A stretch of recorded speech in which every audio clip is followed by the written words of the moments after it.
Wait, I didn't bring my drink with me.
Best order. And probably focus on your mining because it gives gold at max rank.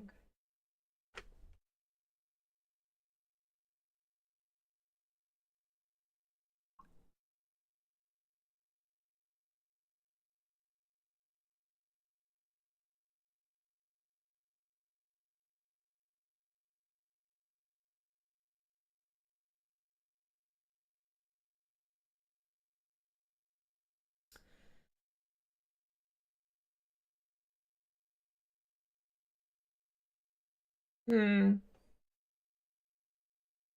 Maybe it's a Bama angle. Oscrix is rejoicing.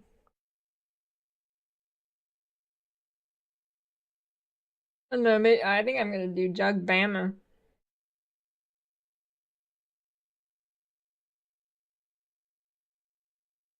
I do kind of want to play it, but I don't know.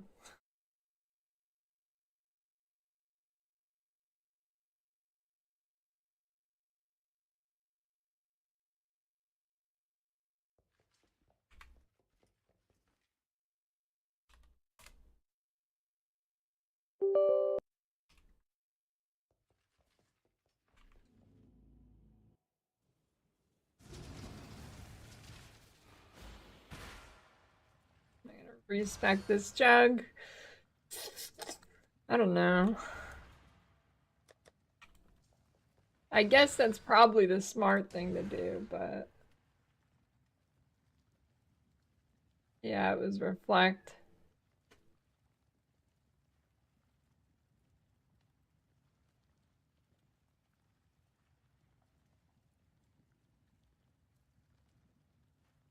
Well, Caesar's is terrible. Of course, you have bad taste in pizza too.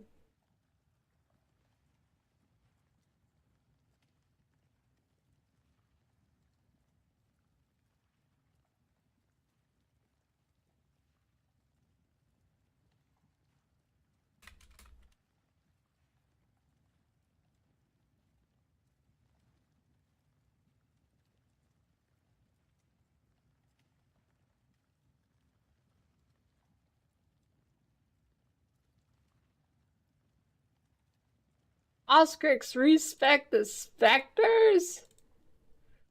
What in the world?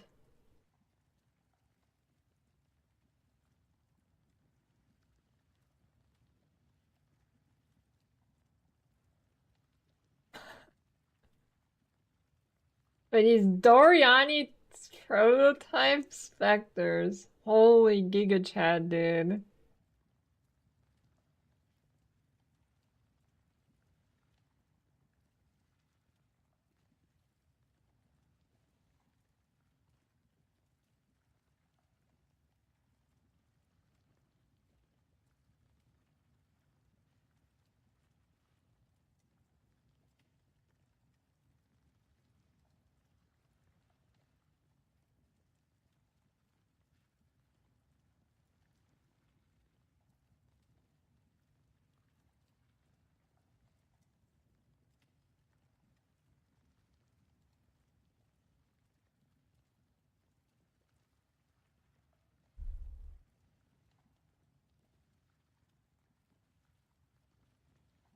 one with the minions.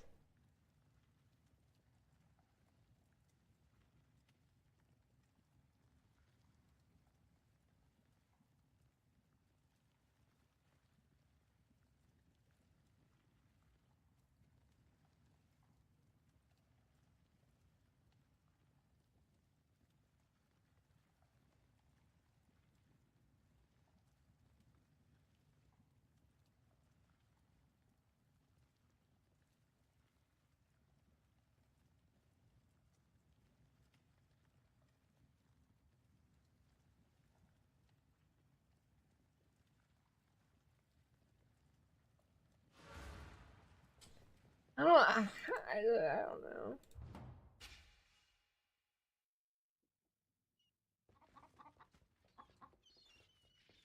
Huh? Who's that?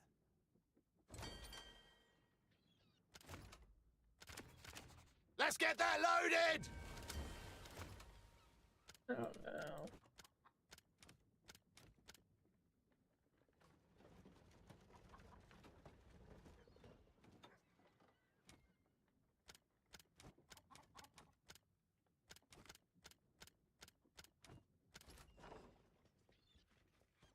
The runners have brought back some interesting things. Maybe I just okay. I'm gonna buy good dust things, and then I'm gonna send a 50 mil thing out, and then I don't know. I don't know, like 10K or something.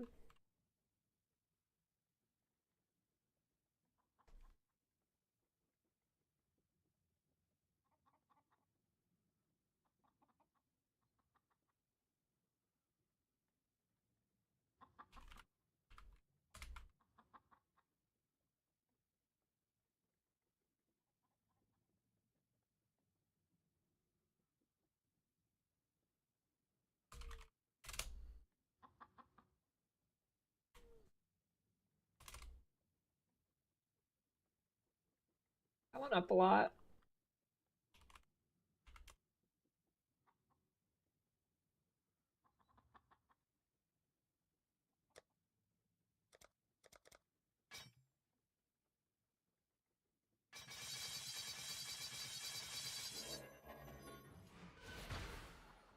Could really use more items to disenchant. Really? Right. At the moment, we're idle.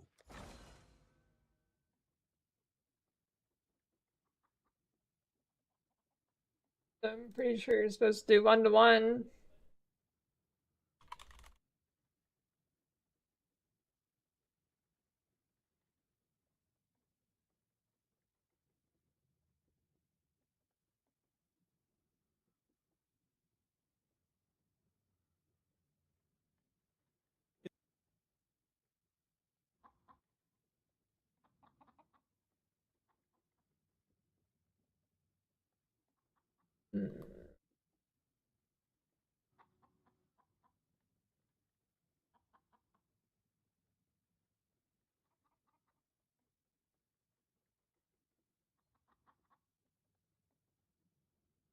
The strategy is, of course, really sending those full capped out shipments, and that is 50 million value of mixed crops and dust.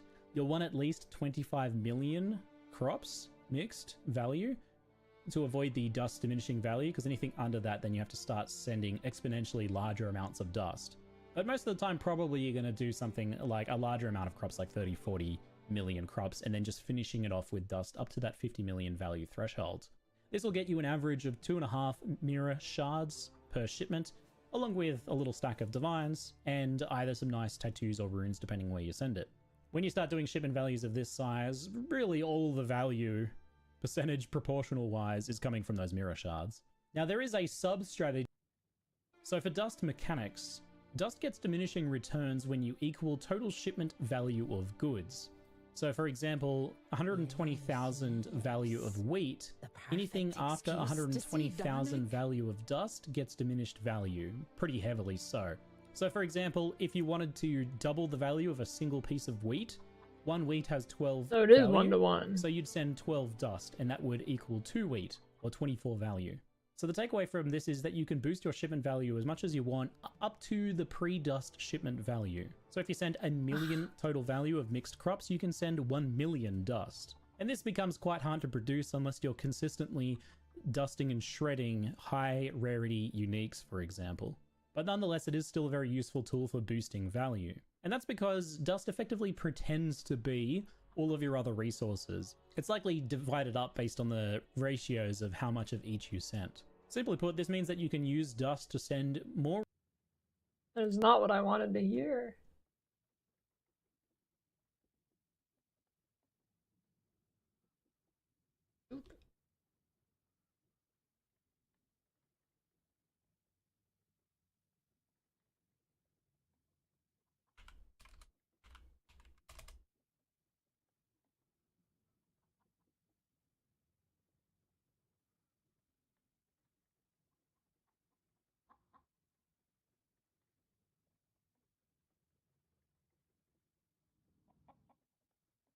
Wanted to hear that 9 million dust would have been fine.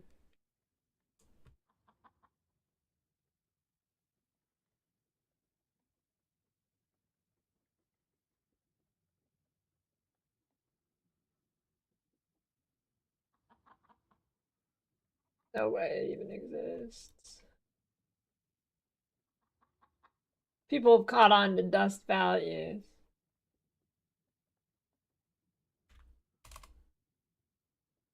Ooh, there's 2. But it's 5 div.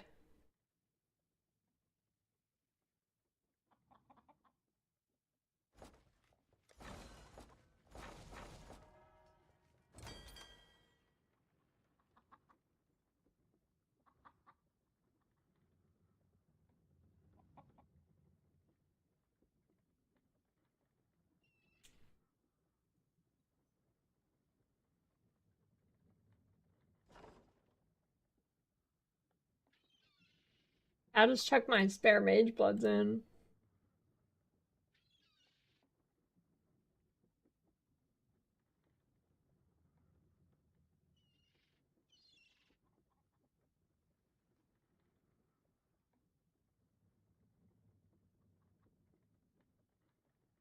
Really the most played? Oh, it's our call it.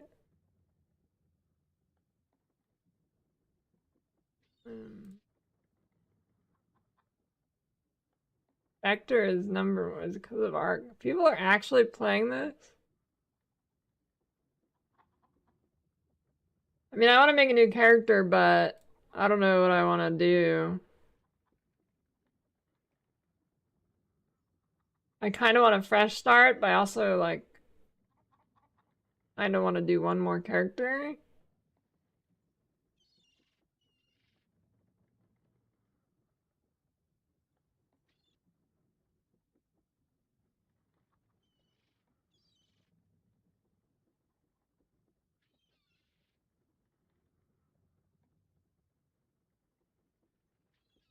Maybe I just go Spark.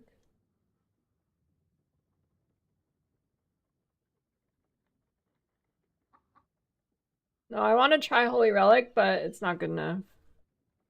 So me not click it.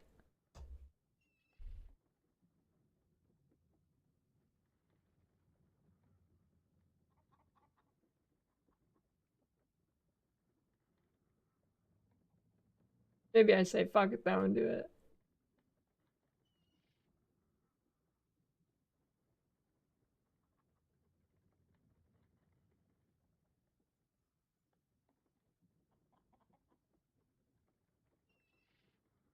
There's only 7 people with Glacial Shield Swipe and Softcore. Damn.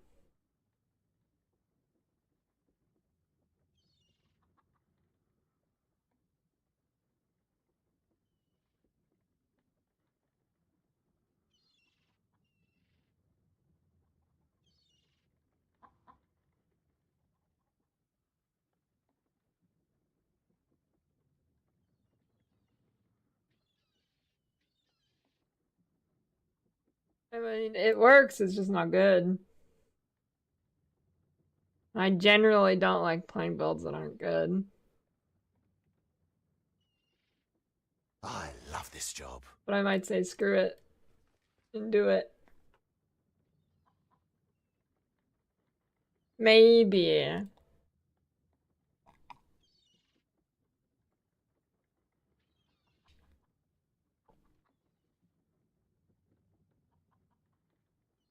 Or do I just go Spark?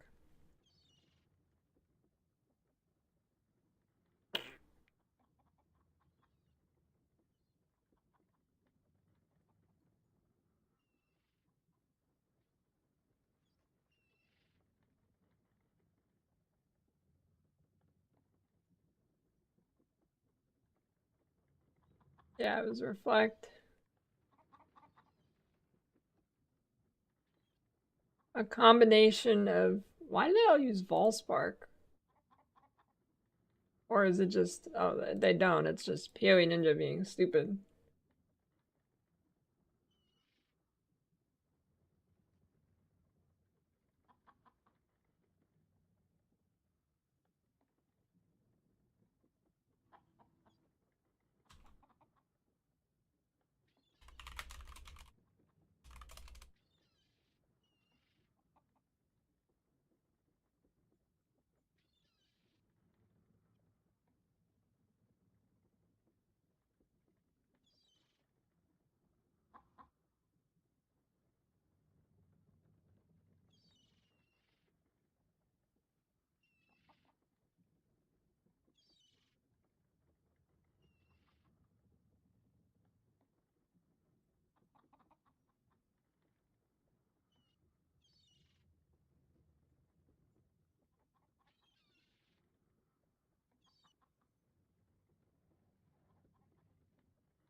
Maybe I just make a character and kill bosses with my Uber fragments.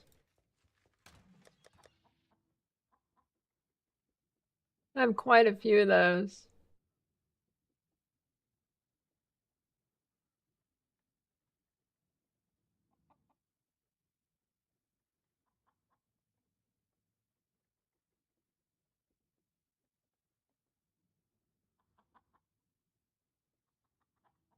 They're pretty expensive.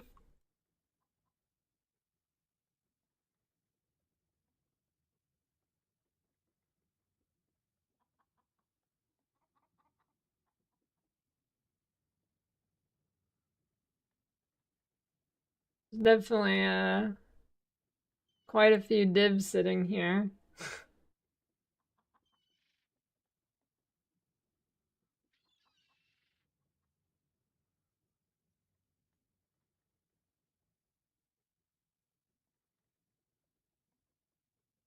Yeah, but I don't want to just make a build and spam tier 17s until I die to something stupid again before I do bosses. Because if I do that, I know I'm gonna be like, yeah, but I need more gold for my town. And then I'll never do Ubers.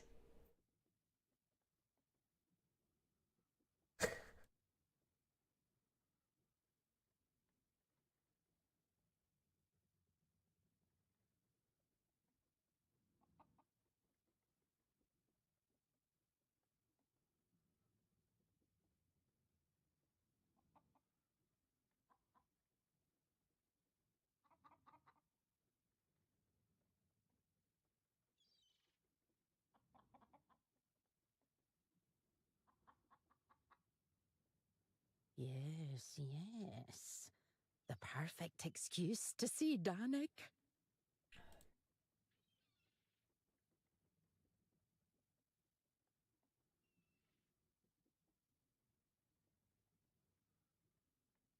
A good mug. I don't know, maybe it's just fresh start time.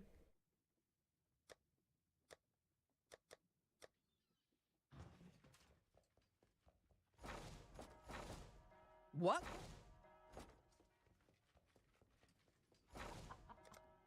Well, let me send my shit and see what I get.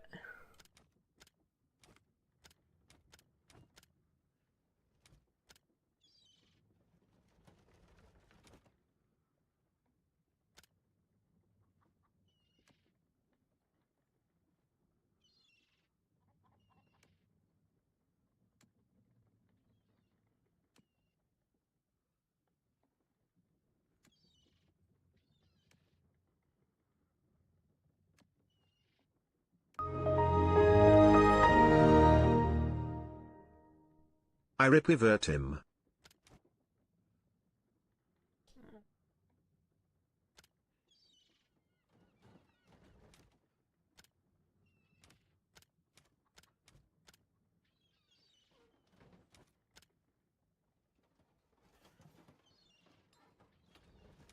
Thanks for the 19-year resub, Tycho.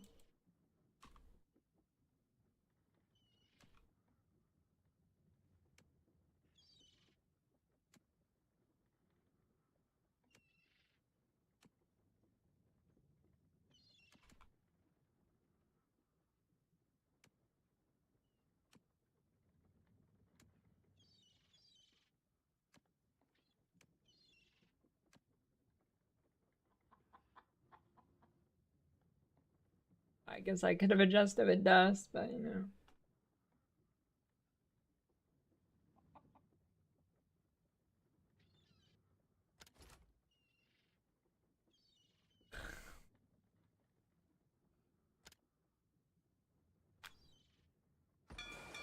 I'll give him the word.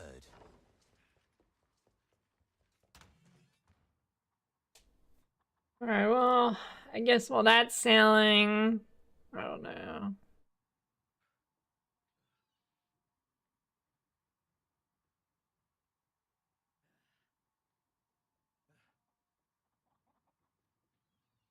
You think I get a mirror?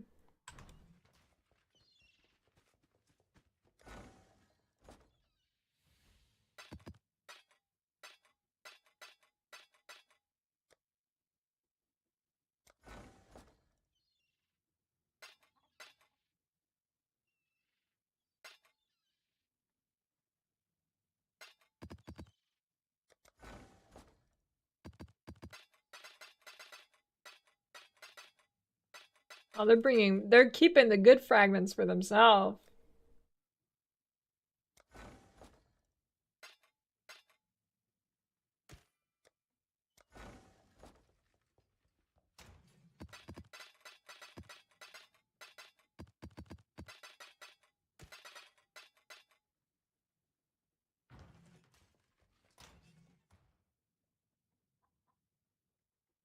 I grew them myself. Why are you shadow banned? What did you do? Why does Twitch think you deserve to be shadow banned? I don't know how to unshadow ban you, by the way, but you're shadow banned, just so you know.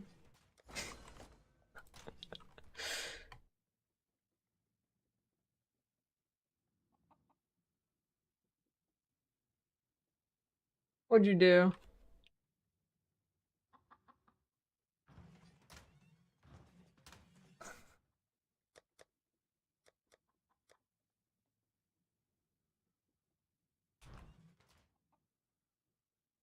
I wonder what triggers it. You get like recently banned somewhere else or something?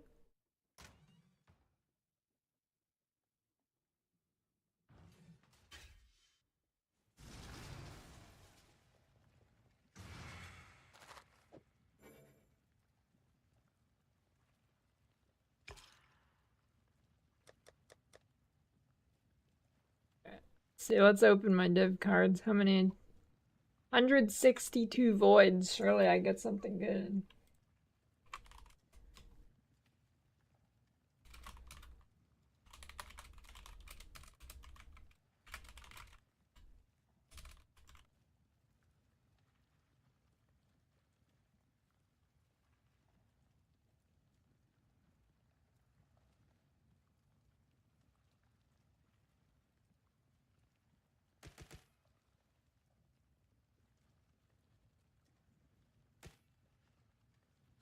Hail, Godslayer.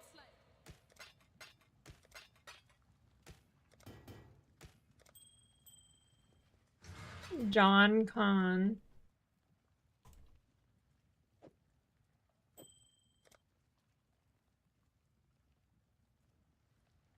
Almost shitted yourself on the way home from dropping your kids off at school. Dude, there's been lots of shitting lately. I feel like it's the great uprising of shit.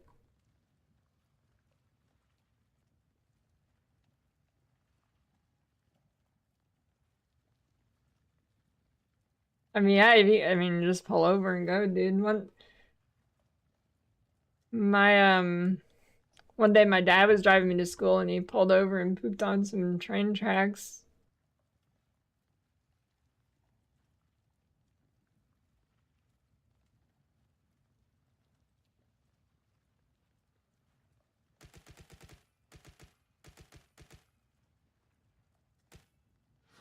Hail God Slayer.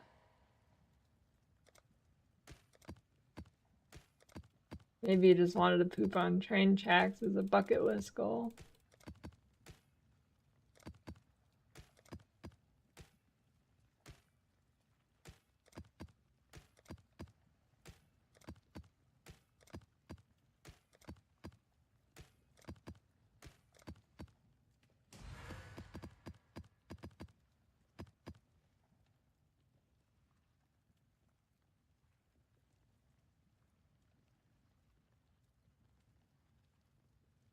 Ow? That's what I said. I've been doing reflect maps the whole time, but figured out what it was. Hail. It was a combination of applying a 50% shock on the monster Hail God. and then charging into them. Not Flame Dash wouldn't have killed me. And it was because I swapped to the it's because of the Adziri's reflection. Even though I had done plenty of reflect maps with it at that point, but I had never ran into a 50% shocked monster. Anyways, you want your 10 div back? Cause that shield is gone.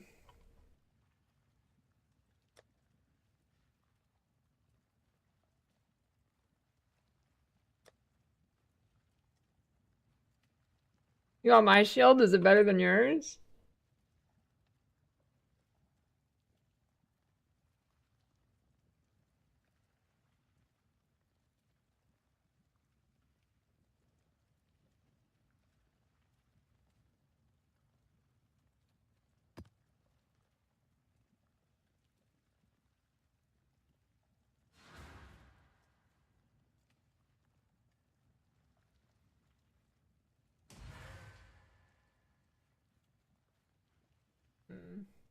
Maybe I do the Mamba build.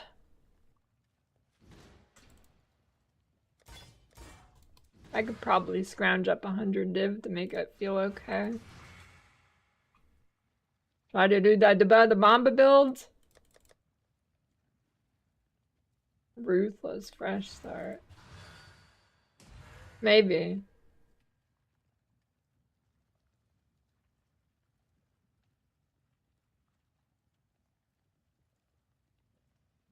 No, I haven't played it before.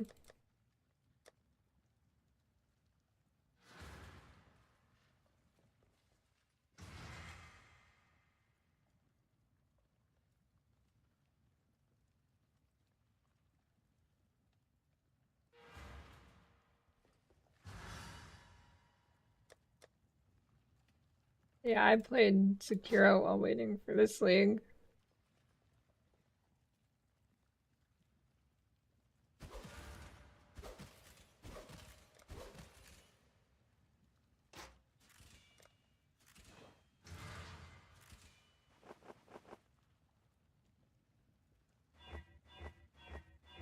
I have the worst corrupting luck ever. It's crazy. Impossible to hit an implicit. Oh, there we go.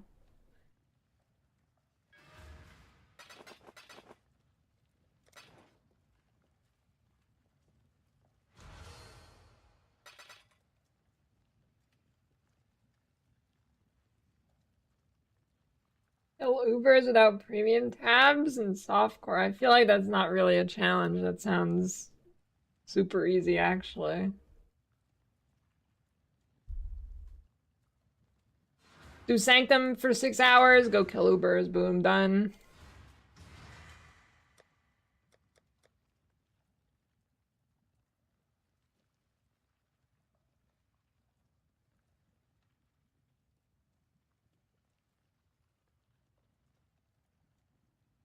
Build for 500D. I don't know. Give some options here. Earth Shatter Jug. Yeah, that sounds good. No, DD.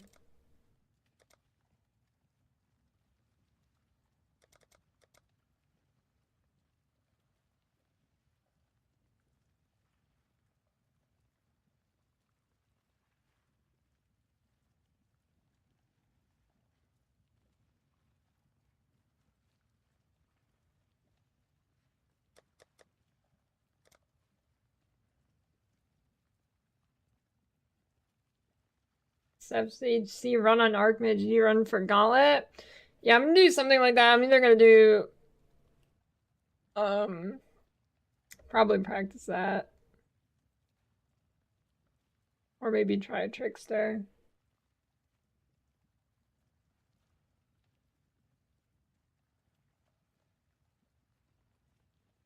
Blade Blast is too bad for me to play now. I mean, it's fine, but I only play good builds for the most part. Like Essence Drain.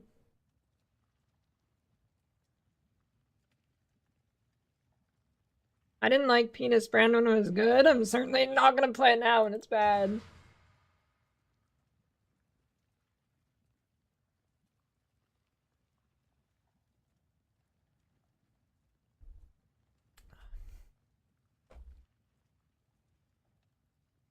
Dude, this shit's too div now? Holy.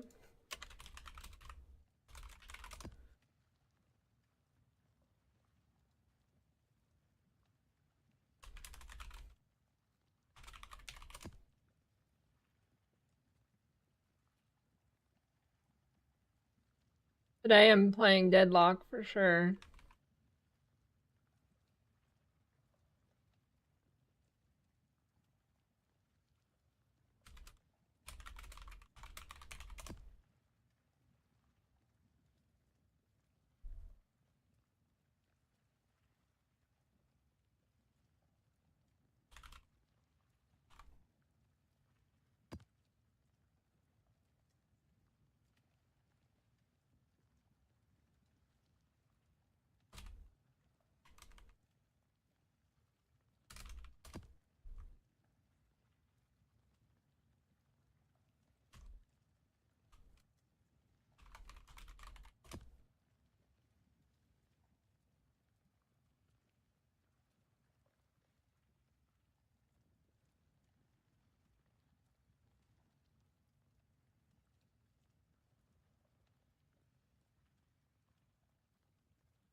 How do you even choose? Can you even choose your region in Deadlock? Isn't it just NA?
Dude, the ice guy's kind of nuts.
I think the real question is why play softcore over hardcore?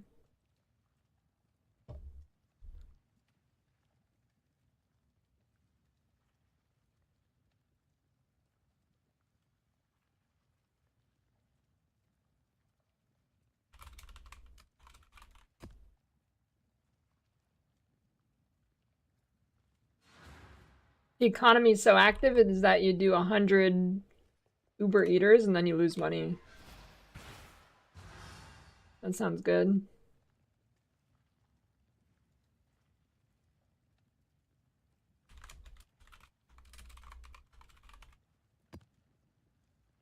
Now that's a healthy economy.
I mean, hey, if you wanna, if you find it enjoyable to do the hardest pinnacle content in the game and you lose money, I mean, hey, it's whatever you enjoy, right? Personally, not my thing.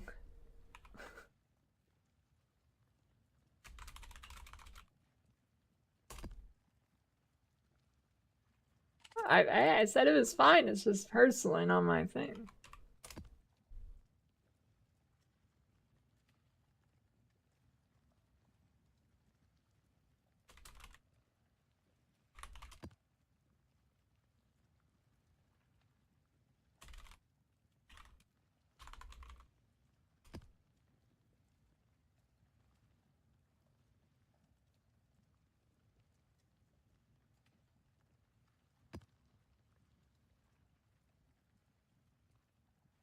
Oh yeah, let me do the voids.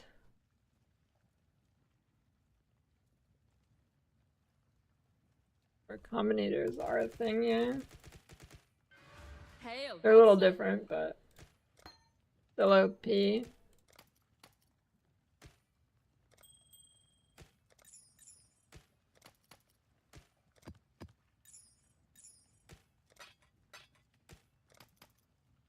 I think Mr. Khan's played in like 10 leagues.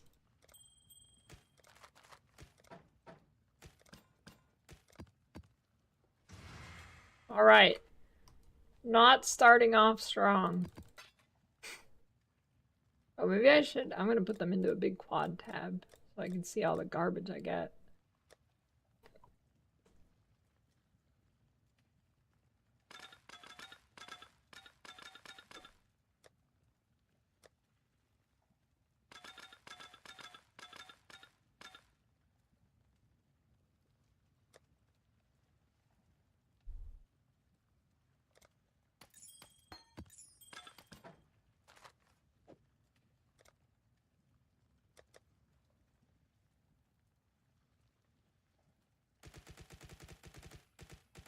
Voids are terrible, dude. Godslayer. Hail, God.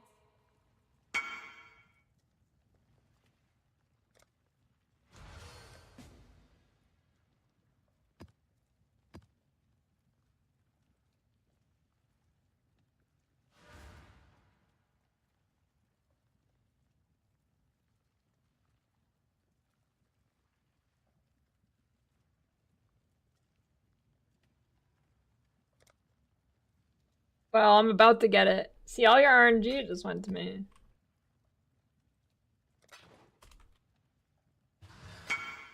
Godslayer.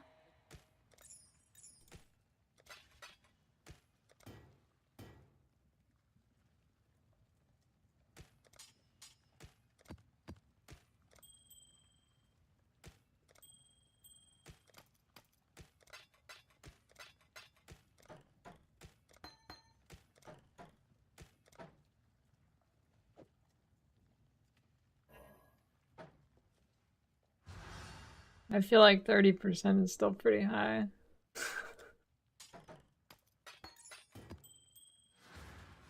Hail, God.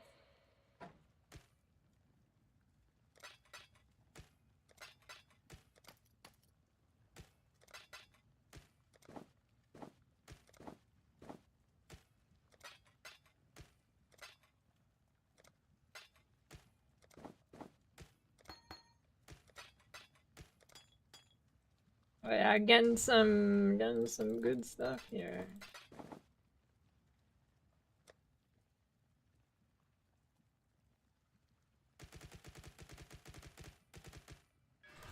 I don't know what I'm building next.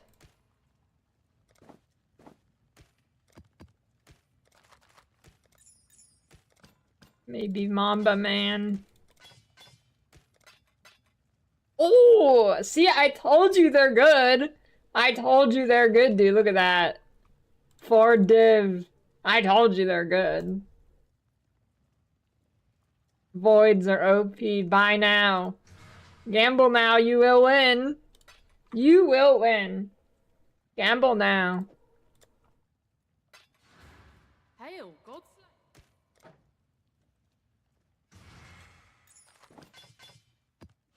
Hail, Godslayer. Yeah, I mean, opening them is pretty honest work. Do a 6 link?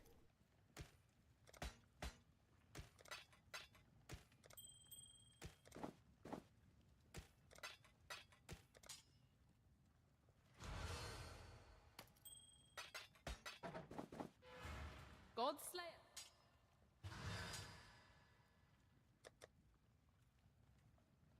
Still got 100 left. Can I get another 20 div?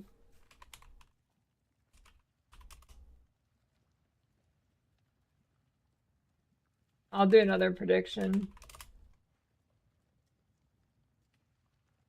The next, do I get another 1 div? Do I get another something worth a div?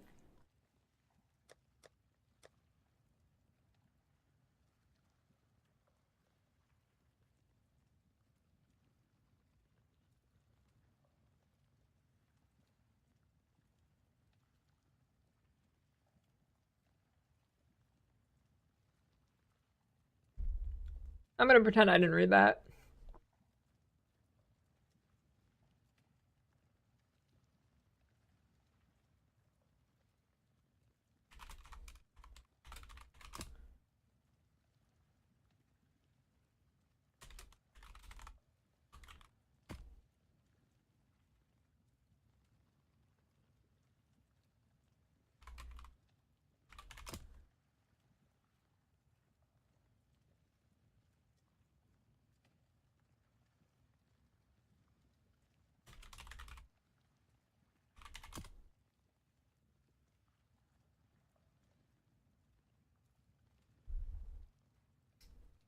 I don't think anybody was thinking otherwise, Con. Thanks for clarifying, though.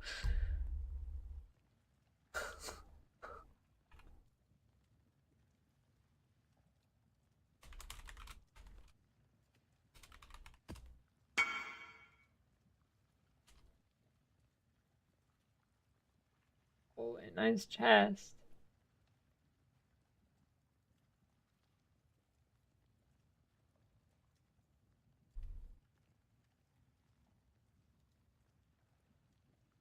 I was talking to Knight asking if a div counts as 1 div.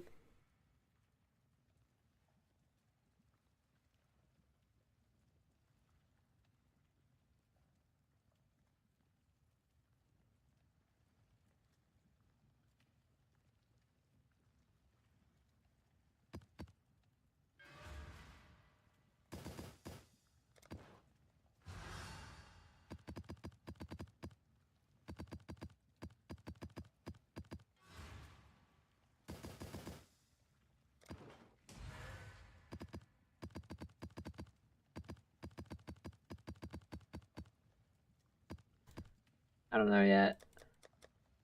Mamba Man. Hail, God. Alright, back to opening void cards. I bet I hit something huge again.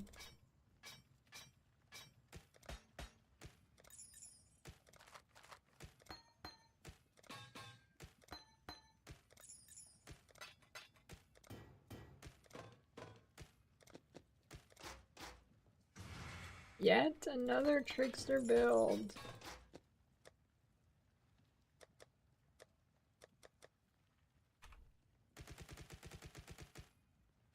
God Slayer.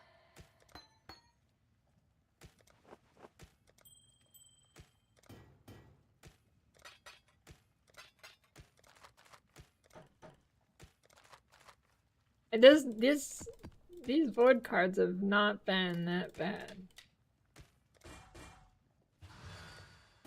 I know it's like my second or third 6 link.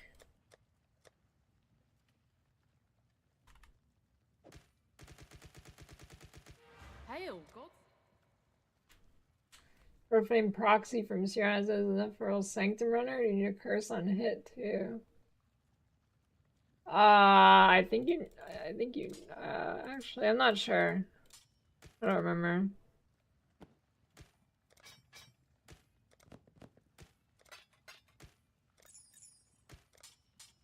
Do you need both? I don't think you need both. But maybe you want both?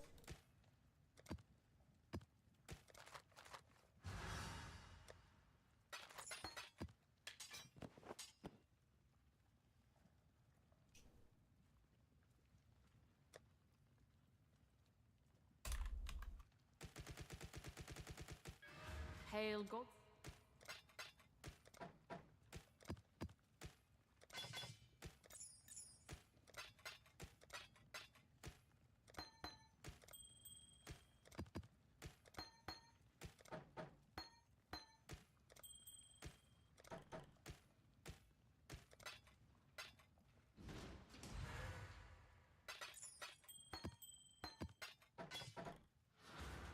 Alright, the RNG seems to be running out here.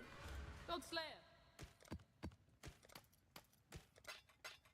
I think my ship should be back soon.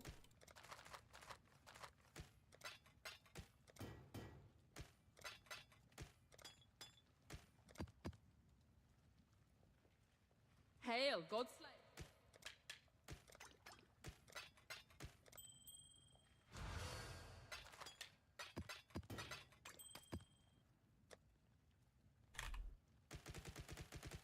Come on, 30 more cards. Can I get a div from him?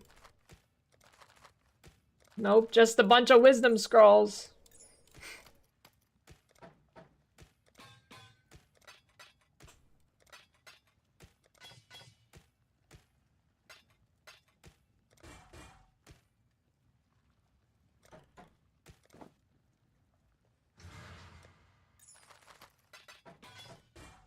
Hail, God. I want to pull a void from my void card. Yeah, I'm gonna do my oil cards after too. Hail, God Slayer.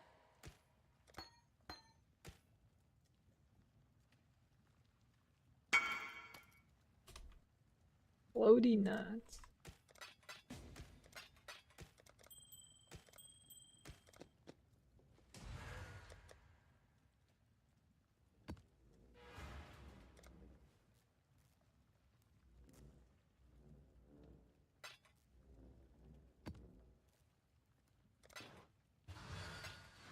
God Slayer.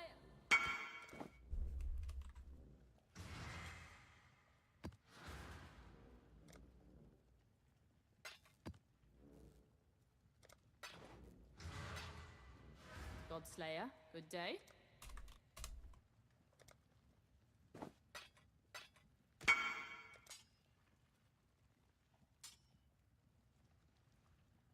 Project manager for the next one with a team to manage.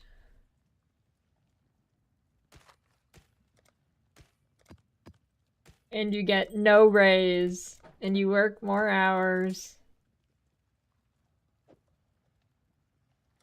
It's control right click to move them all.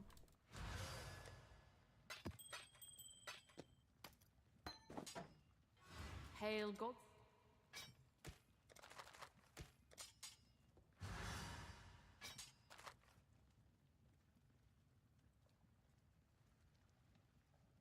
Sacred whips suck.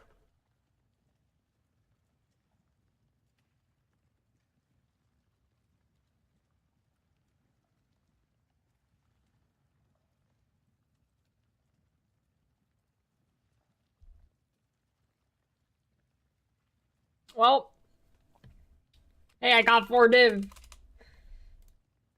Wait, why is there so many more believers than doubters now?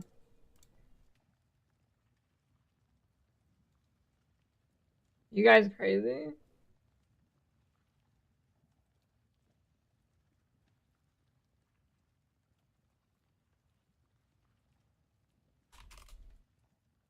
Alright.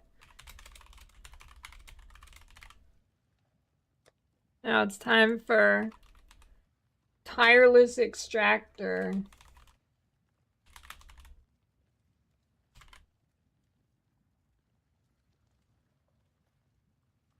Alright, 2 minutes on the clock.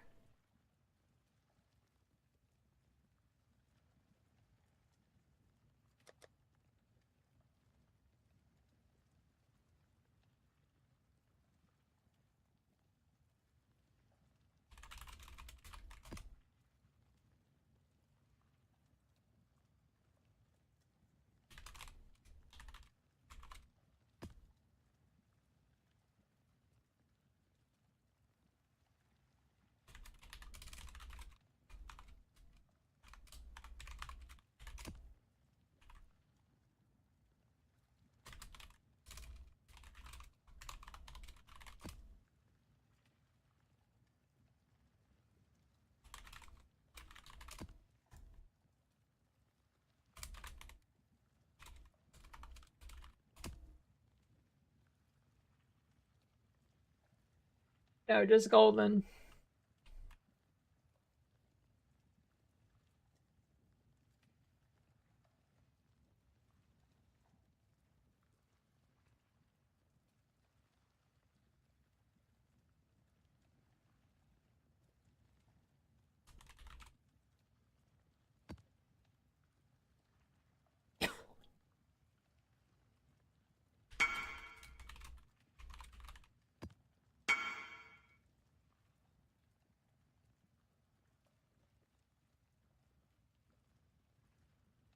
This is who haggles on scarabs?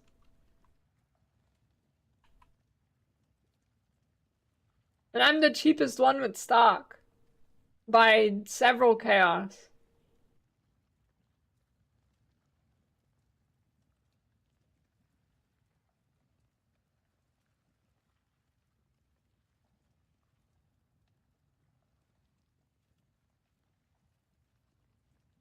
That's a first.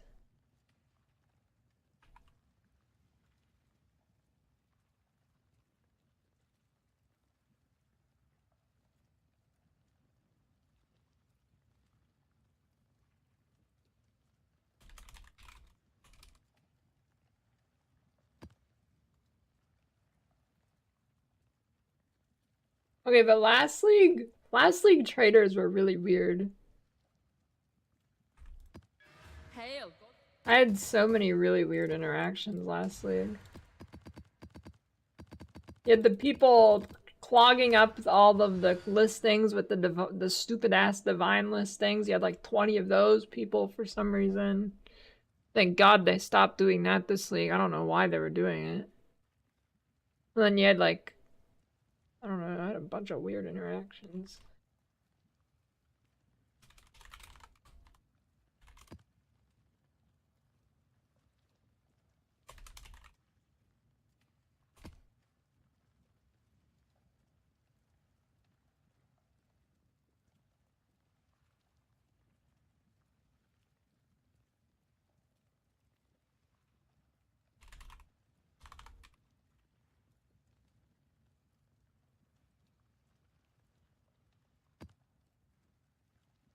That was not the right map. Oh, that's fine.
My God.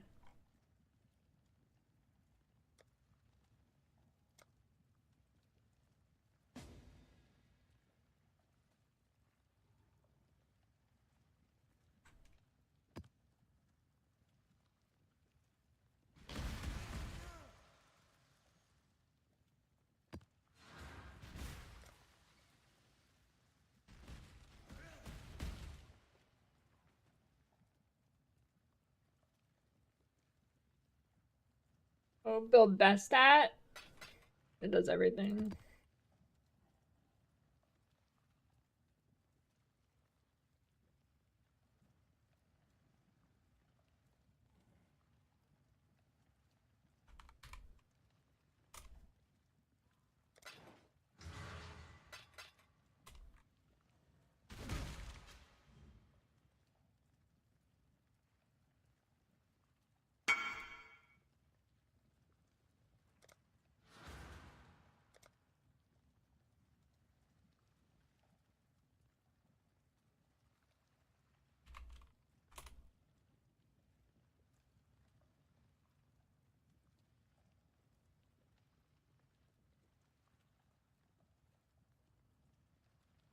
I mean everything. It do everything. Only thing it probably struggles with is simulacrum. If you're not on a giga budget.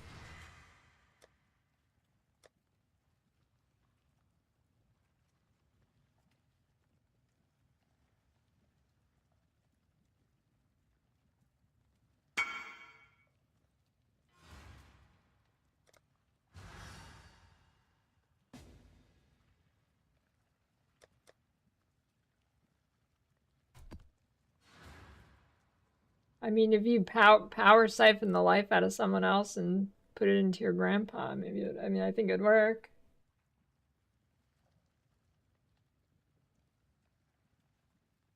Alright, I think my boat's probably back.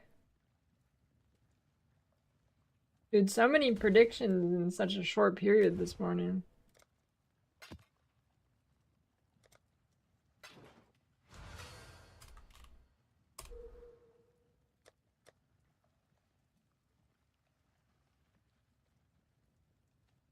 Feel good buddy comedy.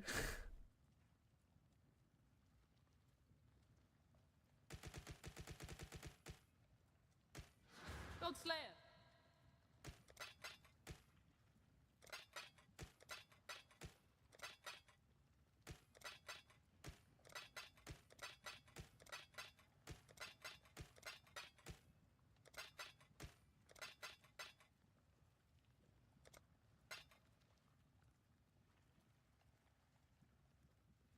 God Slayer. Good day.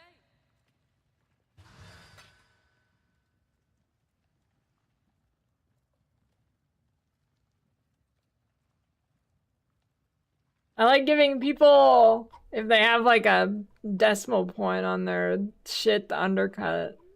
I like giving them half of a card or something.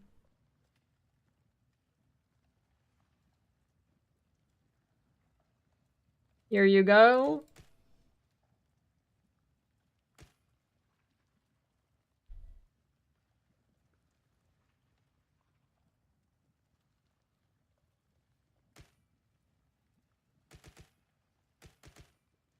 Oh my god, I have 30 of them. God Slayer.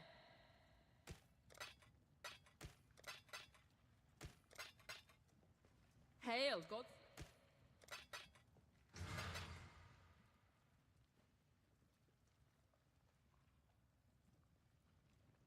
Okay, let's see.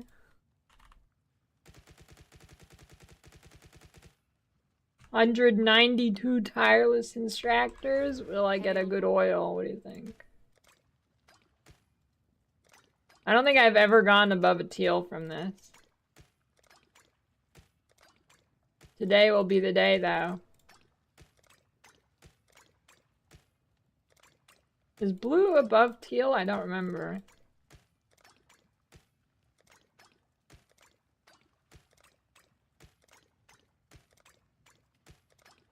Dear God, dude.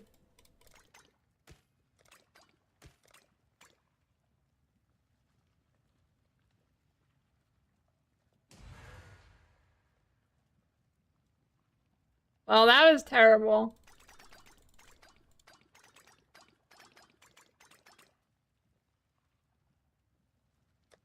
Yeah, what do I get from voids here? A bunch of junk, a bunch of junk, a bunch of junk.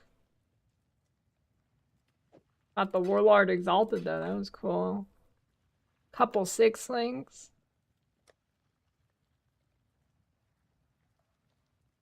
No, the new build is not decided.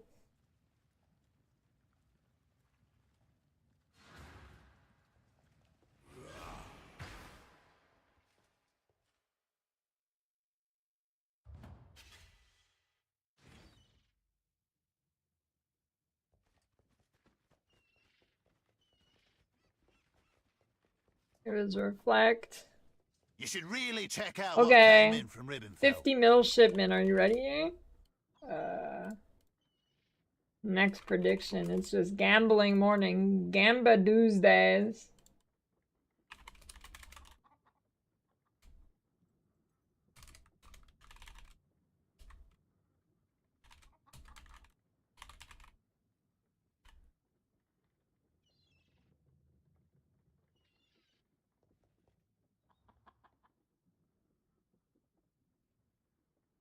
I'm gonna get 7 shards, I bet. I bet I get 7. I bet. I can feel it. 7 shards.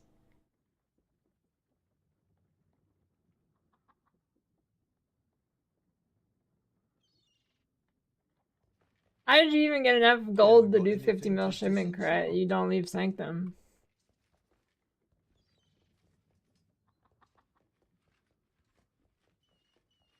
I genuinely do not think I've ever seen you outside of Sanctum.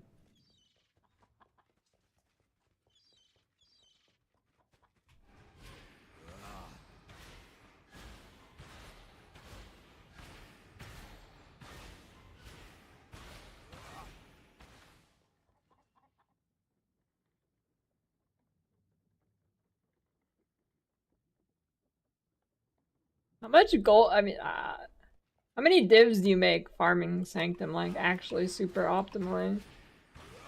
How many do you get per hour?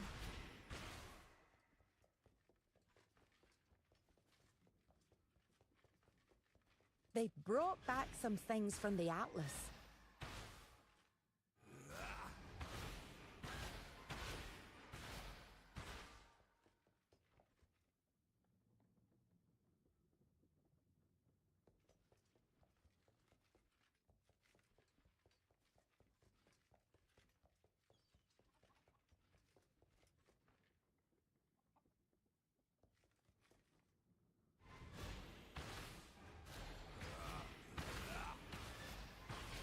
Damn, this leggage.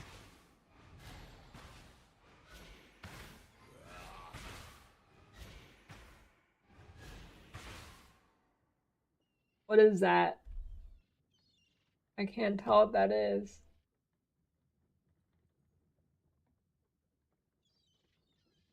Well, I guess it wasn't anything good. What do you need? Alright. Here we go.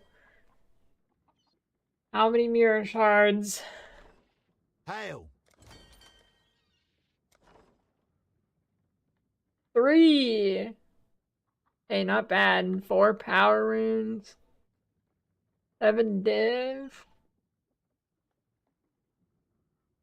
Hey, not bad. Not bad.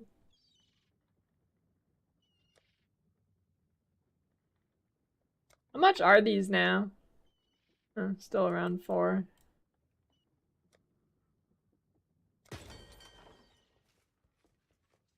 There's 50 mil.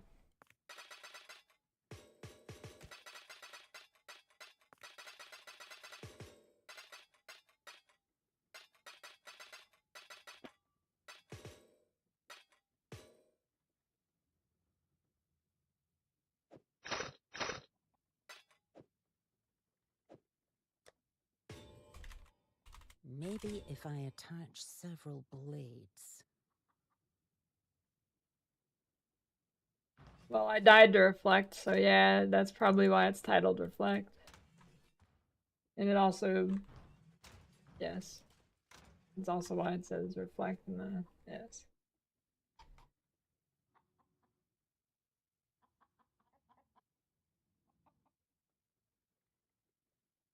I reflected more damage than energy shield I had, and I died.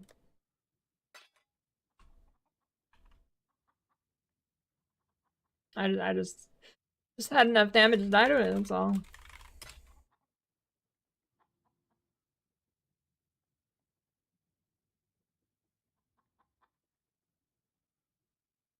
You want the mirror in standard?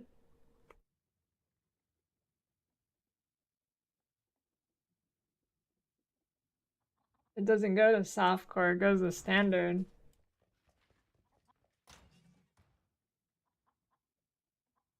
Yeah?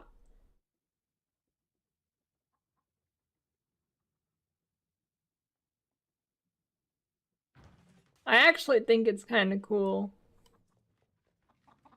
Like, ripping things to standard, I think is kind of cool, because you can rip the league mechanic stuff, the standard for the plebs, and they pay, like, super giga prices.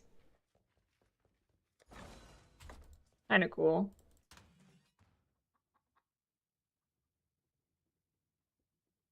More people play standard than play hardcore.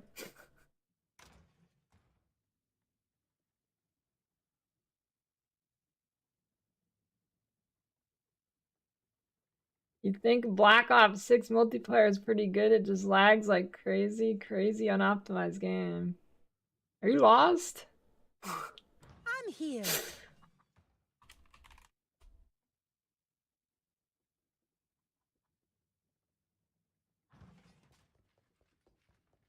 Definitely launches have with you got? hardcore, yes. I mean, there's hardcore in the playtest. Local?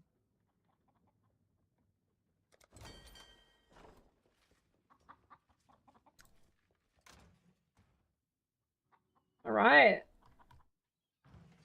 Do I have any other cool div cards to do?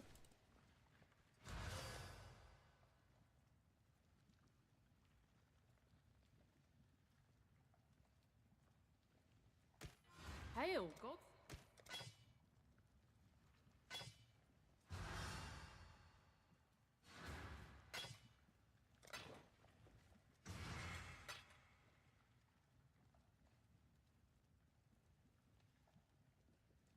Did I like how if you play the old Call of Duties on Steam, your computer just gets hacked? Pretty sweet.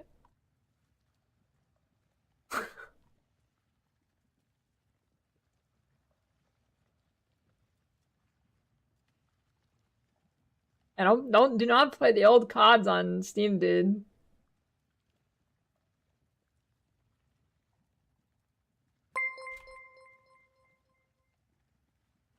Doran purchased D4 badge shorts. Hell yeah, dude.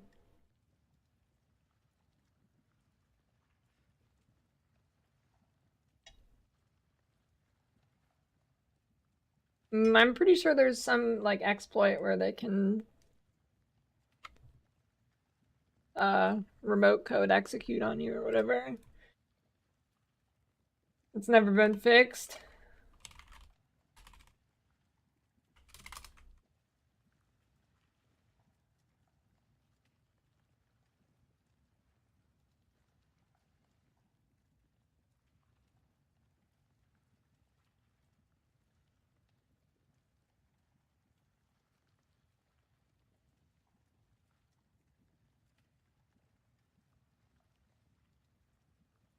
August 6th. Oh. Well, this is from 2019, but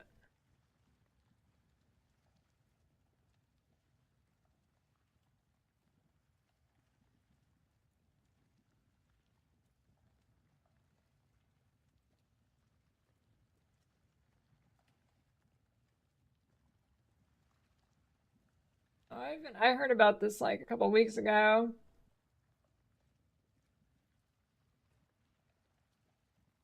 I don't know. I think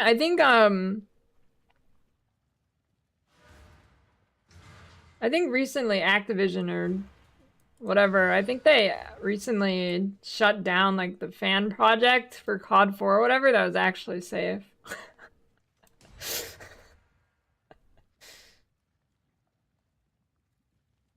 Or something like that. Semi recently, I think. Classic.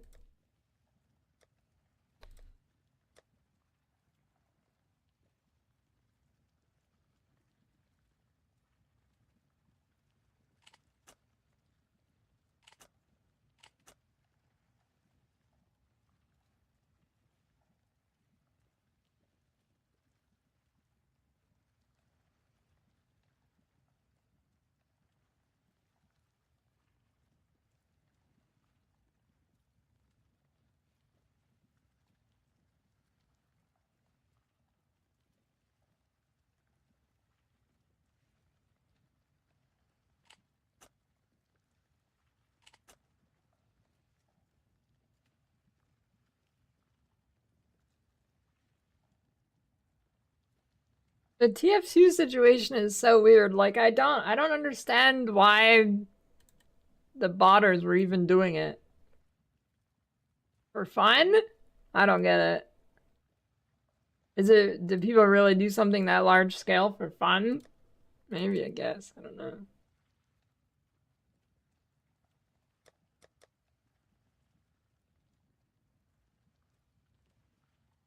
That's what happens when people have autism and don't discover PoE. Instead, they channel it into that.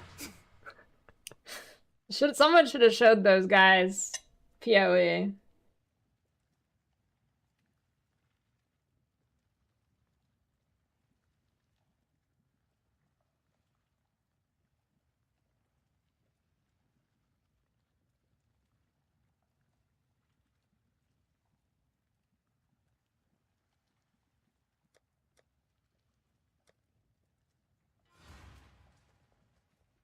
Right. Let me look at Dan's character. Let's see how much I can make his build shit.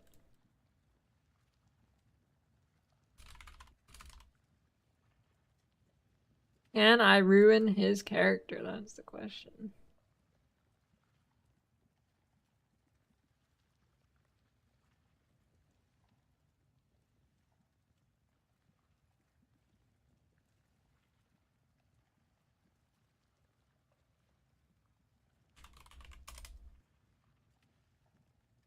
$29 diff uncorrupted.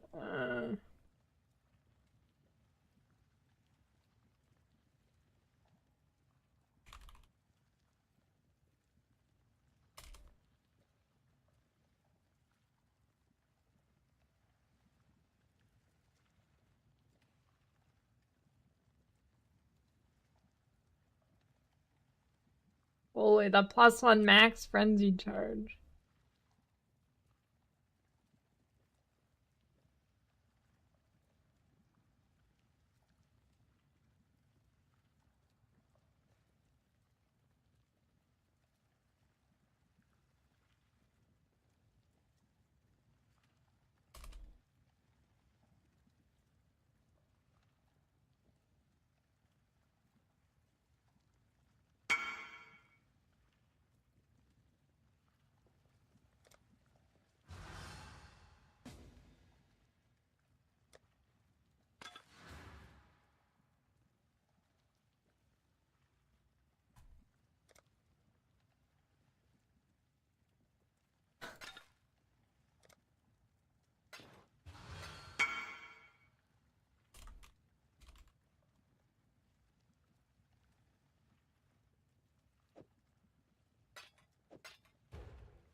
Never understand the appeal of trade league. Shopping is so boring. Yeah, but in hardcore, it's like actually limited shopping. So it's like, it's not just like an infinite supply and demand. Sometimes you have to farm your own stuff, and there's actually like stuff to think about with shopping. Like, oh, I just bought 58 Legion Scarabs. Now there's no more on the market.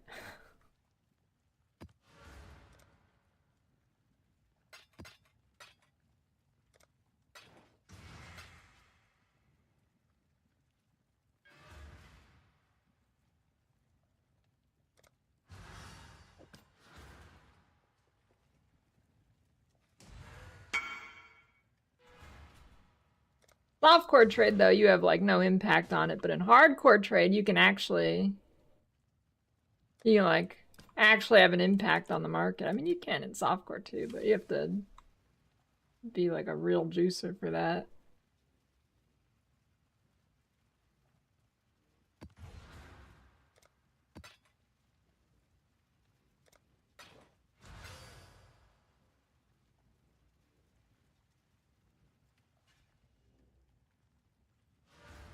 You think that's the real queso?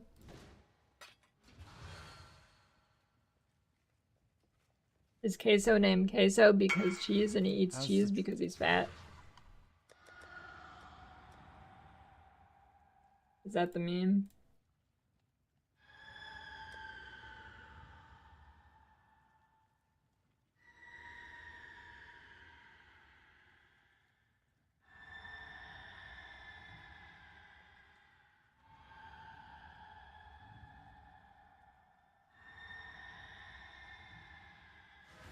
I've never seen his... I've never seen anything he does. Does he actually? There's no way he actually plays PoE. Why is your character scream techless?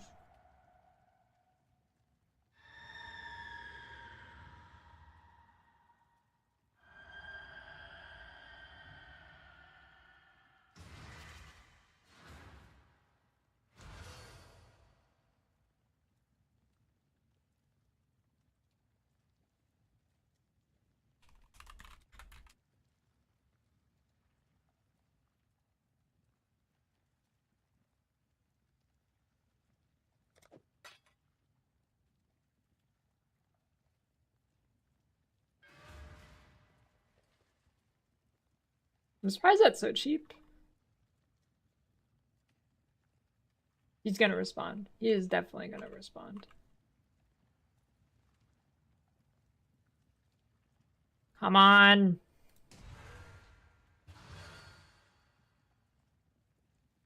I mean, I guess this double cropped really isn't like too bad, but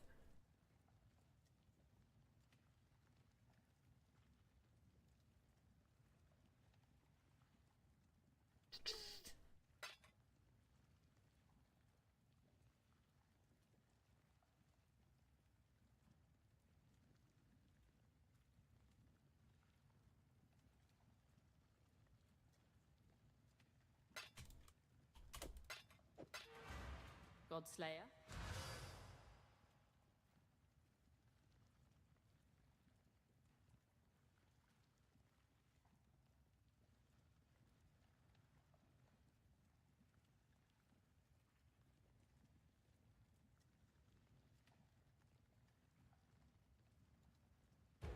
three-hour drive.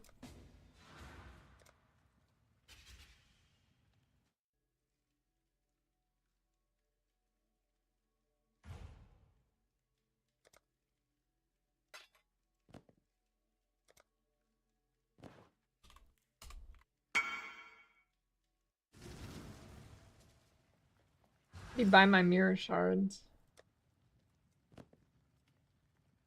How long do you think those take to sell?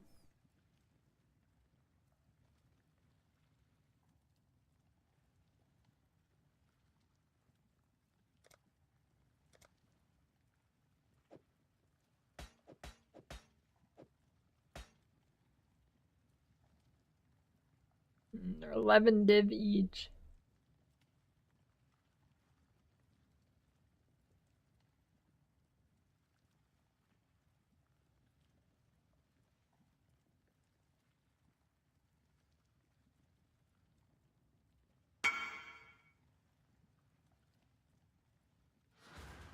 Why would you buy one? You're not gonna get the whole thing.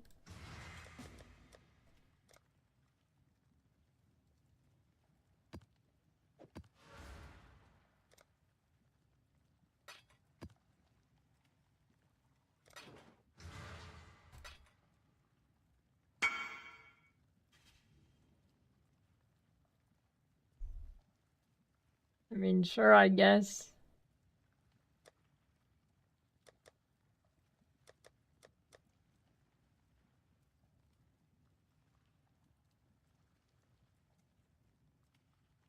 It's 20.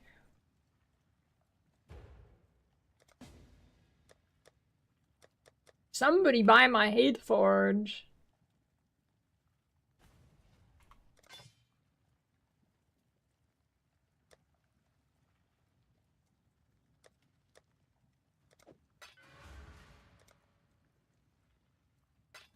There is one playing person who's playing hate forge, and I sold them my dagger.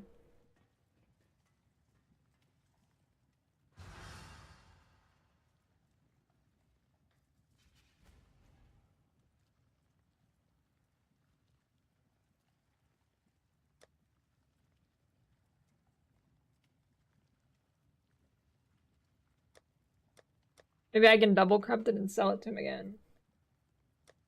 I've got this belt. And that ring. I guess I have those too.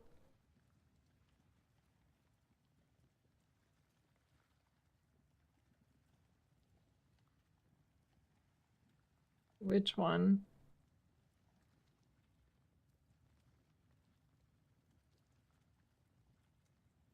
Bought the shorts while in a meeting. Now that's efficiency.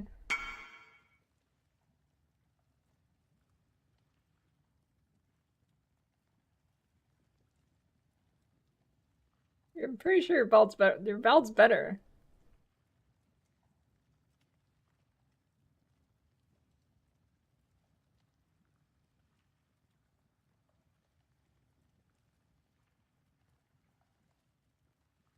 I mean, your ring's better too if you need the endurance charge.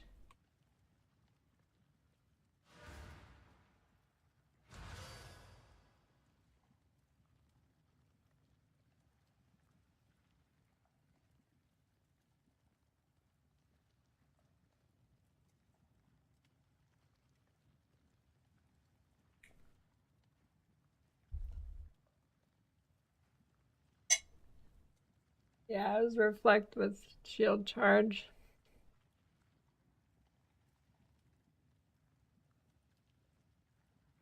What about this insane jewel?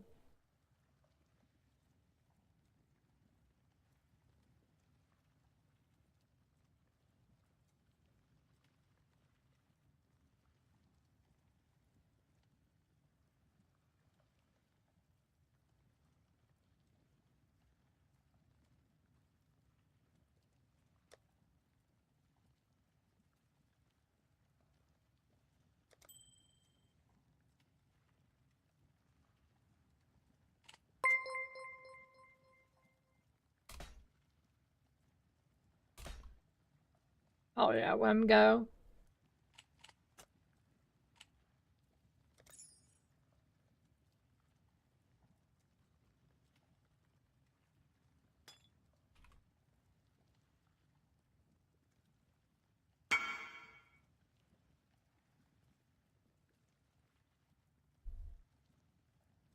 Oh my god. Yeah, that's really bad.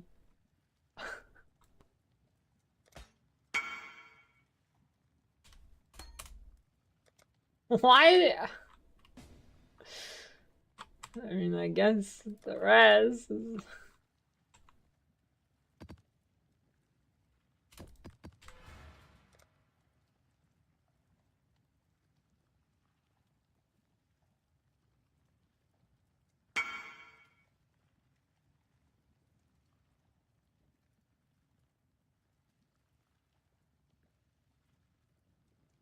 the jewel.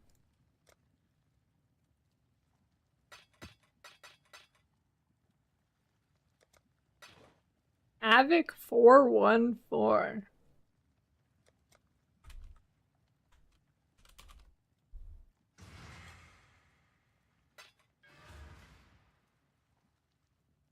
How much for the jewel?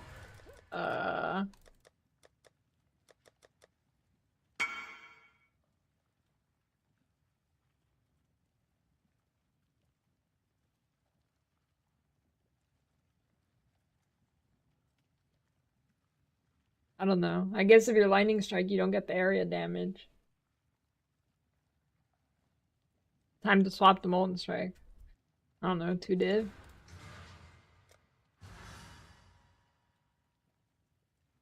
The other ones aren't good. I might have some good ones somewhere though.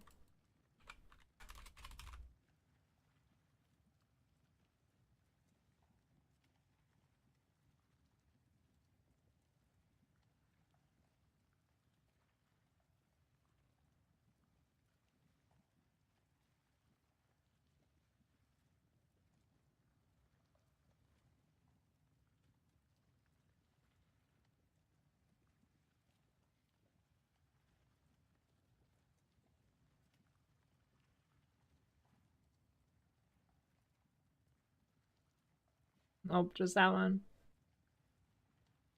I mean, this is yes and int on this.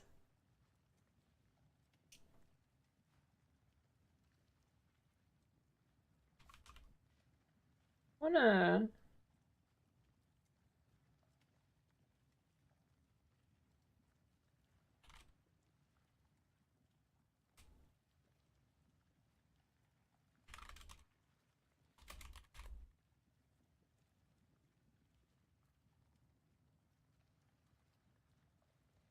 I want to do seismic trap.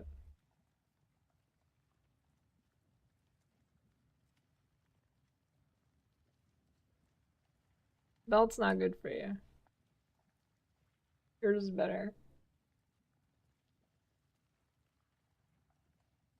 Only thing I got for you is the jewel.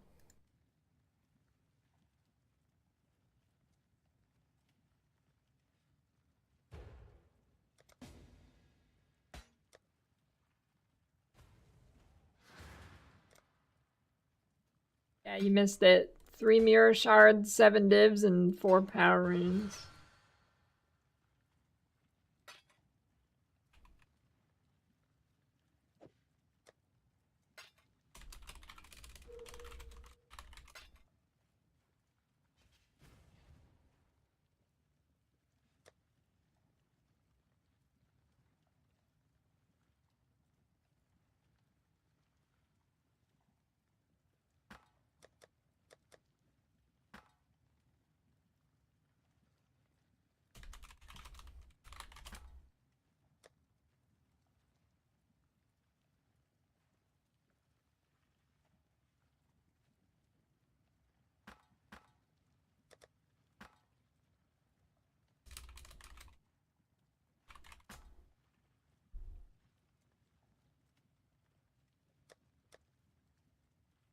$12K.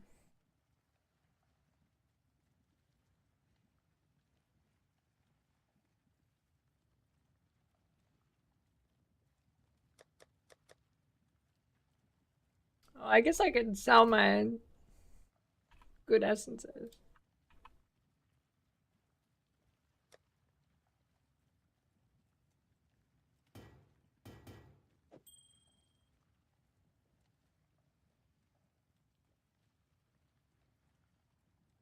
$23.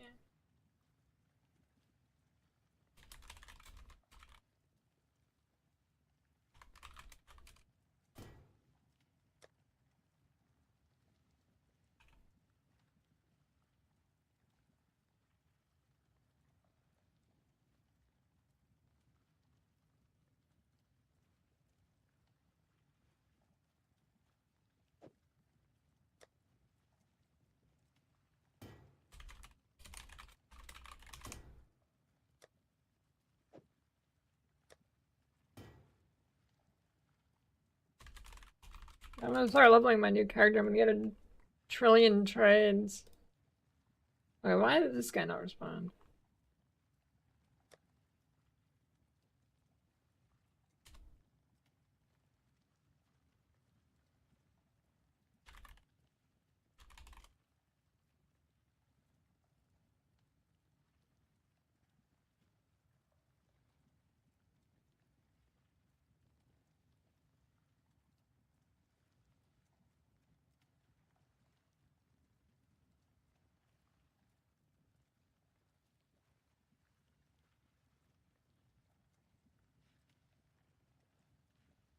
PoE2 have Aurabot.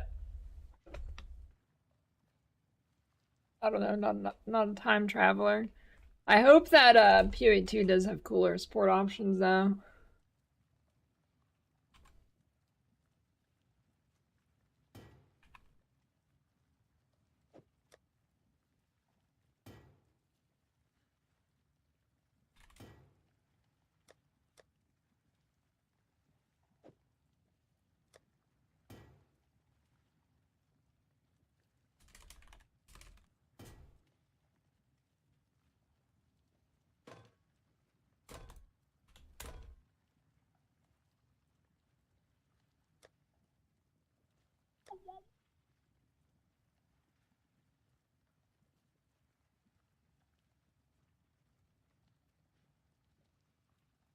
Anything else?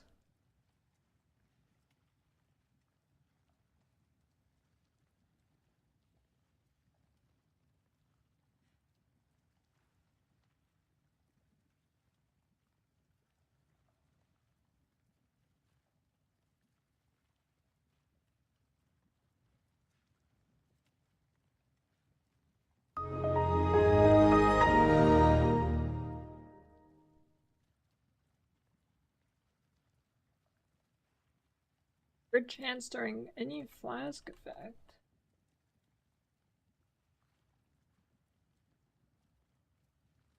Thanks for the prime, I buy moon.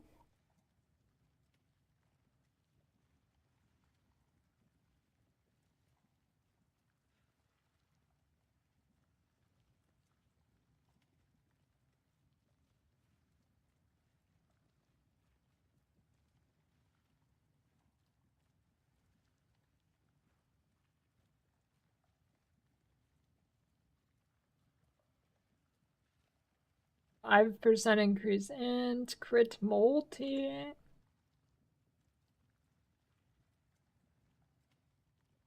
Malevolence or effect. There's actually some good options here. Did I say thanks for the prime moon? Increased energy shields.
Quite a few options here.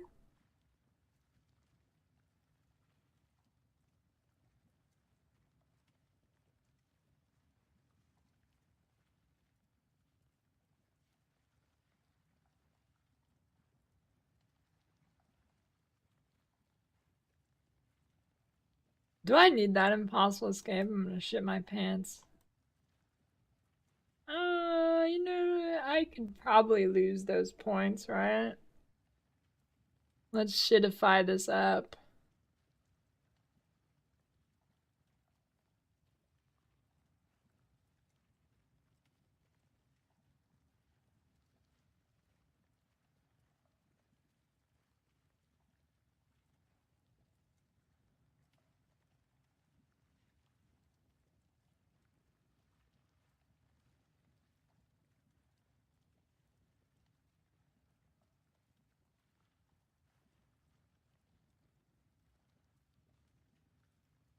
Does the crit chance light of meaning still exist?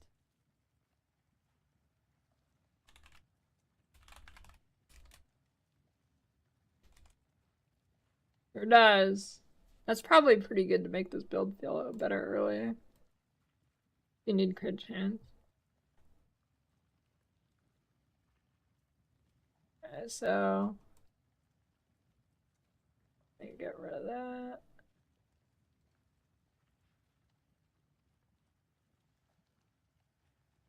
Alright, 2 points.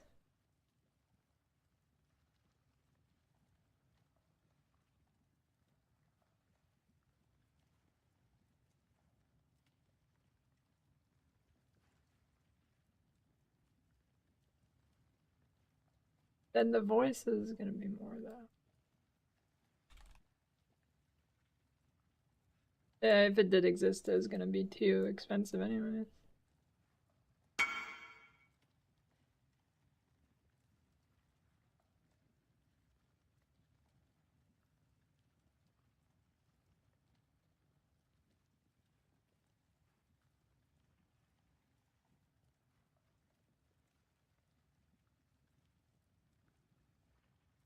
You forgot a few letters in your name.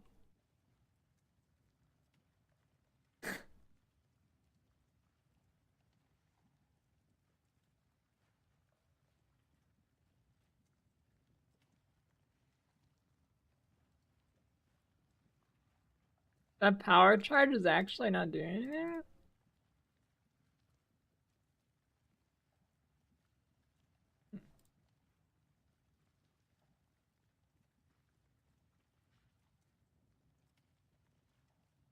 Or the shield charge reflect that killed me.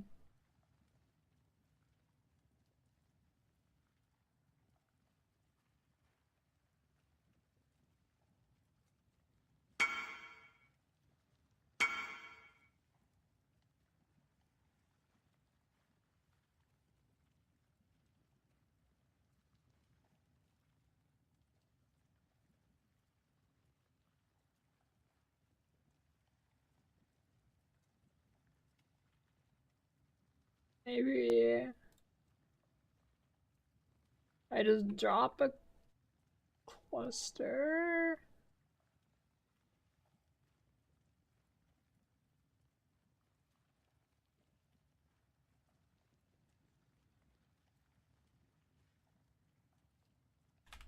Voices.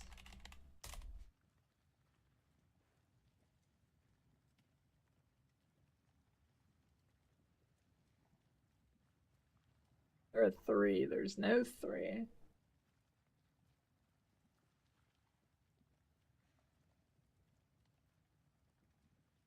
Should a shiny one.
Hail.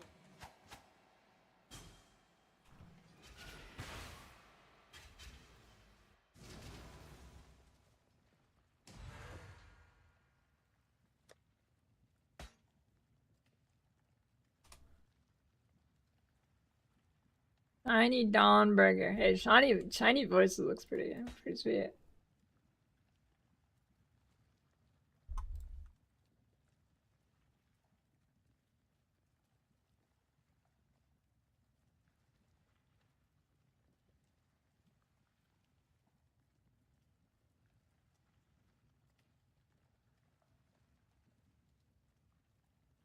Um.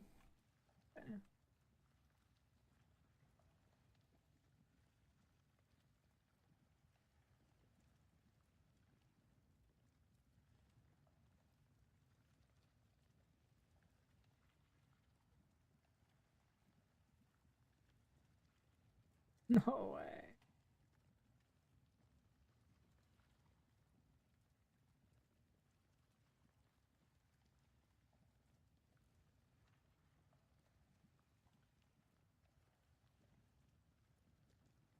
Only shock avoidant.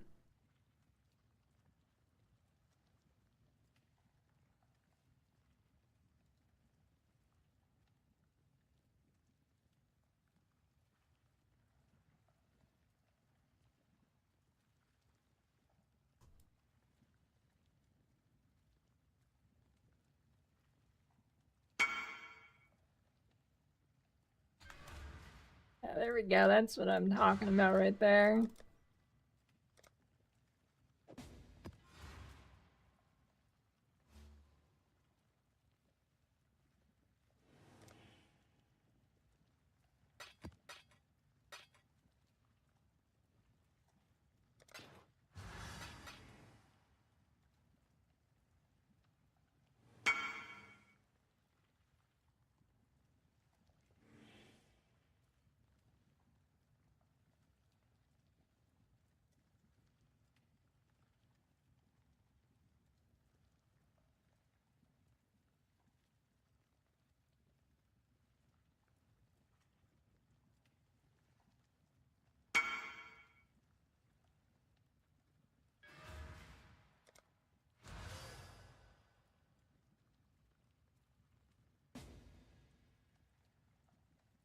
A phone to heat them?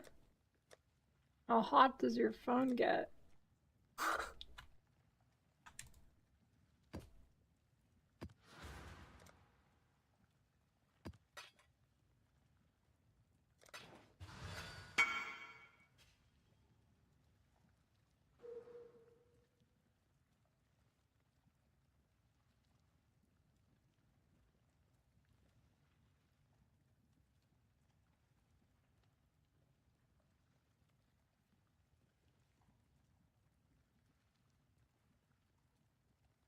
Doesn't use polymath?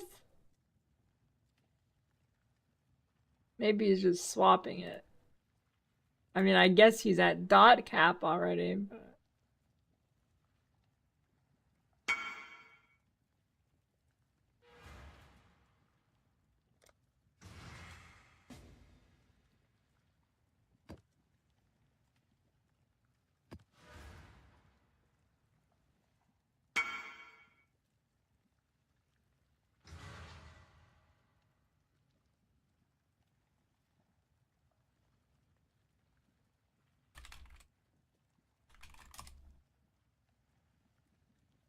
Reflect.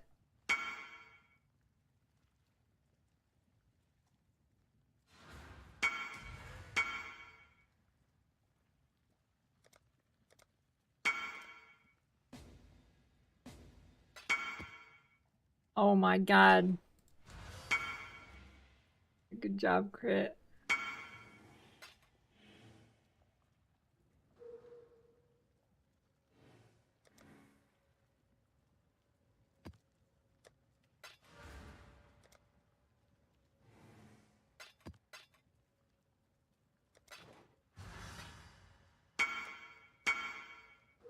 I'm gonna shit myself.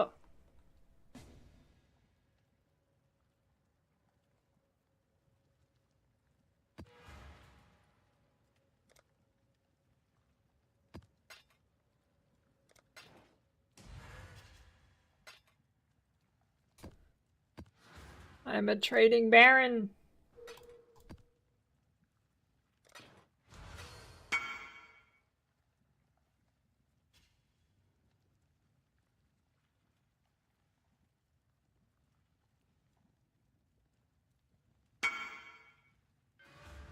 Everybody just is it some of the where are these people coming from?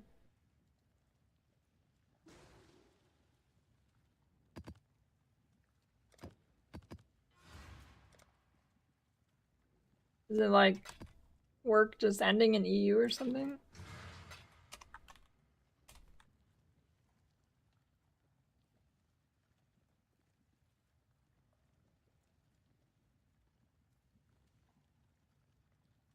Oh, it's a thick ass jewel. Holy shit.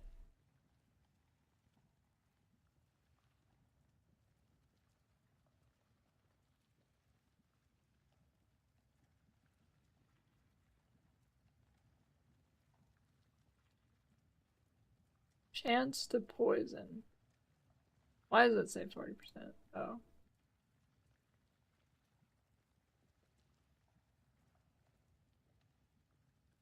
Okay, well apparently this power charge does nothing. But when I build it, it will probably do something because my gear is going to be way worse.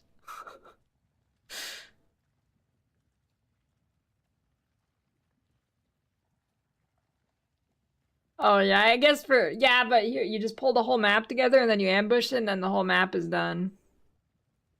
Easy.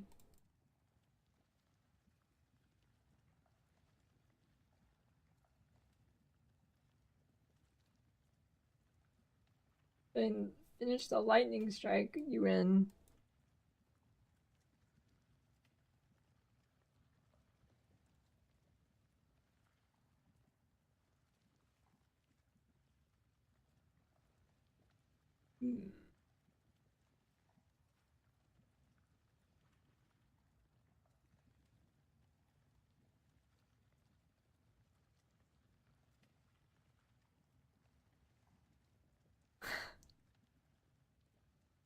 I don't know. Probably not. I don't even know what I've never seen that podcast. I don't even know what the vibe is like, as the kids say.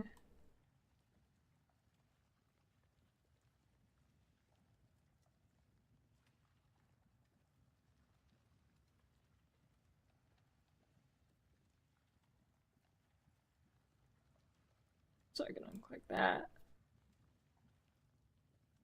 Ask Gazzy about minions and he just starts talking for 45 minutes about it.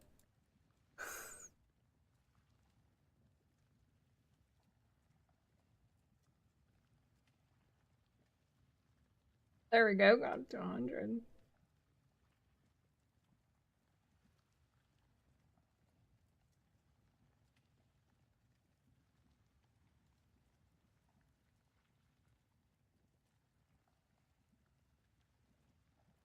I think Gazzy has been trying to convince me that Zoomancer is not bad for like literally 10 leagues now.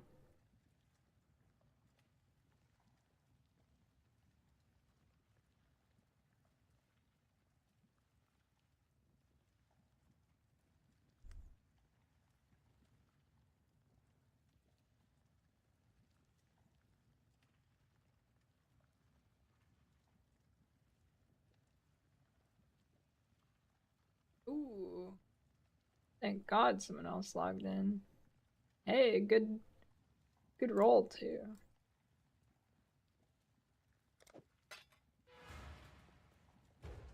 The picture is.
Jesus Christ.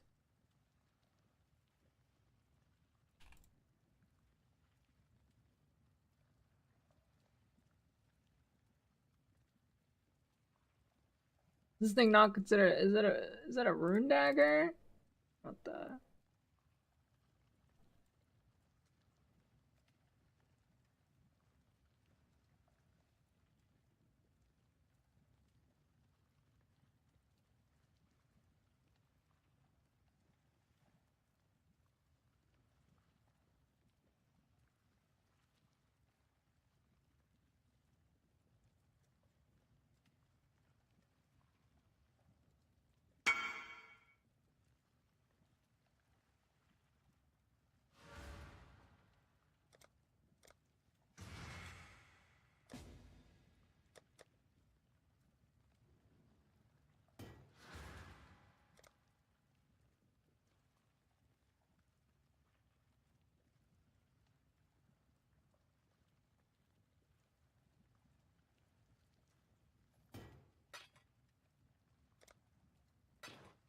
How do I play this as before the build's online?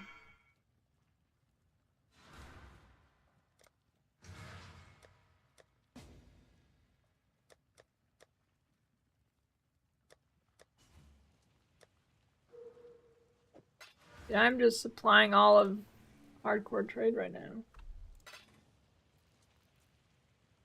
Log tech till 90.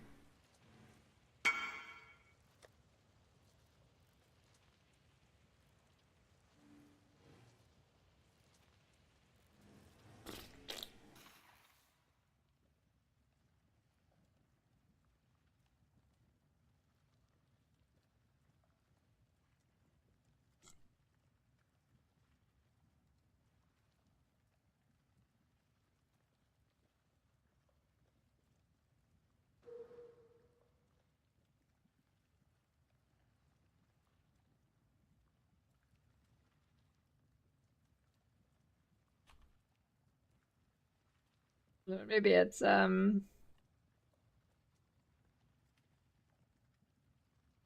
I do power siphon or something.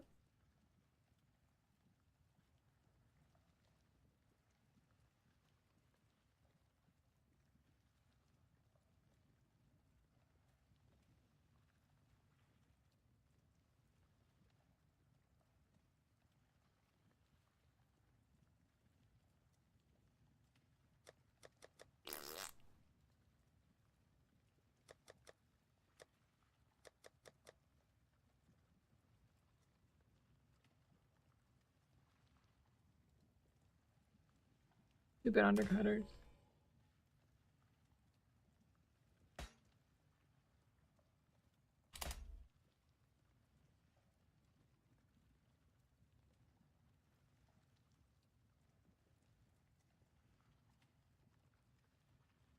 Okay.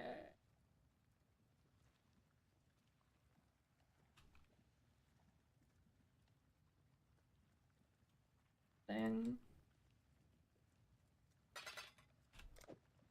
that just reminded me of the time that that league guy who pretended to be in a wheelchair for like literally like 5 years, and then one day he forgot and just stood up.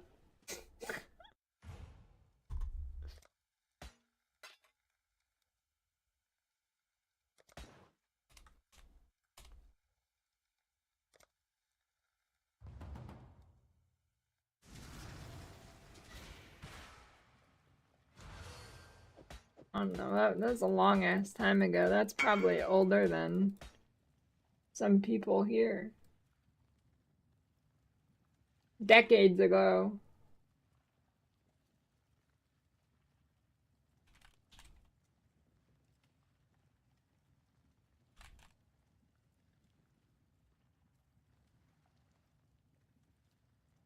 Who was it?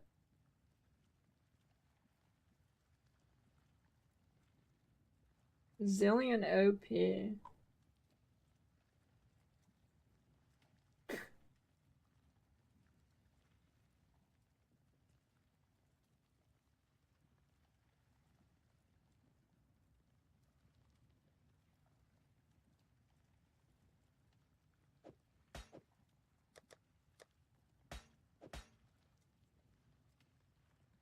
Why not Ungles?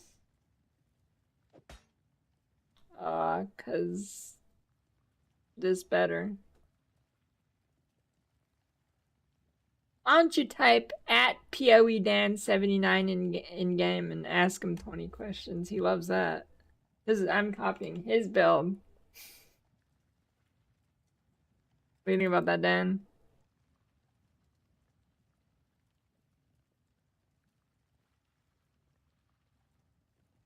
How many whispers do you think he gets?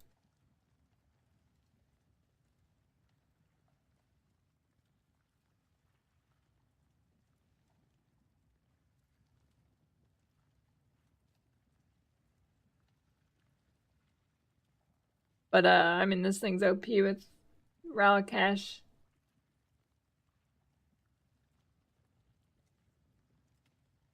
A lot of endurance charges.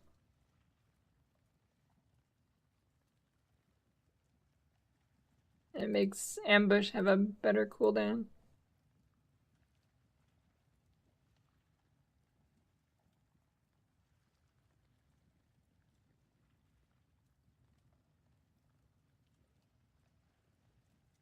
Hi, dude, I need no fast mapping build Ranger Girl Elemental Hit of Spectrum or Kinetic Blast. Oh, we hit.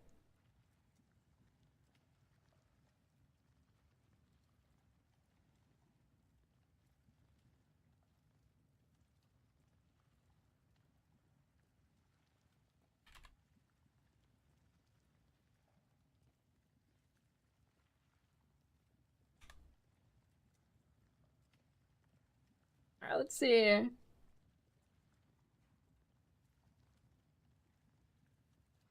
Oh god, the attack speed, dude.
+4 max life. Oh, you're rich now.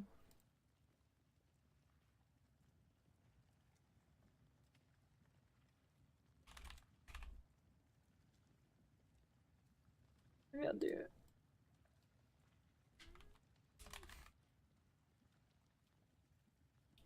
What did I just click?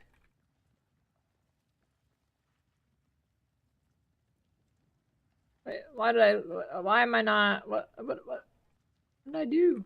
Why am I why are my points over again? Oh, found it.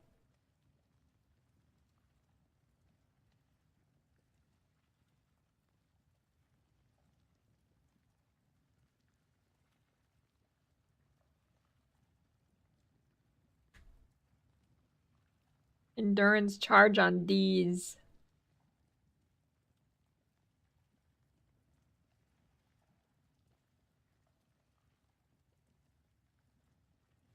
Alright. I guess I still need the belt.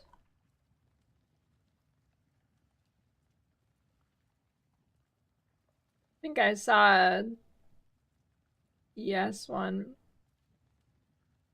Although maybe, oh.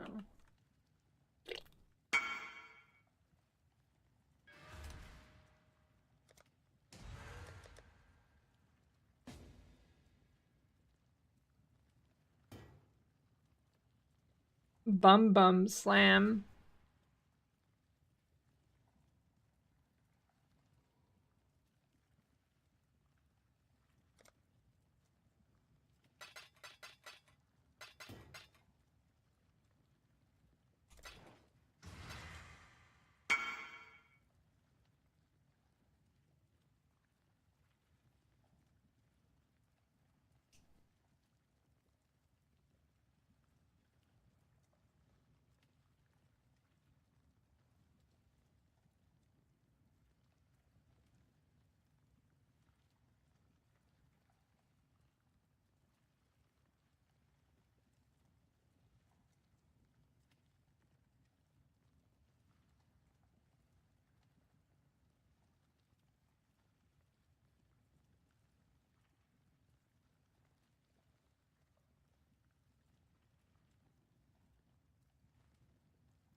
I think it would probably explode before that can happen.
It do be.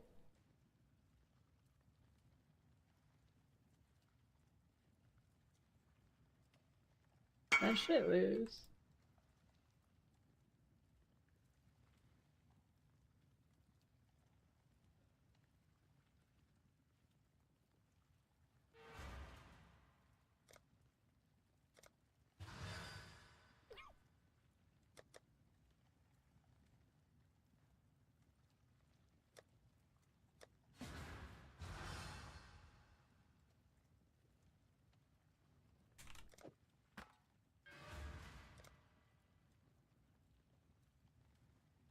Does this shit need conflicts? I'm about to poop my pants.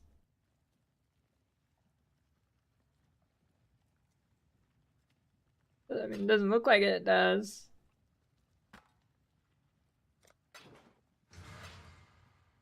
Maybe the 2 strike, but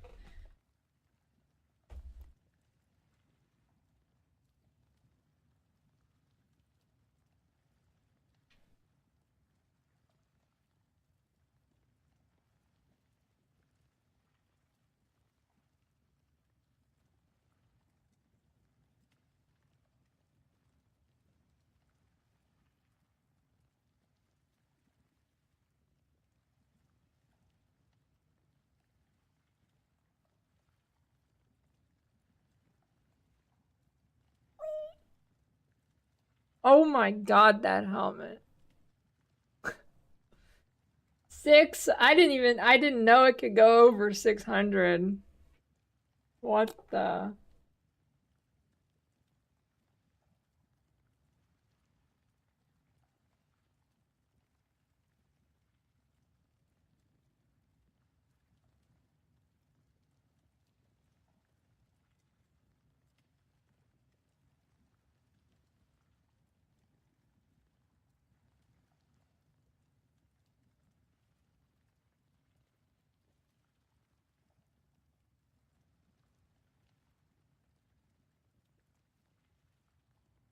I'm gonna have like 6K ES, dude. Holy shit. This is gonna be interesting.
A chance orb, the tempering thing on it?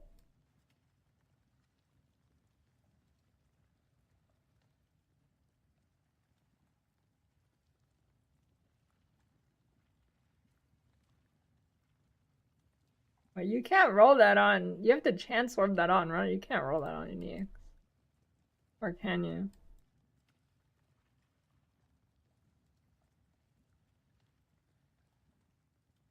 Or oatman, whatever.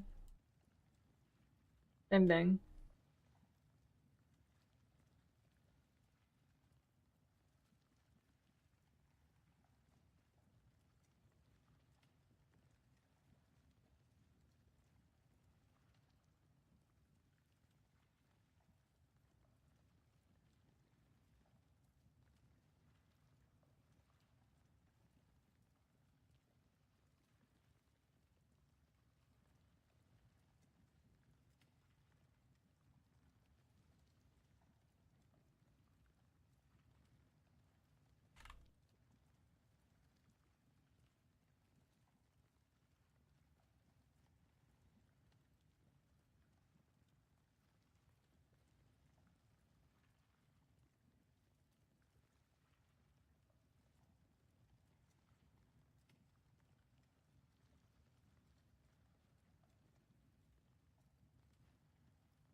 Oh, can you? I've never seen anybody do it, so I figured you couldn't.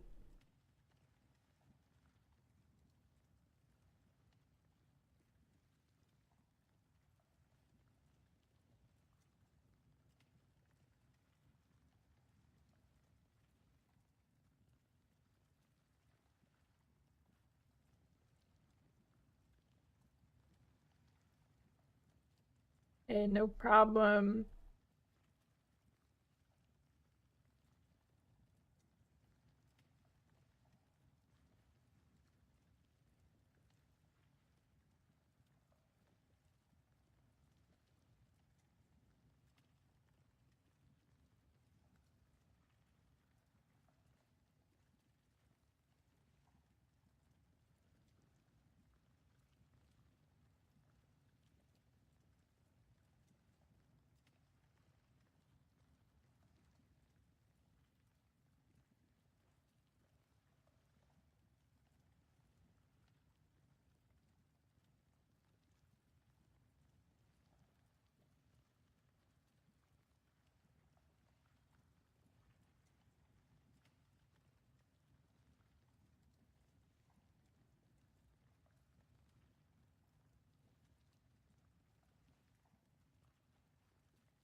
Hmm.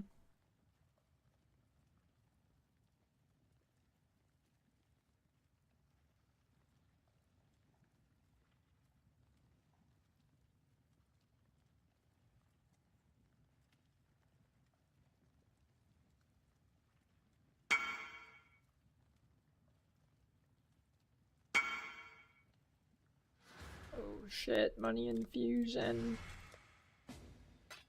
I can't believe they sold that quickly. That's crazy.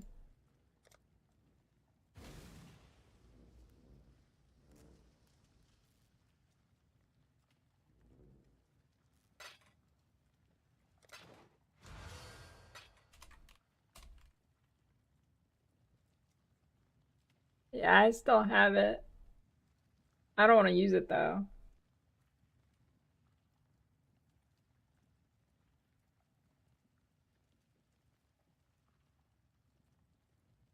Dan wants me to mirror his ring again.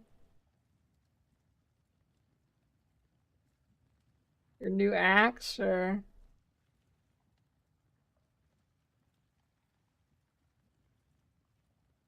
three mirror shards from big boat shipment.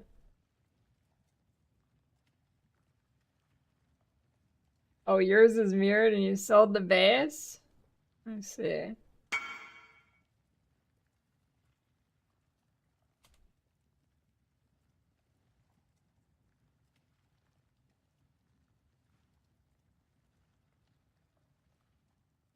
Holy.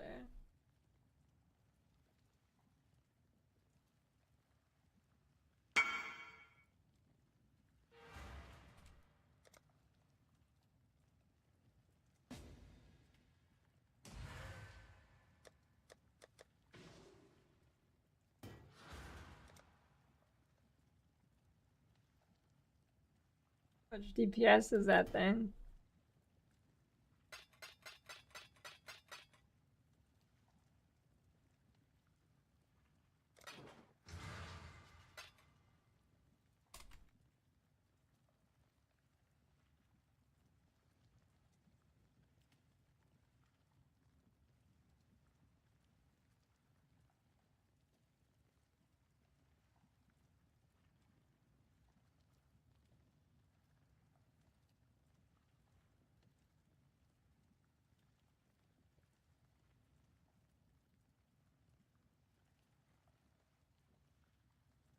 Where is that percent ES one? Just buying all of Dan's shitty corrupted gear. Classic.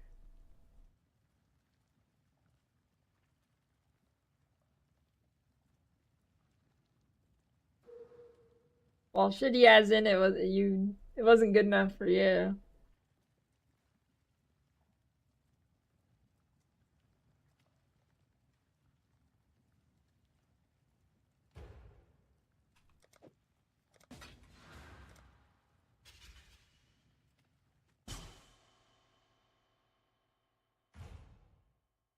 Did you just link your house to come fights on Zillow? Oh shit. Thanks.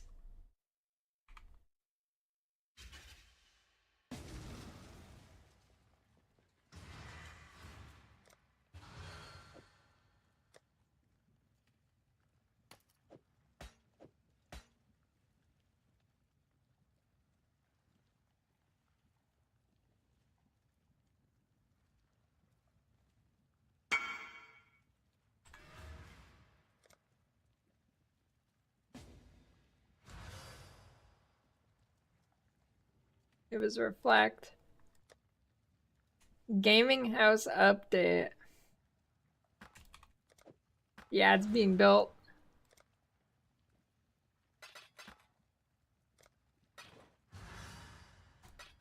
Built by Kuglorf in his small Hungarian village.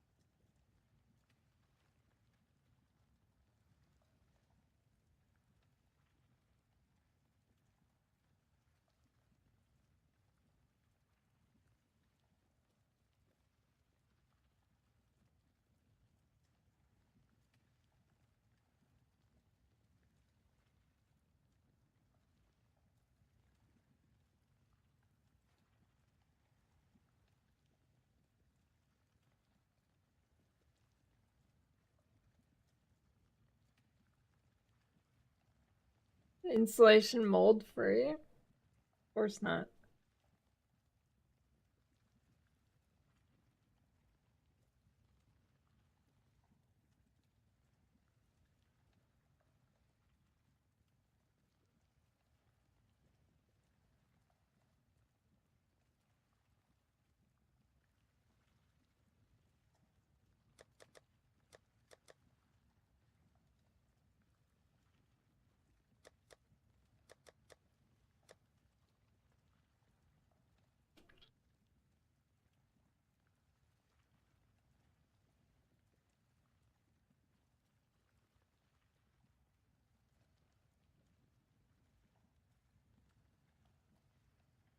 I think the chicken nuggets in Kentucky are laced with fentanyl.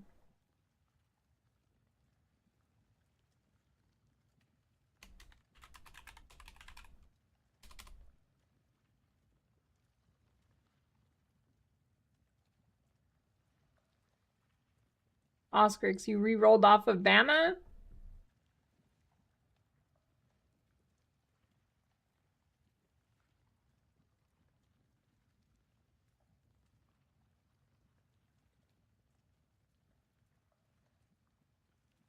Dan's, it's so squishy compared to Dan's. Rock on.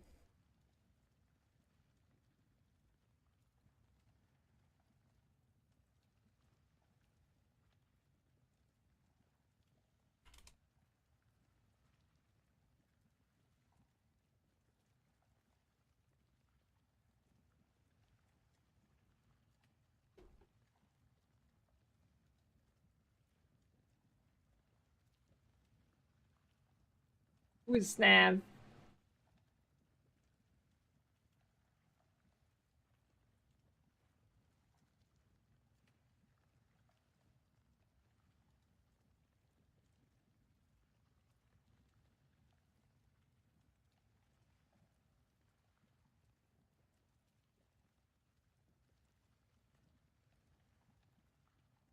Lightning strike tricks or die to fizz or flak? If you don't do anything to counter it, yeah. Wait, actually, no, I don't think so.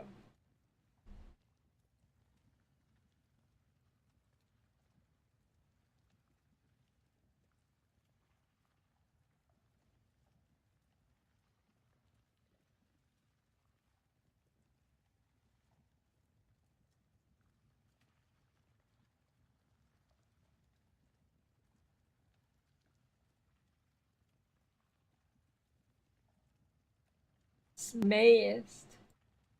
Yeah, but that's not a... This, see what you don't, that this is not a trickster. What do you mean you have 0 recovery? Spellbreaker.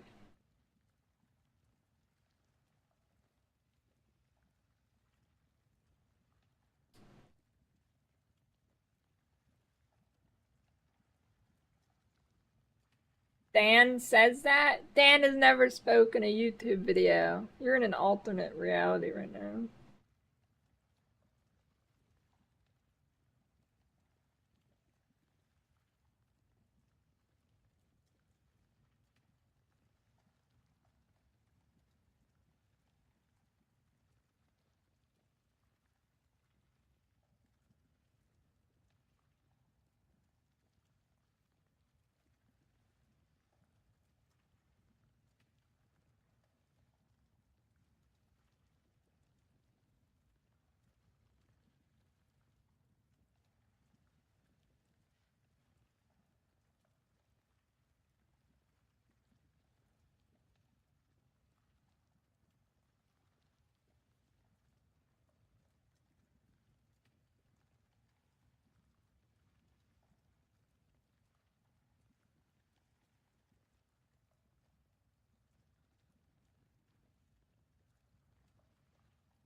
And the power siphon didn't have recovery either, and it's fine. Spellbreaker is OP. Special Cucumber 12.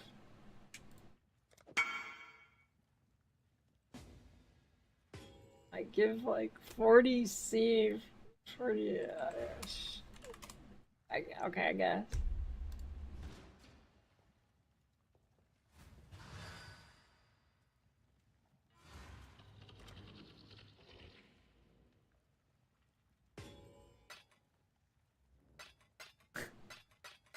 Guy's down to his last money.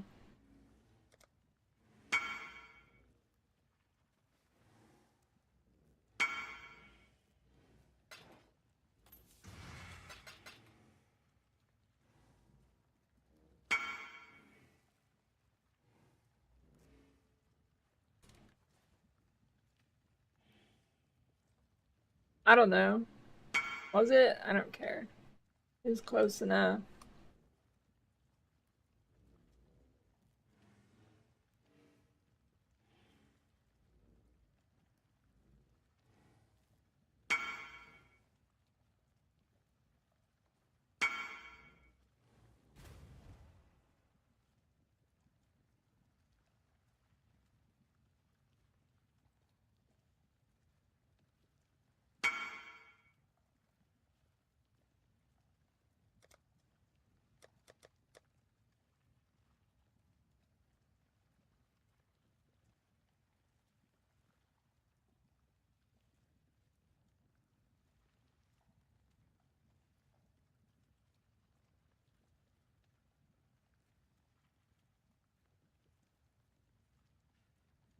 How much are these things?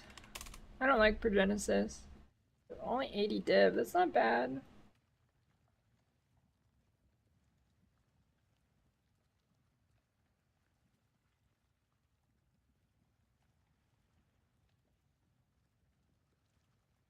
Leveling time soon, TM.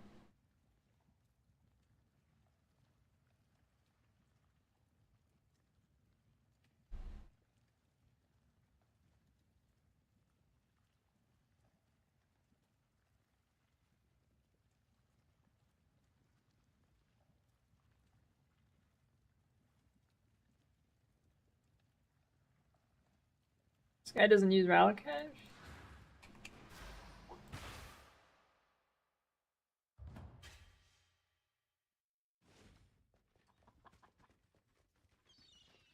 Huh? Who's that?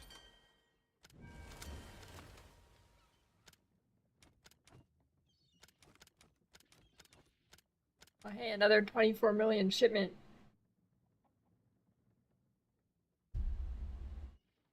Maybe I'll buy some. I'll buy some Don't shitty forget, dust stuff. You've got a bit of treasure to fetch.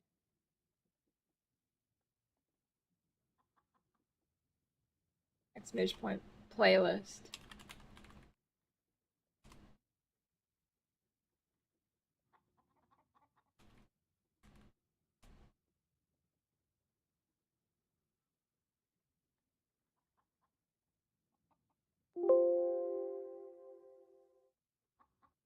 Regular is a scam.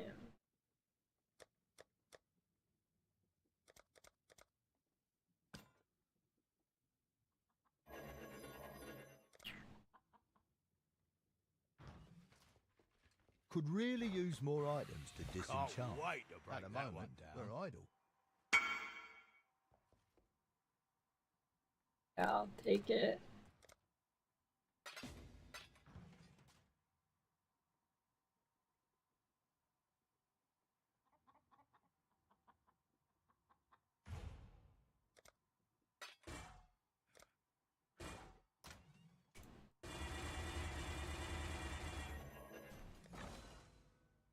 I'm here. Let's get melting.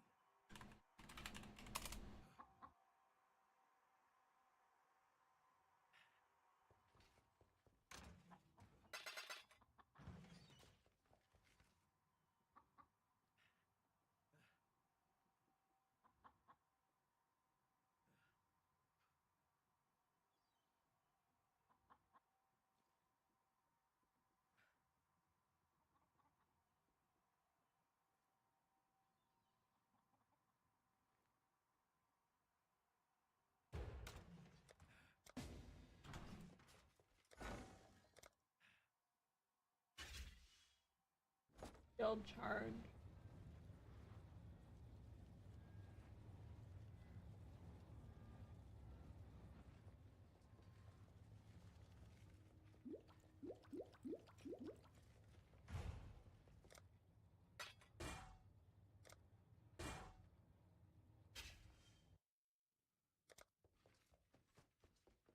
What can I do for you?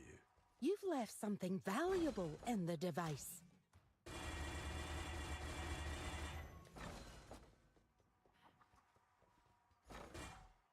Can't wait to break that one down.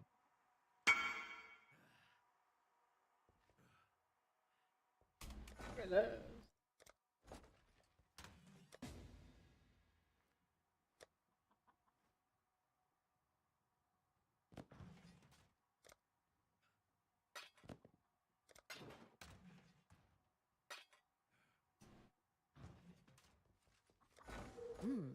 But the angular momentum.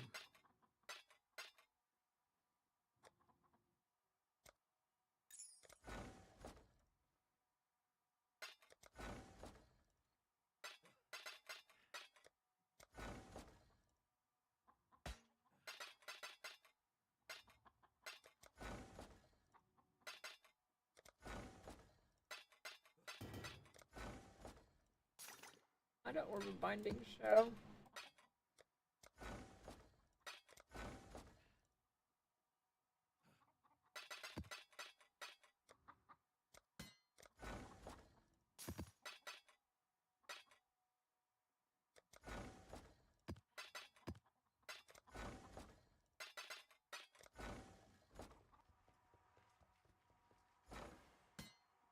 We're gonna have fun with that one.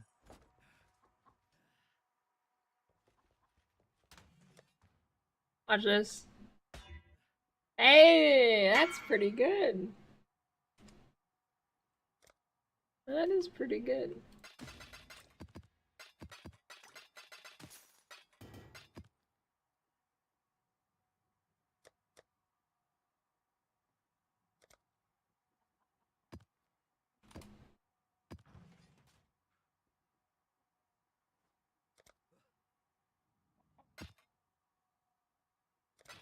Engineer.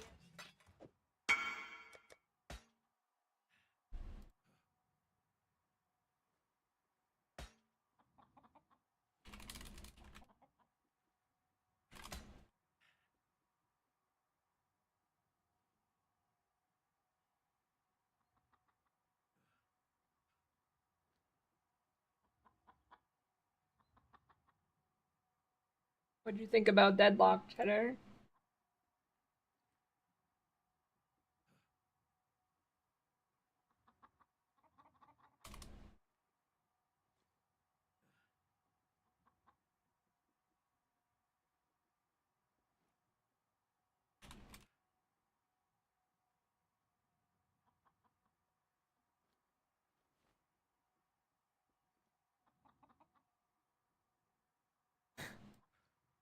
Sounds like you had a good time.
Come on in.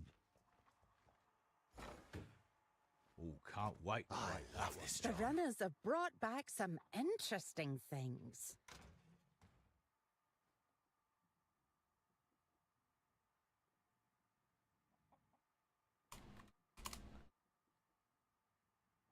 Seven days, he's gonna take the offer.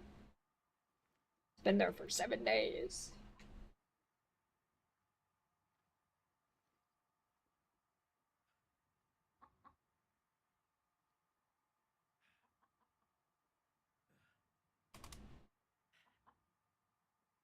I'll still use that thing.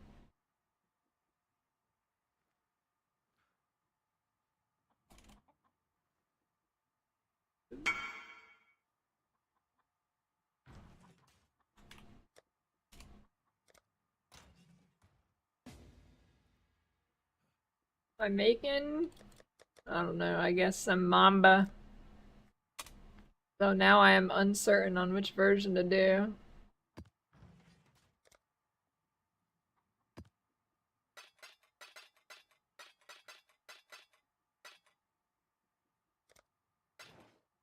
The people who play SST Glide are actually crazy.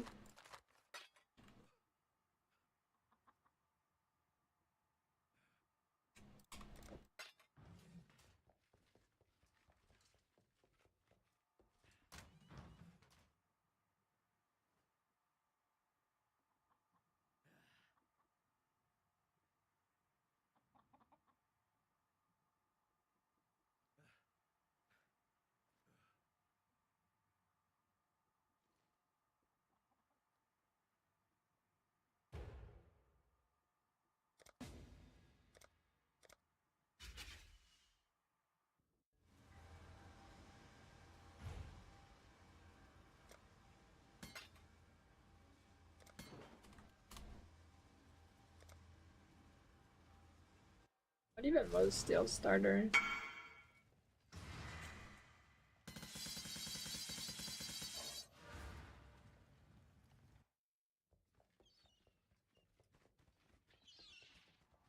What can I do for you? Let's get melting. Don't forget, you've got a bit of treasure to fetch. Dude, SST and Crucible was cool.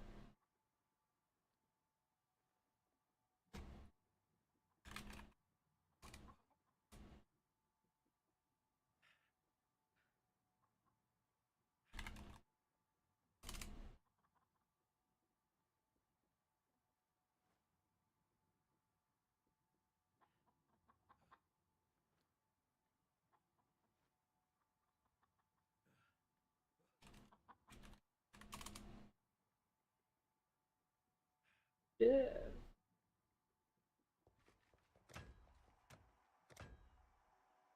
50% increased dust per implicit, so that 100%. So this should be pretty. That should be like 1 million, but In our next game, I should have them fight one of those gods.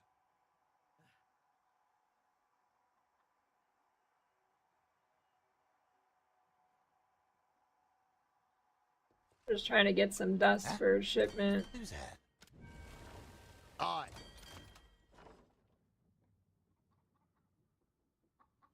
Yeah, there's some PoDB.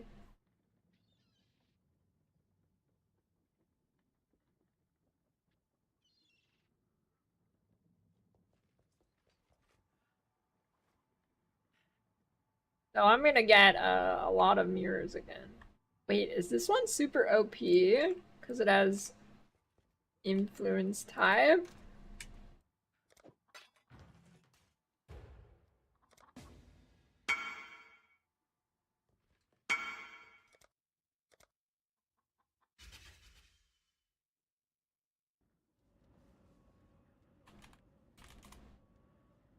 Scylla.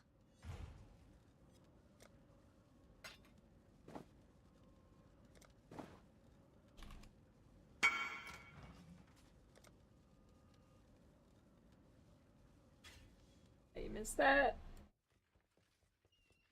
Come on in. You've left Sure something did. valuable in the device.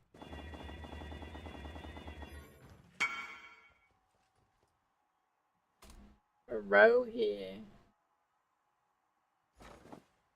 Oh, can't wait to That one break is that OP. one down.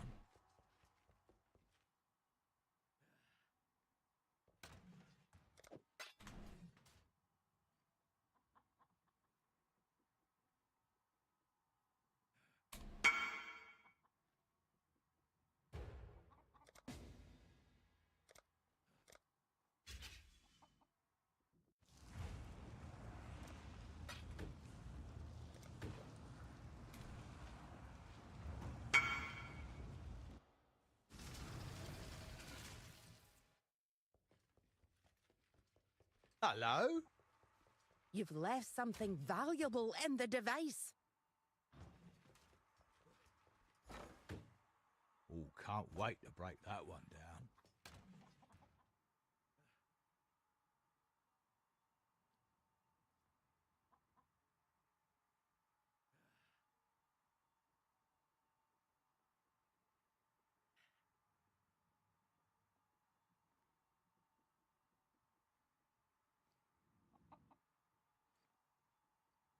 Look at Eternity Shroud's cool.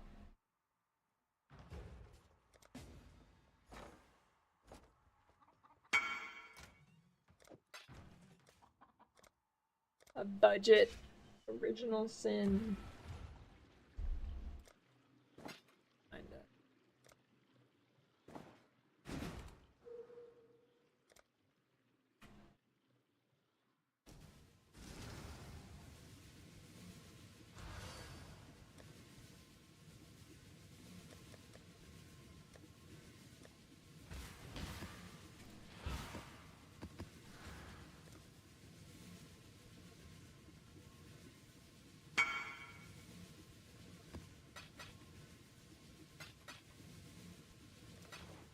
$18 FPS. I have like 10 items in here. That dude's on a 1994 E-machine.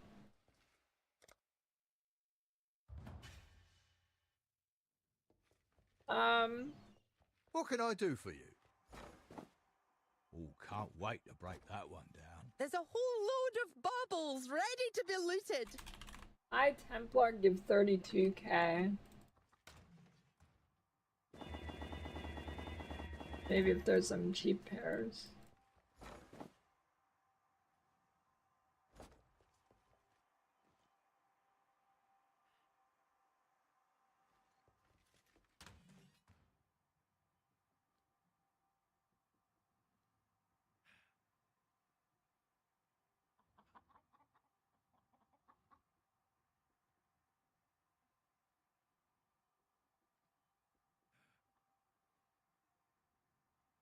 What was I thinking about just now?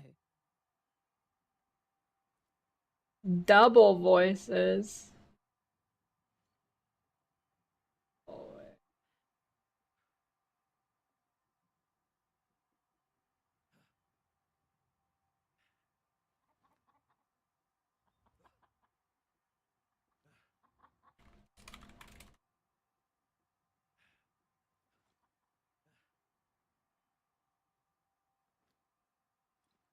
I mean,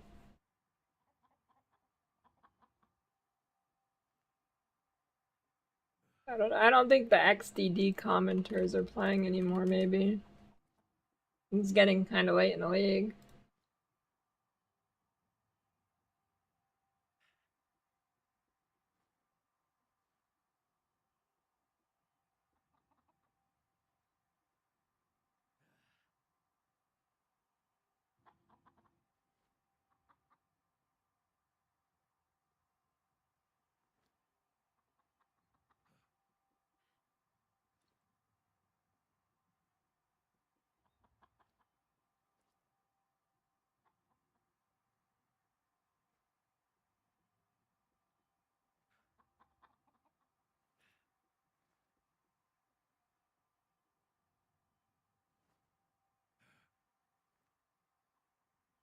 Why?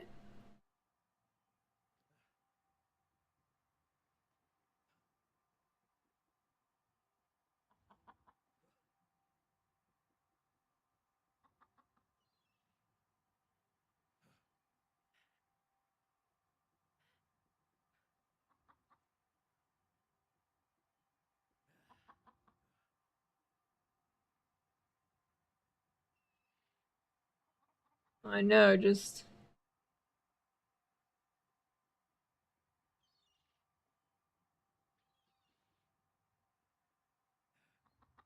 Are pneumatic daggers really the best play?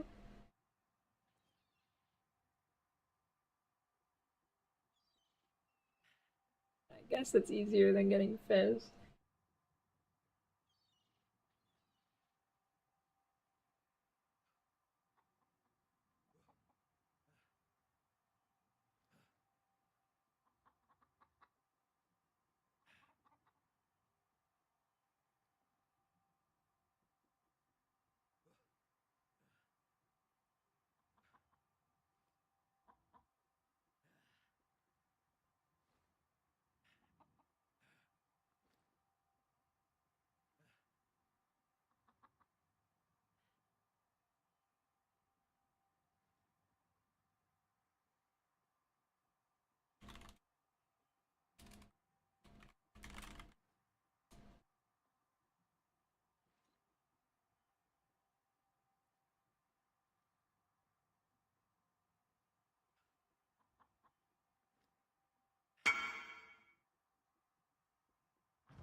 Maybe if I attach several blades.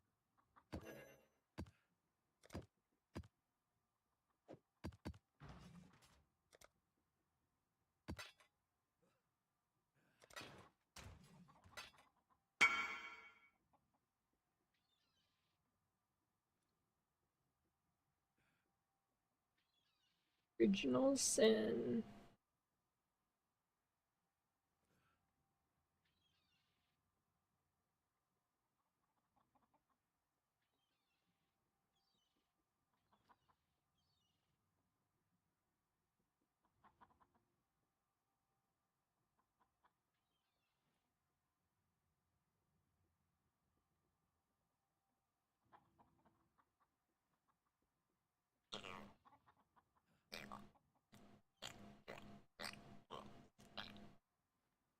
Hmm.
Don't spend 12 div on that shit.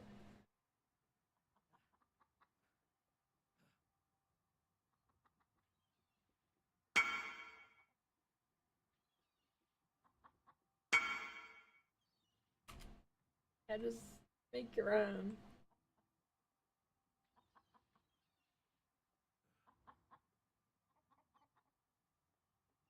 No way these are worth 12 div. Yes, yes. Now this one, The perfect you should get this excuse to one. see Danik.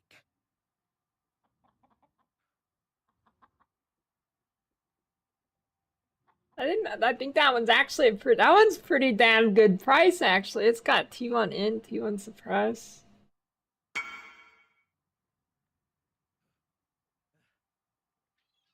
Ah, screw this one. This one sucks. This is a pretty good deal.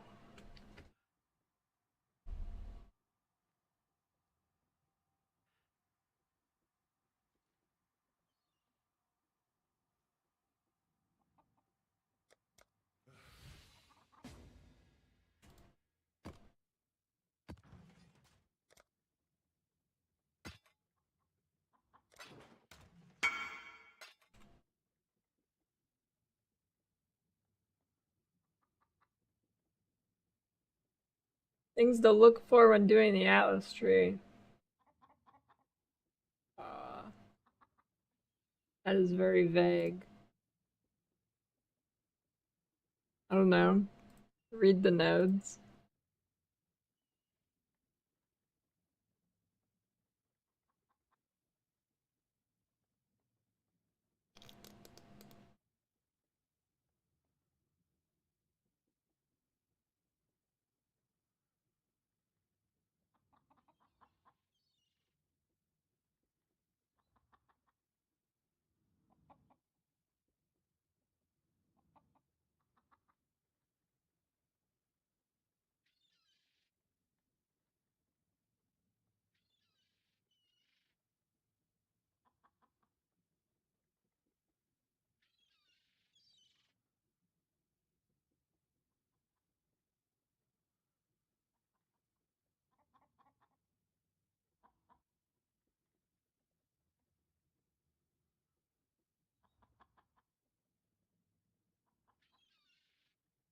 Pretty much just do the ones you enjoy. Most of them are decent.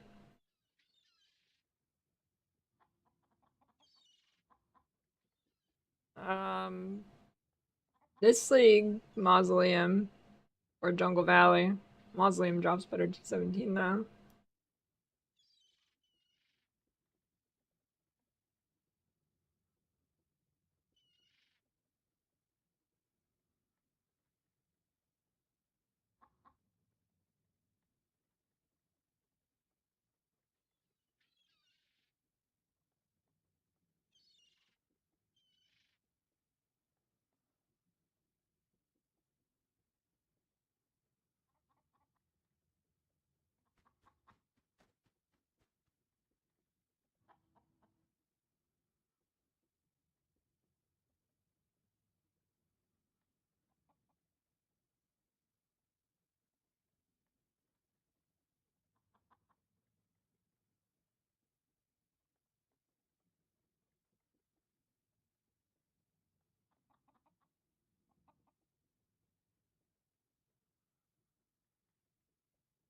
Hmm.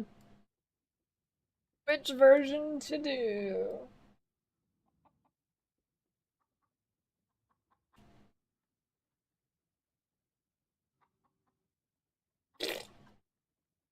Maybe if I attach several blades.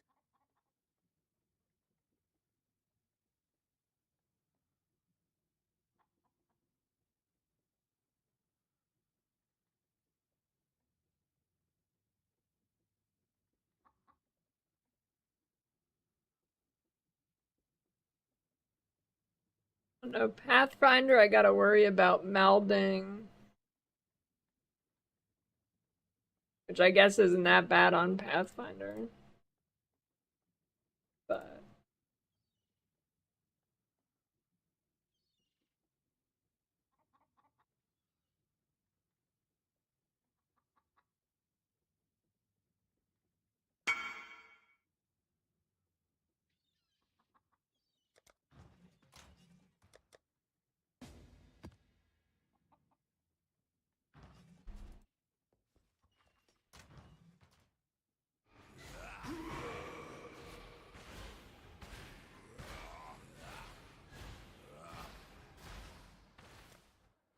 Huh?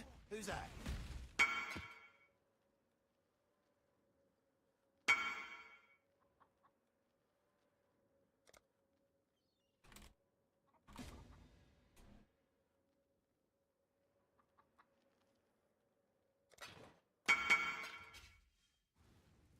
shit, everybody's logging in again.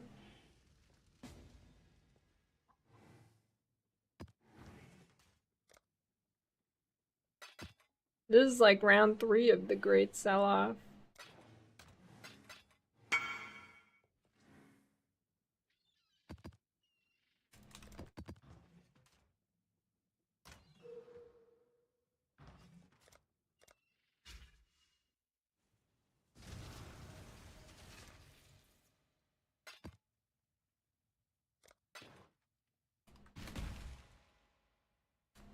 Those wings though look kind of sick on that guy.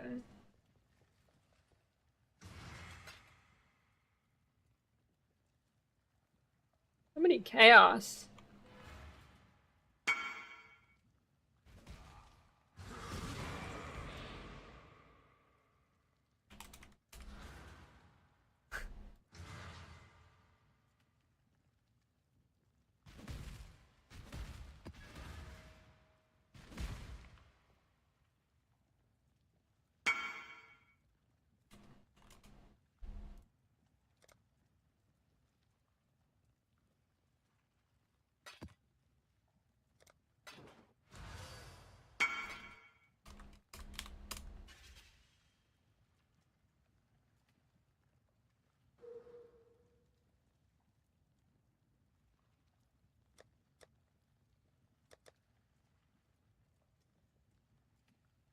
Can't believe nobody bought this.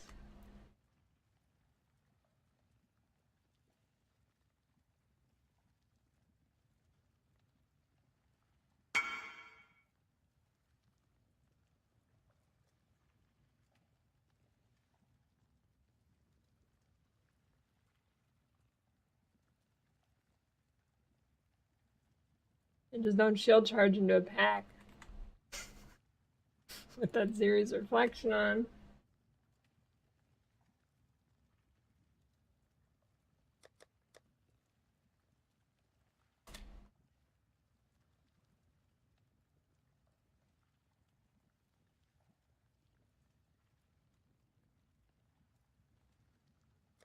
I'll be right back.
Alright, I missed a trade. I did.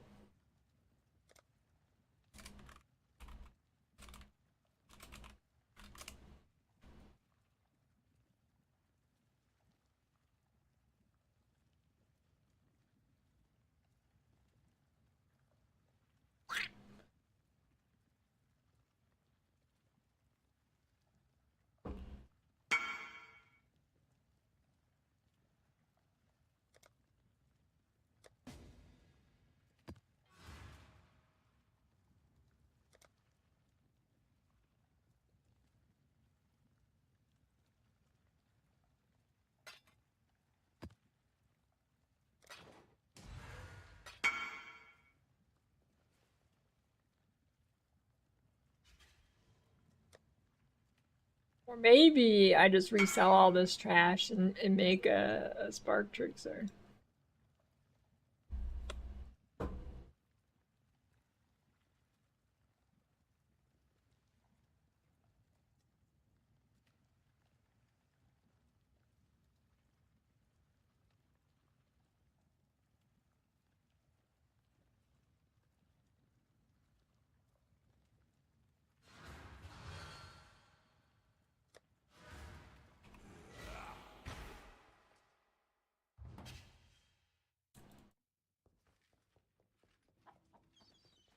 Bloodfield Who's charge that? Have reflect. anything for us to disenchant?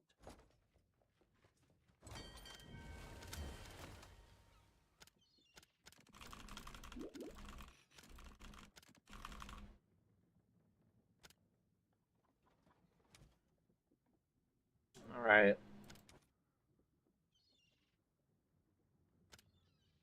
You know, see, me too. I was too, but you know what it was? Is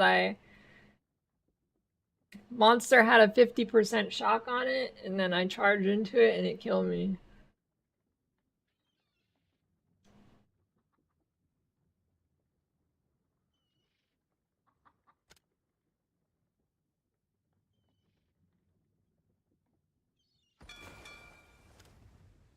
So is it confirmed that Verisium, like, siphons off from currency? So should I, like, not send that? Is that, like, confirmed thing?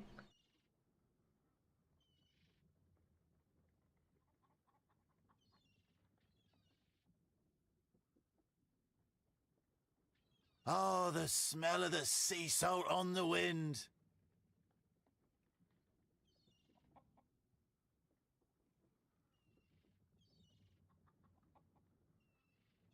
Tinfoil hat. Oh, off they go. Don't forget, you've got a bit of treasure to fetch. Let's see what I get from that.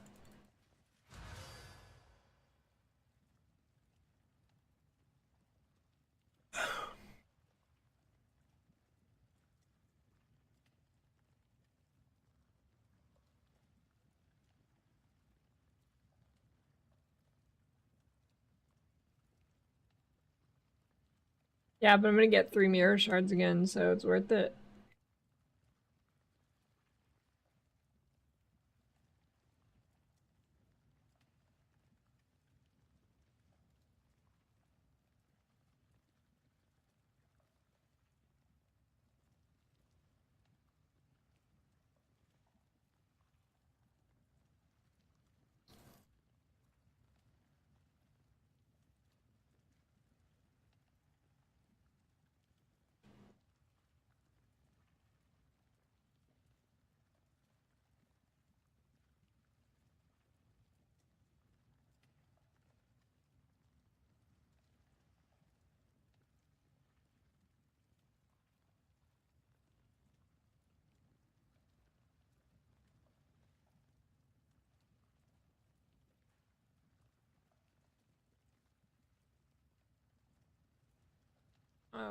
Apparently not.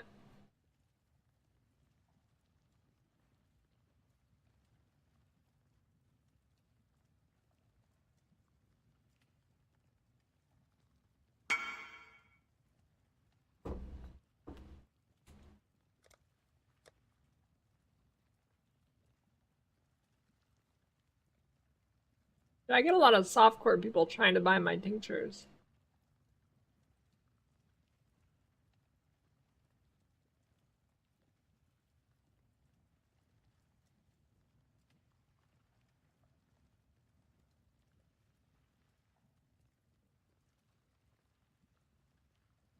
No, distance doesn't do anything for some reason. Which makes no sense, but you know.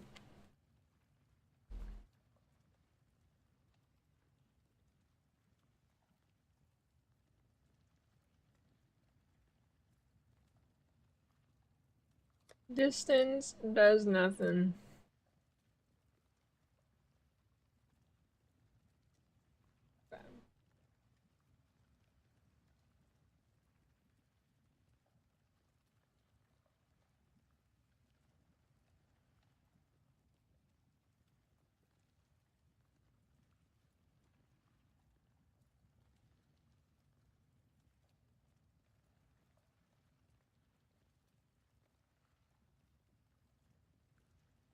Pathfinder Trickster. So on Trickster, I spend 80 div crafting ES gear. On Pathfinder, I spend 80 div on Progenesis.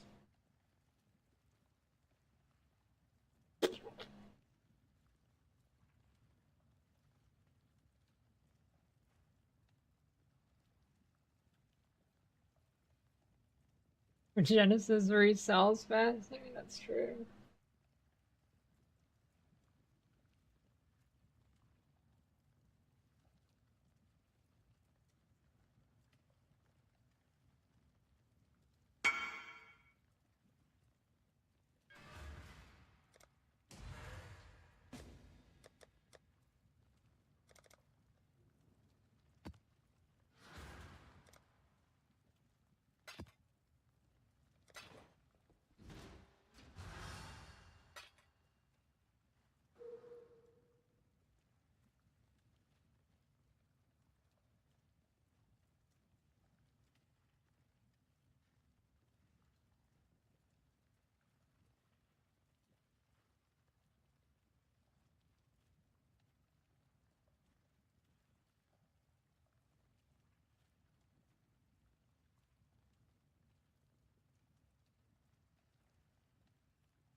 Shadow loves the attention.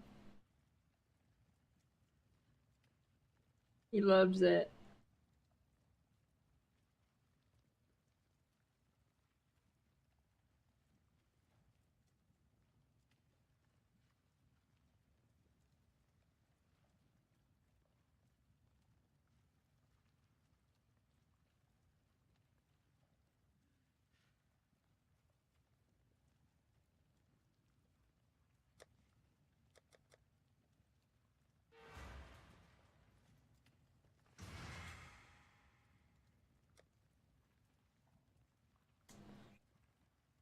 Um,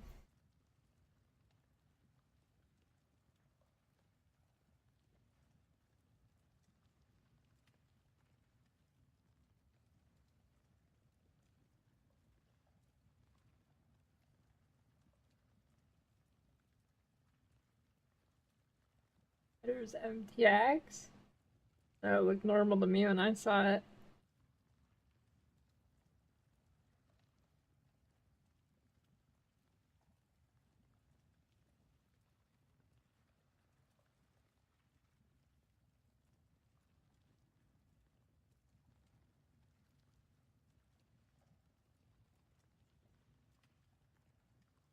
Dislike Progenesis.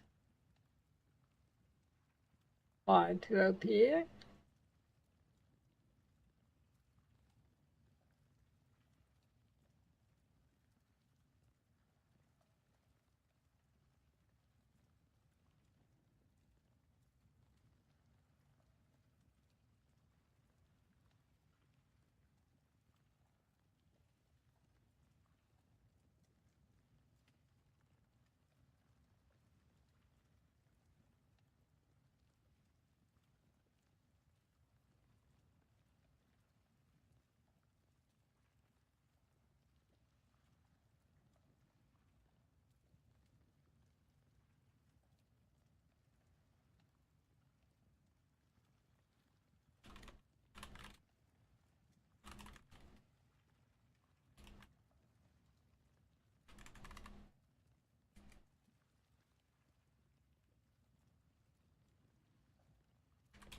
So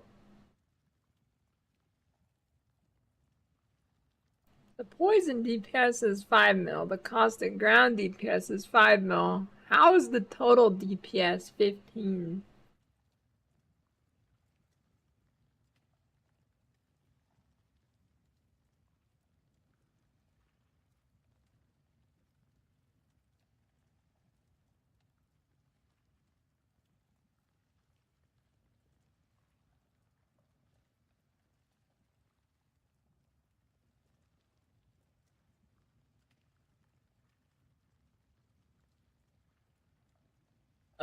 From each weapon.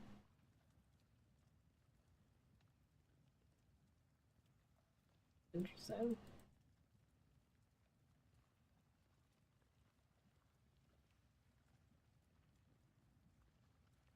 Swap your weapons around, you lose DPS. Hmm.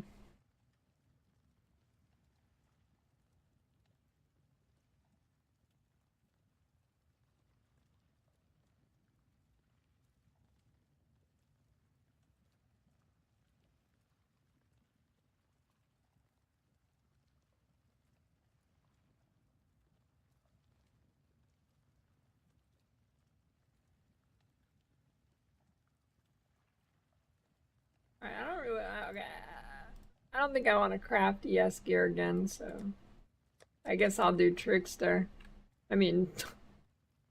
The other thing, Pathfinder.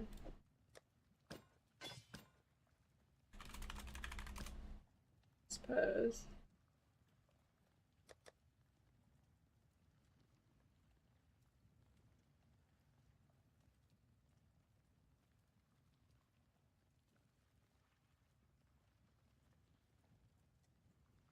No, I do want to drink a coffee today and flush out the system. God A Slayer. coffee enema.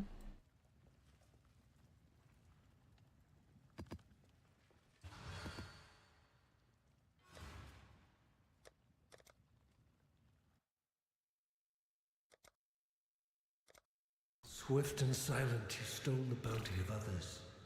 A crow that plunders our crops. A stray dog that slaughters our sheep.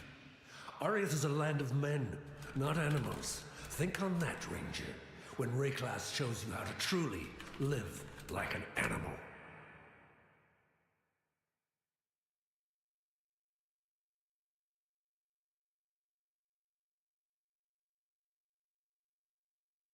What's a good name for Mamba?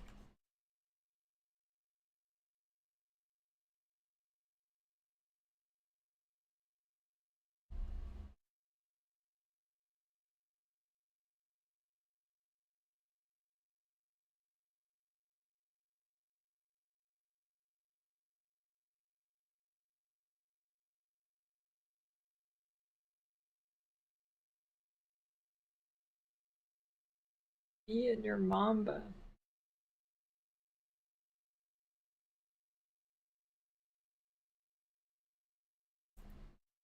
Mamba number 5 would be pretty good if they let you type numbers.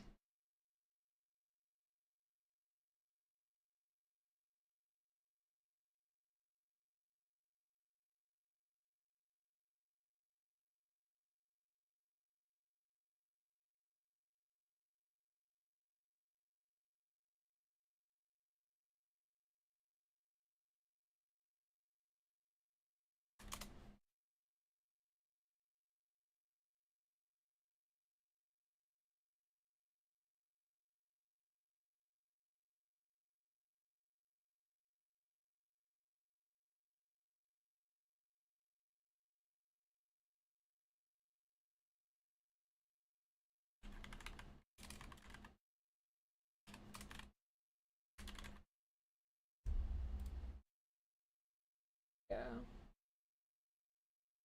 Oh, you guys can't see it. It's a surprise what I chose.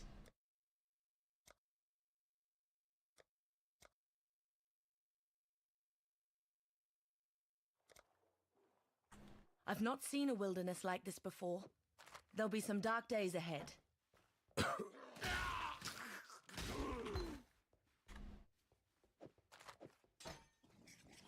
Genius.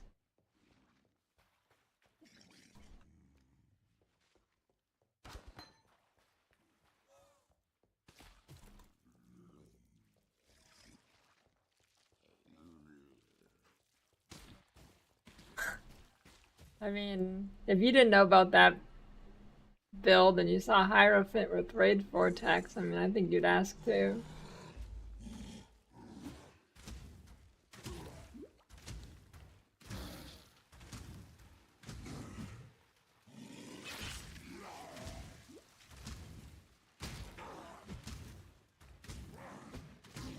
I'm still breathing, that's a good sign.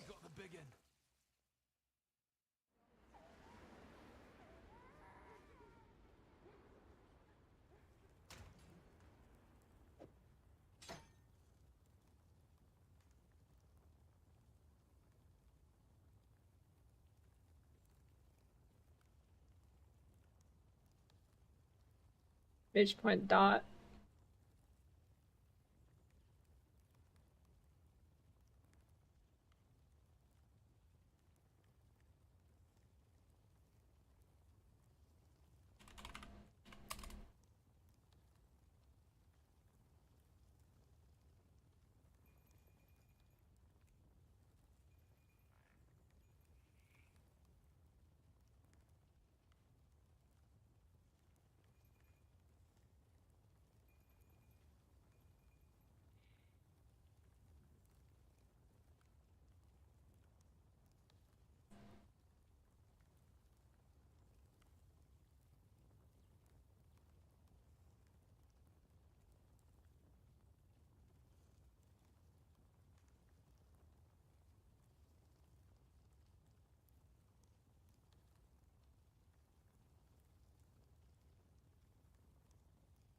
It's gonna be like all my money for the Progenesis.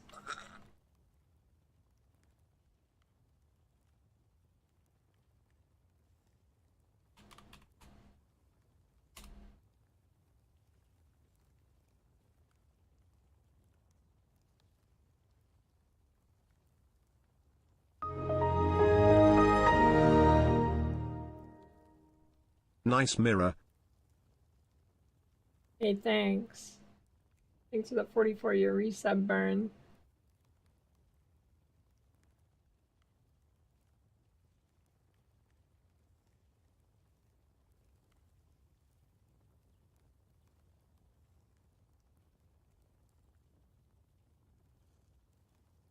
Yeah, these are pretty cheap.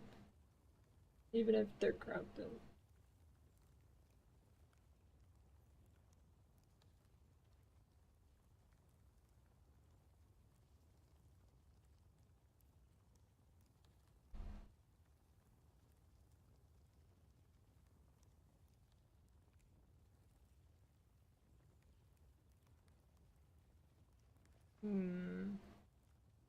I don't know, my motivation is flying out the window rapidly.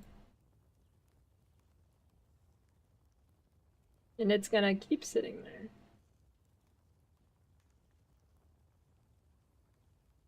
That is tempting though.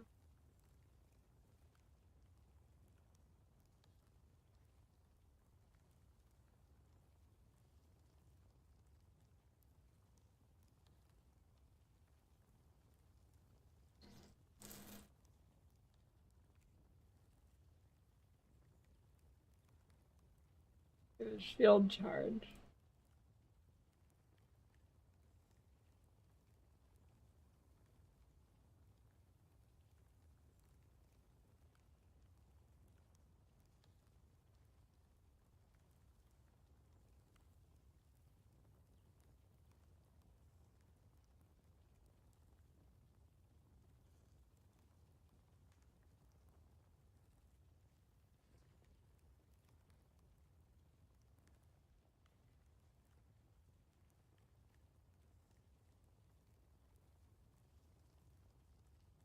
It's because level 13 gem evasion on Adziri reflection and then 50% shock.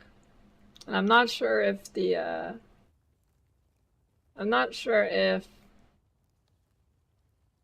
percent increased monster damage on map scales reflect damage.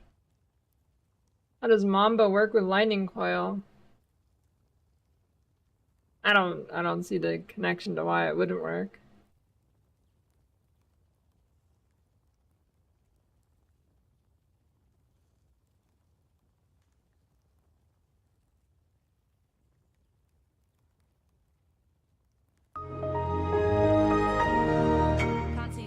do that here. Rerolling is pain. Thanks for the 6-year Prime, fathead.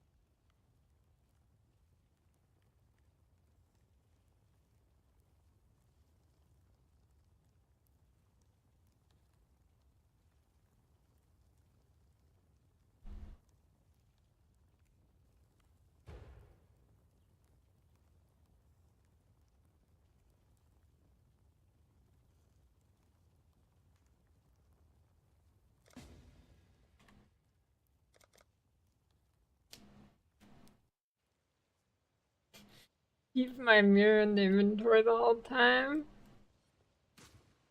Boy.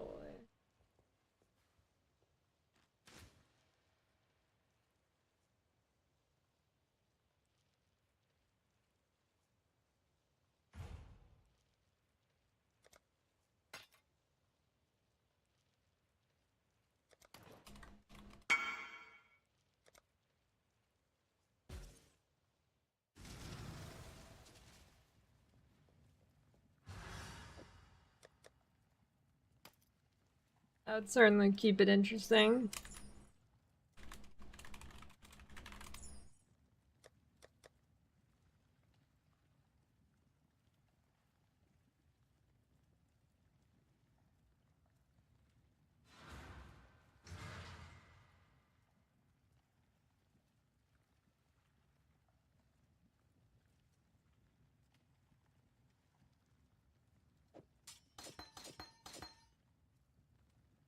$40.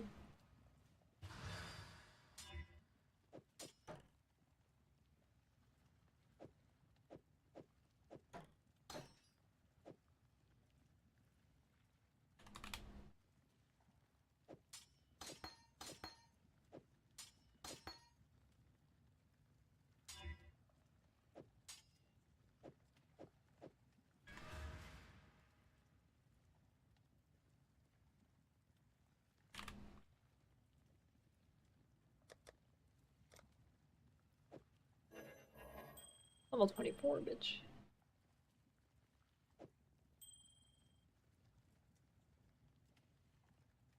Oh, not a trickster this time. I'm breaking free of the addiction.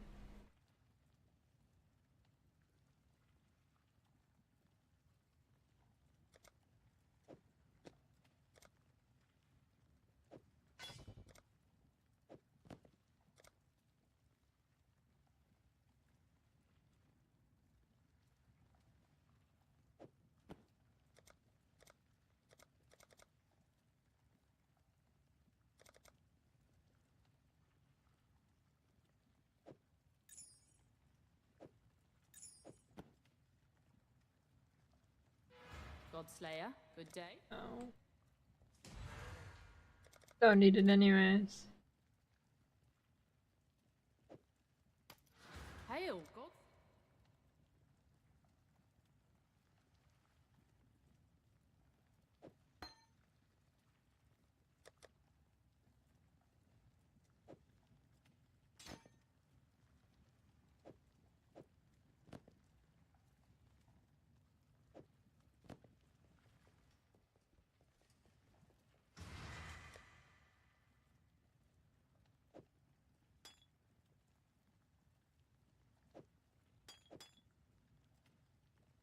Godslayer.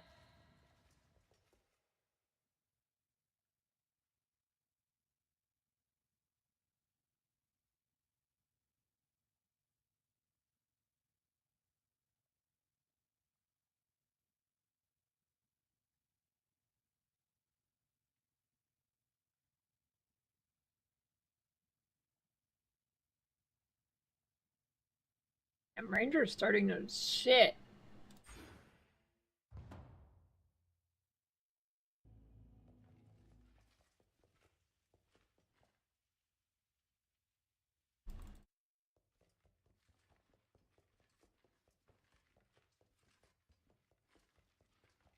I don't think that's the same Santa, Cheddar.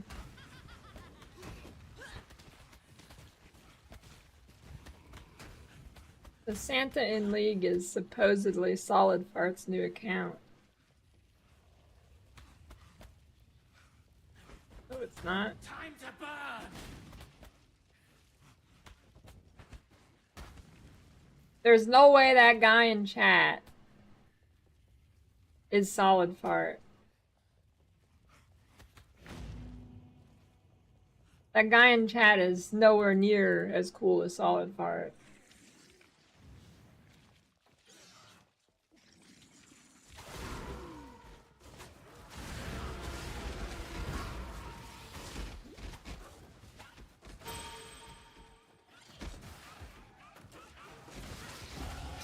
The worms will have to wait a bit longer for this meal.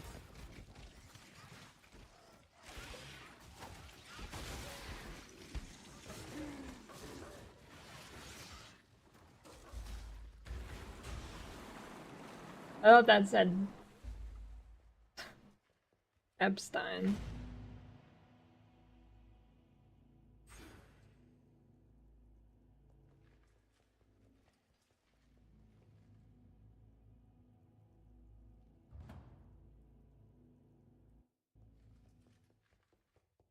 Fine.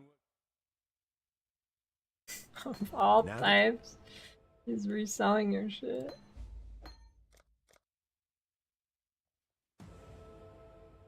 Stay sharp out there. I've seen Lion Eyes. Hello.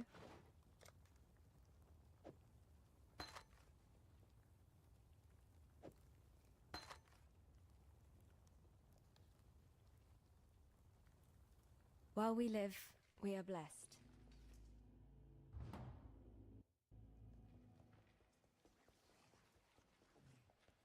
You're on a watch list now, Lemgo. For sure. No, I forgot. I always do this on fresh starts, for fuck's sake.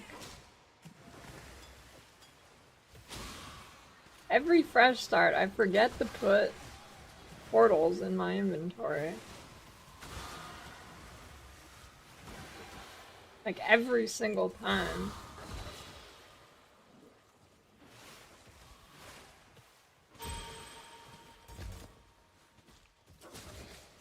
Someone drop me a portal. This thing will. Watch. Or no. Are you gonna blue button me Pain portals? brings strength. That's nature for you. Oh, but you're all the way over there. Oh. I gotta go back to base anyways.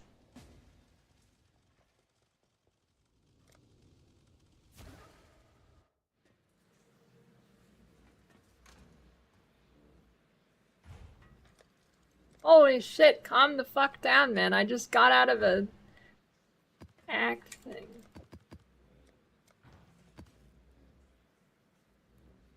Wait, what? I have two trade windows open at the same time? What is that? Wait. What? Wait, what is happening? Why'd he cancel? What?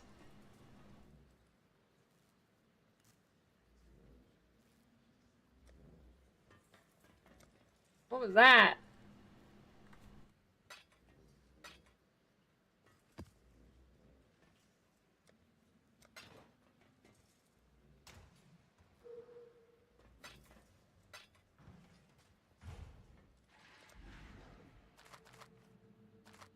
And I have part. Hold on. Come to my hideout.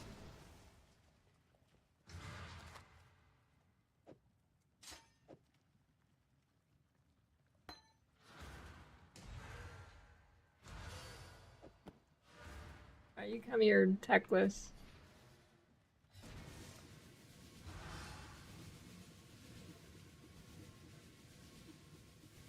Alright, both of you trade me.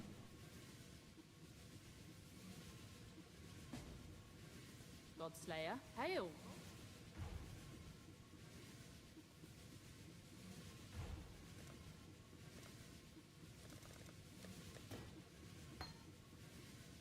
That's so weird. I can't actually accept it though, it doesn't work. It puts it in the other window. What?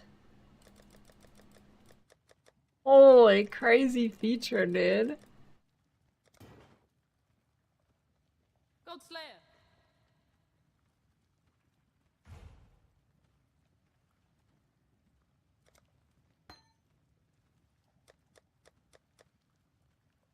Wait.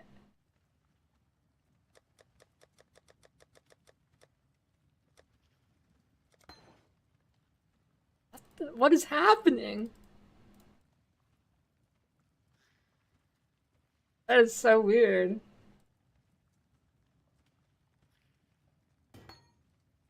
Wait, they're in the window.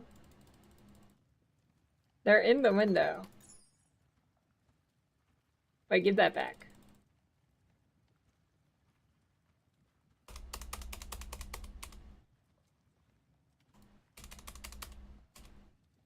Wait, what do you mean you see them? I'm in it. This is a trade window at Techless. What do you mean you see them, Cheddar?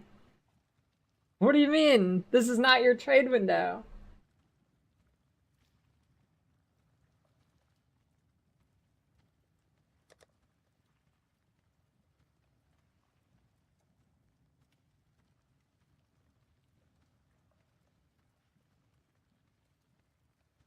This is weird.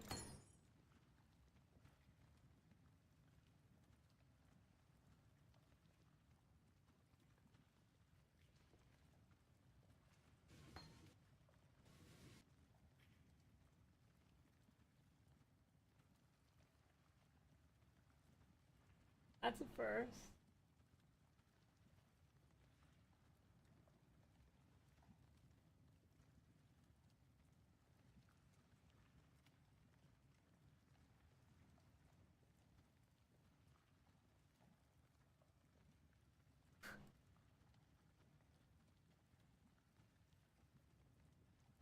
That is weird.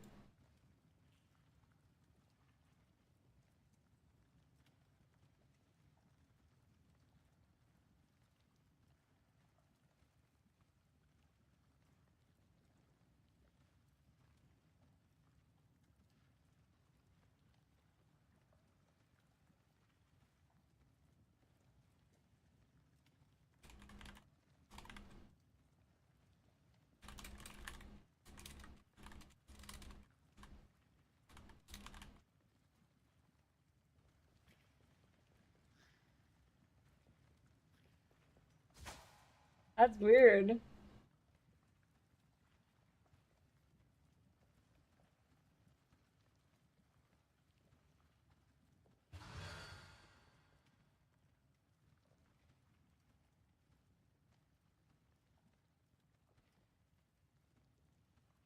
Wait.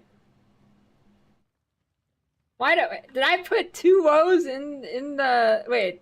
Why do I have two dashes and two woes? Is that what I put in? It didn't dupe, did it? I just had two in my inventory, right?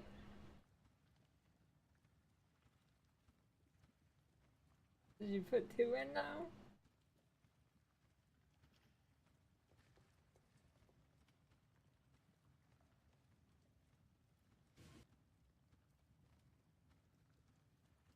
Okay, I think just okay. I just had two. I just had two.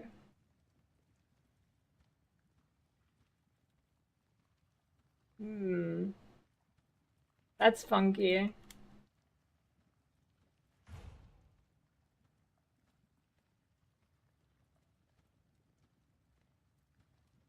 Oh, it didn't dupe. I don't think it's actually. It's not like actually registering two trades or anything. It just. I don't know. It's not like registering two trades. But it actually opens the trade window. It opens the second trade window, but I can't see anything.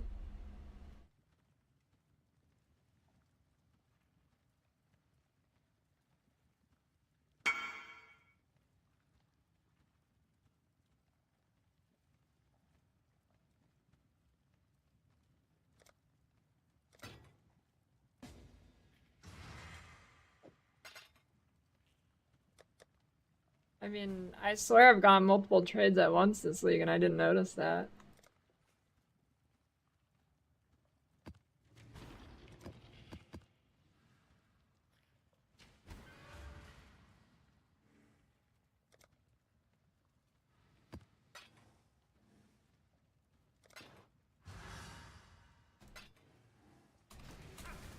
Weird. Weird.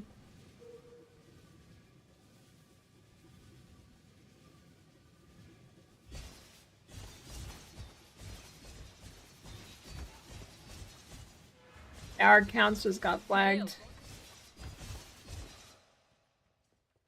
I don't know if you can confirm trade with gamepad. Thanks for the woes. And I still don't have portals in my inventory.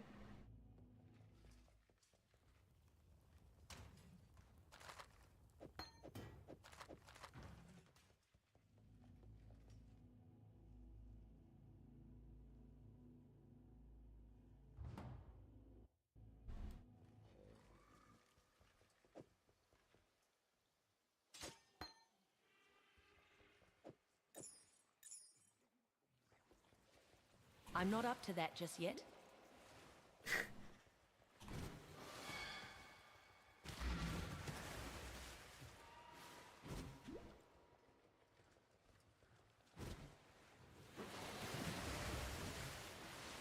Are you at a hotel right now or are you off work?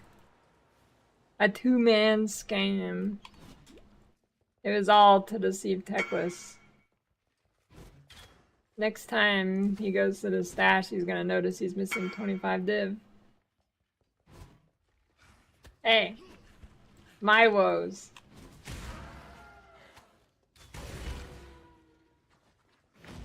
Double scammed. It was a double heist.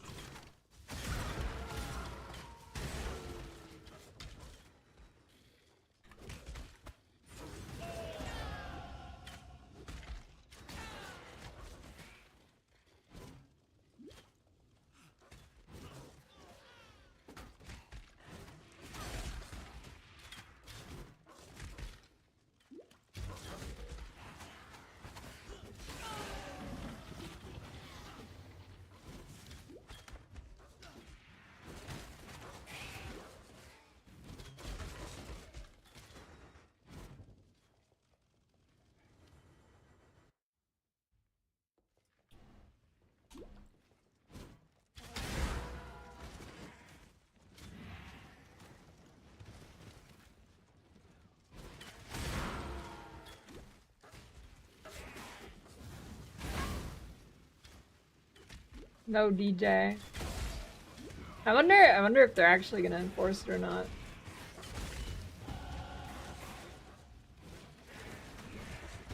Oh, Warden's poopy.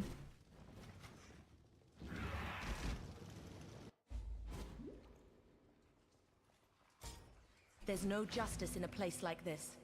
Only misery.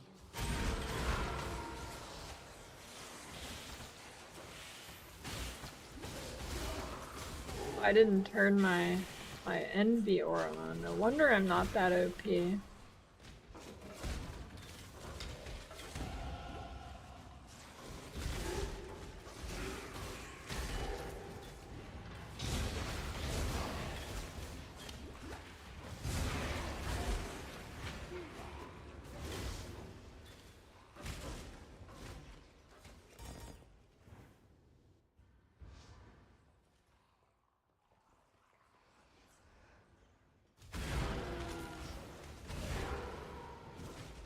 Yeah, this is in-stacking Trickster doing a tier 17 right now.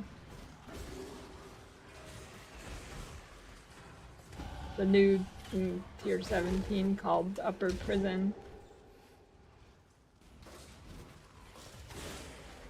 I'm not up to that just yet.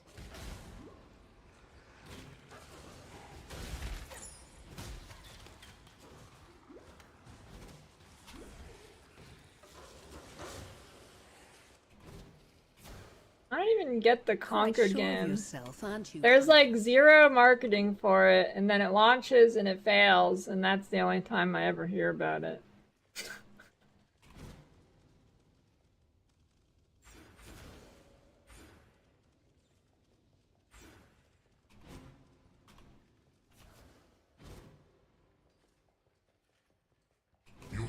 this trespass.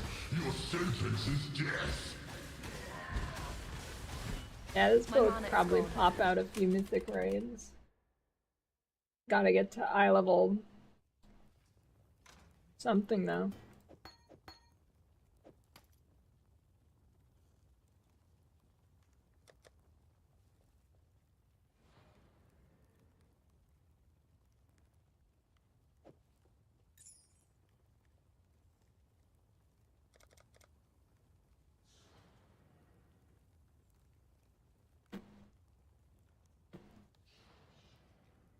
Give me it. For some.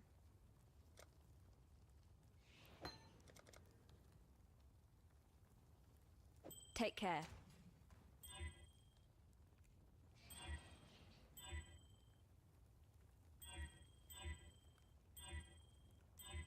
Intelligence, intelligence.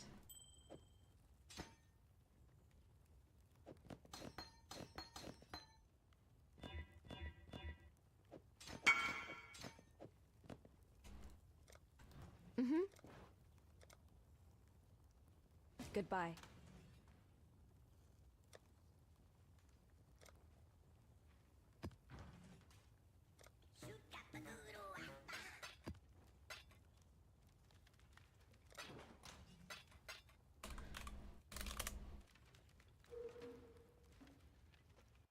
I think it was like just a hero shooter thing, which there's already like 45 of.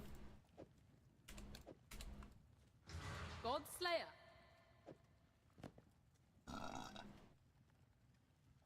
Mm.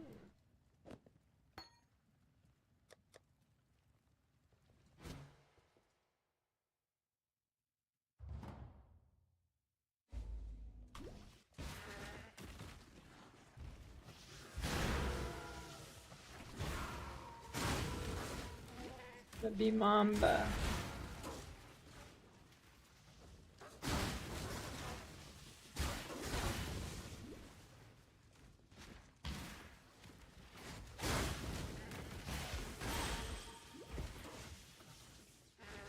Might dev shit talk Deadlock? No, but Deadlock in a pre-alpha state is way better than Smite. Life and death live So that side must by be side. pretty funny. This is a strange land.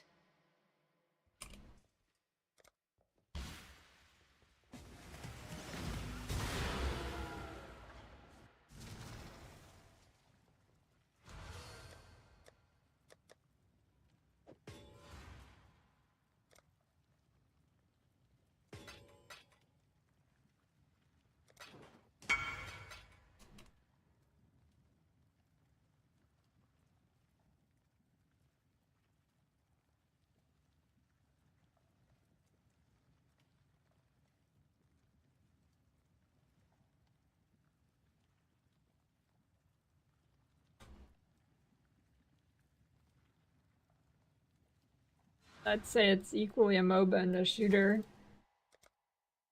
'Cause it's pretty MOBA-y.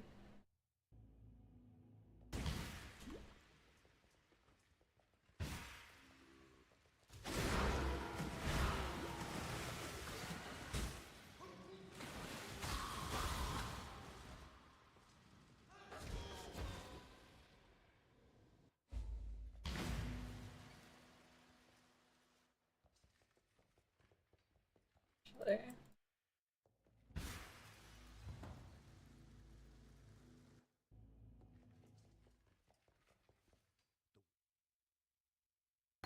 Stay sharp out there. Wasn't a ball, it was reflect.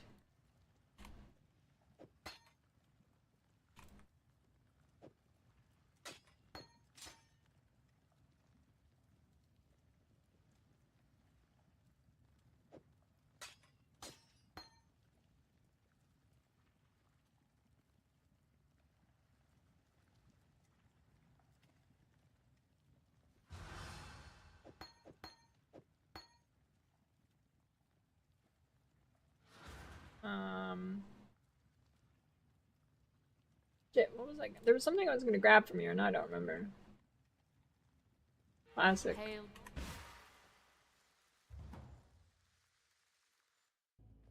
I always spend more time when I use leveling gear than when I don't use leveling gear, because I stand around and try and figure out the shit I forget, and then I don't remember, and then I don't get it. And then I'm just sitting in town for 25 minutes. Every time.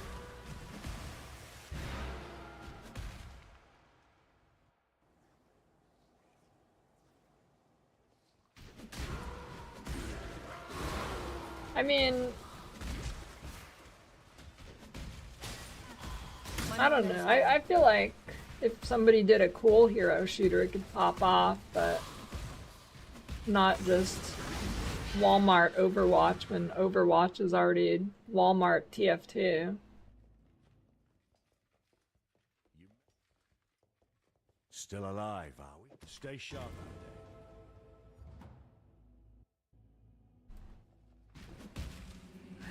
I'm not up to that just yet.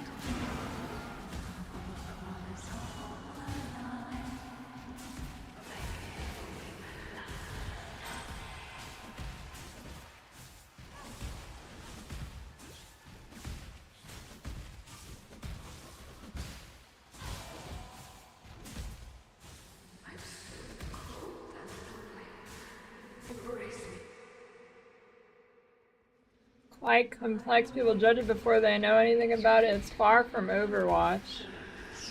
Conquered dev spotted.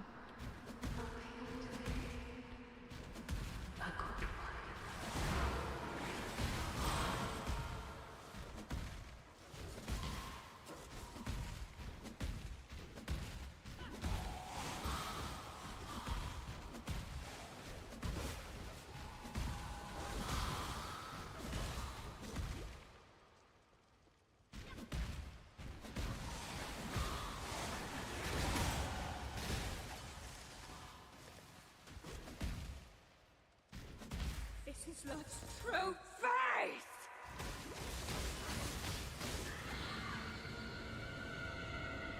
Deadlock. I would never. What? You get out of here right now. I would never shit talk Deadlock. You think? Oh my god, get out of here, man. You think I called Deadlock a Walmart Overwatch? Holy fuck, dude. That's like saying PoE is a Walmart version of D4.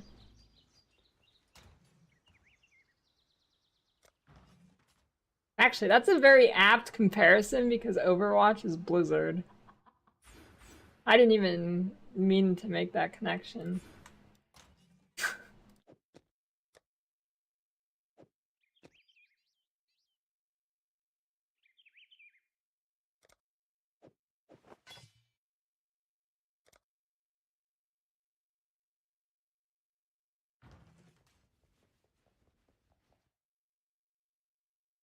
But I mean, I doubt the reason Conquered didn't fail because it was a bad game or anything. It failed because I didn't hear about it until it failed, which means nobody heard about it. I mean, even if games release and they're shit, that means people tried them, but nobody even knows if it's shit because nobody's played it because it somehow like peaked at 200 players.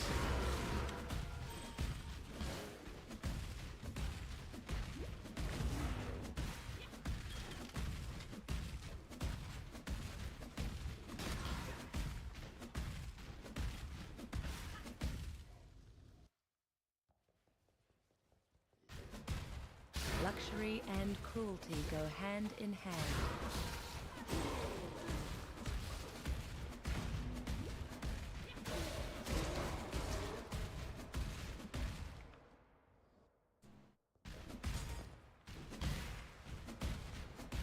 I'm not up to that just yet.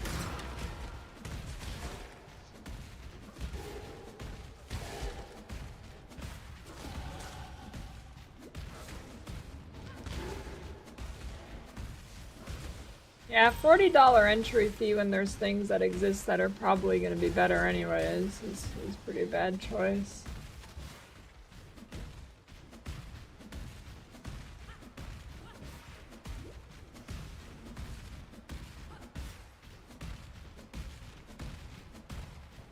Well, the thing about streamer marketing is if If your game's actually not good, streamer marketing is a very bad idea because it's like an uncontrolled environment and people are gonna see that it's shit. So if you do streamer marketing, you need to like be sure your game is actually good.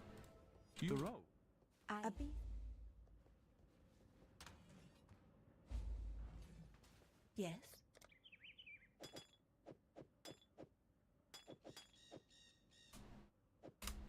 Goodbye.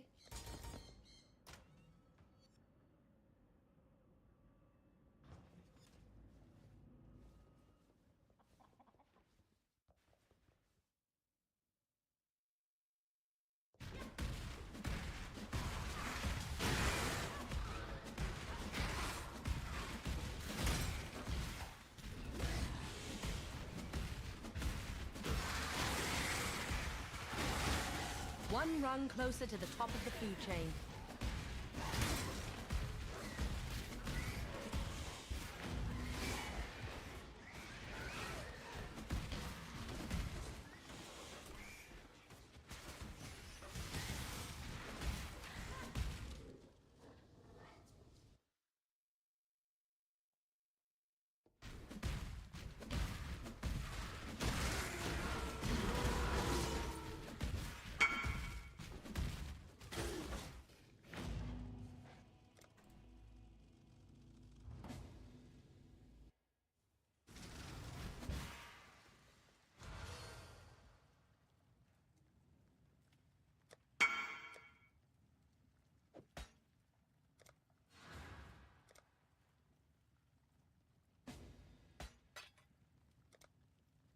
Selling everything.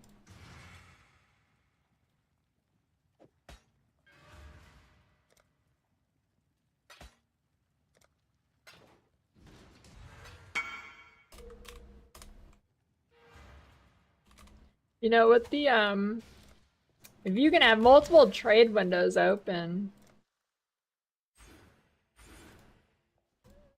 being a merchant seems pretty good.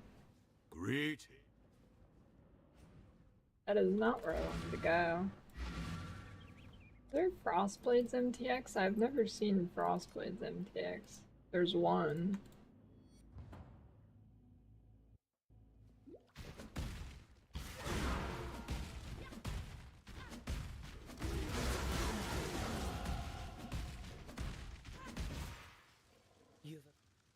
Now go.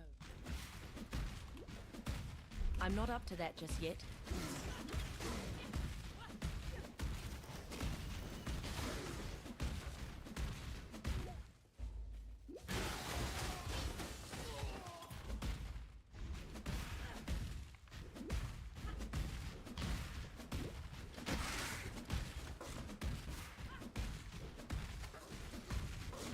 Maybe I should level his Viper Strike. Oh, but I need like daggers for it or something, don't I? Never mind.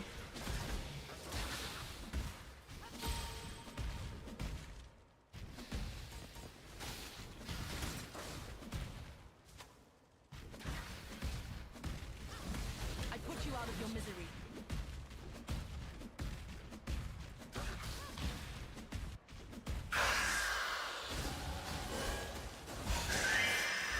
Ooh, insta-phased. That's... My help? You are aware.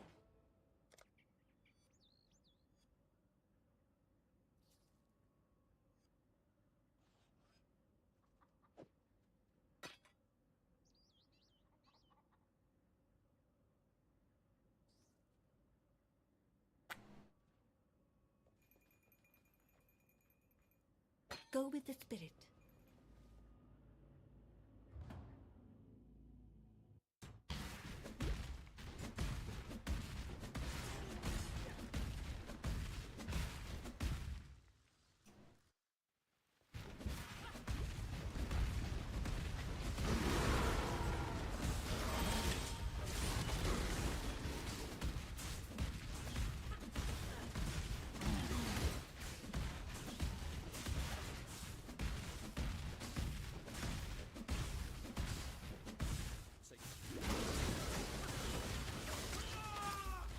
Birds Tuesday.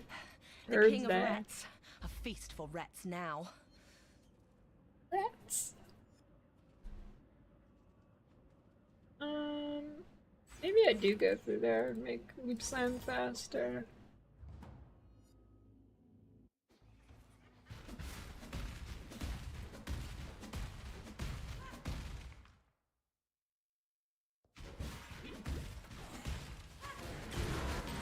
What is that?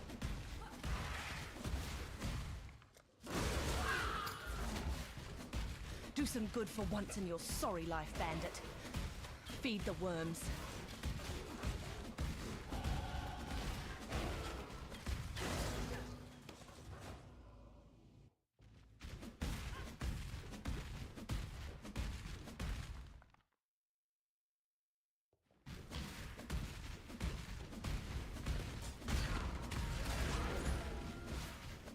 I'm not up to that just yet.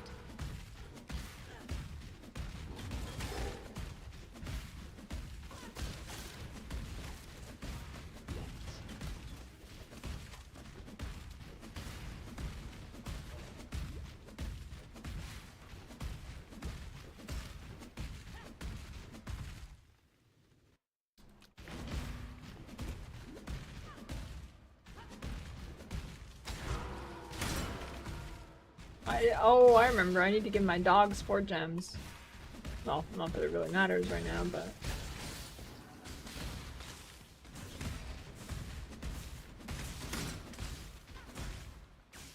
Do you think support gems for minions are like butt plugs?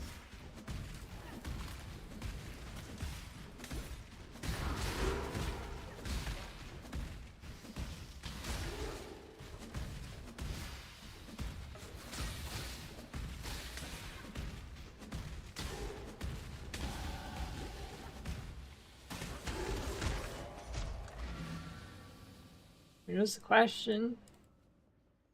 I journey well. Remember to live. Godslayer.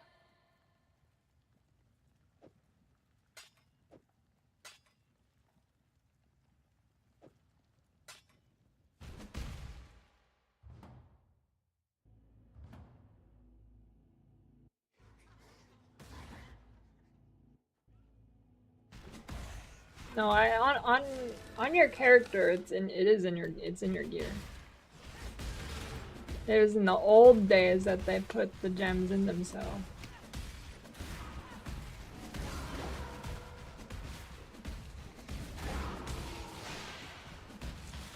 It was reflect.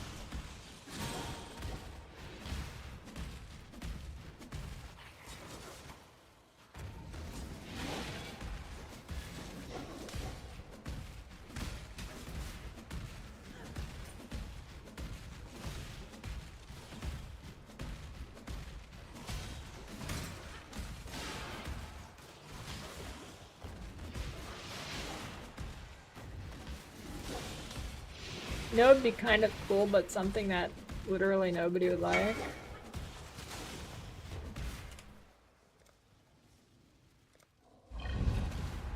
Like a boss that gets random like builds. I mean, kind of like Call of the Grandmasters, but you can actually see what they're gonna be in advance, and it's like a real boss fight.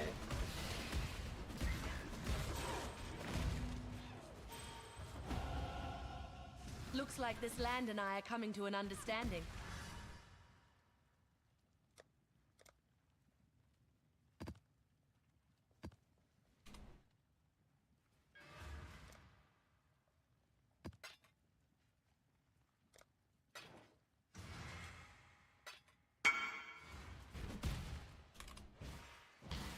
Ooh, Lord.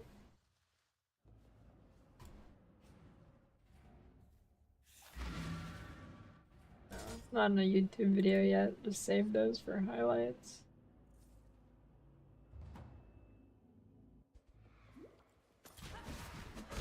I'm not up to that. I don't know. I've got like 2 items in there. That was all. Maybe it's the totems.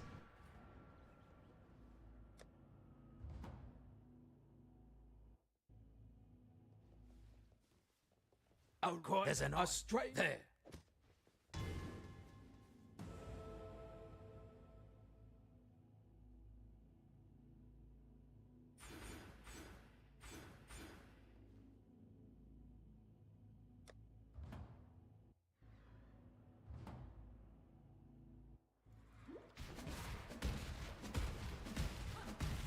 You're the second person to say that today. I don't know, my hideout I feel like doesn't have much stuff in it. Should be careful that I offer my tribute. I think Cheddar cursed it.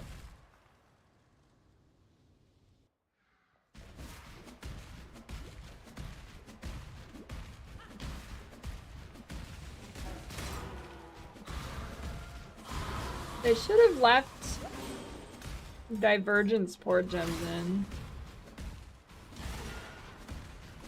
Honestly, I don't know why they got rid of those. It's not like it conflicts with transfigured active gems.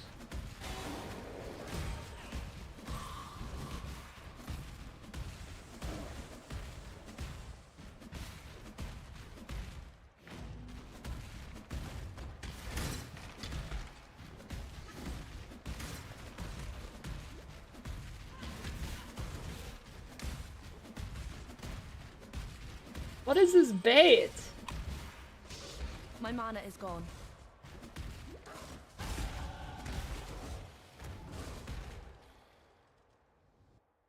What was it? What is that door over there?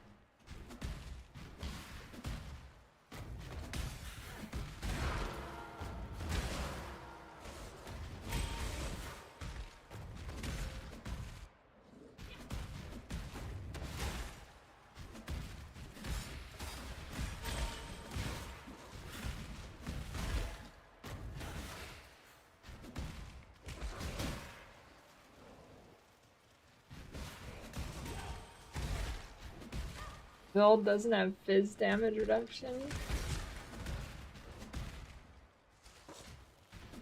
I don't know how you managed to see that.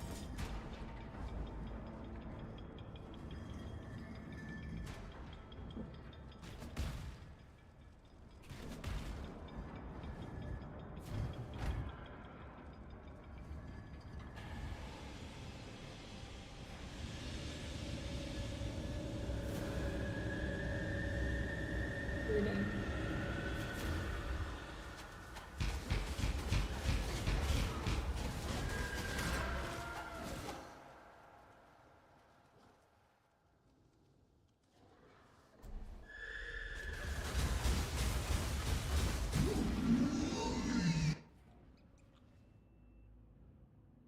Release shit. Red Beast. Yeah. Spread the word amongst your Dude, kind, the Beastary filling up's kind of troll. There's like no warning at all until it happens.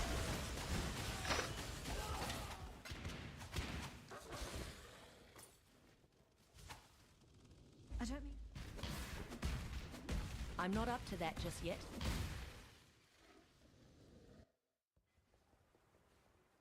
I mean, there's a difference between helping a giga noob and helping an absolute fucking idiot. Very big difference.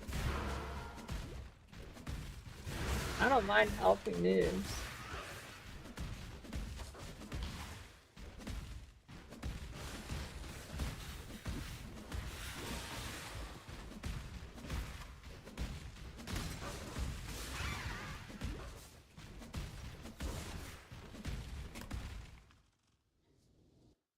Yeah.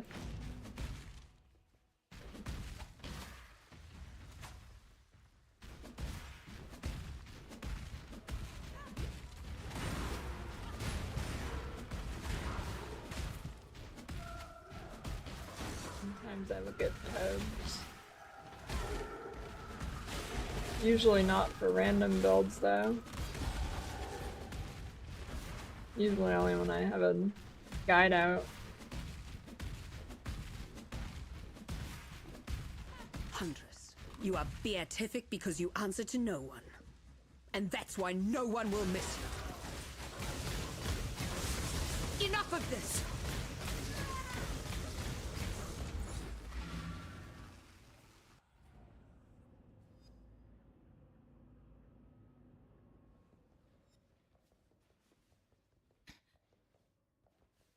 I need to be careful.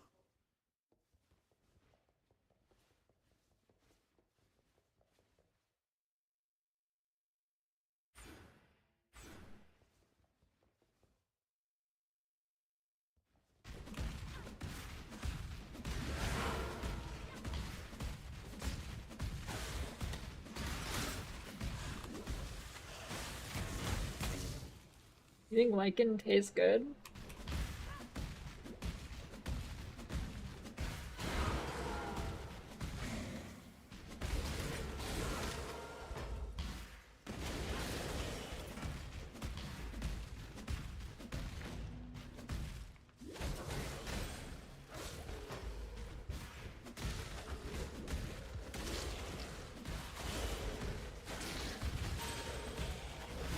I actually wouldn't mind. Usually I'm against campaign skips, but if they put in something like, I don't know, maybe they make a mini Uber Elder, aka just Uber Elder, but it does a lot less damage, and you can fight it to skip to like Act 7 or something. That'd be pretty cool.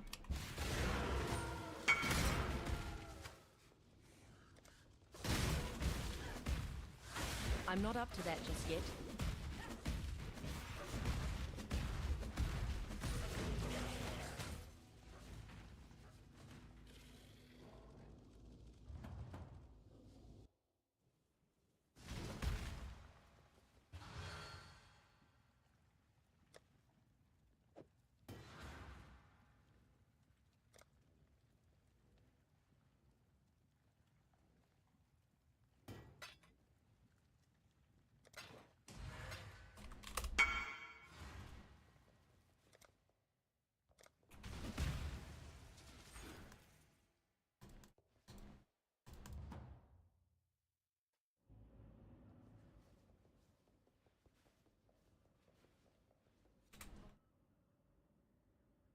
Talakota.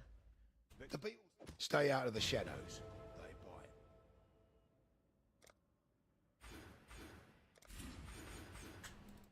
Watch yourself. What is it?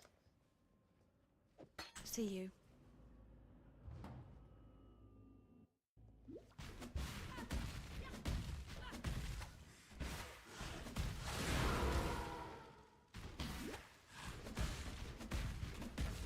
Are you a goofy goober?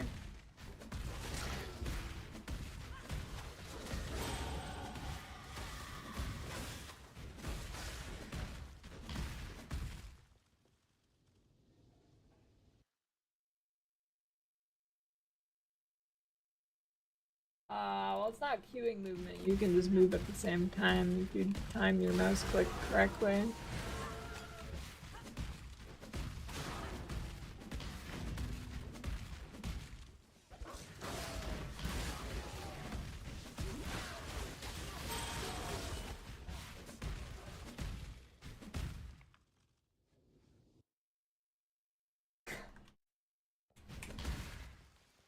Nice one, come fight.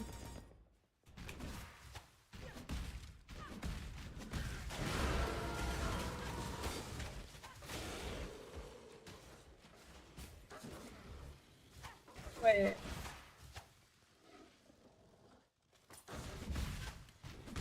Which auto mods you from saying goober? What?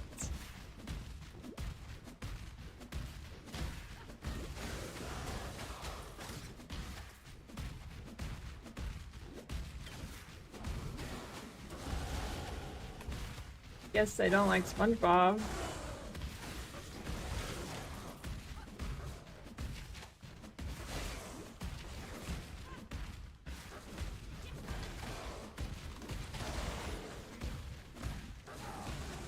SpongeBob hater. I'm not up to that just yet.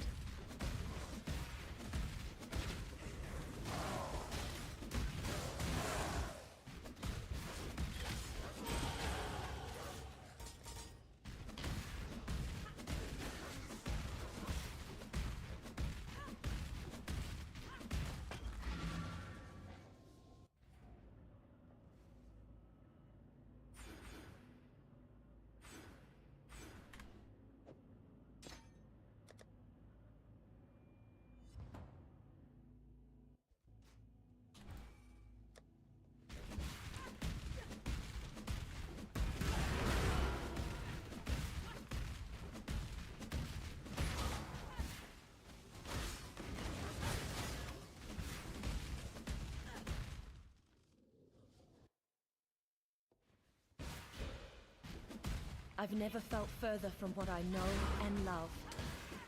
My mana is gone.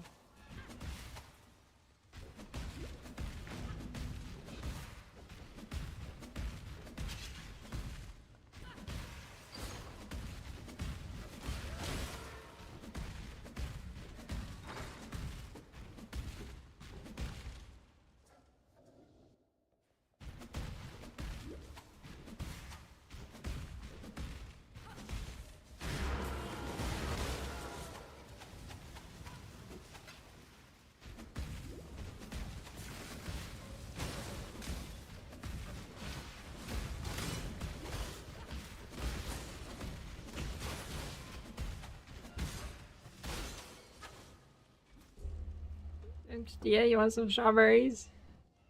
You already ate them all. No, I left you their hats. You like their hats. Yeah, you're right, I do. What is that? You may go. Good idea.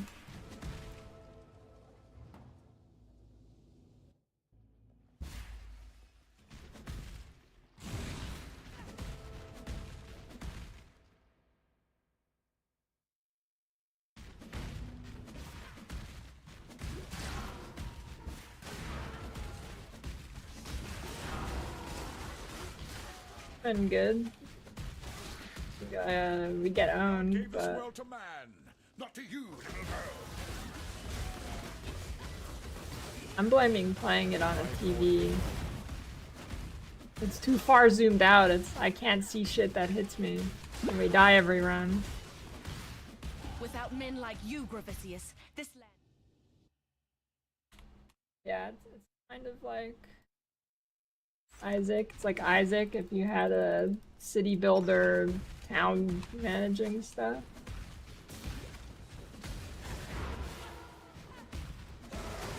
Console? I don't think it's even on console. I'm not up to that just yet. TV hooked up to the computer, dude.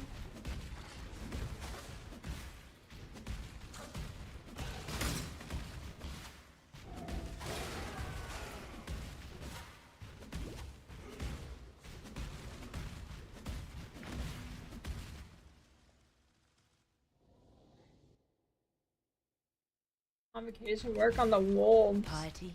Yeah. So much to answer for. For some reason they made Convocation like level 31 now.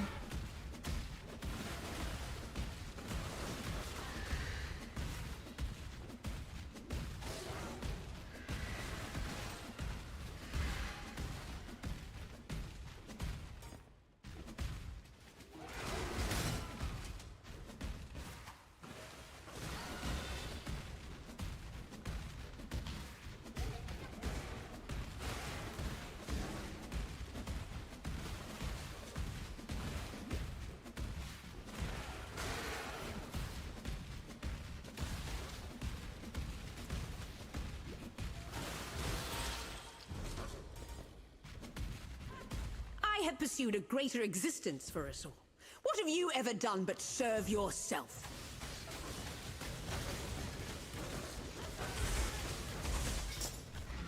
Damn you!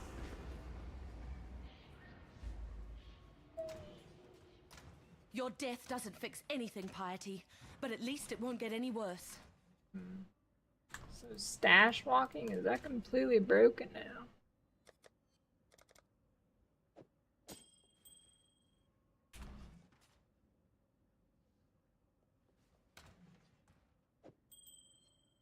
Damn cunt burger.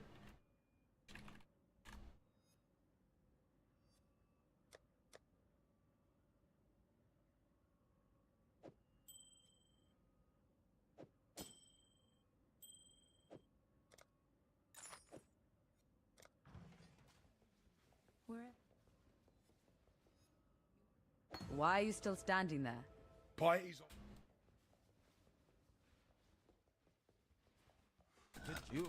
Thousand island dressings, kinda good. And by that I meant to say 1,000 ribbons robe, kinda good drip.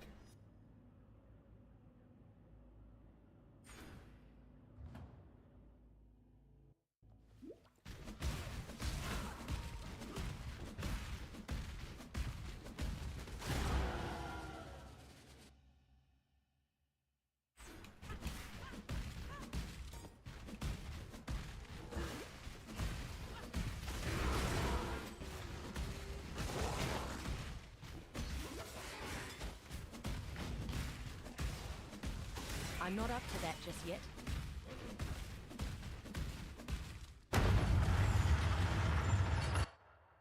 Yeah, Thousand Island's definitely not My mana bad. is gone. Why do we insist on building mountains? Why not just go and climb them?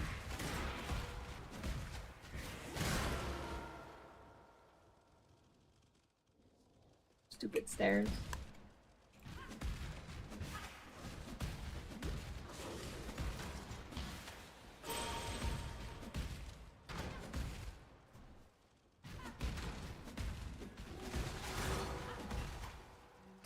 First 5 by Hex count as casting? No. Or it shouldn't.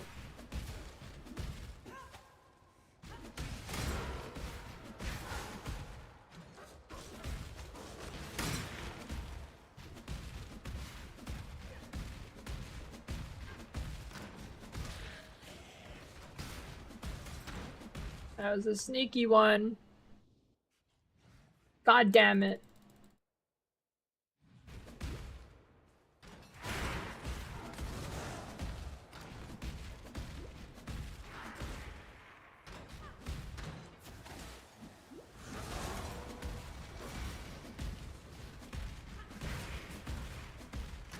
I kind of feel like playing a Champions of Norath run, but honestly the combat is so weird in that game. I don't know if I'm able to do it.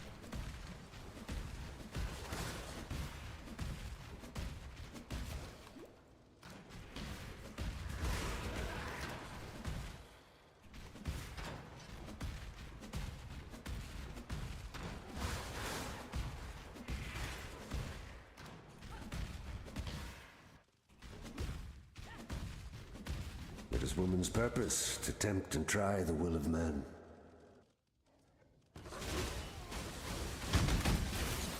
Submit, heretic!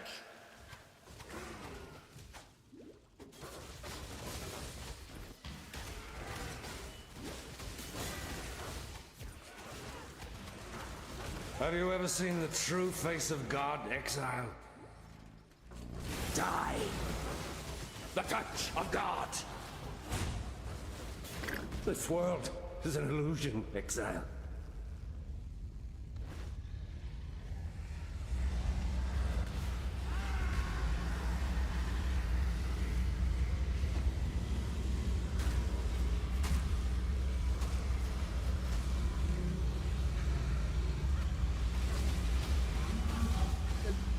Oh, thanks for reminding me. I gotta harvest my trees. I don't know, I just log in and harvest my trees and log out.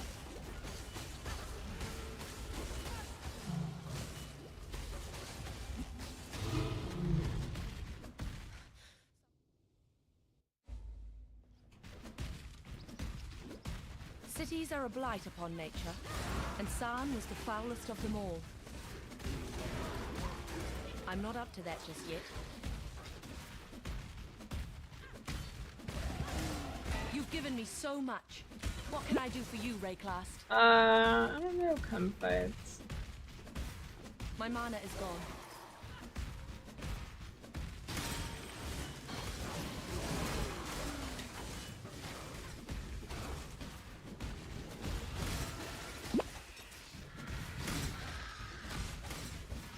What do other people do?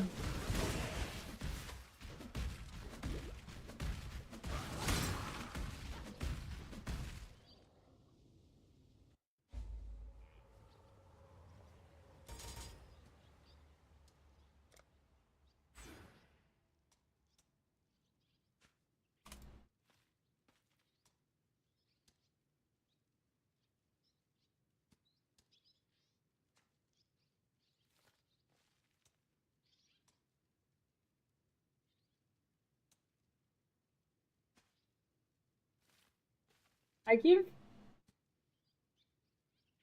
guy popping off now. I always get recommended this guy's videos. I'm 50 years old, Japanese man struggling with midlife crisis. My life is miserable. Thumbnail, my happiest moment of the day. And it says $1.5 and he's holding a bag of Doritos.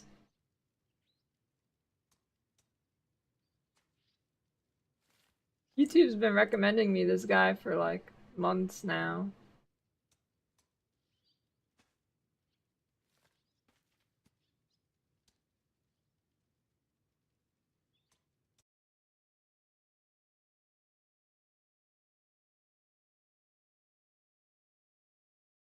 I watched like 2 of his videos. Content's pretty good.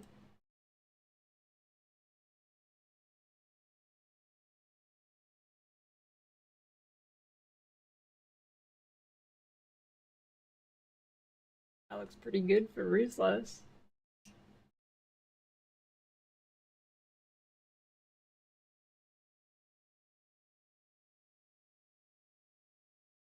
BLT for lunch.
Totally a reaction to a reaction.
I don't think divines are the expensive things in Ruthless.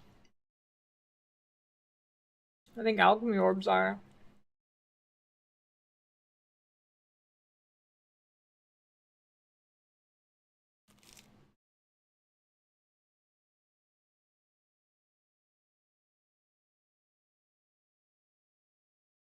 Is that Ventura? I don't know who that is. It was not Ventura. I have no idea who that is.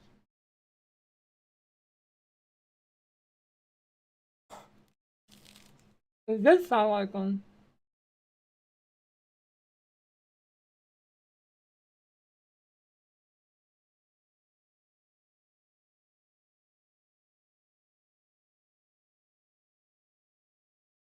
What's that?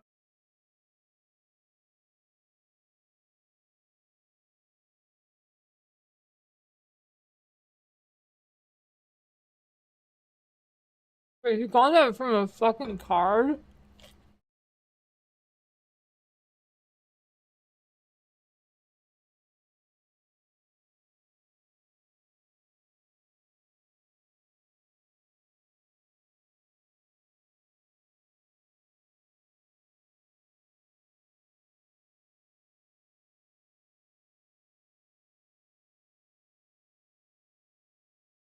He's never hit 100 before?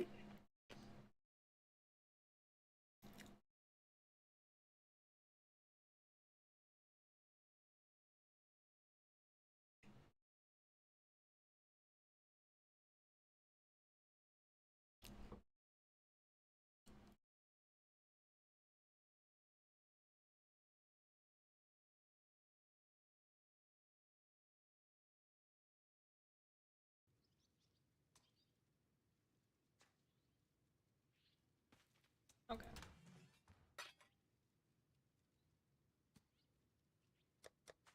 Um...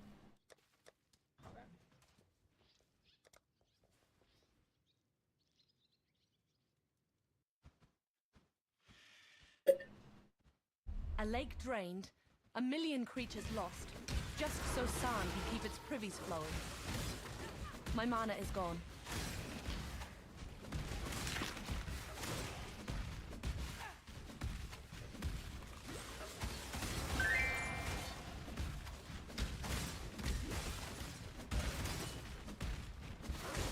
Support hotline. I'm not up to that just yet.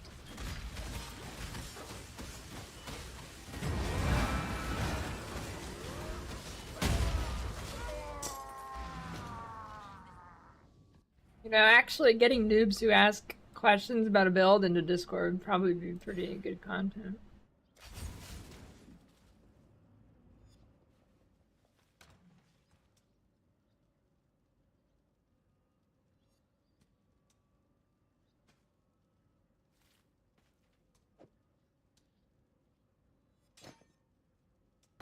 Should I reeve it up? Change my hair to Pathfinder's hair. Oh. I can't reeve? Stupid. That's no natural earthquake.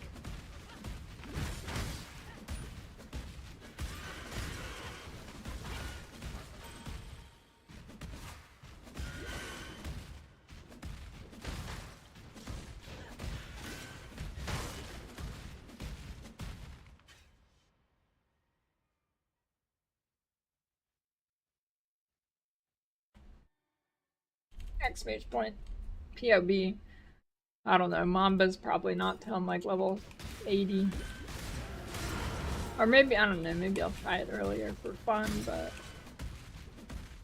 What level can you equip pneumatic daggers? Feels like something stirring in its sleep.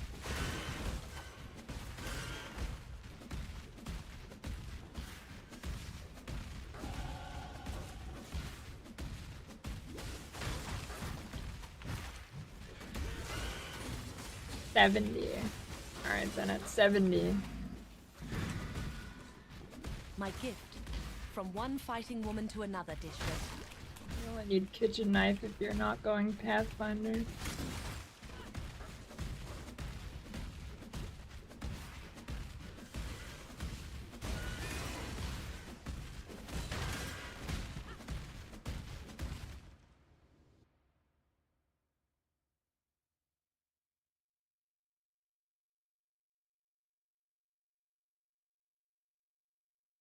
Yeah, Core Keeper seems like a good game.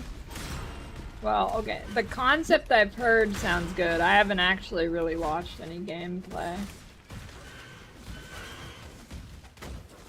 This is one Beef deeply server. troubled mountain. Wait, is it multiplayer?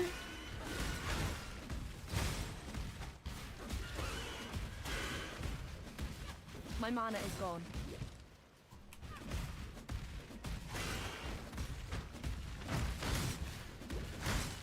What is it, like Terraria but more farming focused? You've done yourself proud. Okay, I think Terraria's bad in multiplayer. What is there something that makes Core Keeper better for multiplayer? Or no?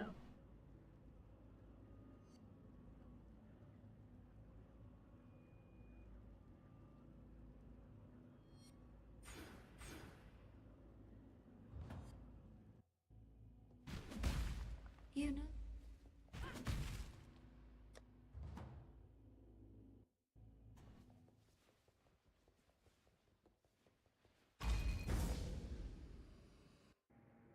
You stand before the gates of the Lord's labyrinth. Within these, ascend with precision.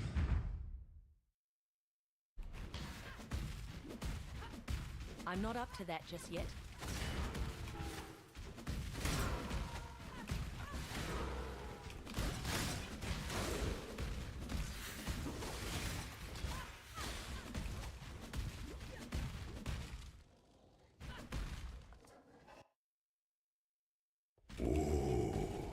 The weary one defiles the effigy, one defiles the Emperor. I feel like Terraria is just like too streamlined for multiplayer. Prove yourself, Ascendant. I mean, for my taste, anyways. It's too streamlined, and I don't think the bosses are great for multiplayer. Goddess, what ambition! Those who stand should never outnumber those who kneel.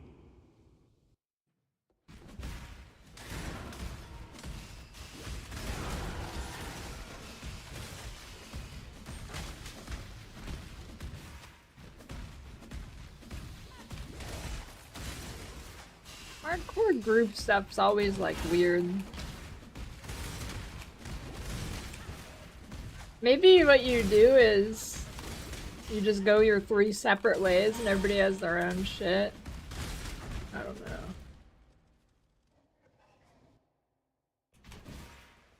Or I guess if you just die, you're out of the group. I don't know. Group stuff for hardcore is weird.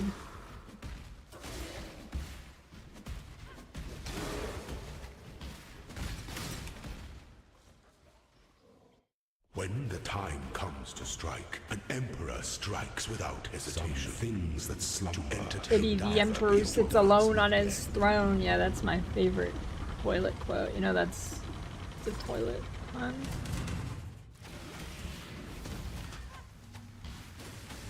Give no quarter.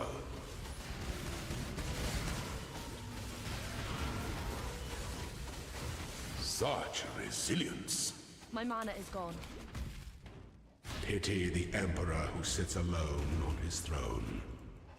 He's going to his toilet.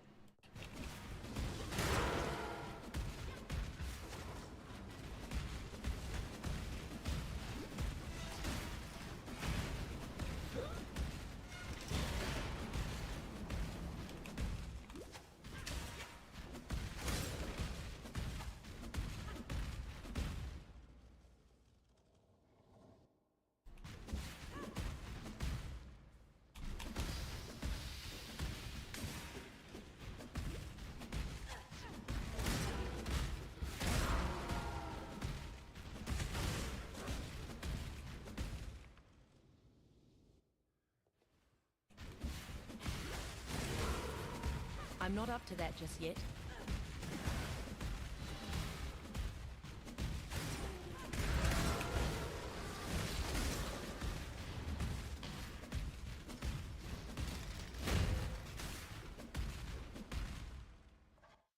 An aspirant can afford to be promising.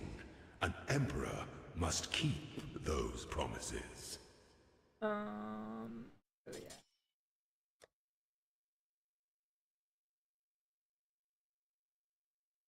Those are gonna be too high level. Oh yeah. Okay, that one's actually kind of huge. Wait, I can alchemy orb them but not chaos orb them. What kind of sense does that make?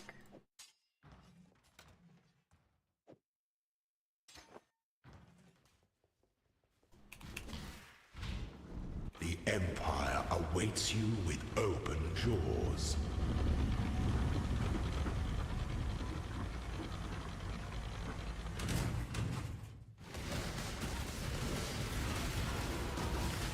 Enjoy the reprisal. Delight in your gilded dungeon. Before your emperor, you are worthy. Before the goddess of Ice Nova. justice, you are worthy. Okay, Wintry Blast, that's good Receive too. our blessings, embrace our gifts, and rise, Thanks, game. ascendant. For this is the ending that we all deserve. I didn't die, I was just taking a nap. There are venoms and virtues aplenty in the wilds, if you know where to look.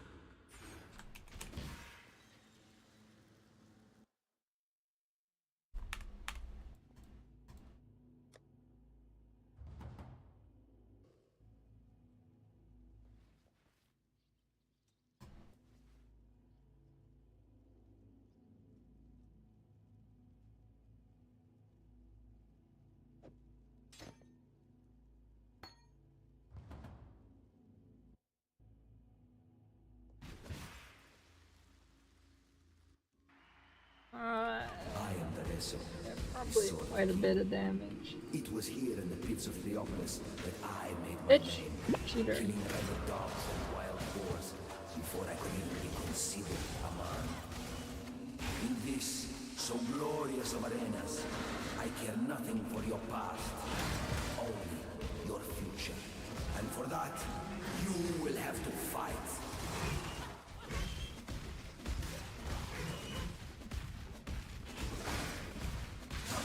See, too bad ghost charges don't work on reflect, that would have saved me.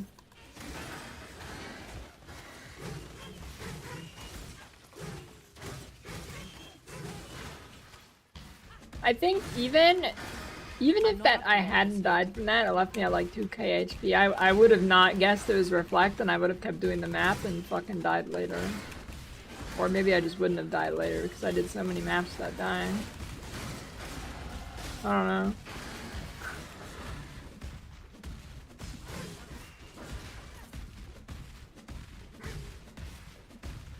People of the gutters, steel your bellies, for the slaughter is at hand. An adequate performance challenge, if it is. Yet but poor and a stinking flock were simply an audition. Let us see. Welcome to the grand arena of Theopolis. Die a death worthy of applause, gladiator.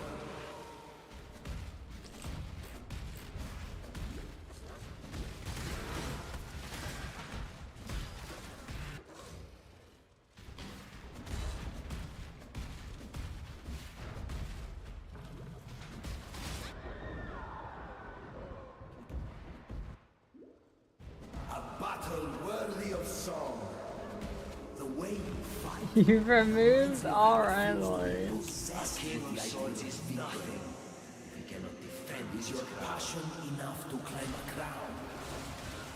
Yeah, well, I think that strat sucks anyways. I got way better cards just doing Katarina. When I did that strat, he didn't give me shit in transportation.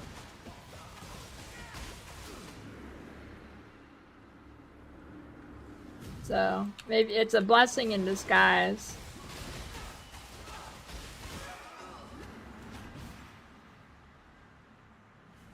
Gonna head from transportation one.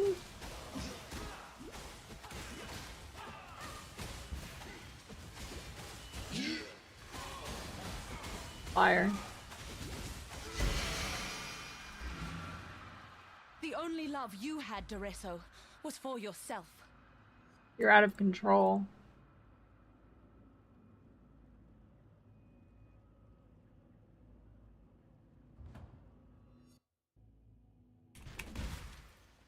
Oscar's RNG. What does Oscar got? This isn't the Karui that I know. Oh shit, my envy was off. No wonder I did no damage.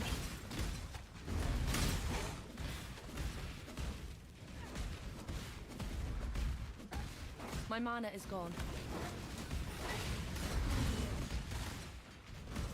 Maybe I just got unlucky with transportation, but I got way better cards from actually doing the full Katarina. I'm not up to that just yet. What do you mean? I had transportation hideout ready like every 3 maps with the strat. Did multiple dozen, got jack shit, and I stopped.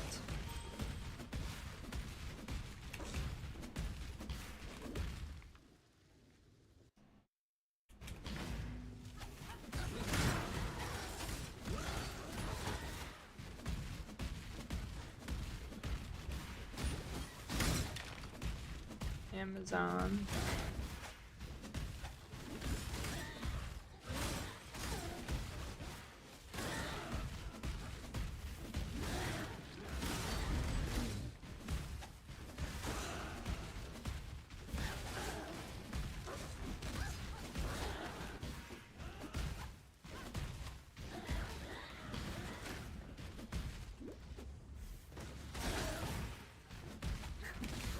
Opening a singular box.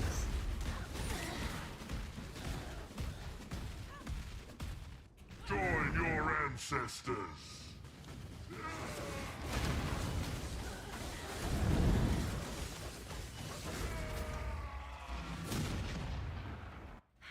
One less little angry boy for the world to deal with.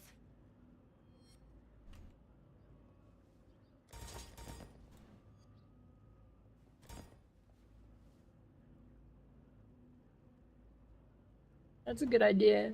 Does Feeding Frenzy make them faster? God Slayer.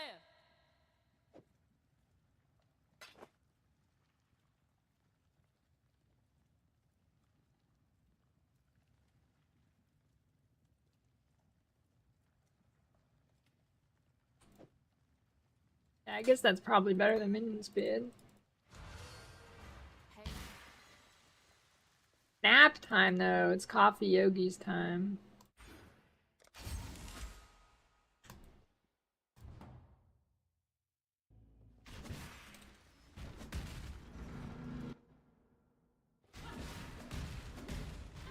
So this is what life inside of a nightmare looks like.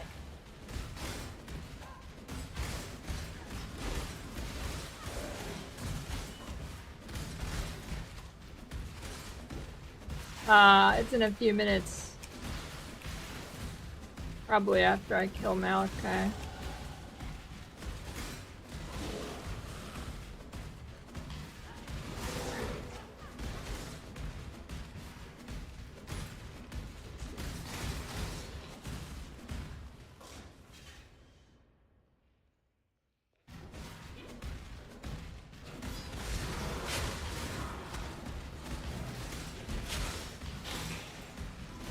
I'm not up to that just yet.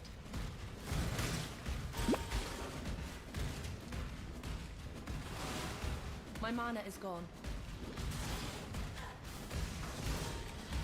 I read that layout pretty well. You see what happens when you hunt dreams, Ranger.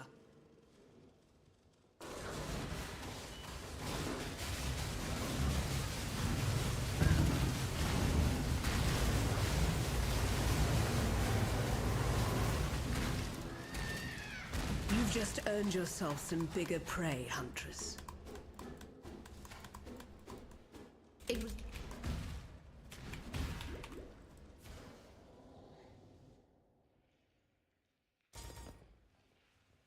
My chance of being stunned is so important. Lightning Strike Trickster. If you get stunned, you can't attack. And if you can't attack, you die.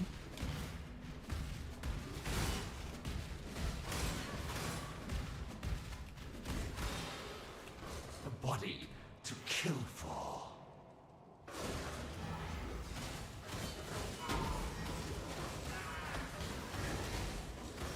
You're the greatest form.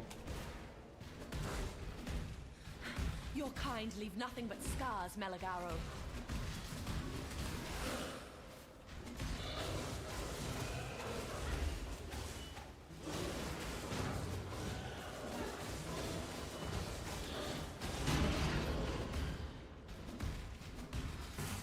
were your own worst enemy, Doedri.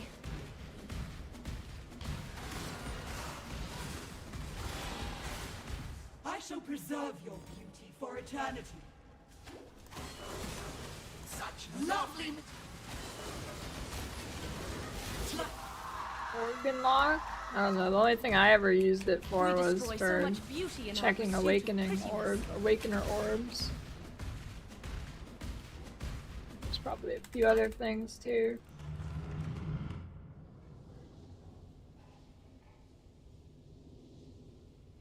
Losing the... Yeah, that's correct.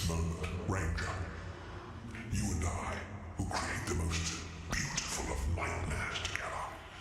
Creation, usually the concern of nature, isn't it? Not anymore. Now, exile!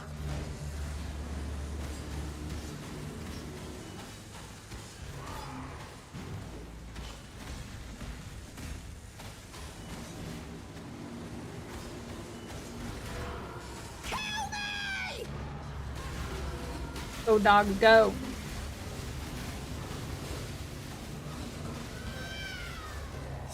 Now, exile! Kill me!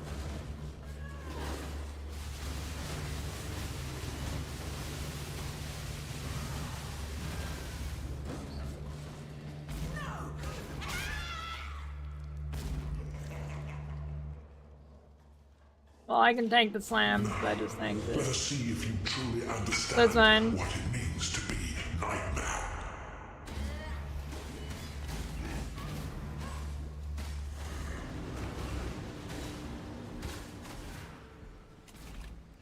Accept the gift of immortality.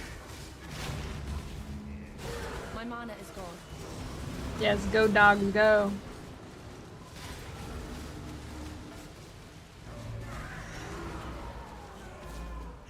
Accept the gift of immortality. What if I just listen to Who Let the Dogs Out for the entire stream while leveling the dogs?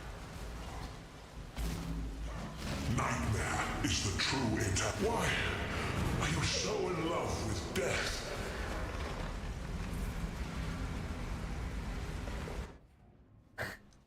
Get DMC. I mean, that'd be a worthy meme to get DMCA for, I think.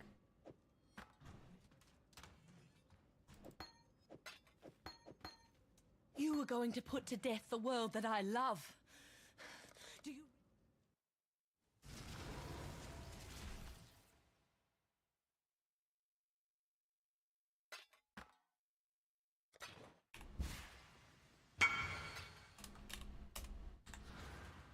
Alright, I'll be right back. I'm gonna go get some coffee. Yogis minus the yogis.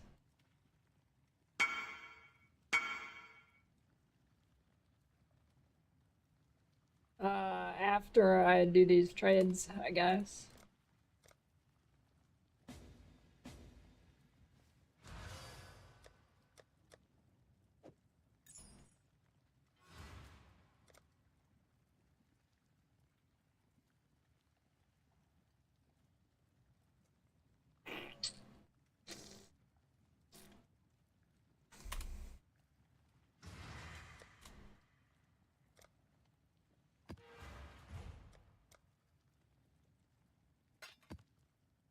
Oh no.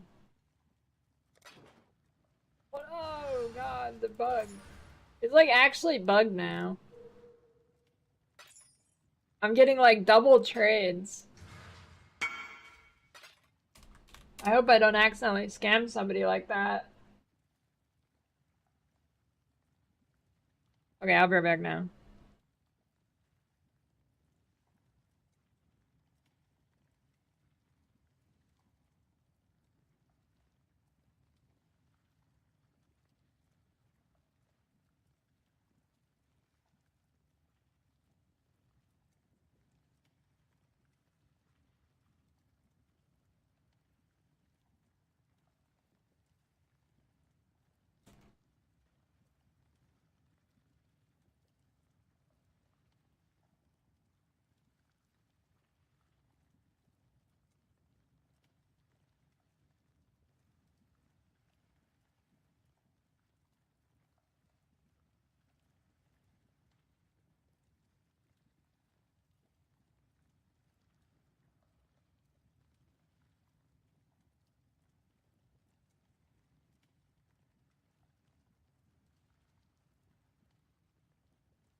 Back? Did I get a trade? No, I lose.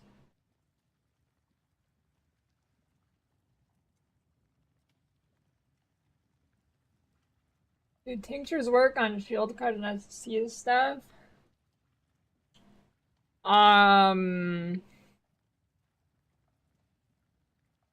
That's a good question. They should. I mean, it's a melee weapon.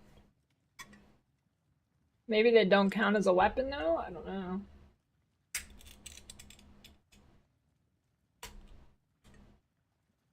Banana coffee? Yeah, it's good.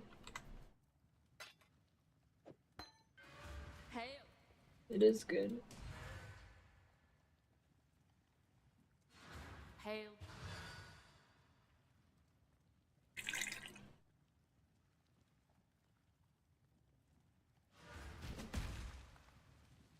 Bananas fuck you up.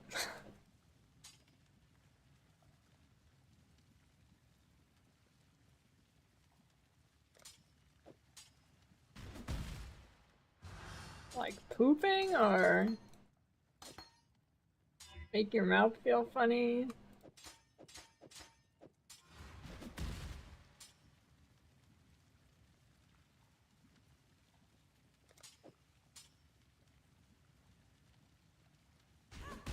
You get gut fucked. Maybe you're supposed to put the banana in your mouth, Techless. You know that, right? Not other places.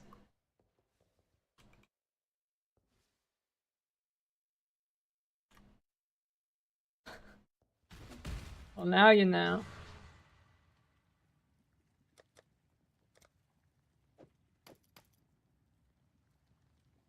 The command works on YouTube. It's just gonna take like 3 minutes because the bot sucks there. So give it a second. Yeah, there it is.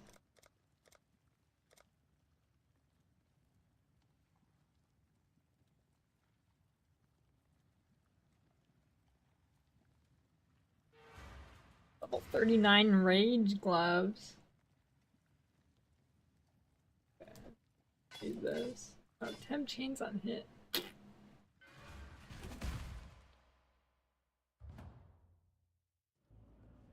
No!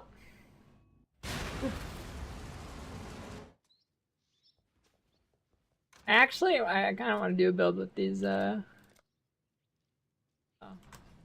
Doriani gloves. I actually kind of want to do a build with that. Should I do it and die? Maybe one more build before a fresh start. One more build, maybe.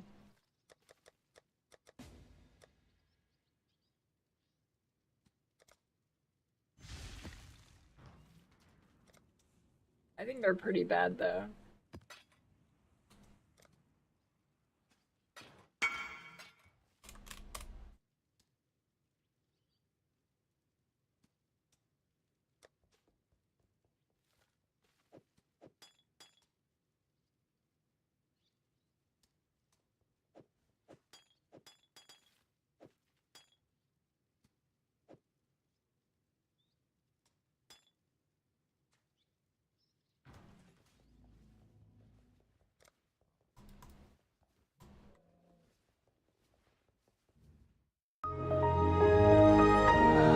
No, tinctures don't work with unarmed. This song is remarkably calming. Can't see why I'd want to do I mean, that it here. shouldn't work, but maybe it does.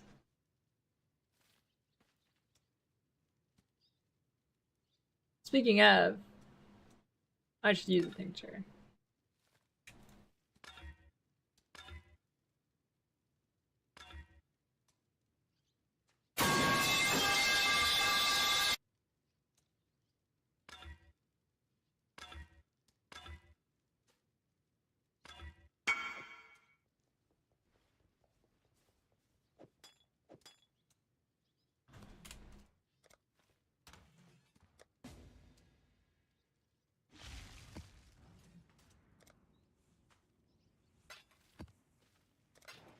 Thanks for the 14-year resub, Milk Knuckles.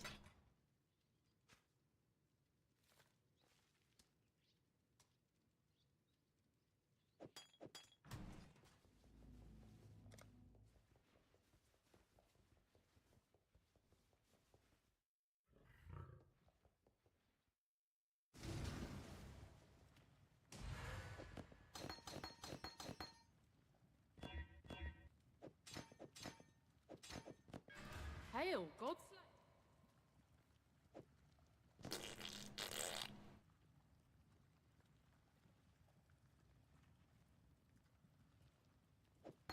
Maybe I go Trinity. She's pretty sick.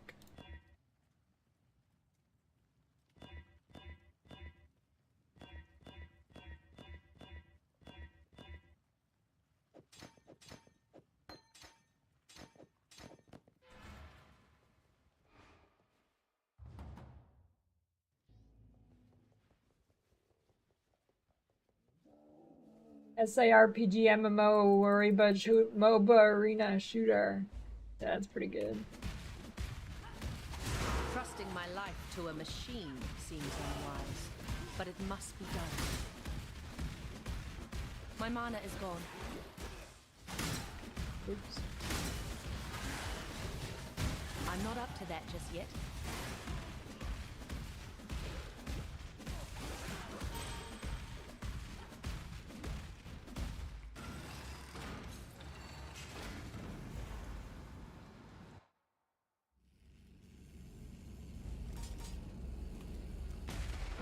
No living being deserves to be caged. Oh, that's a good idea, Lemgo. I almost feel like I've seen it before. Beauty will grow from your remains.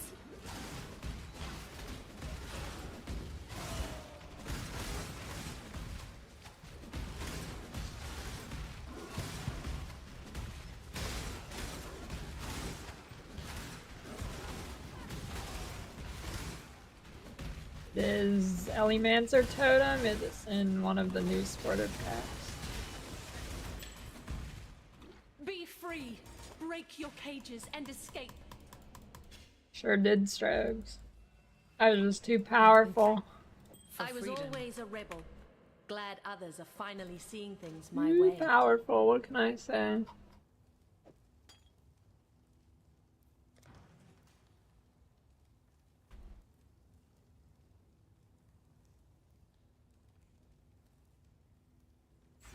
Can't see why I'd want to do that here.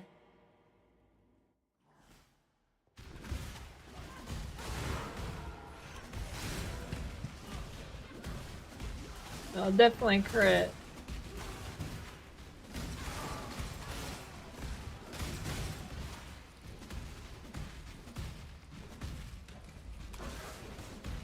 Somehow, I doubt Piety's science is going to solve our problems. It was mainly, it's just, well, actually. Can you, do you avoid reflected damage? I'm like 99% sure you mitigate it, but do you evade it? Probably not.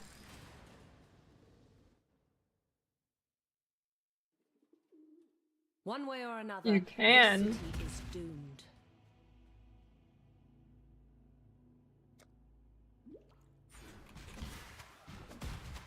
If you can evade it, that is so incredibly unlucky to hit all 4 monsters like that, because on my shield charge, I was at like 80% chance to hit too.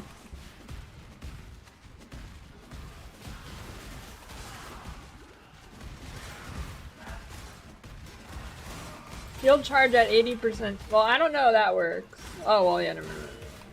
Yeah, 80% chance to hit him. I somehow hit all 4 monsters. My mana is gone. And then I don't avoid any of the damage. The height of civilization, used only to oppress free will.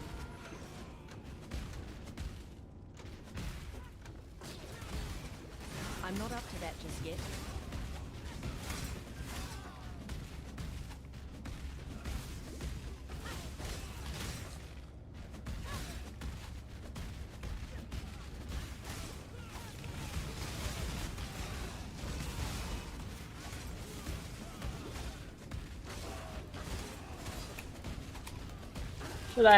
Should I do a ruthless private league after this? The true Lily League is gonna be ruthless.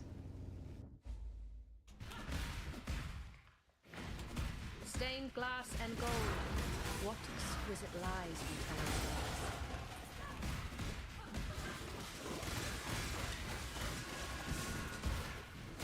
I think group round Ruthless would probably be pretty fun.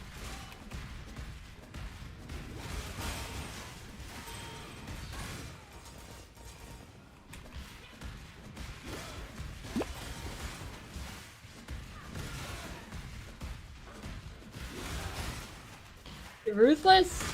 Perfect chance to start hardcore. You're forced to take your time in Ruthless.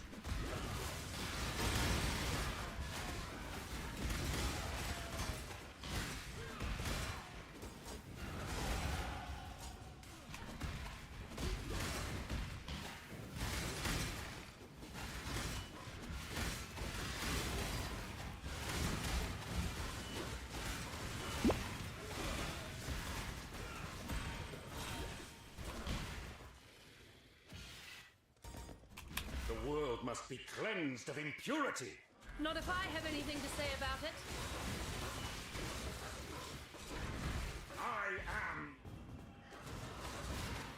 You know, Ruthless is probably interesting, but the ascendancies are like different, at least a bit. Some of them have pretty different stuff.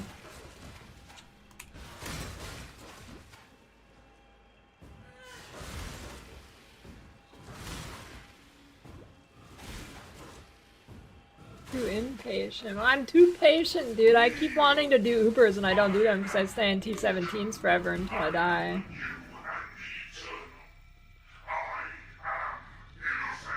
The pinnacle of hubris, the fall of man.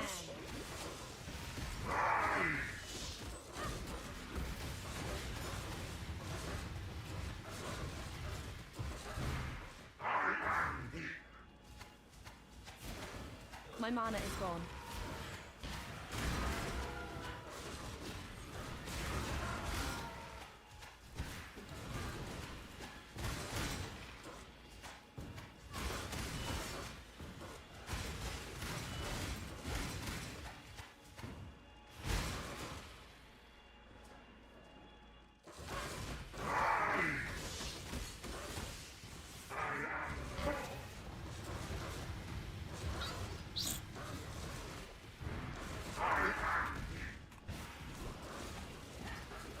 I'm not up to that just yet.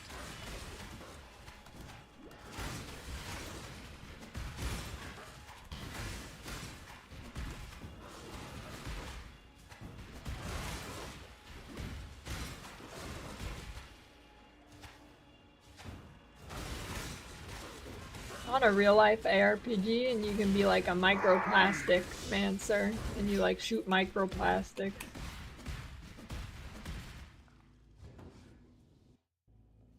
Out of your forehead.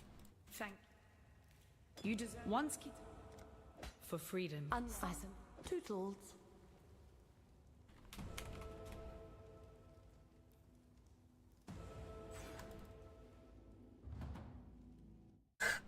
A disappointment mage. Nothing's stopping you right now. Fire is the first step toward healing.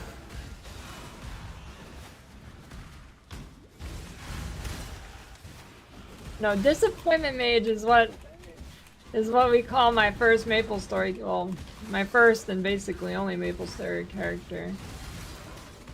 Where I dump all my points into strength because I want damage, and then you need int to become a mage, so I can't become a mage, so I just became a warrior. A disappointment mage.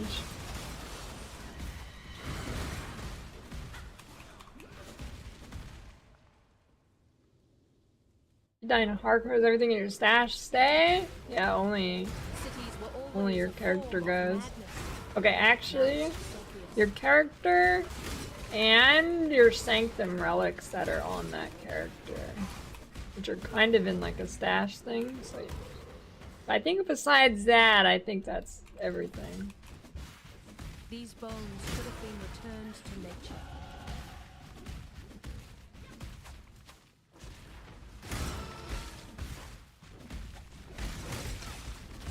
I mean, Warrior is fine, you just needed like a priest with you at all times. If you went the good warrior, which I didn't. I did not go the good warrior. Dark Knight was actually good. You just need a priest with you 24/7. This energy, so hauntingly familiar. No, I did not do Paladin. I went Crusader. Which I guess it wasn't bad, but I mean, Dark Knight is just good.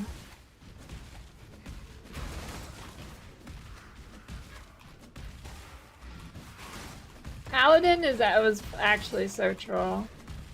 My mana is gone. Is that the worst class in old school Maple? Maybe it's still better than Crossbowman. Crossbowman was fucking. I've actually that's the only class I haven't played in old school Maple is Archer. I've never played an Archer. I'm not up to that just yet. There's just no point.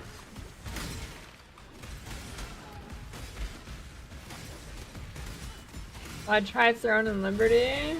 I don't know. I don't even know what that game is. Well, I mean, I know what it is, but like, is it just like a normal standard MMO thing? I don't know. How do you keybind TP scroll? It's somewhere in your keybinds, but I'm pretty sure it gets a default key.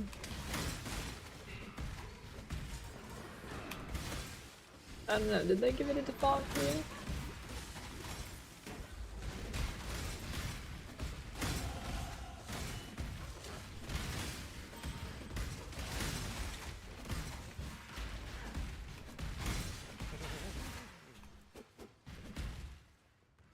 Axe Crusader. Okay, I grieved with Final Attack too, actually. Well, I didn't know it was a grief for a really long time, but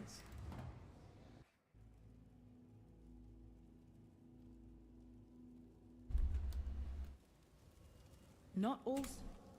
Remember, we do this for freedom.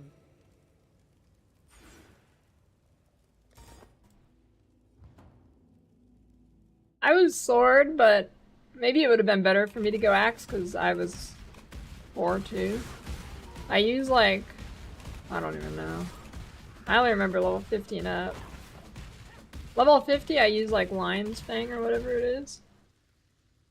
Which, I mean I guess is a little bit expensive, but it wasn't like, I never had well scrolled stuff. Use the Lion Sword and then at level 64 I used the maple weapon, the Rowan sword or whatever it's called, and then I used that until I was like literally level 120 or something. And then when I hit 120, I don't know, I did some stupid shit and went like one-handed sword and shield.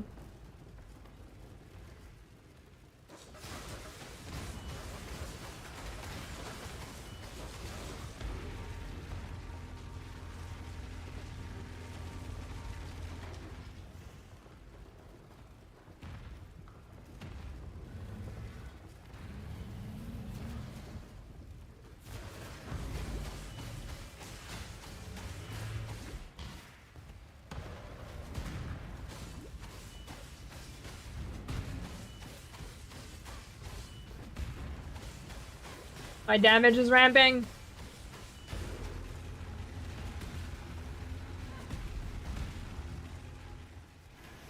Yeah, that stone sword was sick. I don't think it was good though.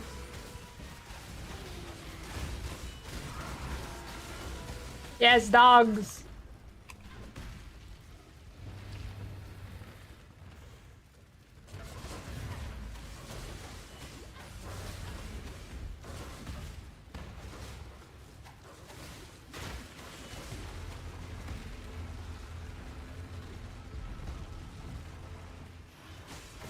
I think the progression was like Lion Fang, Maple Sword forever, and then you get like Stone Tooth, which is the spiky, big, gigantic black sword. And then I think you use that forever. Well, I mean, obviously it depends what version, I guess, because they release new stuff, but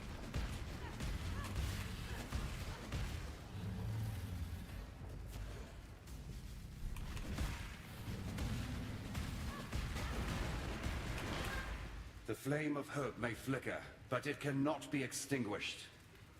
The maple items were too OP. Need to hone my skills. I'll have another shot before. Remember.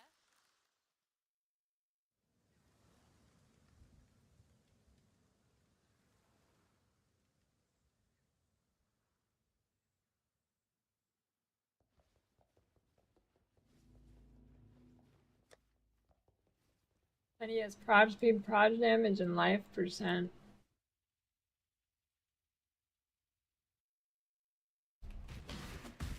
Proj damage actually isn't that good because This land is crying out it only in scales pain. your proj damage and not your melee hit too, which is a pretty significant part.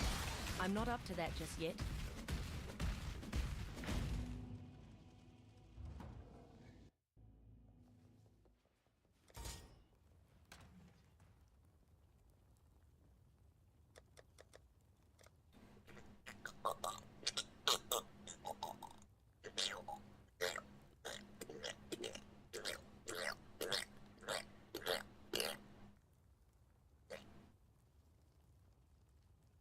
Um,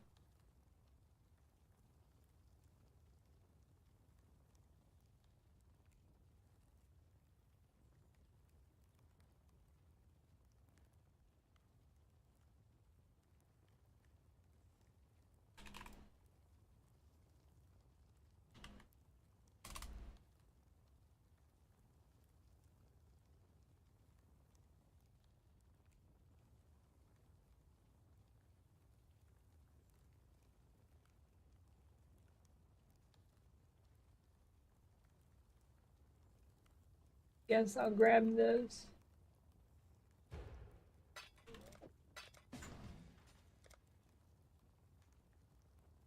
Why, hello.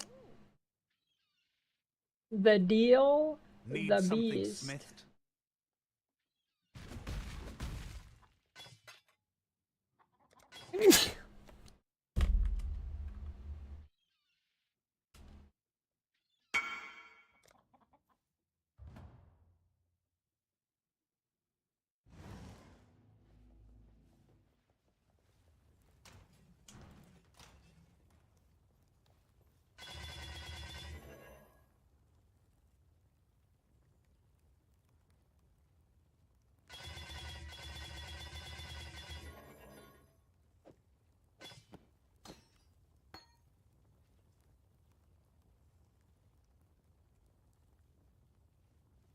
Dude, being a snail would be sick. Well, probably not, but like, you know.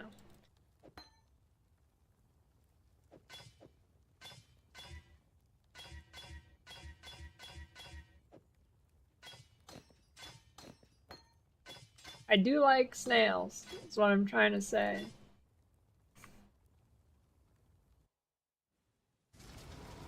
I don't think snows have nails. Snails have noses. Hail, Godslayer.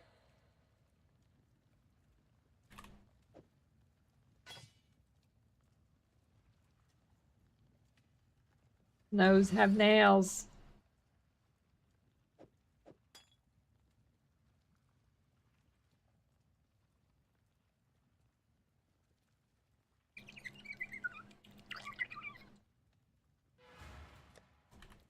Nope, it was shield charge reflect.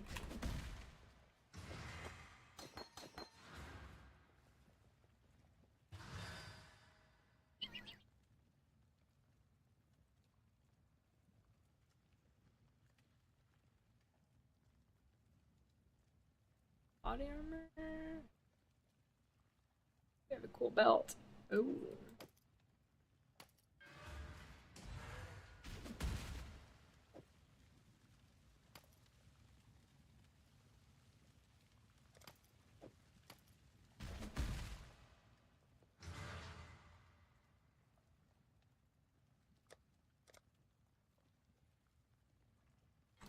They should make Impulse as a leveling item, that'd be cool.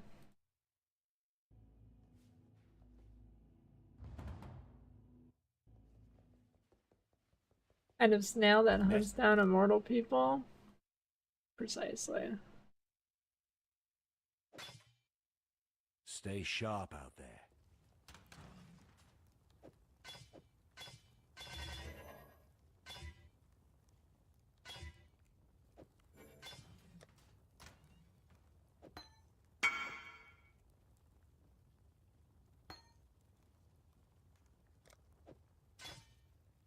Can't see why I'd want to do that here.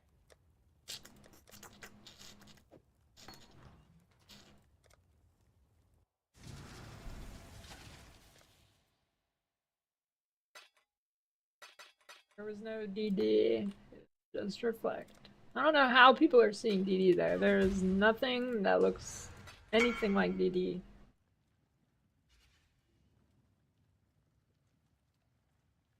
I mean, the damage certainly looks like DD, but...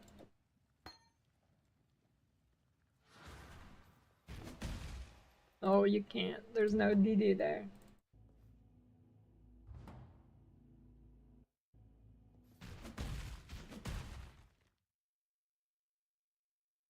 That's just some fire. My mana is gone. Unless there was, and I'm blind, but I'm like 99.9% sure there is no DD. I'm not up to that just yet. Well, why did my attack speed disappear?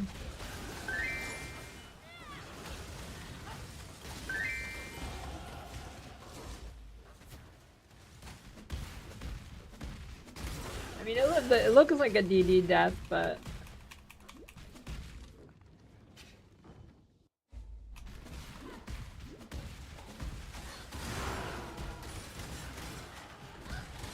Definitely wasn't.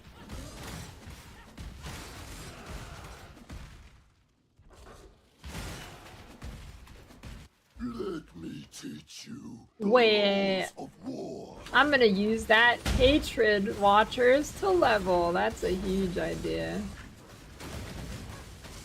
That's about all it's good for.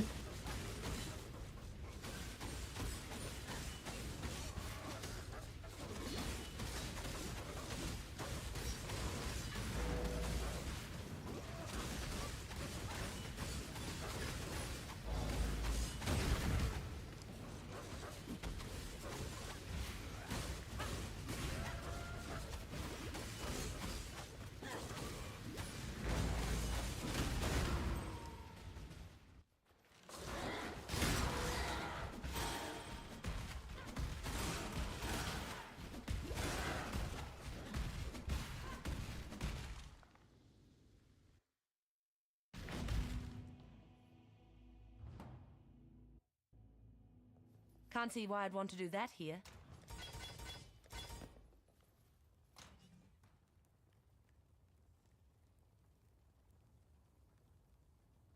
Yeah, it was just the perfect storm. There we go. This is a huge leveling eye, actually.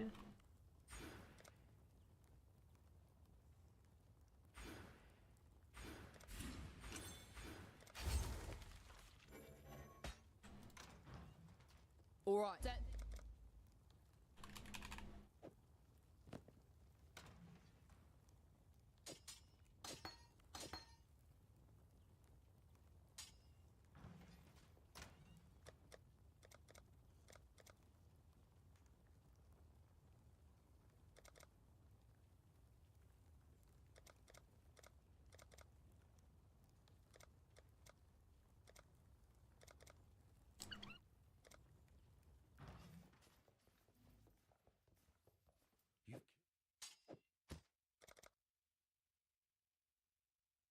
Four monsters, 20. What's the difference?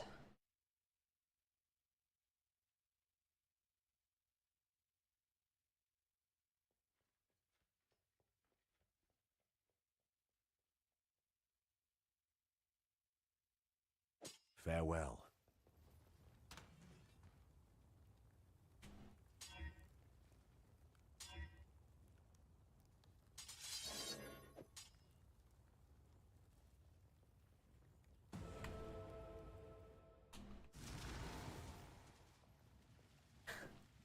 Just round it up.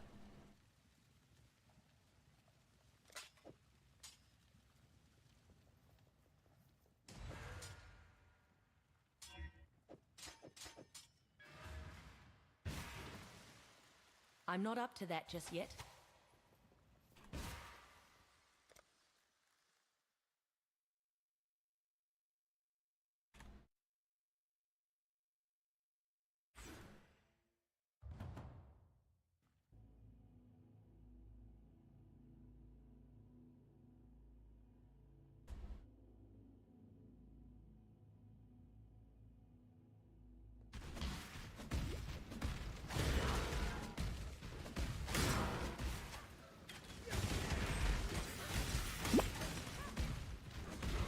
Oh yeah, I'm owning now. I don't know what I did to... I guess... I don't know. No, I don't know what I did to fuck my attack speed up. No way is that's that 4% node. My mana is gone.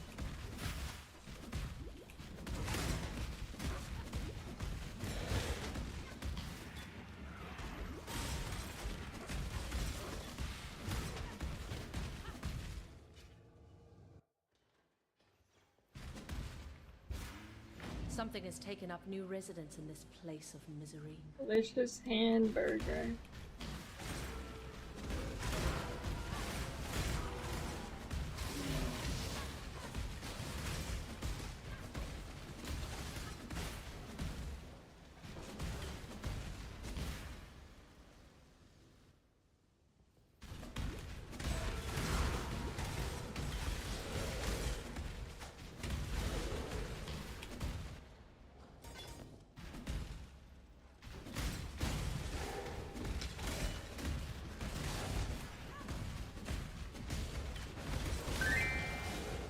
Aswin stun chieftain.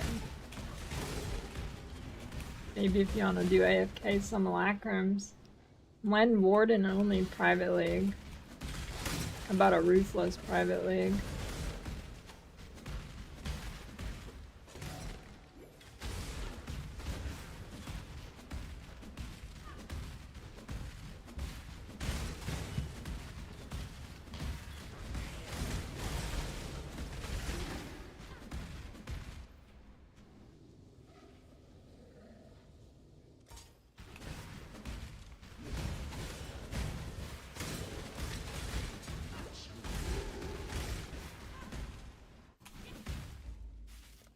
Not you! For my life and my work, I shall not suffer this humiliation again!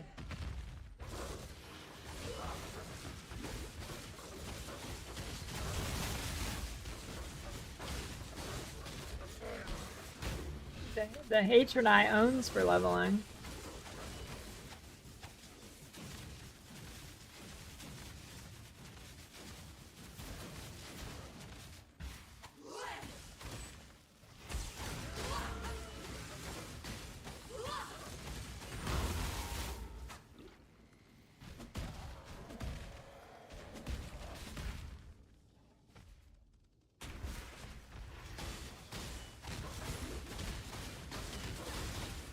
I wonder how bad Cosprey's is.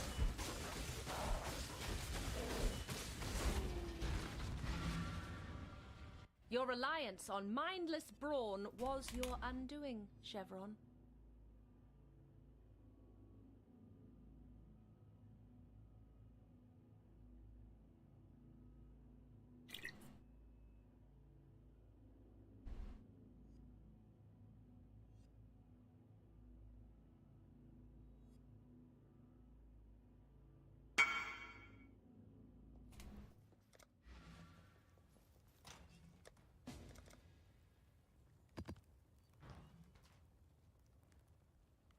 Can't see why I'd want to do that here.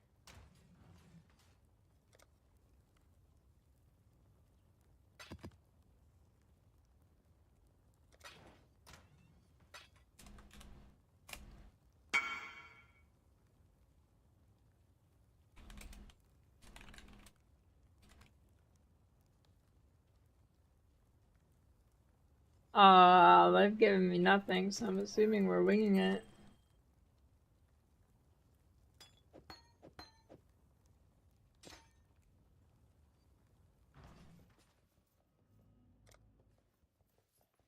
Good.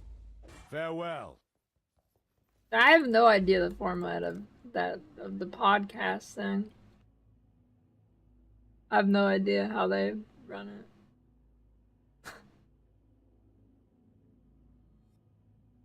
I don't know what Cum Fights is expecting.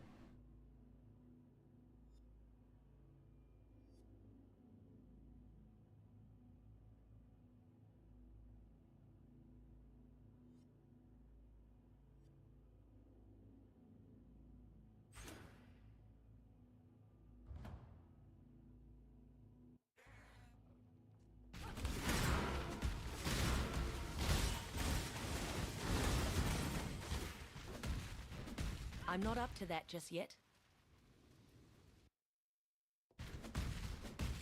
My mana is gone. How about the whole time I'll just start talking about Deadlock? Yeah, forget PoE, you guys heard of Deadlock?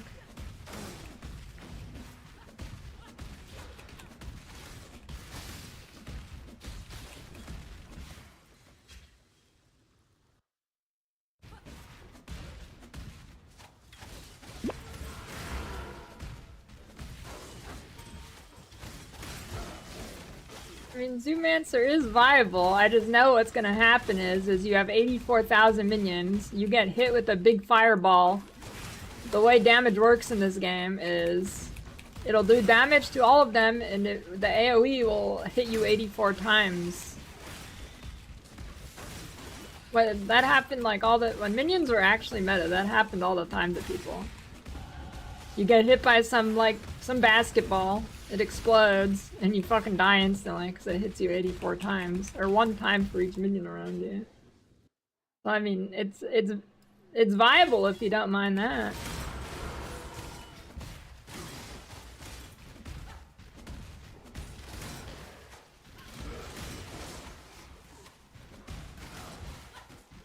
Like, it doesn't happen all the time, but it will happen eventually.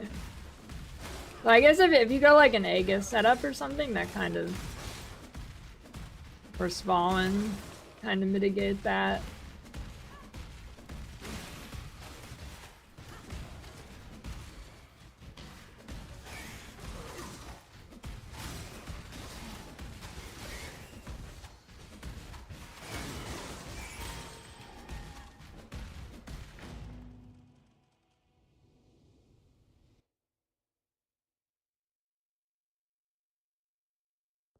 The Brand King.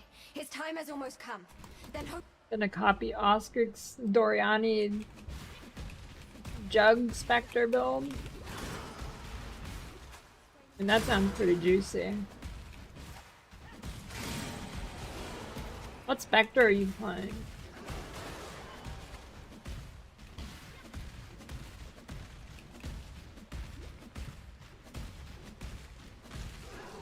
I don't know why I asked. I have no idea what that is.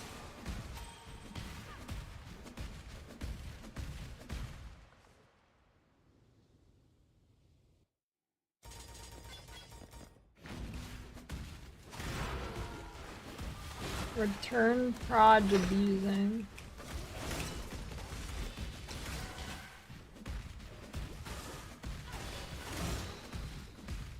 Is that the one that looks like cold damage, but it's not?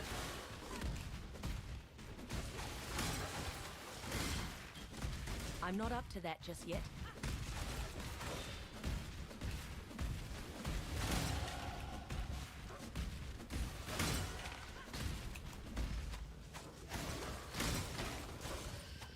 Dude, what if you could do new DD build? You raise DD specters and you keep casting Desecrate. Wait a minute. Can they DD special corpses? They probably still can. What if that's actually good? I don't think any of the DD monsters are tanky enough for that to not just be terrible though. So that's the issue with minions. You need to worry about them being tanky too. Or else it feels like shit resummoning them every 2 seconds.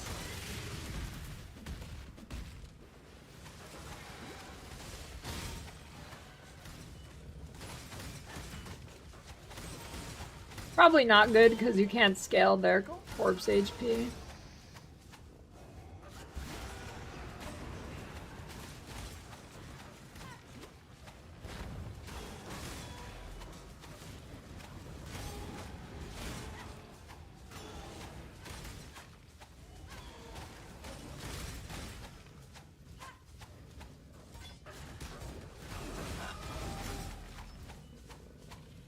My mana is gone.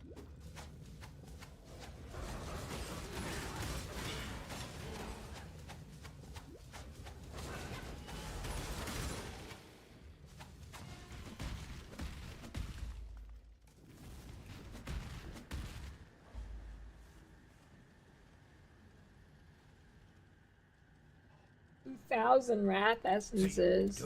Boy.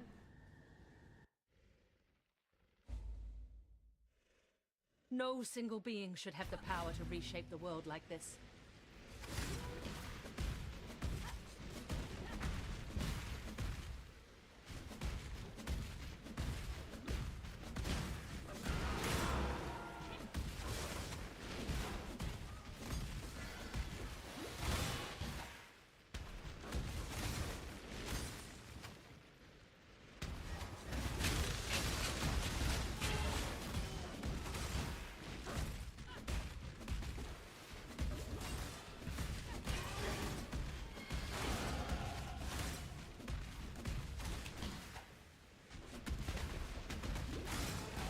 I mean, Dwarven Realms is like more of a vampire-y survivory game, so I doubt they really care too much about balance. I'm not up to that For just hardcore. yet.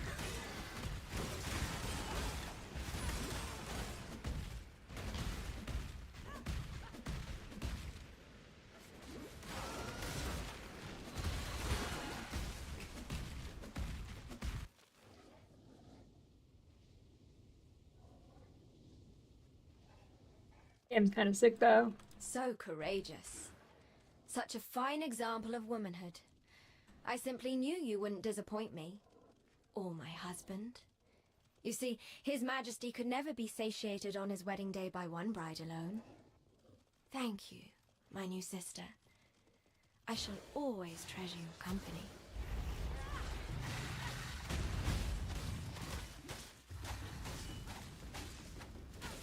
My damage is huge.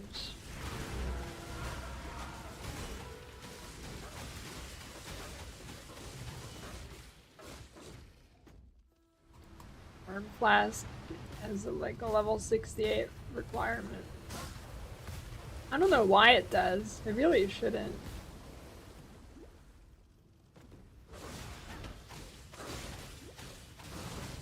Oh, I need to swap my curse. I'm not using Envy anymore.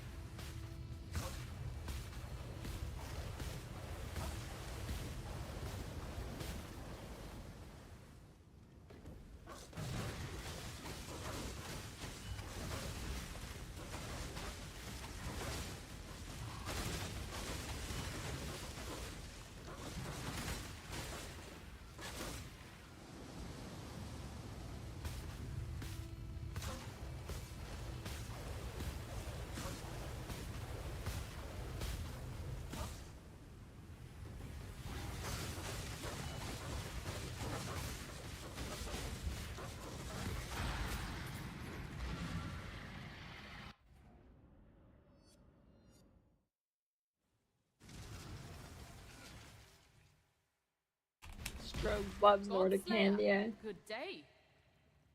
Hail.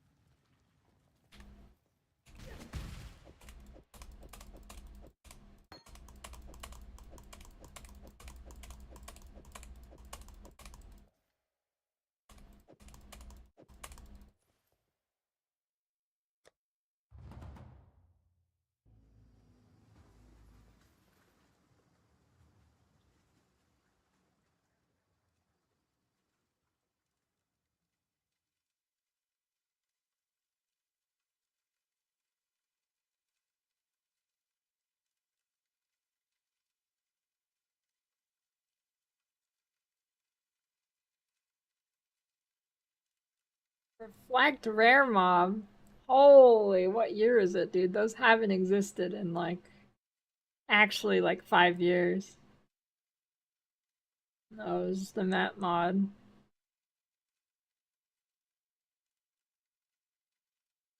Dude, when those existed, that was so stupid. There's an actual random one shot.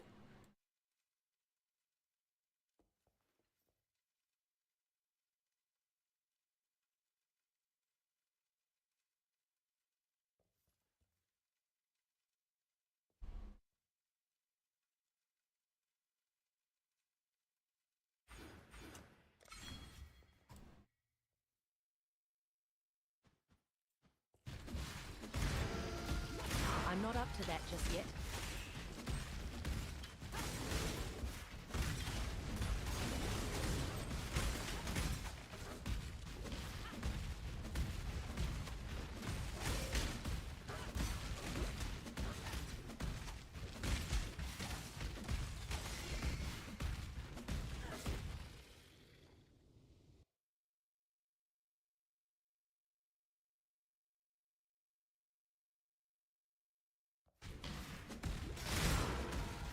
Dude, the reflect ailment monsters are so stupid.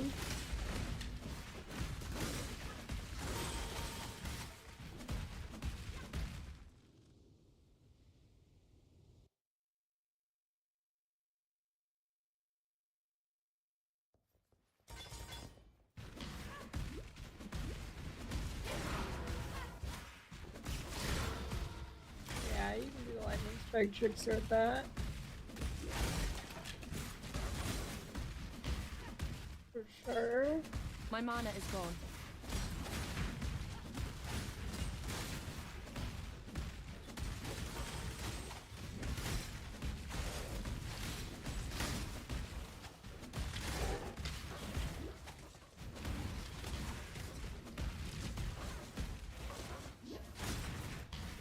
For what?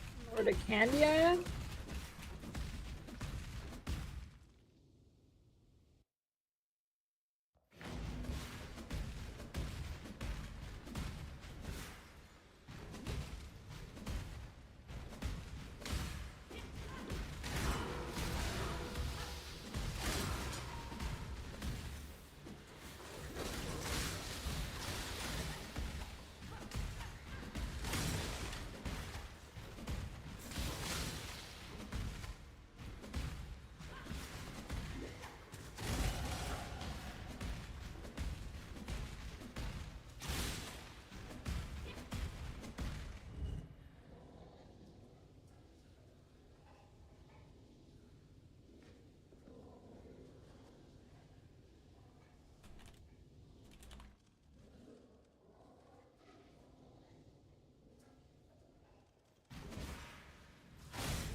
They gave you a warning for you referring to yourself as a babe.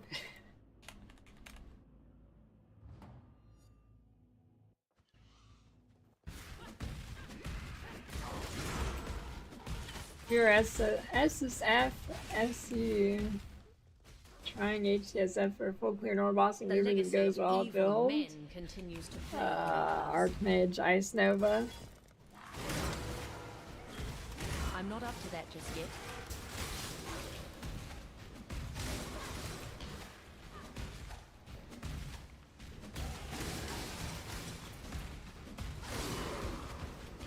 Hello to you, great dreamer.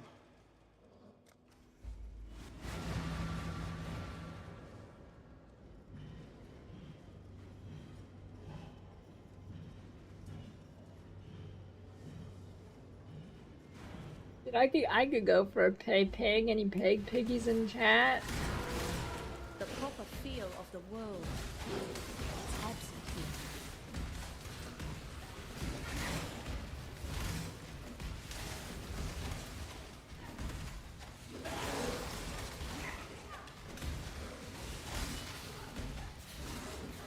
My mana is gone. Archmage is as strong as out there. Yeah, pretty much. I mean, Jug on paper is stronger, but then your melee.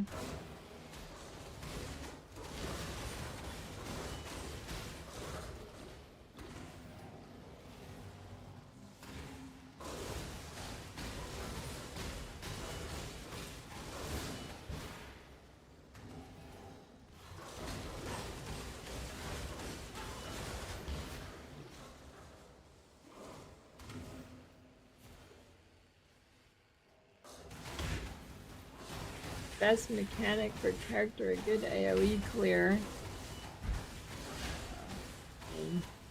Most things, but I don't know. Legion, you specifically need good AoE, so Legion.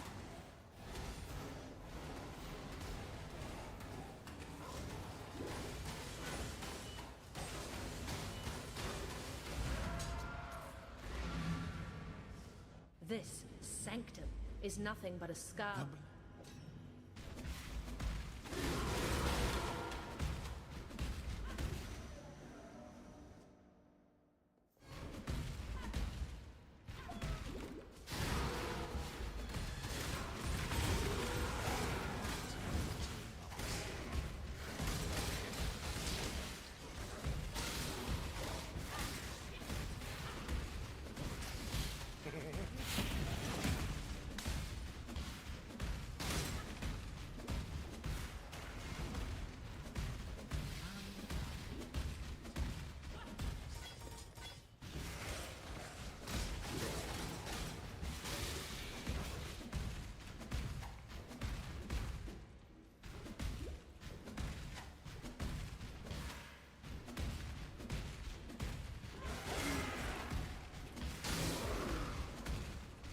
On Jug, Earth Shatter.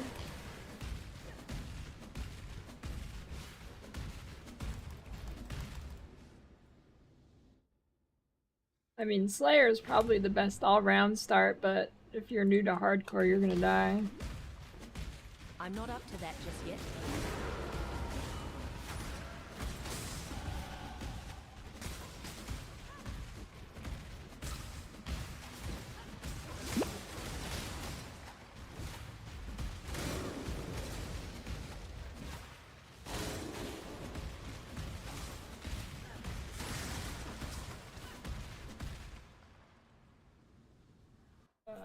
Toxic Rain's viable, it's not very good though. There's still a chance these fields can heal. If I can put a stop to this.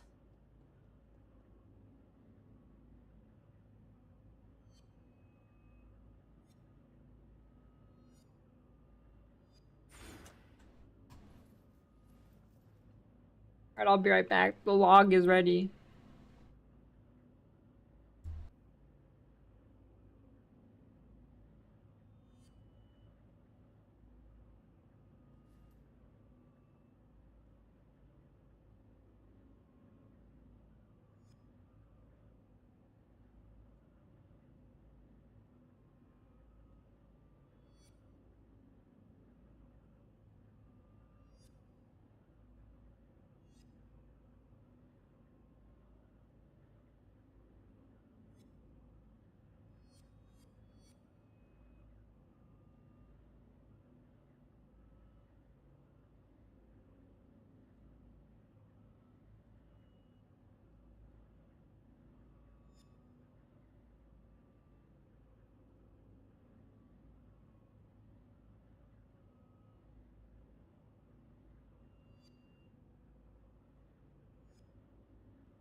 Did you rupture it while pooping?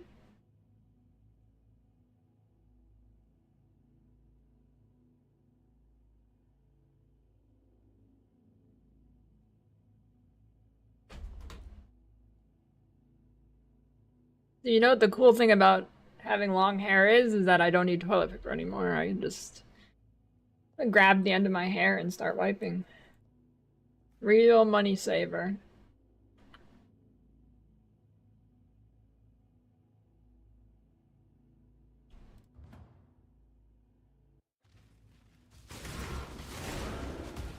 Doug actually good enough for Ubers? Yeah. I'm not up to that just yet. I mean, you kind of have to be good. But yeah.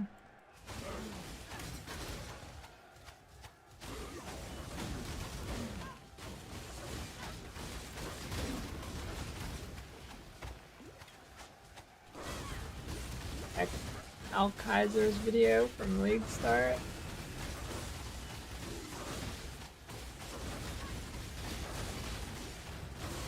See, here's the problems you're gonna run into.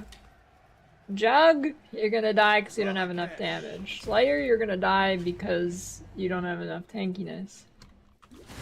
Archmage, you're gonna win because it has tankiness and damage. And your range.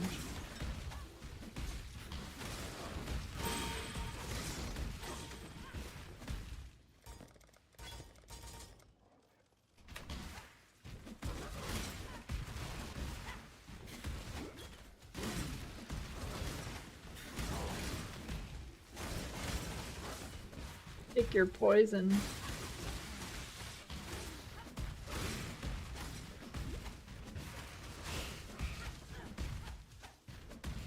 My mana is gone.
Poor corrupted creature.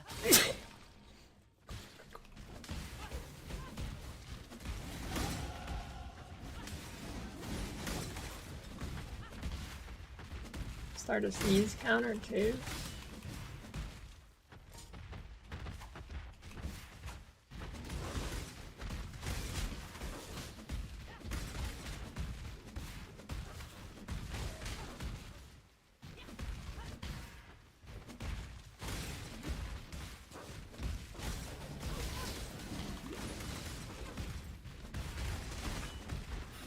I'm not up to that just yet.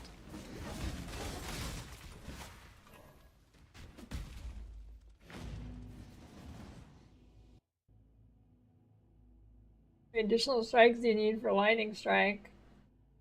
I only used one. Oh wait, actually, well I had one on gloves and one on tree. You probably don't want one.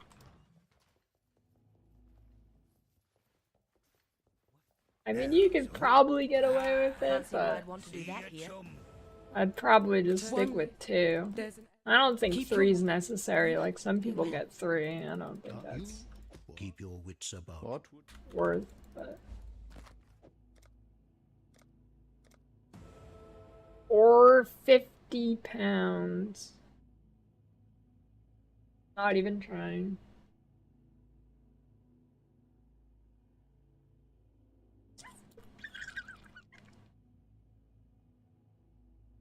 One pinky.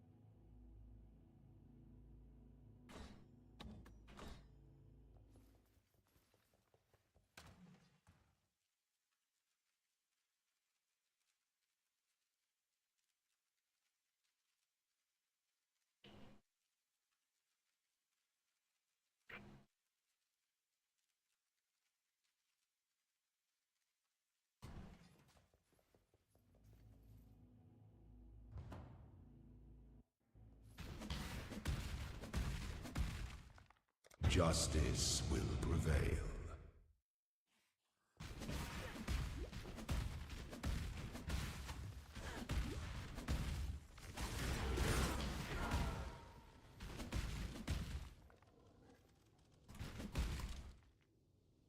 You know what's funny?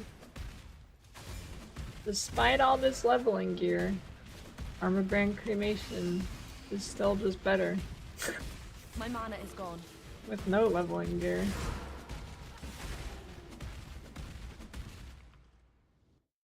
The weary traveler draws the Emperor. Oh, when's the new when's that last epoch reset thing? Should I play that?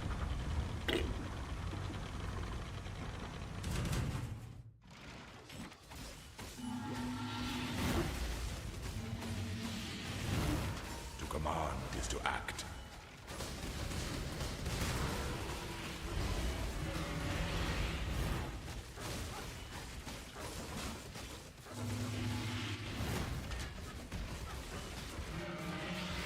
You were born. Maybe I'll play like 2 days. This empire remains filled with emperors in waiting. Okay, you know what would be hilarious? I'm not up to that just yet. Come fights would like this one. I don't know if he's here, but just get absolutely shit-faced before I go on someone's podcast. I mean, in this case, Ghazzy's podcast. But just in general, to keep that in mind for the future. Just get absolutely hammered.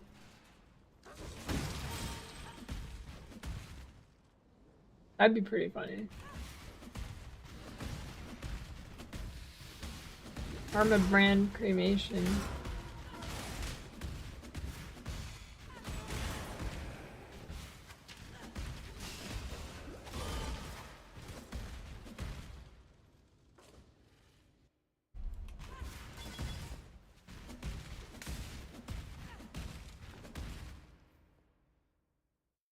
When the time comes to strike, an emperor strikes without hesitation. Must be shared to entertain doubt is to dance with citizens. Nobody's the king of minions until I make a hardcore viable minion build. And by hardcore viable, I mean like actually tanky, not just you won't die doing red Violence is delicate. Until someone does that, nobody's the king. The sovereign leech leaves but a husk for its descendants. So nobody will be the king because it's not possible.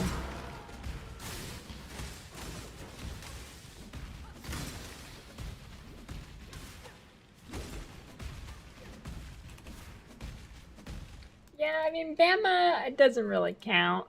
When I think of Bama, I don't really think of it as a minion build.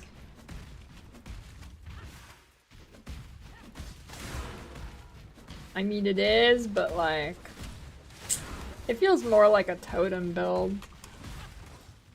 Yeah.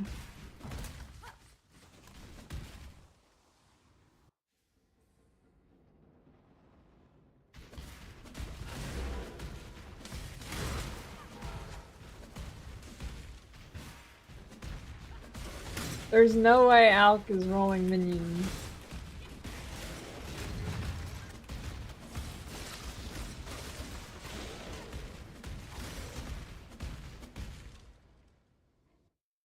An aspirant can afford to be promising. The empire awaits you with open jaws.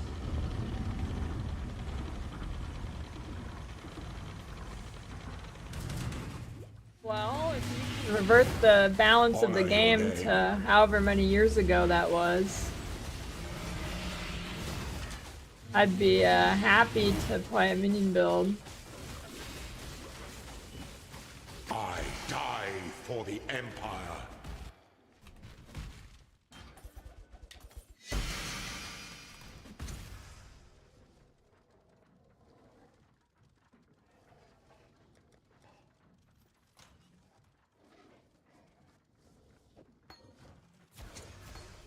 Oh my god, old specters were so bad. Leave your computer on forever.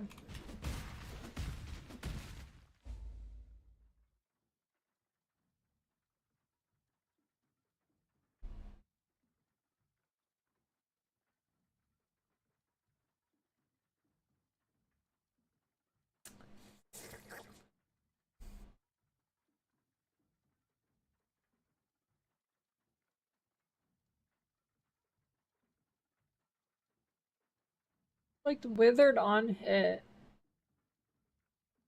Is that? I mean, I guess it's 50% effect, but this build can't get much wither on hit because it has like 2 attack speed.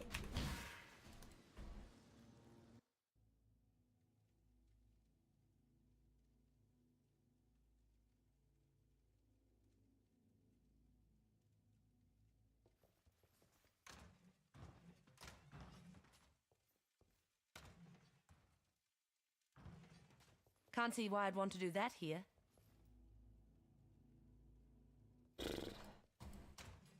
Okay.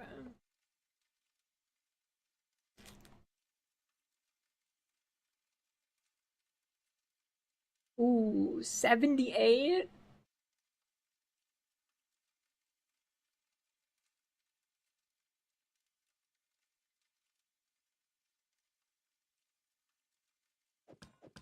Alright. Wants to trade 16 divines worth of chaos. Breach is not good for gold.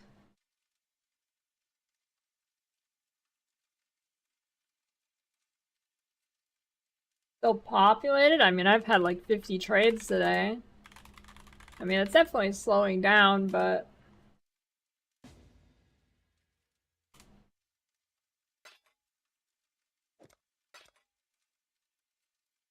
Oh, I need divines. 16.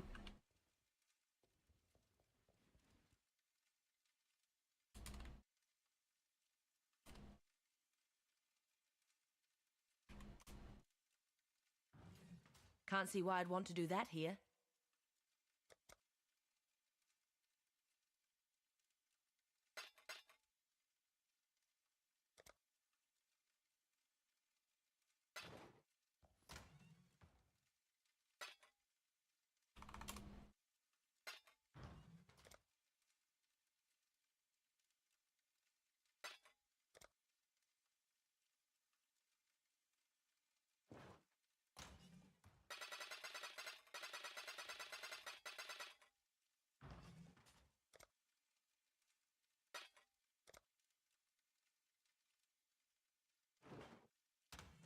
Thanks.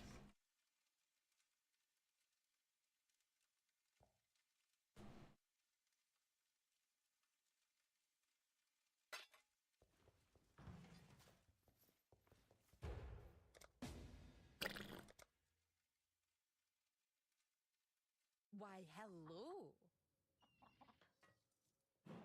You got some goods in from Ribbonfell.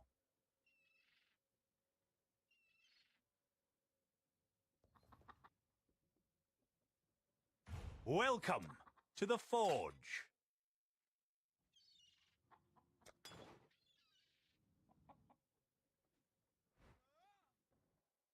Expensive flask.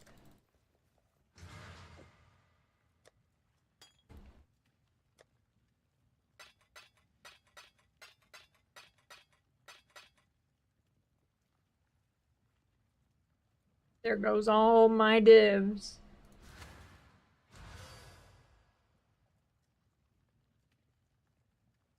The old crush of the chieftain ignite. Jesus Christ.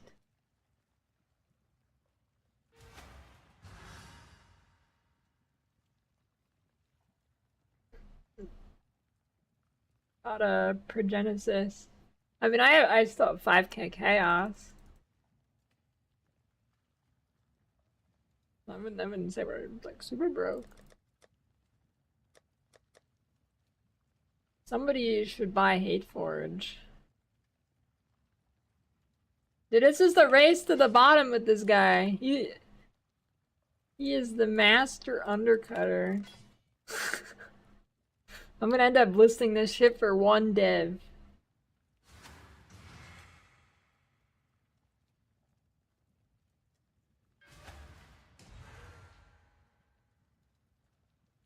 Whenever there's like a few items for sale, I just list it as the same price. Luck of the draw who gets the trade.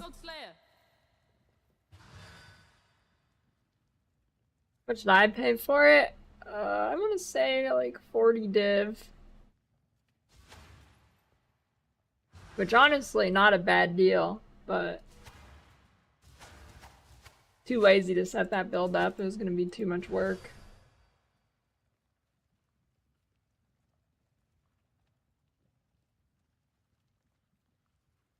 Double corrupting it.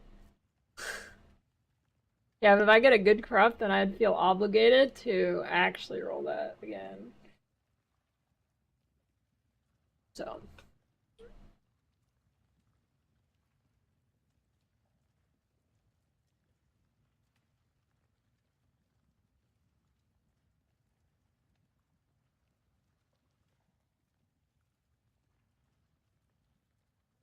+1 frenzy, crit, attack speed. My mana is gone. Maybe like Ellie weakness. Although I'm not a huge fan of curse on hit right now, I don't know. I mean, it's good for clear.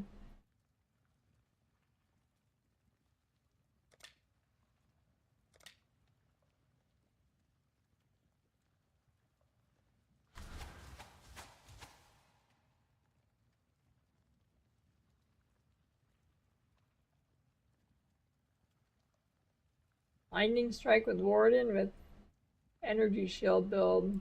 Yeah, I don't recommend that.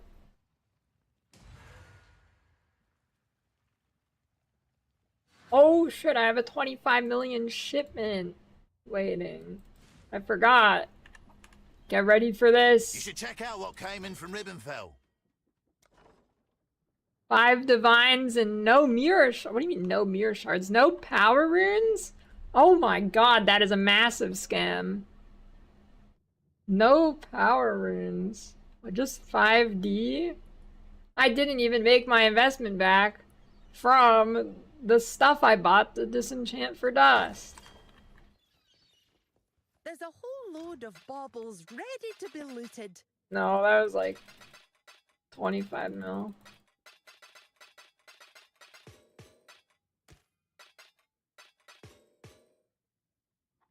What? What a scam, dude.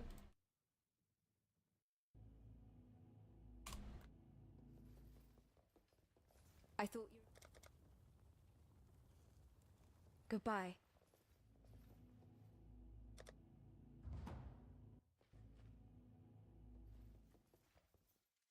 I opened it up on a level 51 character, that's why. Oh my god, you're right. You're right. That's so stupid. Oh, you're right. Oh my god. Yes, you get worse stuff if you open it on a lower character.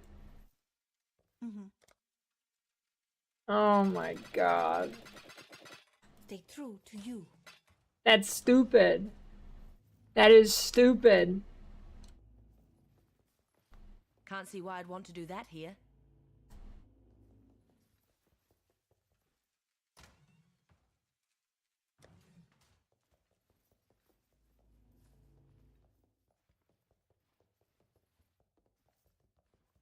Oh. Oh well. Yeah, can I save scum?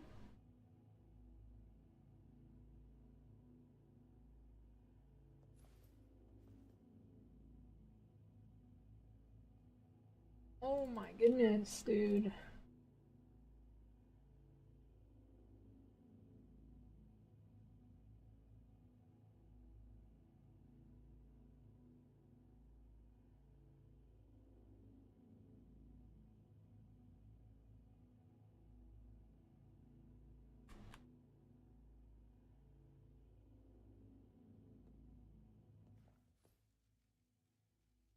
Unbelievable.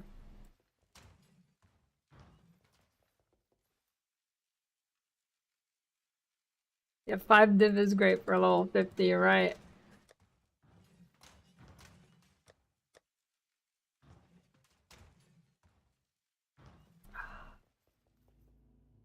Classic, classic.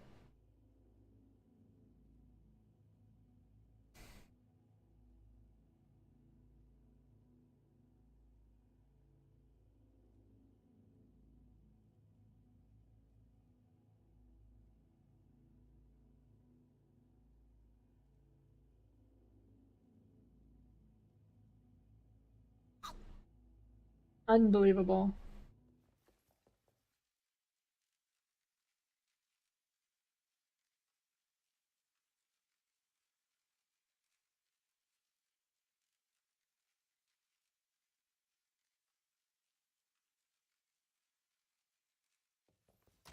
I'm out of crops.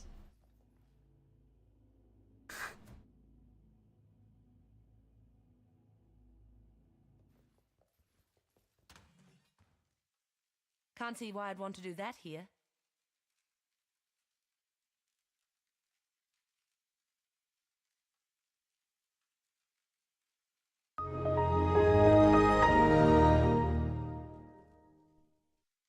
Thanks for the 6-year prime skills. Oh, let me see something here.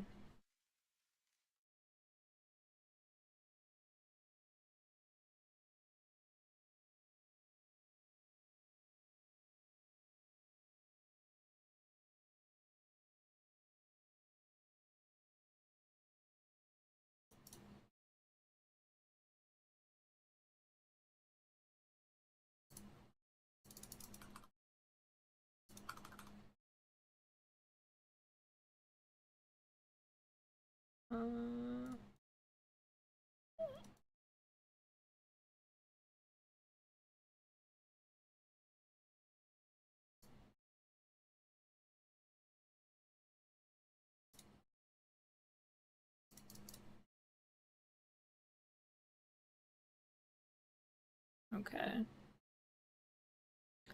I just need to, you know. I needed a screen for the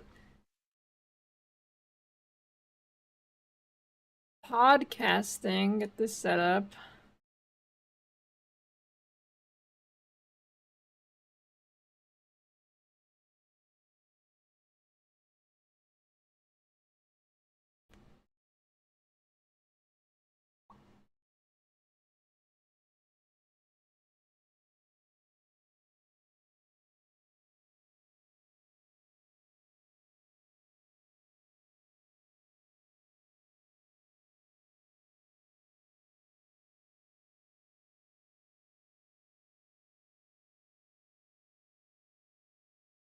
I mean, I guess I'll leave the stream on. Why not? Why not, I suppose.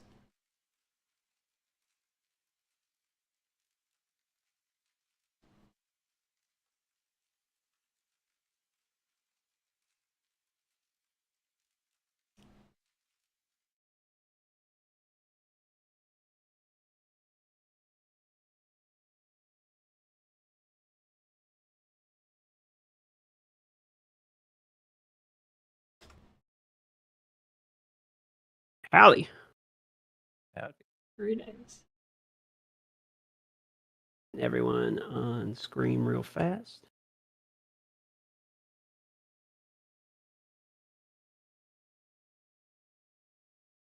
Guys, he gets put over the hot tub as is tradition. When are you doing your next hot tub stream, Ghazi? Set up a sub goal for it. Hoping you would join me. I've done my first. one ever. I don't need to do it again. I've done my time. I've yet to do one. If I had a hot tub, I'd do one. That seems like a good idea. It was chill though. I was on the top of the hot tub directory as well, competing with all the chicks. Time to switch, son. You got it made. New career. Be fun. All right, there we go. And in reality, Lily's I think it was because every goddamn PoE streamer kept showing me. I did too. I mean, of course we all did. I couldn't miss that, bro. I camped watching that for a minute, just laughing my ass off. You know, the best part is I have a hot tub pad in the back that with all the hookups and everything. I just don't own a hot tub. Nice. It's surprisingly cheap to keep running though. It's supposed to be on 24/7, right? It's cheap. I heard the opposite. I heard they're like $600 a month or something insane. No, of course I'm in Alaska. I think I pay maybe $15 a month to keep it running. See, this is the high octane podcast content we brought Lily on for, the hot tub intro. Oh yeah. All right, let's see how long we got here. I guess we're just about right on time. You want to do the intro, guys? Sure. You ready? Ready when you guys are, I suppose. Yeah. Hey guys, welcome to Tavern Talk episode. We have lost count long time ago and stopped caring about it. Where we just sit down, chill, call up a friend, and talk games, talk shop. With me, I got my co-host Dark Microtransaction, and today we got DS Lily. Welcome in. How you doing? I'm doing good. Hey, am I on the microphone? Because sometimes it's my webcam mic. Is it good? You sound fine. You sound okay, fine to cool. me. All right, that works. Brilliant. I heard you dropped the mirror. I did. And then How as my long was it? reward, 10 plus years and 10K plus hours. I don't know exactly how many hours. I just go by how long I've streamed. You don't play off stream at all? I mean, I originally did, but now if I play, I might as well. I'm like, okay, I'll turn on stream. Fair enough. How rare are mirrors actually? Are they actually like crazy? I know they're supposed to be like the rarest item, right? But how many PoE streamers get mirrors over their entire career? Probably like 90%, but I don't takes know a about while. that. Oh, except for Ghazzy. I mean, yeah. Like, I actually do play off stream, mostly crafting though. But I actually sent a message to Chris Wilson about this. So I was kind of annoyed that I didn't draw a mirror. So I was like, "Yo, is my account bugged?" And he said, and I quote, "It's thousands of years of play per mirrors or something. Very few people get one. A tiny fraction of 1% is what he wrote." I've played over 10 years, still nothing. I didn't realize it was like actually that rare. Yeah. I mean, I guess most people get them through div card gambas or mirror shard and stuff like that as well. But If you not that played an many affliction, I think you're like guaranteed one if you grinded out this tier 7 cemetery grind. I think it's basically guaranteed if you sat there the whole league. Yeah, I thought about that, and when I realized that I don't want my first mirror to drop that way, I stopped doing that immediately. Yeah. I thought I was cheating. I said that like 2 minutes after I dropped the mirror. I'm like, I'm just glad that was an affliction league. Yeah. No, it actually counts. Can you get them fairly consistently through boats? I keep seeing clips of people getting one in a boat. Shards, yeah. Yeah, the shards, but I saw them coming from like 50 million shipments. I did a 50 million shipment today. I got 3 shards. Oh, really? 3? And actually, I just did a 30 million shipment, but I opened it on my low level character by accident, so I only got 5 div. I still haven't got a mirror shard from it, but I don't want to save up to do a 50 million shipment, but maybe I should do that. I think it's better now. I got a question about the mechanic, because I haven't been doing the shipments really. You said you opened down the wrong character, so you only got 5 div. So does it register what the drops are upon the person opening it? Not upon the it apparently scales to your character level. Now, to be fair, I'm not actually sure if that works with currency, but I know for like items, item level would be lower. I mean, there's a item level break point to drop mirrors, right? It's 35, I think. Or is it divines? I think you can drop a mirror in Act 1. Yeah, then it might be divines that is capped. Yeah, I think it's divines. But then again, if that does the item level scale from that as well? Like of actual items? So like if you drop open it up on a level 20 character, you wouldn't get items that requires level 30. Right. Because if that's the case, then that could be a very cool strategy. There is Isn't that how people are getting headhunters this league? Well, there is a strategy that some of my traders are using, and that is that they level their trading character on that alt account to, I think it's level 35, so that when they get double corrupted specific div cards, they hand them in on that character, so that they have a higher probability of dropping specific corruptions on specific items that they can't get otherwise, or have a lower probability of getting otherwise, rather. So if that's the case, you could probably get to level 43 for hit mage buds. Just open, iron. Is that your guys's? Is that your favorite part of the mechanic of the 3.25? For me, it's been the currency exchange, for instance. But what's your favorite part of the new league? Start with you, Lily. I don't. I have a big soft spot for city builders, so I just like setting it all up. Now now that it's on maintenance mode, I don't like how gold kind of dictates the strat you do, because there's several strats I want to do, but I can't, or well, I could, but I get like no gold. Like when I was farming Legion, I got like no gold, and then blighted maps give no gold. Yeah, the same thing with Delve. Like Delve doesn't generate much at all, so that's the reason why all of the fossils and the resonators are so goddamn expensive to craft with. No one farms it. I agree with you on the maintenance part, though. It was really fun. I'm also a soft spot for the whole city building thing. I love that approach to it. It was really fun. And then once you were done with everything, it's like, unless you're doing something that generates gold, you can't utilize the map runners because they're so expensive. Do you find that the gold part of it and the maintenance part of it kind of turns off your enjoyment of that aspect? Or are you still enjoying the league overall now that you've min-maxed everything? I think it's definitely still enjoyable. It's just it's less so of not enjoying the league mechanic and more so of I want to do these other mechanics, but I can't. Which wouldn't be a problem if the league mechanic wasn't so OP, but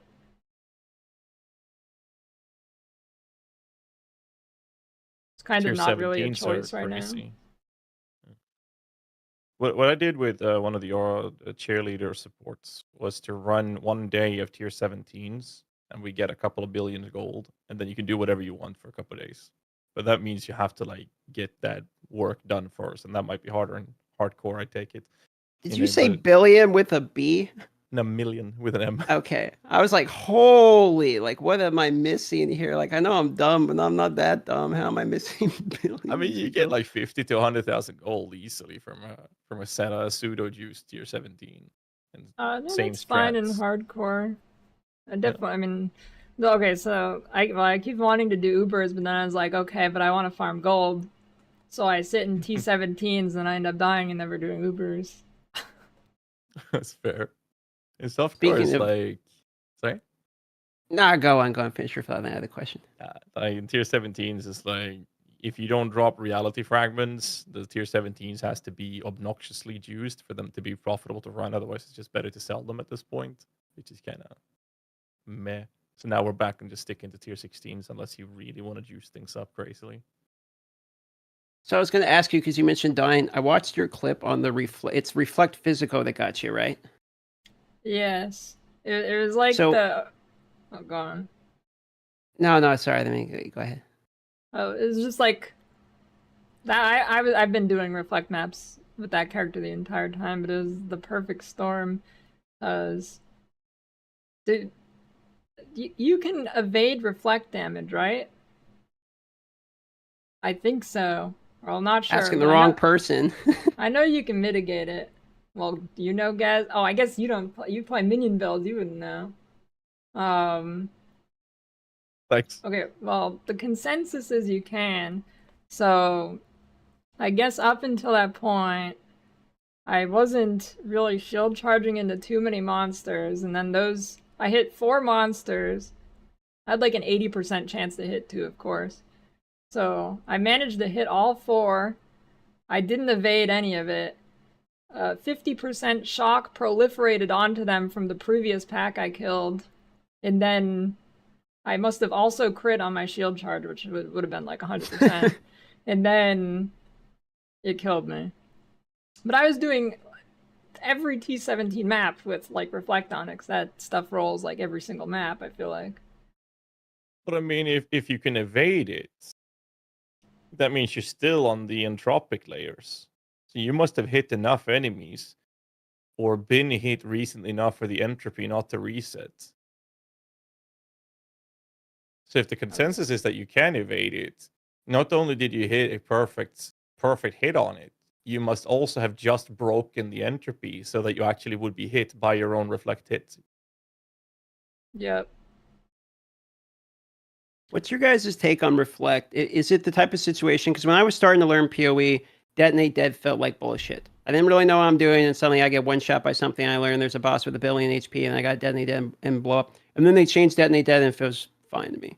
Now, reflect, I want to say feels like the same type of bullshit where you just get one shot or you're immune to something.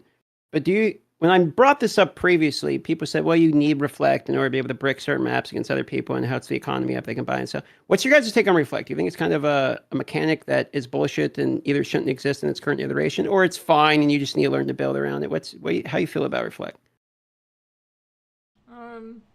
On one hand, I do understand like it's a currency sink, but on the other hand, it's kind of just lame.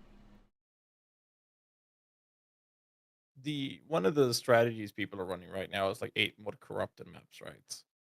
And unless you make your character able to run every single mod, like my current build, I can't do Ellie Reflects, and I can't do no region, or rather, I don't want to do no region maps. And if that wasn't in the game, then what's the point of looking at the map mods? Because most people, I would arguably, would prefer to run just Alk and Go. And strategy that I'm running is just dropping the maps. I don't even roll them. I drop these corrupted 8 mods. And if I didn't have to check them, then it would feel kind of meh. What's the purpose of having mods if I'm going to be able to run everything anyways? Some mods should be making the map more scary if they're not going to add increased rarity, pack size, drop rates, quantity, and all those things. There need to be some things that are scarier than others, right? The way I feel about it is I don't feel like I have a problem with some mods being scary and worse and the potential of killing my character. I feel like I don't like checkboxes where it's like reflect equals dead.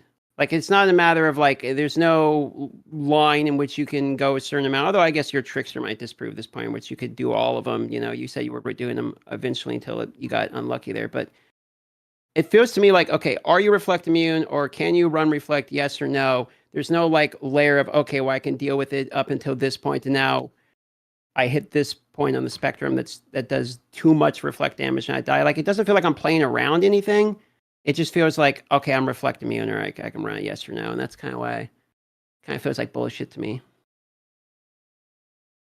Yeah, I mean, I agree with Ghazzy with the having to read map mods. I mean, I know a lot of people don't want to read it all in the game, but I think it's fine that it's like that. But I do think it's just kind of lame. That's like flicking a light switch, either it's on or off, and if you go into your map, you're instantly dead. Is kind of lame. I'd rather it be something that's like super dangerous, like some of the T17 map mods, which I never run in hardcore, but I kind of like the concept, like the volatile cores or whatever that just explode you. Like you're not really instantly dead from it. I mean, they'll kill you quick, but kind of play They around kill your it. specters. Trust me, they kill your specters. And Forest Tiger's going for 11 dips right now. I don't know how many I've lost to that shit. I mean, I don't actually Good know how much lord. damage it does. I don't run that mod. I mean, I've seen a core kill an enemy. Well, it was 3 cores, and it killed an enemy guardian with almost 175,000 life. It had over 1 million EHP in POB. He got killed by 3 of them. So I'm not doing it. It's so crazy. But I do agree. Like I do like rippy map mods, but I mean there's plenty of those already. Like I mean for builds they use as a golem or minion builds in general. If you're not immune to chain projectiles and you do a multi-proj chain, shit's gonna hurt, especially with harbingers in there with the multi-proj hit from the ball lightnings, right? Like that's gonna be very painful if you don't pay attention. But like that's one thing, right? But I do see a point with the idea of reflect being, hey, you go in now you're dead. But there are other brick builders, build bricks, bricking modifiers like no region, unless you have a way to counter that. I mean, there are melee builds, they use their leech and whatnot. Either that or you just have to start equipping a mana flask, and there's no way I'm going to use a mana flask to run a map. I'd rather scrap it. But I think that the current sync and forcing people to actually be aware of the map mods is kind of important for the gameplay. That's kind of my take. How you feel about gold? I know we talked about you need it in order to perpetuate your town building. But how about gold as a base mechanic in the game itself as a currency you can continue to acquire and use for like the gambas? The black market gambas for me were super fun. I don't know how amazing they are late game, but early game they feel like really nice actually. I think gold's good. I think it fits pretty well into the game actually. Like, my problem with gold is that it's probably too powerful right now, so if you're not getting it, it feels bad, but if it was like an actual choice to go, hey, I'm gonna farm a map that's really good at, with some mechanic that's really good at generating gold, is an actual choice as opposed to something that's just gonna like be completely bonkers OP. If you're not doing it, you're missing out on basically a mirror every 2 weeks or something.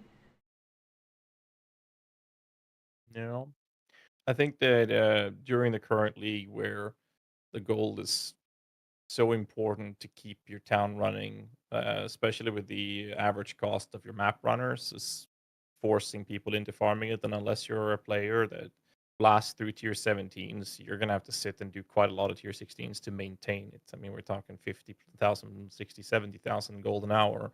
And then if you're not a blaster, you're running tier 16s, you get maybe 20, 25,000 in a pretty juiced up tier 16 map. You don't get that much. You have to run several maps an hour just to sustain, and that's not giving you extra gold.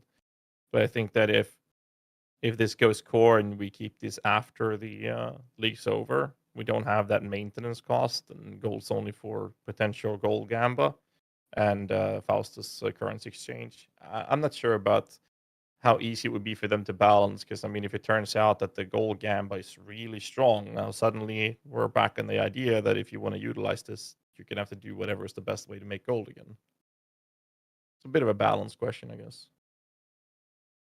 You think it's going core? Gold, I definitely think they're gonna make Faustus core. I have my opinions on it, but it seems to me that the community is really enjoying. Even if you pay a premium for this stuff, it seems like people want it. I think How there's no way quickly it doesn't go core. Yeah, I agree. How quickly I found myself enjoying the currency exchange system was like immediate. I felt like it immediately made me love the game way more. My favorite mode's probably hardcore trade out of all the modes. But just being able to be like, okay, I need to split a divine into whatever. I need chaos, and then I need to take the chaos and buy the other ones, and not having to go through like 50 million different little trade instances, it immediately made me enjoy trade way more. I find myself very rarely using it. I don't like paying a premium. I don't use it either, don't but for a mind. different reason, because nobody lists anything in hardcore on it.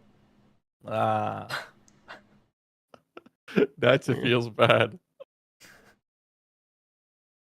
Some things you do, but you literally pay like a 30C premium on top of the gold too. I don't know how bad that is in softcore and how much more you pay, but depends upon the item. Yeah, I mean, last I checked, like fracturing orbs were selling for like 6 divs on the market, but if you went to the currency exchange, they would go. You would be able to buy to sell it for 5 divs. I mean, it's quite big, so you do pay a pretty excessive premium for the quick trades. But I mean, it's the same thing with flipping. I've talked about this in the past. You can. I don't remember if it's chaos or divines from the trade, which is quite easy to just buy in bulks now with the whole control right click the entire inventory, and then you just buy one of the types in the trade, and then you go sell them again on the currency exchange. This is exactly how I made all my money at the start. I was buying alteration orbs and then selling them for twice what I just paid for them for like the first entire week, and that's how I made pretty much how I made all my currency. That and then the elder chambers. So there's that. You can also do one of your trades on the PoE site and then sell those on the trade, and you make a ton of money that way as well. Because the rates of like Divine versus Chaos is completely different on the two platforms. But like my opinion, I made a video on this not long ago. I said that they should drastically lower the gold cost involved for trading. And then I want them to completely disable the currency trade on the websites. I think that would be the best play to do it. I think that would be amazing. But It's my most downvoted video of the league, so apparently people don't agree with it.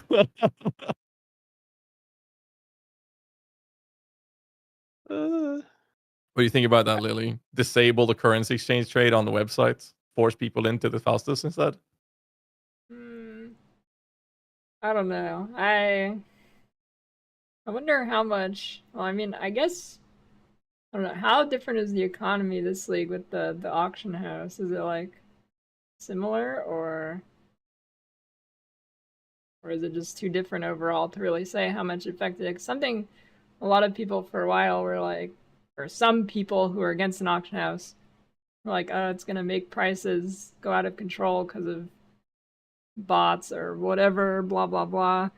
If you remove the gold cost, that would open the floodgates even more. But I guess softcore is full of bots too, anyways, isn't it? For Yeah. currency. If you like list something wrong, you get like 40 bot whispers or something.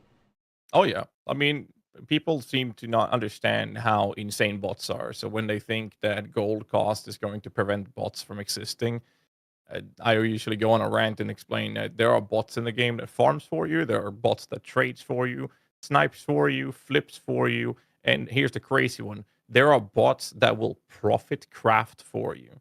So now you can have a bot that is, don't do this, by the way, it's against TOS, folks, just so you guys know. But you can have a bot that is flipping for you at the same time as it's profit crafting. It's just, you can't compete with it. They do get banned, but for the time that they do exist, it does impact the market. So yeah, of course, the fastest market is getting bots activity for sure. I feel like it's kind of hard to tell if it's the currency exchange affecting the market when we have shipments happening, and shipments are a pretty big, currency dump. So maybe the economy is different, but I don't know how I would dissect what percentage of the economy is different because of the trade as opposed to because of the league mechanics. Right. Yeah, that's what I was saying. It's kind of hard to tell with the league being overall different from other leagues and having more passive currency income as, well, I guess opposed to ever. I kind of dig that though. Like, there's so many people that are like at work or they're home, they're just doing their shipments, and then they're checking in on the half an hour later to do the shipment again. There's way more people today or in this league that's literally AFK just to do the boat check every now and then. So when you're buying something on trade, it's like most of the people are sitting there AFK waiting for the shipments, which is kind of fun. I feel about map runners. Seems like everyone talks about shipments and boats, but you never really see people getting or posting like juicy clips from map runners or anything like that. You guys have any good payouts from those yet this league? Couple of divs. That's it. I just used it for elder fragments because running those is really annoying. Smart. Fair. Saw a That's few actually people not get like bad. mirrors from it though. Even a few in my guild chat. Jesus. At best I got is a div here and there and a Voldo, I think. No, I got a Voidborn key from one, I think. Yeah. But it costs so much. Executing your runner kind of feels bad. And you'd be like, oh, he died. Or the guy will randomly decide to start the new life when you're out with your boat shipment. It's like he'd start the new life house where it's like, do we really need the guys to randomly run away on us? It doesn't really change a whole lot, right? It's not really like a major sink. You just reroll and get another one. Yeah, You know what happened to me like 10 times is I would fill up like all 36 map slots and all the map devices, and then I'd log off for the day, and then I'd log back in and they've all done one map because the boss like invaded them, Susan or whatever its name is, and just stopped mapping. Yeah. Well, there's that. Same thing if one mapper dies, they stop running that device as well, right? Yep. Because it changes the percentage chance for them to complete the rest of the maps. I mean, it makes sense because I mean that means they have a higher risk of dying moving forward. I wish there was a way to just disable that. Just keep running. I don't care if you guys die. Or have a backlog of them that fills the slot, maybe. Yeah, that too. I mean, I guess it was their way to create a gold sink, so you wouldn't. Also, you would actually have more of a purpose to have backup units or just a gold sink in general. But I also think that the gold cost is so high, so unless you're a blaster or streamers like us, I feel like a lot of casual players don't really have gold to maintain the map devices and shipments, and then have gold to do trades as well. Because I don't think that most people run tier 17s. I might be wrong, but I'm confident that most of the active players are doing tier 16s. The active ones, that is. For sure. I only have like 60,000 gold right now. I was farming with RF, and I would use it and pretty much immediately dump it all out, and then I have to go back and farm more gold. I agree that gold farming at the end of it, when you have pretty much all your stuff built, doesn't really. It's not an enjoyable part, because I think the best take was where you want to do other mechanics. That's what Lily was saying. It's like you want to engage with the other mechanics, but you're stuck there farming gold. It's like, I want to learn all these other mechanics. I'm still new at the game. I don't understand the game very well. So I want to go like do delve, or I want to do these other things. But then if I do that, I have no gold. When I have no gold, then I'm not getting my passive income, and I feel like I'm being stupid as opposed to having this extra passive farm. I just feel like I'm doing the wrong thing, and I should be farming more gold. So maybe there was like an equal. I know you kind of have to do the quantity, right, to get the gold. But if you could spread the gold out a little bit with the other mechanics, maybe I wouldn't feel so like I'm wasting my time by doing the other mechanics. Yeah, I think it's definitely a problem of it just being too strong. Like, if it wasn't that strong, I don't want it to be bad, but if it was just an okay currency and you have to grind the gold, it's fine. But when it's so good that if you're not doing it, you're actually missing out on multiple divines per hour. Kind of hard. Well, I think I think people would FOMO over it no matter what, no matter how good it is or not. But right now, it's like actual, you are missing out if you're not doing it, as opposed to just the fear of missing out on something that's not that good. But right now, it is that good. Yeah. You know what I have FOMO over is missing I forgot to sign up for all the PoE 2 betas. And so I've gotten in exactly 0 of those. And I think that started, what was it? It's supposed to be today or something. The next PoE beta was starting, right? So I think that's going on currently. I don't know if you guys had a chance to play any of the PoE 2 betas. I guess it's NDA, so even if you are, we can't really talk about it. But I missed all of those, but I'm very excited for PoE 2 coming up. So my little question I have wrote down here is, what class are you guys most excited for in PoE 2? It'd be Templar for me, but we haven't seen anything for Templar yet. Just a witch summoner. Of course. Why'd I even bother asking Ghazzy? The one I've enjoyed the most that I've already played is Huntress. But I think Merc with the guns will be cool too, so probably those two. The AK-47 mercenary actually looked pretty fucking awesome. Yeah. Looks sweet. I like the whole loading of ammunition to your weapons. Pretty cool. I'm hoping we get to see more info like soon about the other classes. I don't know whether or not all the classes are going to be in the November 15th release. I don't think they said, unless I missed it somewhere. But I think there's 4 classes we have yet to see information at all on, if I'm correct. They showcased not this Gamescom, but the last one, right? They showcased the Druid. People got to play the Druid. And then we've never seen anything else about the Druid ever since. We've seen Witch, Druid, Monk. Obviously, we got to play the Monk, Mercenary, Sorceress, Huntress, Ranger, Warrior. So we're missing 4. There's supposed to be 12 classes, and we've seen 8 of them. I would assume those 8 are going to be the ones that are on the November 15th release, if I had to guess. That's my understanding as well. I'm a little concerned with how they're going to tackle that, because they've clearly shown a full focus on the PoE 2. I know there's 2 teams, one for PoE 1 and one for 2. But I mean, with the beta coming out, or the early access rather, what's going to happen? Like, are they going to have the 3-month cycle? Well, sorry, 3-month cycle, which is actually 4 months. It was 2 years ago we had a 3-month thing. Like, if they're going to keep that going during the time that we are in early access, because I feel like that would be like the best time for them to get as much feedback as possible and put a lot of focus on progression of the progression of the game. I'm a little concerned about that, how they're going to balance that, because it feels like they are allocating maybe one too many resources into PoE2 in general. Yeah, In terms of, go I on. don't know how they're gonna do that. How long do you think, like, because the next league would fall right on when the beta would be, and they're obviously not gonna release both. So how long do they prolong the PoE1 league? I'd guess it would release by Christmas. I mean, I They can't hope really they miss do a that. Christmas.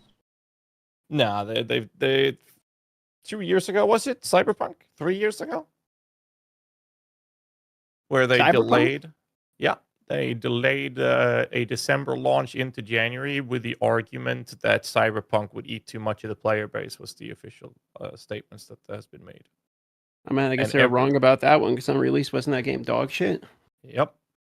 So it's like that's the start of this sequence of them having 4-month leagues instead of 3-month leagues. They keep saying 3-month leagues, but we haven't had a 3-month league in over 2 years.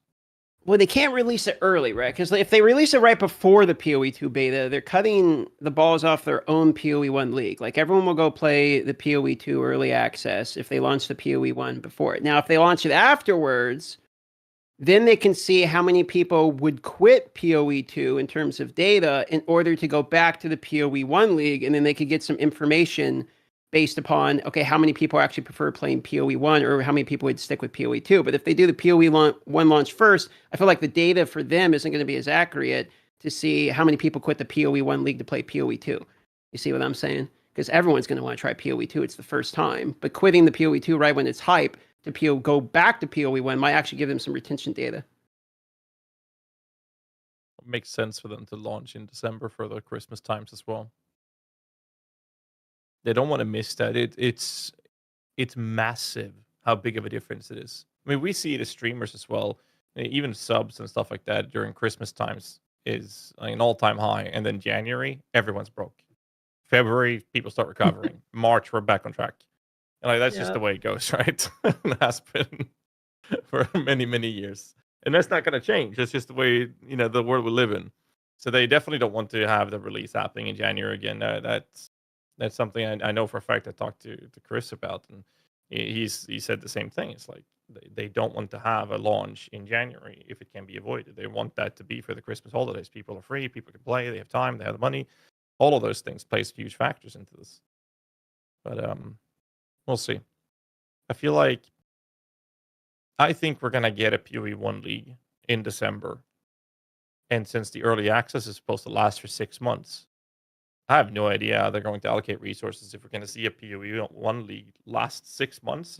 I mean, is that what the scope we're looking at? Because that would be horrific, in my opinion. Maybe Legacy League was like 6 months. Is it? I think so.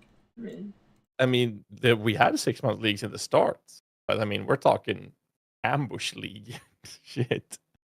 Legacy lasted between 3rd of March 2017 and wow, ended 31st of July. Was it really that long? 5 months? That was pretty close. That's almost 6. Holy yeah, that's almost exactly 5 months. Early March till end of July. Good lord. I don't even remember that. But that was, what, 8 years ago? 7 years ago. A while ago, before I streamed. Holy shit, that you remember that? I remember that league. I put all my money into this trash inspired learning Vol Fireball build, and I could barely clear maps, but I thought it was cool because I could finally pretend to have a headhunter like the big boys. All right. I finally got to try a headhunter for the first time ever this league. Man, the headhunter is actually fun as fuck. Like, it is. Just from a gameplay perspective, it is super fun to have a headhunter. Back in the day, there was no size cap on Soul Eater, so you could make your character so big that you could only see the feet of your character on your screen. Really? I gotta look this up. I missed that. That's actually pretty cool. Speaking of overpowered stuff and the whole focus of PoE 1, PoE 2, something that I've been feeling a lot lately is how balance discussions in PoE 1 feels like it's been thrown out the window. I was like, here, get the most overpowered toys ever, play with it, do whatever you want. And I guess the topic that I'm trying to get to is Svalin. How is that in hardcore, Lily? I haven't used it yet, but I mean, it's obviously a super OP. I mean, you could just slap it on as a pretty good band-aid fix, but I mean, block in hardcore has been weird for a while. Like, power creep in general has made it, like, a couple years ago, well, maybe more than a couple at this point, but you're kind of still scared of small hits. Now it's just all about max hits. Like, before you go like Witch or Necro, and you get a life on block shield, and you'd be like, wow, I'm immortal. But now that's not nearly enough. Now you'll die to something if you're not also covering your max hits. So I feel like it's kind of like that. I mean, it's obviously really good, but hardcore you still have to defend or build up your other defense layers, or you're gonna eventually get hit and die. Yeah. I feel like Svalin is just absolutely insane. And then whenever I talked about it to people, they all think it's gonna go core. And I mean, even if they make it tier 0 like Mage Blood Rare, it's still too strong. You slap it on, put an Inda, get some ward gear. Now you're immortal. You have your entropic evasion covering. Whenever that one hit goes through, it's unless you scale max block, there's a 12% chance that that hit that went through even does damage to you. And if it does, your ward will mitigate it. And then 2 seconds later, you have the defense again, during which time frame your entropy and your 88% block is going to cover for 2 seconds. It's just, I don't know. It's too much. I definitely agree, though. I think at some point, I don't know exactly when it was. I guess it was.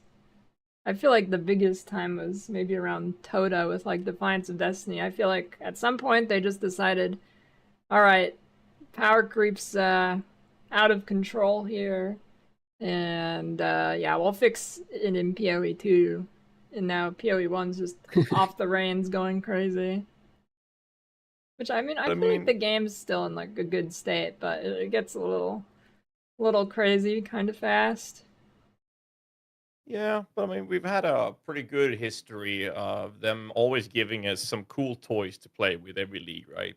So basically, every new league, there's something really cool, that really overpowered or broken, and they'll be like, here's the new toy, go play with it. And then everybody loves it, and everybody wants it to go core. It's like, it just keeps on going. At least Defiance of Destiny got a pretty heavy treatment of rarity increase and what they cut the modifier for the defense modifier, and like in half, 10 to 20% now, I think it is. And now is not nearly used as much. Still is, but not to that extent. So I don't know. So you're talking about ward. Explain the ward mechanic. This is a mechanic that I've never interacted with yet. So ward is like a secondary version of energy shield, except that when you, if you have 1,000 ward and you are taking a hit that does damage to you, and that damage deals 50 damage to you, your ward will remove all of that damage, and all of the ward goes away. And then it will take 2 seconds for that ward to come back to full again, which is just after 2 seconds you have full ward again, essentially. However, if you have 1,000 ward and you take a hit that deals damage to you, and that damage is dealing 2,000 damage, all your ward goes away, but the ward will remove the numerical value of damage based of its ward. So if you have 1,000 ward, you take 2,000 damage, you're now only taking 1,000 damage, and all your ward is gone, no matter how big the hit was. So that's why the whole evasion-based entropic defensive layer together with block is so ridiculous with ward, because you then evade every attack, then you take a hit that is actually going to hit you, and then you have the block blocking it. But if that goes through and it actually deals damage to you, now your ward is mitigating that damage, and then you just need to evade and block for the next 2 seconds to have that ward covering you again. That's why it's so broken. Why do I not see people use ward so much in hardcore? Is it something that's very item reliant? Is it something that is not consistent? Like, I never really see people talk or recommend about ward. I think you probably just have to. I mean, some people definitely do, but it. So the problem I've seen with like ward builds, like, have you guys seen the thing Palstron uploaded with those like Abyss boots? Actually, I think they're Delirium. Where in Old Rot's Resolve, where you don't lose any ward and you like just have 15k perma ward and you're immune to every hit in the game. But No. if you get a really bad degen on you, I think you're just dead. I could be wrong, but I'm thinking that's the weak point with those. If you get a really bad dot on you, you're dead. Mm. Okay, There's that makes sense. There's a really popular ward tank approach for minion builds right now, which is using Inda stand belt for the ward. Get a large chunk of ward, and then they have this whole evasion approach with Svalden for block capping, and basically becoming more or less immortal. And even with unique chest, I'm currently running a Dorianish prototype build, and even that, when I didn't run that much ward, I could go into tier 17 and I could just stand there and I just don't die because Svalden is just so broken. It's insane. So I just started working on Trickster. I've been the left side Andy, been playing Juggernaut, Marauder, right? And that's about it the whole time. And I just started learning Trickster. I started the character because I lost 3 of them on hardcore this season. I get part way through the campaign, get one shot, or I would get to maps and then die to some stupid thing. But I started using your build to try to learn Trickster, by the way, Lily. Do you have any... since I had you on here, I wanted to ask you, do you have any tips for learning Trickster when it comes to me going into hardcore? I did watch your video. Maybe you have a the one or Lightning two Strike character. Yeah. Trickster's an ascendancy I don't touch until I have energy shield gear completely ready. Okay. Trickster's kind of like a really, really good, really good mid to high budget, like even low mid. But if you don't have your initial set of gear, you're super squishy. And Trickster doesn't get that much damage. It gets enough, but Trickster's pretty meh if you're not energy shield yet. I mean, it's fine, but I don't know. Pre-energy shield, it's really just you can't get hit by anything big. You're just not going to survive. So you got to gear out. You'd probably recommend gearing out another starter when it goes to like next league. Like you start with another starter and then you farm the gear you need and swap over. Pretty much. That's what I did with it. I had the whole set of gear pretty much ready, or at least the base set of gear. I mean, it's definitely... I mean, I leveled it with life for a while, but I don't think it's long-term viable. I think it's a matter of time till you die when you're not energy shield. Okay. A matter of time for me was pretty short. Not gonna lie, it would be going good, and then suddenly it's not going good. I gave one hit out of nowhere. Wait, so did you level it from scratch? So what I do is I never really use build guides. I just kind of like, okay, let me try this character, and I just try to like figure it out. But I tried to, quote unquote, figure it out 3 times in a row, and it wasn't working, dude. I'd be going, and then suddenly, oh nope, I ate a slam. It's all over. And so I realized, okay, so I actually have to like learn how this character works and look at someone's guide. So I started looking at your guide just today. I'm leveling actually a character today based upon your Trickster guide to try to learn. So that's why I was like, okay, well, let me try to get some pro tips or something on this, because obviously I'm doing something wrong here, just trying to figure it out as I go. Yeah, I think I have leveling trees for life, which is what I use, but I definitely was not, till I was like level 84 and swapped over, I was definitely on the verge of death. Like, if the wrong thing hit me, I was gonna be dead. It was basically just kill things before they kill me. I think if you don't have gear and you want to play Trickster, I think starting Power Siphon, I don't know if you've looked at that build at all. I think that's probably your best bet. It's also squishy, but you'll have a lot more damage with no gear. The only problem is like then it's mines. I feel like the mine gameplay. So I did see the power siphon one. I looked at what was it? I looked at dual strike. I looked at power siphon, and I looked at lightning strike. And I was like, okay, I want to try learning chaos inoculation. That looks cool. I haven't done any builds with that yet, so that's why I was messing around with the one that you posted. But the mines for me are hard to enjoy. Like I feel like I'm like throwing these little like donuts on the ground and people just gotta step on them or something. I don't know. Mines don't feel like for me. I like the melee style, and the lightning strike is kind of cool too. But it's hard for me to like mines. But if that's what I got to start with, swap over. Although they're completely automatic. Just the thing with power siphon is you have to throw the mines like on the edge of your screen because if they're near you, they won't explode. That's the only thing. Other than that, it's automatic. Sounds terrible. You get used to it fast. When I first played, I'm like, okay, this is kind of troll, but I'm used to it now. Yeah. I mean, there are some really cool builds out there that does require a certain, learning the play style of it. Like I recently did cheerleader dominating blow champion summoner, and that's like using Bannerman notable. So you linger banner effect after you leave it, and you just max scaling banners. And you have a bunch of war cries to get valor. And you place a banner, and you're moving at 250% movement speed, your spell suppression capped, and all that. And you run out of the banner, which is the size of your entire screen. And then you have to place a new one within the next 3 seconds after leaving it. Otherwise, your defense just goes down. But it's fun to play. But throwing mines at the edge of your screen, like I don't play the game with my mouse confined to the game window. I don't know. It doesn't if have to be the edge. It just can't be near your character, like halfway from your character on the edge of the screen. Okay. I do like power confined either. Because I like to. My problem is I die to me playing RuneScape. I'll play RuneScape on the second monitor, and then I'm trying to play a hardcore normally on the main one. And I'll be like, all right, I'm good for like 2 seconds. I can click on the tree or whatever. So I look at the second monitor. I'll look back. He's like, oh, I'm surrounded. There goes another one. Like you do that in hardcore? I want to play RuneScape. I mean, I got a lot of shit to do. I'm fucking behind. I'm years behind because I don't ever actually take the time to put the effort into the game. So I got to get it in when I can get it in.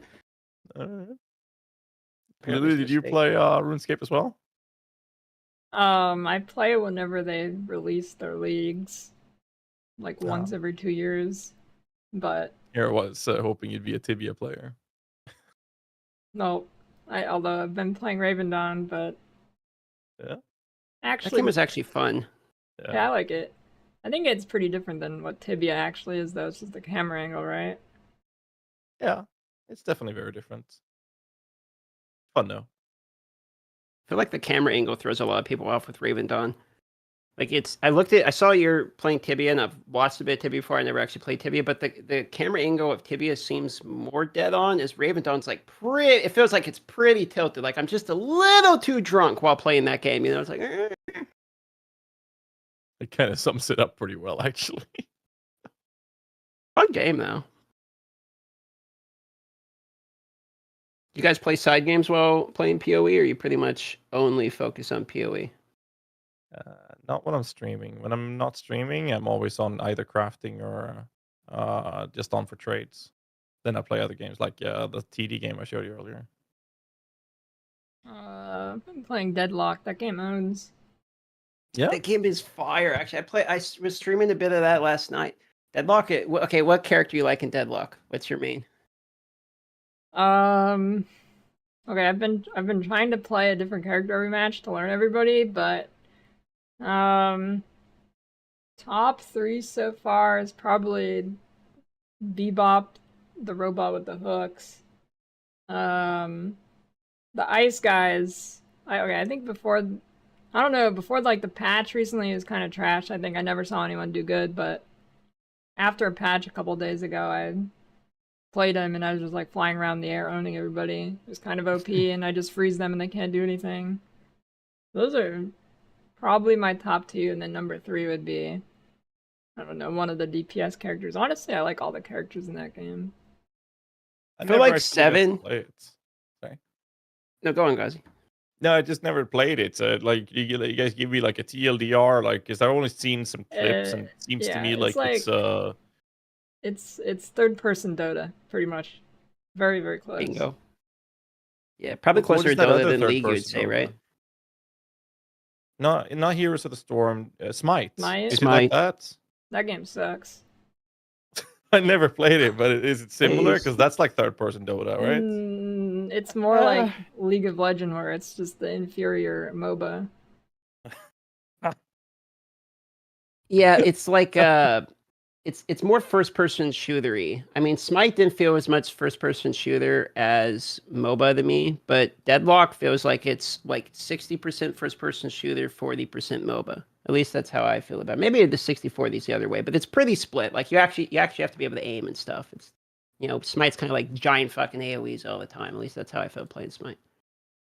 I haven't played Smite in like literally probably 10 years. It was just weird. I don't know. I never tried it. Like I'm similar to you, Lily. Like Dota is just, it's a whole different world.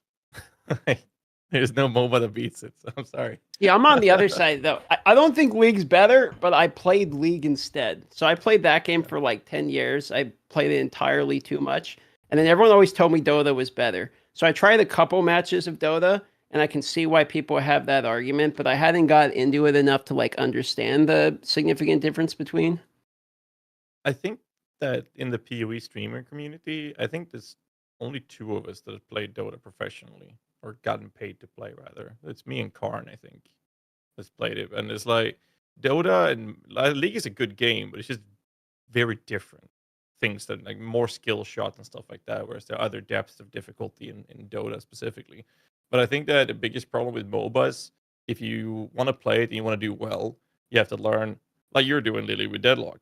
You need to literally have a full understanding of every single hero, their power spikes, every single item in the game, and then also understand the flow of the meta of the gameplay. And you take all of that knowledge and all that experience, something you play for a long time, and say, hey, I'm going to try that other MOBA game. Now you're a complete noob and have to relearn all of that. I'm like, nah, hell no. I'm going to go back to Dota and just stick there. I'm going to stay there. That's how I feel about it. I was originally a League player. I played League for like over a decade, and I didn't really like the direction it went. I don't really think it's a bad game right now. I just don't like the direction it went. And when I first tried Dota 2, when it first came out, it was way slower than it is now, and I just couldn't play it. But my take is that Dota is the PoE of MOBAs, and League is like Diablo. Like, I'm not, like, it's not bad, but it's definitely way simpler. It's a lot easier to learn. That's pretty harsh. What? No, I mean, I'm not saying you're wrong. I'm just saying pretty That's harsh not harsh. I think that's I mean, that's fair. I would get It's probably surprised or accurate. impressed that you actually played both games. Because I could never bring myself. I tried League several times, but I just couldn't get into it because I got annoyed that I would have to relearn the entire directory of the game to play it effectively. I didn't like that approach. Well, it's like Dota's more complicated than League, right? I mean, you can't deny minions in League. There isn't shops in lane in League. There's no runners in League. Like, I it's think probably Dota's an just accurate more assessment. complicated in almost every single way. Even, like, people say League's the mechanical one, but in Dota you can control like 6 people at once, which is way crazier than anything in League. And then I'm not good at Dota by any means, but from what I can tell, your build's a lot more fluid, and you actually have to adjust way more than you do in League. Like in League, maybe your build changes like 2 items in a game. I feel like in Dota, your whole build can change based on what the match is. Or some seasons, you can just have 3 black cleavers or 6 sunfire capes. Okay, that can happen in Dota too, as far as I know, but depending on the meta. Like, I play support heroes in position 4 and 5, always have been, and it's completely depending. Like, even the starter items would completely depend on your own team, the own team composition. Like, it all matters so much. I think that's pretty cool. Even the team composition in League is very cookie cutter compared to like Riot. Really, I don't know these days, but they really try to make like the ADCs only go bottom. Whenever there's a meta where it gets swapped up, they'll fix it.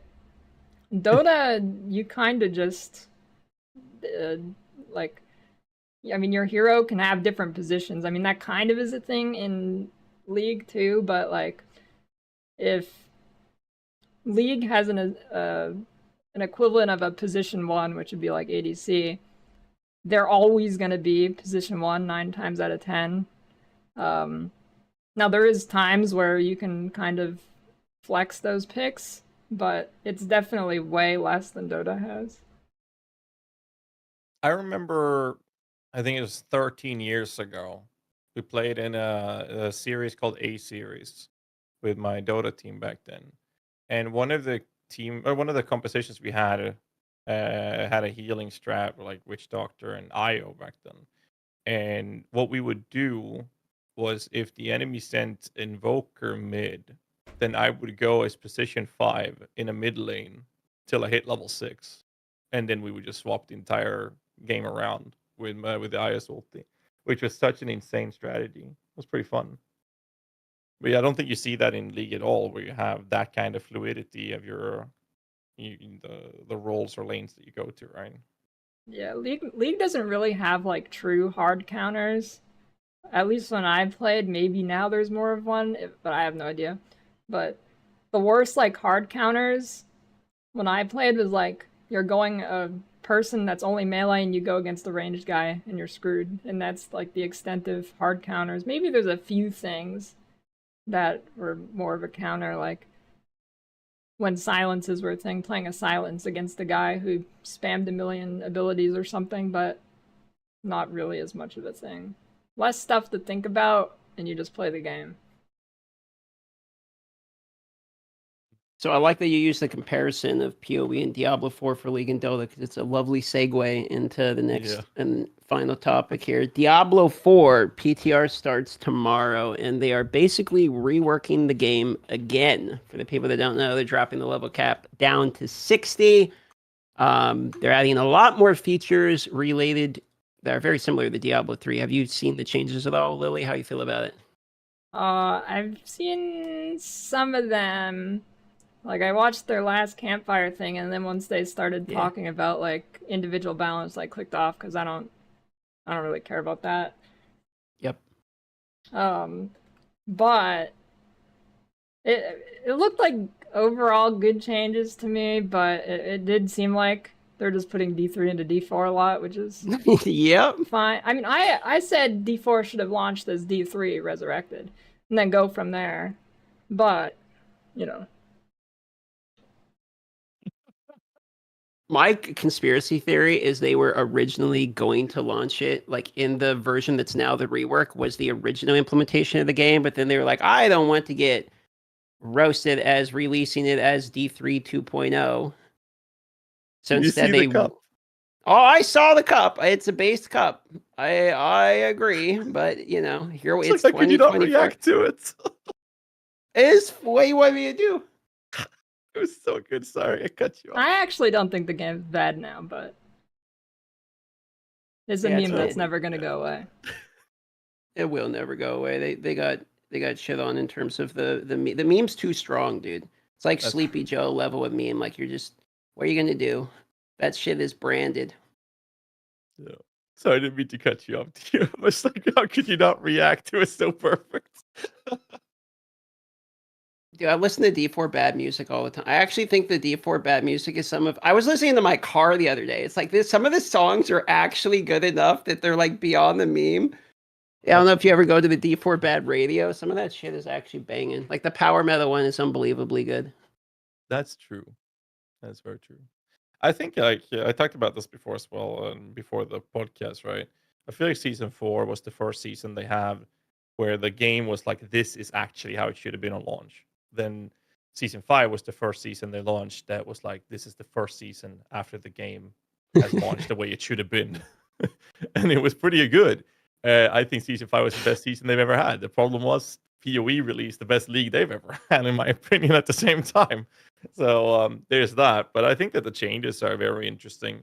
Like you said, it feels like they just finally took all of the learnings in D3 and just shoved it into D4, like basically put a D4 template on D3, and I'm kind of interested to see how it's going to pan out.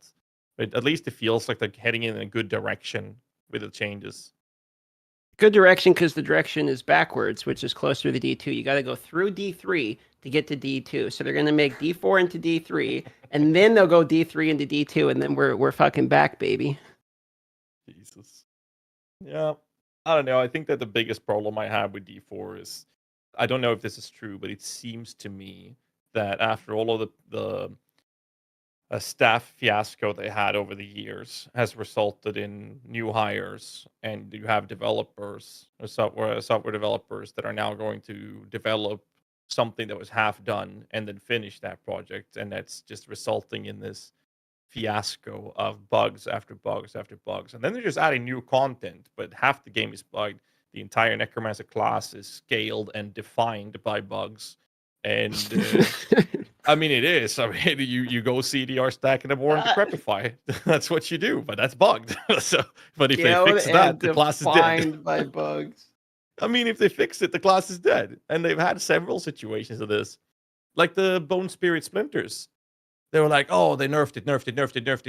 No, they buffed it. Sorry, they buffed it. And then they were like, oh, we're gonna fix this bug. And when they fixed it, that shit just went overpowered. So now they gotta nerf it. Because they balance things based off the bugs instead of fixing the bugs. It's like you have an infection on your arm, instead of like fixing the actual disease or the infection, you just put a band-aid around it. It's like, yeah, it doesn't look bad now, but it's horrifically designed. That's kind of how that it was feels. something Right that surprised me. Last season 4 of D4 was the first season I had played since like season 1 or 0. I really enjoyed the game, actually. Like, I played for an entire week, and I was surprised how buggy it was. I had probably over 20 crashes in that week, and a bunch of stuff was broken, and it was kind of wild. I don't know if I was just unlucky, but it was kind of wild. Season 4 was very interesting with the bugs as well. That's when they had the Holy Bolt elixir, right? I think so, at least. So everyone was saying how strong minion summoners were, or necromancers were so good with summoners. And it was entirely credited to the elixir of Holy Bolt interaction. And guess what happened when they fixed it? Summoners were just fucking the F tier class. Yeah, I loved it. Playing it. Everyone was hyped for minions, and it's like, minions are fucking here, baby. And then season 5, everyone's like, minions are dog. And then they're like, oh, but it's such a strong class. I'm like, no, it was a bug. Come on. It's consistent. I'm upset about it because I feel like D4 is actually becoming a good game now. But it's just there's so many bugs they need to fix that before they introduce new content. But that's not what attracts new players, I guess. I don't know. Just frustrating. Do you have any takes on, not so much a take about it, but why do you think they just don't do leaderboards now? Leaderboards in terms of levels? Like, in terms of pit level or whatever, or did they add that? Well, they have leaderboards on the Well, they have like for the right? the gauntlet. Which I think is because you could look at a gauntlet and know why, which is that the top people in the gauntlet right now, it's literally bugged. So people would have an insane amount of points because the fucking Lilith favor shit's bugged. And if you go into it without like canceling out your shrine or whatever the fuck, there's some min-max stupid strat that just completely ruined the leaderboard, and all the top people have like way more than anybody else. So the leaderboard would basically be a giant announcement to the world: we can't fix the bugs. So they probably just don't put it in there because the top ones will always be bug related. Yeah, I guess that's true. That's how it feels, at least. I mean, I don't know. I think that there's going to be leaderboards coming with with the pit changes, that would be surprised. I would be surprised if there wasn't like a timed race for that leaderboard, but it's going to be the same problem that they have with the gauntlet. It's heavily abused with bugs, and that just goes back to this whole topic that half the game has bugs. Most skills are bugged, and like they got to fix that before they balance things, because now they're making balance changes, and the balance changes are always very weird. Like back in the beta, we had the level 25 Act 1 beta. Everyone said minions were overpowered. And so they just pulled a number out of their asses and nerfed their survivability and damage. Like, oh, and people were like, oh, look, Blizzard is listening to the community. It's amazing. Look at this. Praise them, yada, yada.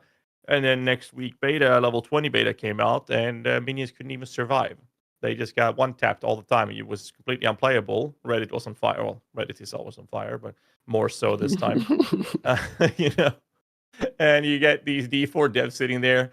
This is fine, you know. But if they had the developer spend 15 minutes playing it, they would have realized that they nerfed it too much.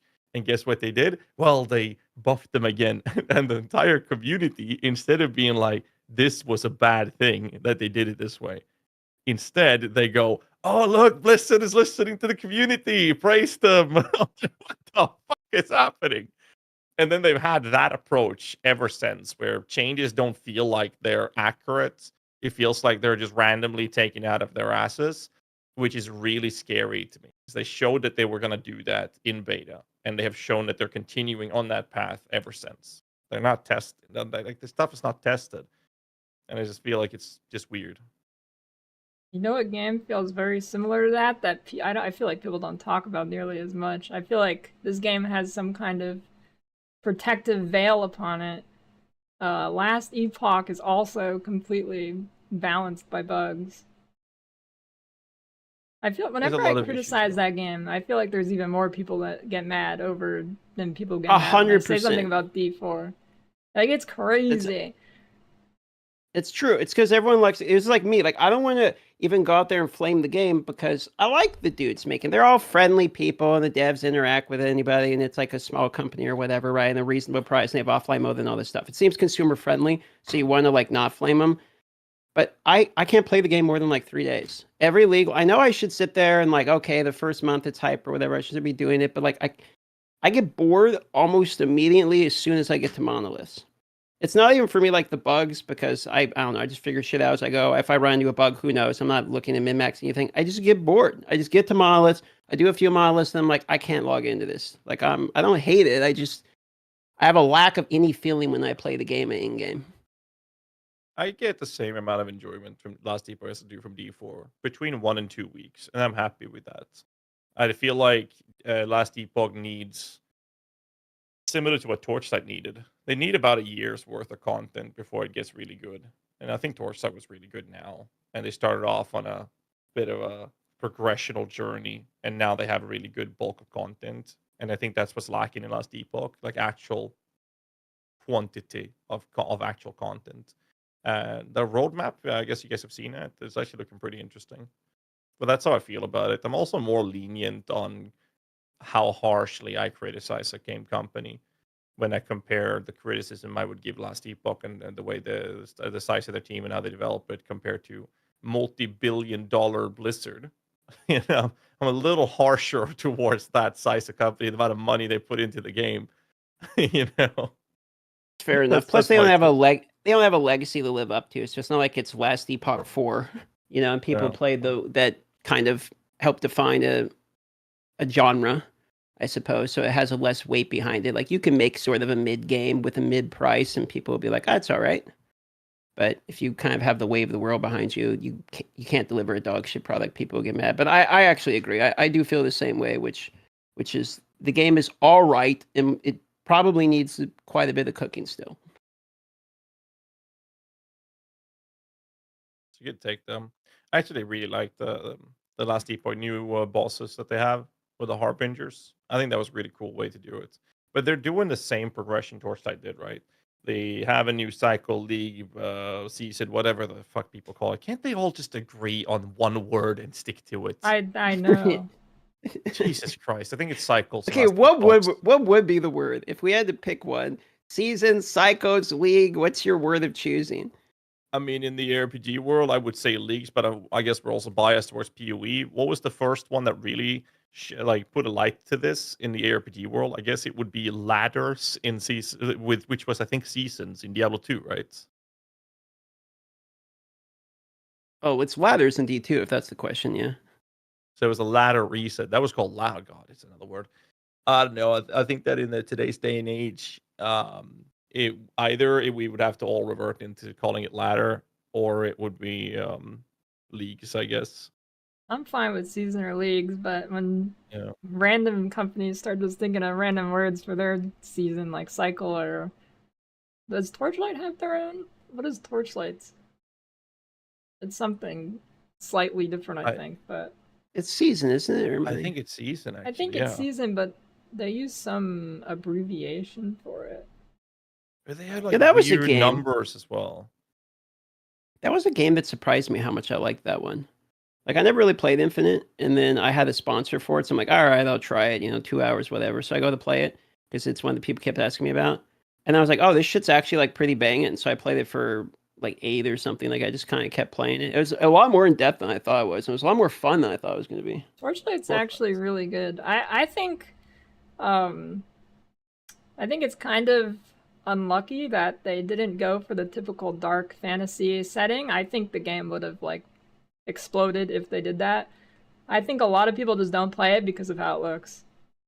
When I think maybe most softcore players in PoE, it's like the perfect game for them.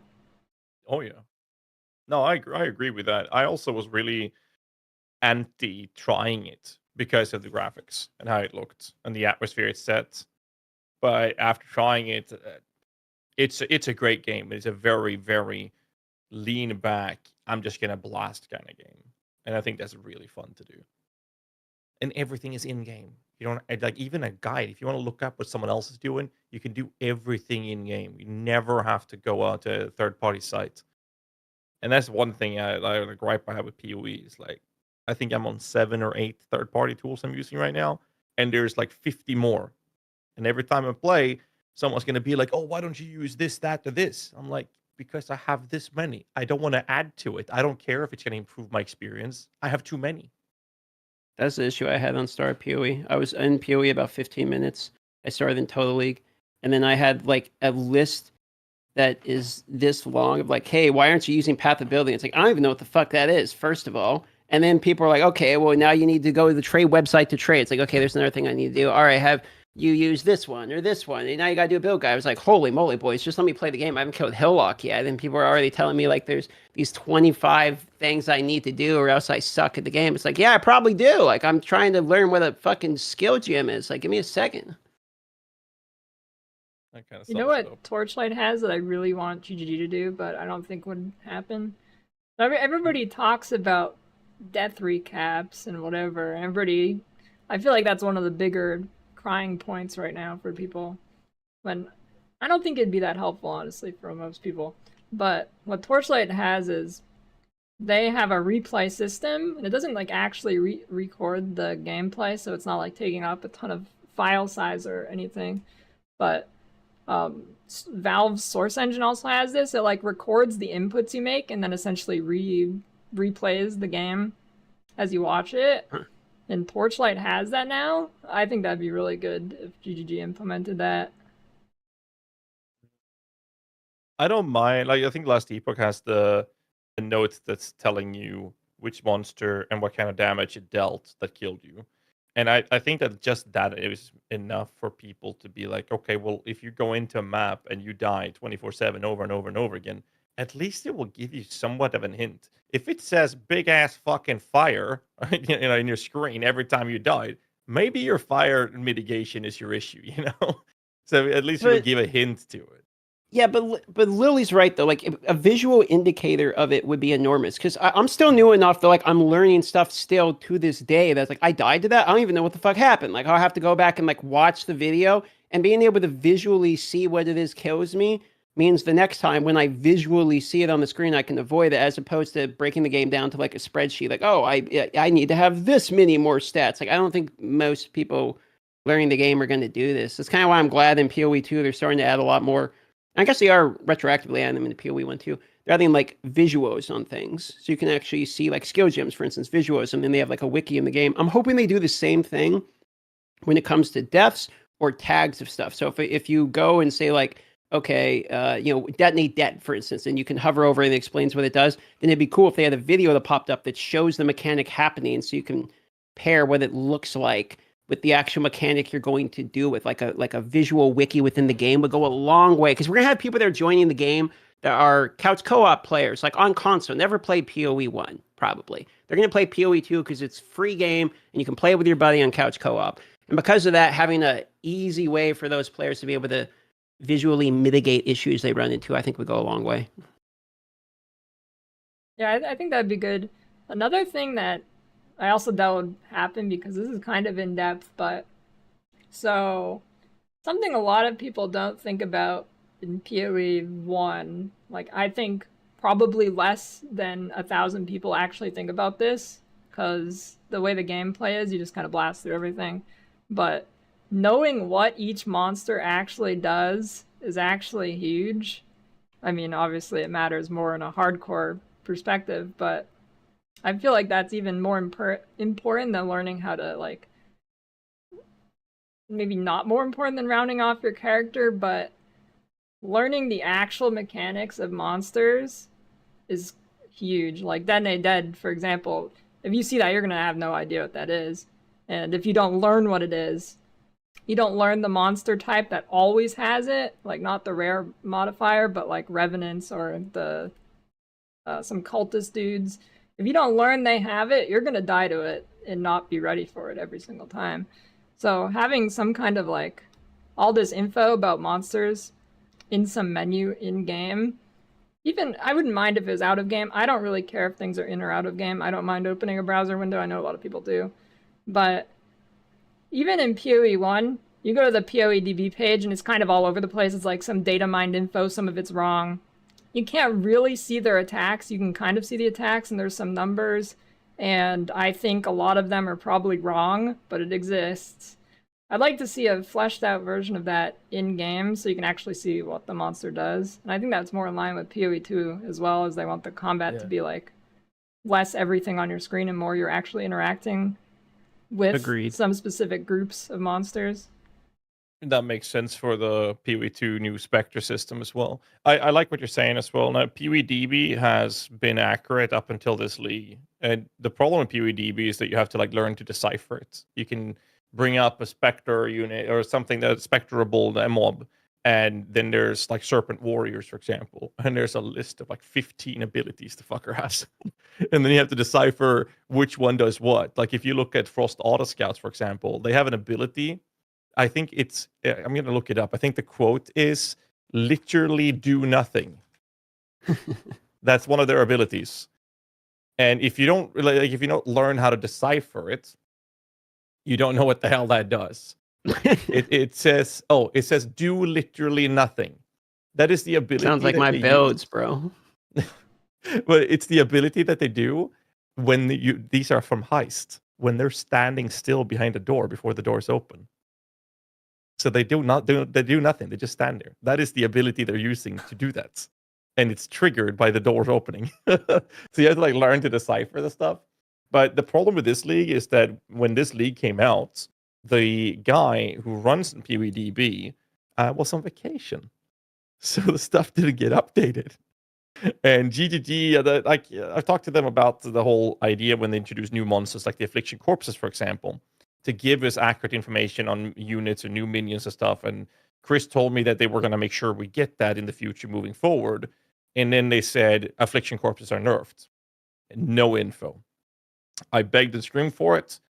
Still nothing. Then eventually, before the league came out, they said auras are nerfed. I'm like, okay. So they lowered we didn't know how much, but they said they lowered the auras. But they didn't just nerf the auras. There's so many units that have been lowered in damage out, but this applies to them in game if you face them as well. So not just from a Spectre point of view. So a lot of the monsters have actually been nerfed, and their abilities have been nerfed. Not just the auras, like the Hydra's Doom Arrow ability has a longer cooldown now. So now you can't even play with it. It's unplayable. Snap-Out tried to set it up for their team, and it's just not doable.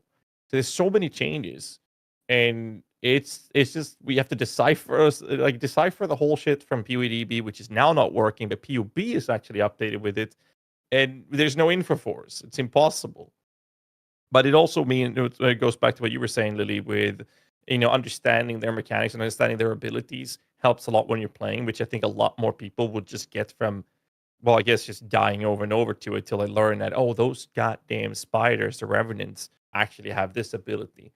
And it's going to take a while before they learn that. But I think that having that access in game would be amazing, and I hope they do that for PoE 2 with the way the new Spectre system will be.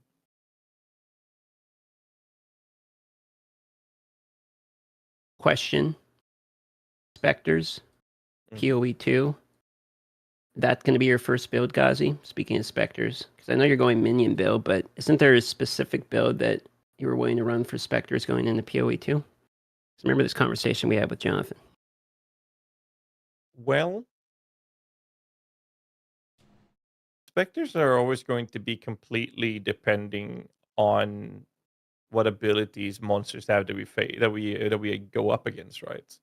So for Spectres to be a fun build to engage with, to focus on or doubling down on, there needs to be an attractive enough monster that we're fighting that can be spectrable, right?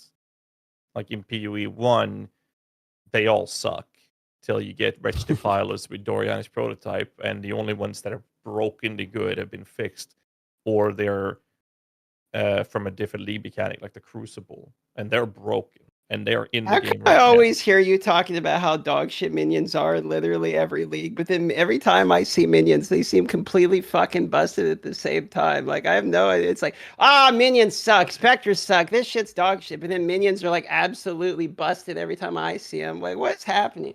Well, it's not really true, though. So, very rarely have minions been the best at something. It's been meta a couple of times over the past couple of years, but very rarely have they been the best at something. What they do the best is being great at everything.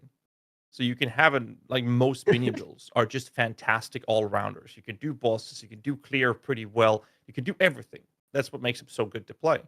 But they're very rarely the best. I mean, look at the meta, like the LS Slayer, for example, or Lightning Strike in general. It's just way better, objectively speaking. But those mini builds can do bossing and clear, even if it's slightly worse across the board. You can still do all of that with almost no investments. And I think that's where they really shine. It depends on the minion build as well.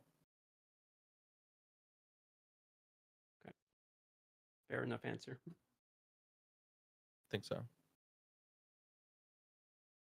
Alrighty, boys. Well, we covered Diablo 4. We covered PoE 1, PoE 2. You got any last things you want to talk about? Any topics you want to throw out here? Questions or anything like that? Lily, you got anything you want to talk about before we I got kinda one wrap thing up? going back a little bit to Last Epoch. What do you think about them ending the season like randomly before it's even been 2 months? I saw that. Their I economy's think it's fucked, kind of right? weird. Yeah, it had the dupe again. Yeah, I don't think with know. the I don't know, I have a take. I think it's that their game is so heavily scaled around the economy. And one of the whole factions around the economy too. So when the economy gets fucked with the dupe, it's a way bigger deal than like in Diablo 4, we don't even have an auction house. I mean, everything costs like 85 billion gold because gold doesn't mean anything. And when you can buy, you're just hunting for greater affixes. Gold, I mean, the items are way less of a big deal, right? But Last Epoch both has what the arena system, which is sort of the leaderboard, plus the economy, which is a huge part of the faction. A huge part of the faction. So when the economy gets fucked, it's actually like kind of a big deal, I would think. So they probably had to reset the economy because they got GG'd, I believe, twice in a row. So they had to do it again. And then honestly, it's probably a small percentage like, hey, we're doing a fresh reset, maybe come play again. I mean, there's probably a percentage of it too that might try to rejuvenate a little bit of life into it. If I had to guess. I think what do that you they're think? in a position, like you said, the tail end there, that they're in a position where maybe the active player base or concurrent players are very, very low. And as a way to spark some more interest to it, they'll reset it. I mean, I'm going to be honest, if I have nothing specific happening, I'm very likely gonna play it. I actually like the very start of Last Epoch. I think it's fun to do, but yeah, I think that the biggest problem they had was the economy getting fucked over because the majority of the players are playing. And then so here's the other thing is if they launch a third season and the dupe happens again, it's GG for them. I would feel like, okay, you have 3 seasons in a row and they all 3 get fucked in a game where the economy matters with the dupe glitch. Like people are going to start losing maybe a little bit of faith in if they can actually mitigate this. But if they reset it in the same season, be like, okay, we think we patched out, we got to fix. And then in the fresh economy, if another dupe comes out, they can sort of whack-a-mole that next issue down. Maybe they're trying to bait out another dupe exploit that they can maybe solve before they relaunch with a new league cycle, whatever. I mean, they had PoE had an issue with the scrying of the maps, and people printed multiple mirrors in one day, like consistently. And the way GGG handles it is that if it's clearly something that is abused, or like a bug or glitch that's not intended and is being abused, they will get a slap on the wrist one way or another to make sure that currency doesn't enter the market, which I'm assuming at least some of it did. But at least the mitigation was there, and they've made a clear standpoint of that if you abuse these things, you're going to face some consequences for it. And I think that's maybe the play that Last Epoch needs to do. That if there's something like that is found, they need to make sure that those things are locked down quickly, fixed, and made sure that the results of it is minimized, right? And that didn't happen. I'm not sure if anyone got banned or anything, but there was so much gold that entered the market in circulation that like the damage was already done, right? So I'm not sure if it's GG if it happens again. I think it has more to do with the way they're not just how, but also how fast they're responding to a situation like that. That matters more than anything. What do you think, Lily?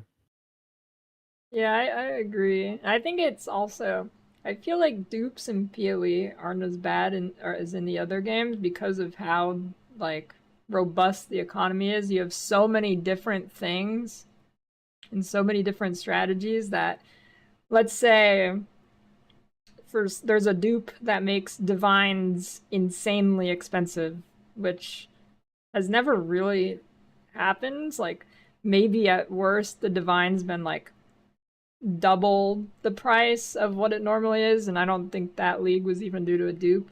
But say that happens, right? Now Sanctum's more profitable. It kind of counters it out and makes it less of an issue in other games, where in like Last Epoch, all this gold gets duped, right? There's no balance to it. The thing you listed for 3 million yesterday is now 45 billion gold. You have nothing you can do about that. You just can't afford that anymore because you're not going to dupe to get that gold unless you want to get banned.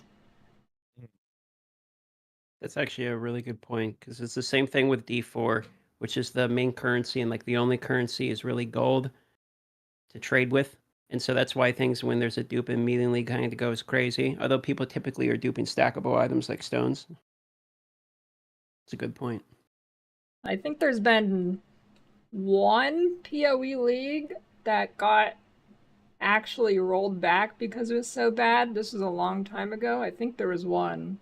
This was before I played like super poop sock play 20 hours a day, so I don't remember exactly, but I think there was one. Yeah, was it Bestiary? And then there was one league with like the mirror shards and incursion or whatever, but that got snuffed out pretty quick, so I don't think it got rolled back or anything. Speaking of dupes in the game, this is kind of random, but it reminded me of this. Okay, so my favorite game is RuneScape, right? I've been playing that. There's this one where they had an update, and the devs were testing something in RuneScape. So they had a spawn that spawned like the most expensive item is a Twisted Bow that they forgot to take out with the update. So there was a brief patch they had to roll back, in which literally there's just a generation spawn on the ground of the most expensive, like hardest to farm item in the game that just kept spawning over and over again. People are like, why is this item crashing overnight pretty much? And they had to roll back the entire game. Yeah. But I mean, that's just what we were talking about, right? That their way of handling the situation was like, oh shit, this happened. We're gonna have to roll it back, right? And I mean, Yeah, pretty much. I think that's the important part. Like how they handle it and how fast they handle has more to do with it. I feel like I said before, like similar to Torchlight, they need about a year's worth of content to get year worth of time of progressing their content to get the state of the game becoming good. And I think that deciding how to handle certain situations is part of their progression as a company during this time as well.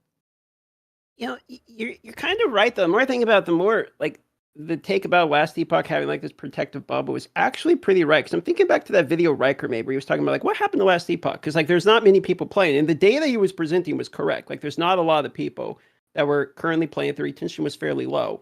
But then everyone's like, well, like, oh, this is a bad video. You just don't understand that, ARPGs are cyclical and all that. And people are fun. But it's like, yeah, but this one kind of fell off like pretty fast is more so the point about it. And you mentioned that, and there's a lot. There is something about Last Epoch. I don't know if I think it's the consumer friendliness, but there is something about Last Epoch where I think people want the game to do well, or maybe people legitimately like it because D4 was like in a state during launch where it was like kind of bad, and then Last Epoch came around and kind of filled the void of kind of an intermediary in between, or they just have pretty good PR. Maybe people like Mike. I mean, people like Mike. He goes out there and the dev interviews a lot, is typically pretty friendly too, but I think it might just be the like underdog POV. They're a smaller company, although they're not that small now. They have over 100 employees now. It's not like when they started they had like 10 or anything. So I think it's just mostly the underdog thing, and I think the game at its core is probably what most people want out of an ARPG, but it's not executed great right now. Like PoE is too much on the grind side for most people. Maybe Diablo games are too little on the grind side. Last Epoch's kind of right in the center, like perfect balance, but they're not executing it properly yet. Pretty good way to put it. It feels accurate as well. I'm worried the game will fall off because they don't develop fast enough, though. It is like their timeline was like the Monolith update's going to be in like a year from now. I think that is way too far for Monoliths in the state they're in. When there's a lot of like stuff they're fighting against. We have PoE 2 in November. You got the D4 expansion, not exactly like that's going to take everyone from the other categories, but you know what I'm saying? Like we have a lot of updates coming. I believe it was in one of the chats, I think it was your chat, was saying that Necropolis, Necropolis came out right after 2, which ended up being a kind of bad timing. So maybe they've just been fighting an uphill battle too, of like there's a significant amount of other content available. It's not necessarily it's a bad game, it's just kind of getting outshone and still progressing right now. I think they just released because they're out of money. That's the only reason I would guess why they did a full release already. I don't think it was ready. I think they're just out of money. Not sure about that. Money. I mean, Tencent has invested similar to how Tencent bought up GGG. I don't Not think sure. they're a majority in Last Epoch, so, but I don't know. I mean, I just don't think the game was ready for launch. I think they did a lot of damage to themselves for launching in the state it was. If they could have prolonged it, I think they should have. You think they should have dropped it with more Monolith, like in-game, as opposed to just kind of the in-game state it was in? Or what do you think the biggest issue? How buggy it is, and a lot of people don't like how monoliths are. I think easier said than done, but I think if it wasn't like so buggy, like I think it was on launch, I think it was honestly near Wolcen tier if you disregard how online wasn't with Wolcen.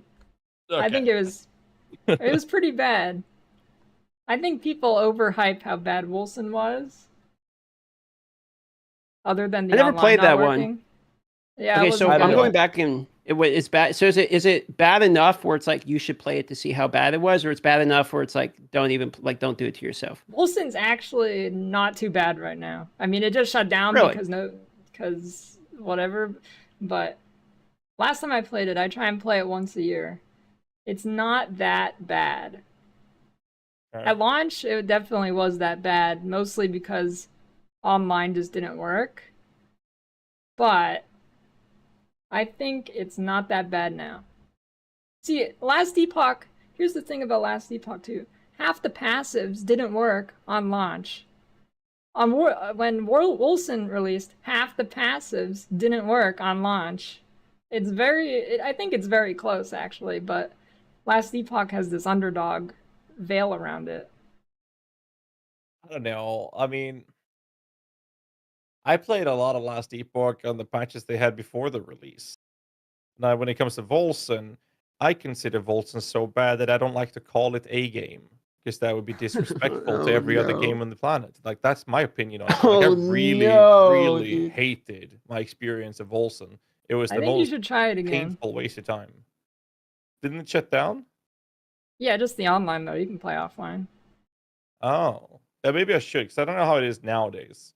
Whereas Last Epoch, I've been there since they were in Kickstarter Alpha, and I've seen the progression. And I feel like every time they've done their bigger updates, it's just gotten so much better consistently.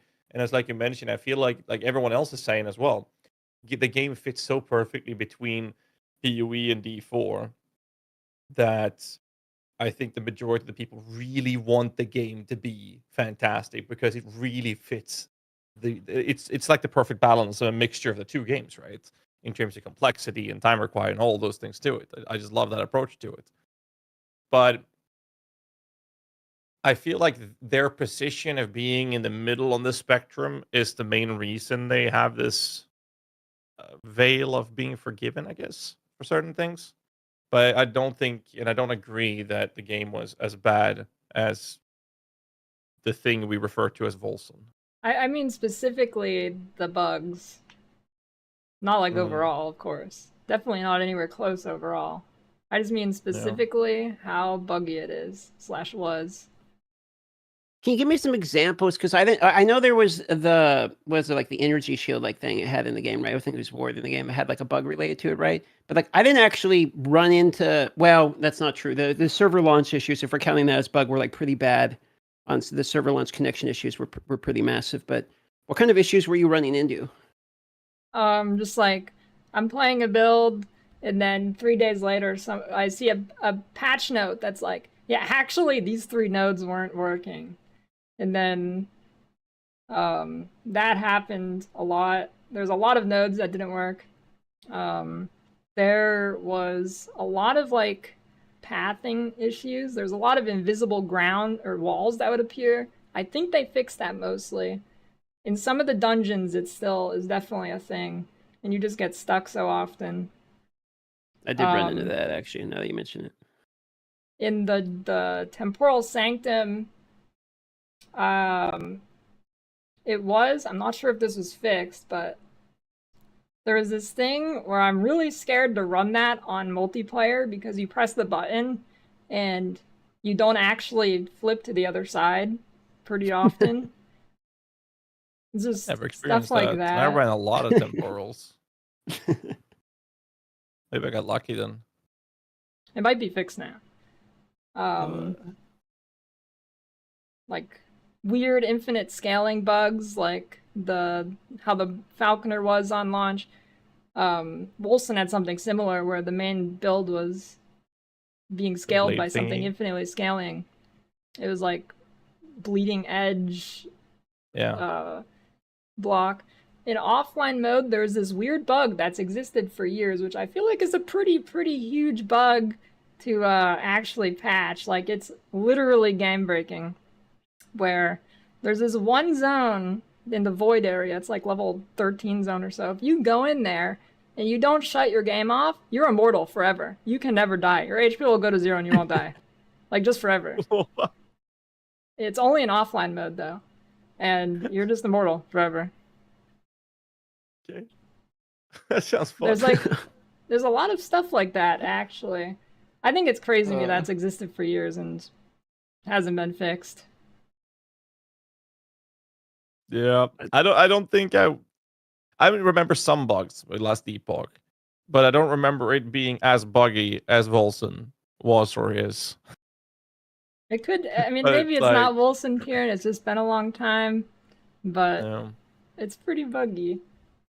But Now I I want to play remember. Wilson because I keep hearing how dog shit this game is. It was like Grim Dawn. I just tried Grim Dawn because everyone's like, you gotta play Grim Dawn. But yeah, I never see anyone playing Grim Dawn. So I played Grim Dawn, and Grim Dawn's actually fire. Like really, It's a really good good. game. That's the difference.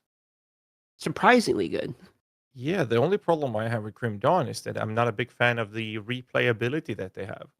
If Grim Dawn had seasonal content, I think a lot of us would stream that on season launches. They The have a game's community fantastic. season thing they do with the Yeah, they mod. do. Yeah, they I don't don't have know a. how extensive that is though. I don't know either, but like that actually is a pretty cool system. I've been hearing about that as well. But it's like if they officially made seasonal content, I think they would fucking explode. Like it is such a good game, really is. But Volson, I would never call a good game. So I think you should. I don't think you'll. Well, maybe you'll hate it with the bias of how it launched, but if you don't have maybe. a thought of this already, DM, because you didn't play it, I think you won't hate the game. I don't think you'll hate it. Yeah. Just remember to shut the game off in a level 13 zone. I'll give it a try just because it's on the list of like there's ARPGs I haven't played. I went back and looked at Titan Quest 1 because it keeps showing up like as a recommended on the PlayStation Store for me. It's like, okay, this is one I haven't played yet either. And then Titan Quest 2 is coming out, so it's like, all right, I should probably get the Understanding 1 to 2. But from what I get, the people that made the first one didn't make the second one. I looked at the second one and honestly, it looks mid, like at best for me. I was looking at the gameplay of Titan Quest 2, and I don't know if you guys care at all about Titan Quest, but it's hard for me to have any hype at all from looking at the gameplay. I barely played Titan Quest 1. It was too like sparse and slow for me. I mean, I know people are always like, yeah, there's an option you can actually put the game to triple speed, but I feel like that's kind of a weird solution. I'm curious how Titan Quest 2 will be though, if it's true to how Titan Quest 1 is, or if they try and modernize it, or if it's just like reusing the name for publicity or whatever. It looked like a game. Ooh. I mean, that's a sequel, I guess. But Titan Quest 2. I looked at the graphics, dude, and it looks like a game that was released 10 years ago. I'm normally not the guy that's a graphics Andy. I mean, look, I played Maple Story, I played RuneScape, still I'm playing right now. But like for an ARPG, I feel like you kind of have to have. That's like you're saying with Torchlight. Like a lot of people probably aren't going to try Torchlight just because it's, it looks like a cartoon game, like a mobile game, right? So it's probably a lot harder for people to want to play. I look at Titan Quest 2 and it's like, if this is releasing and this is supposed to be competition for like PoE 2, a game that's free and cross-platforms, like why would I ever play this one? I don't understand why I would play. What is there about Titan Quest that has something that would make me want to log in? I don't know. I didn't see it in any of the gameplay. Did you guys ever try Torchlight 3? That was the worst game I've ever played. Across all genres, I think that was the worst game I've ever played. It's worse than Wolfson. I really hate that game. Jesus. Okay, I was like, no, I thought I had heard that Torchlight was pretty good before Infinite. So I was thinking, 2 and 1 are, 2 and 1 are, not 3. Yeah, 2 and 1 are 3 is something. 3 was designed to be your introductory ARPG game for children, to learn what an ARPG game is and experience that and be as friendly as possible. We're talking about it's made for the kids that play Fortnite and not the streamers that somehow, not that kind of age. We're talking about the age group like 10 to 12-year-olds. Like that's what the game was designed for. It's so bad. I used to play Fortnite, and then I went to the fair one day, and I'm in line to get a snow cone or whatever those things are. And I look down, and there's a kid, I don't know how old, barely able to walk, and he's wearing like a Fortnite hoodie.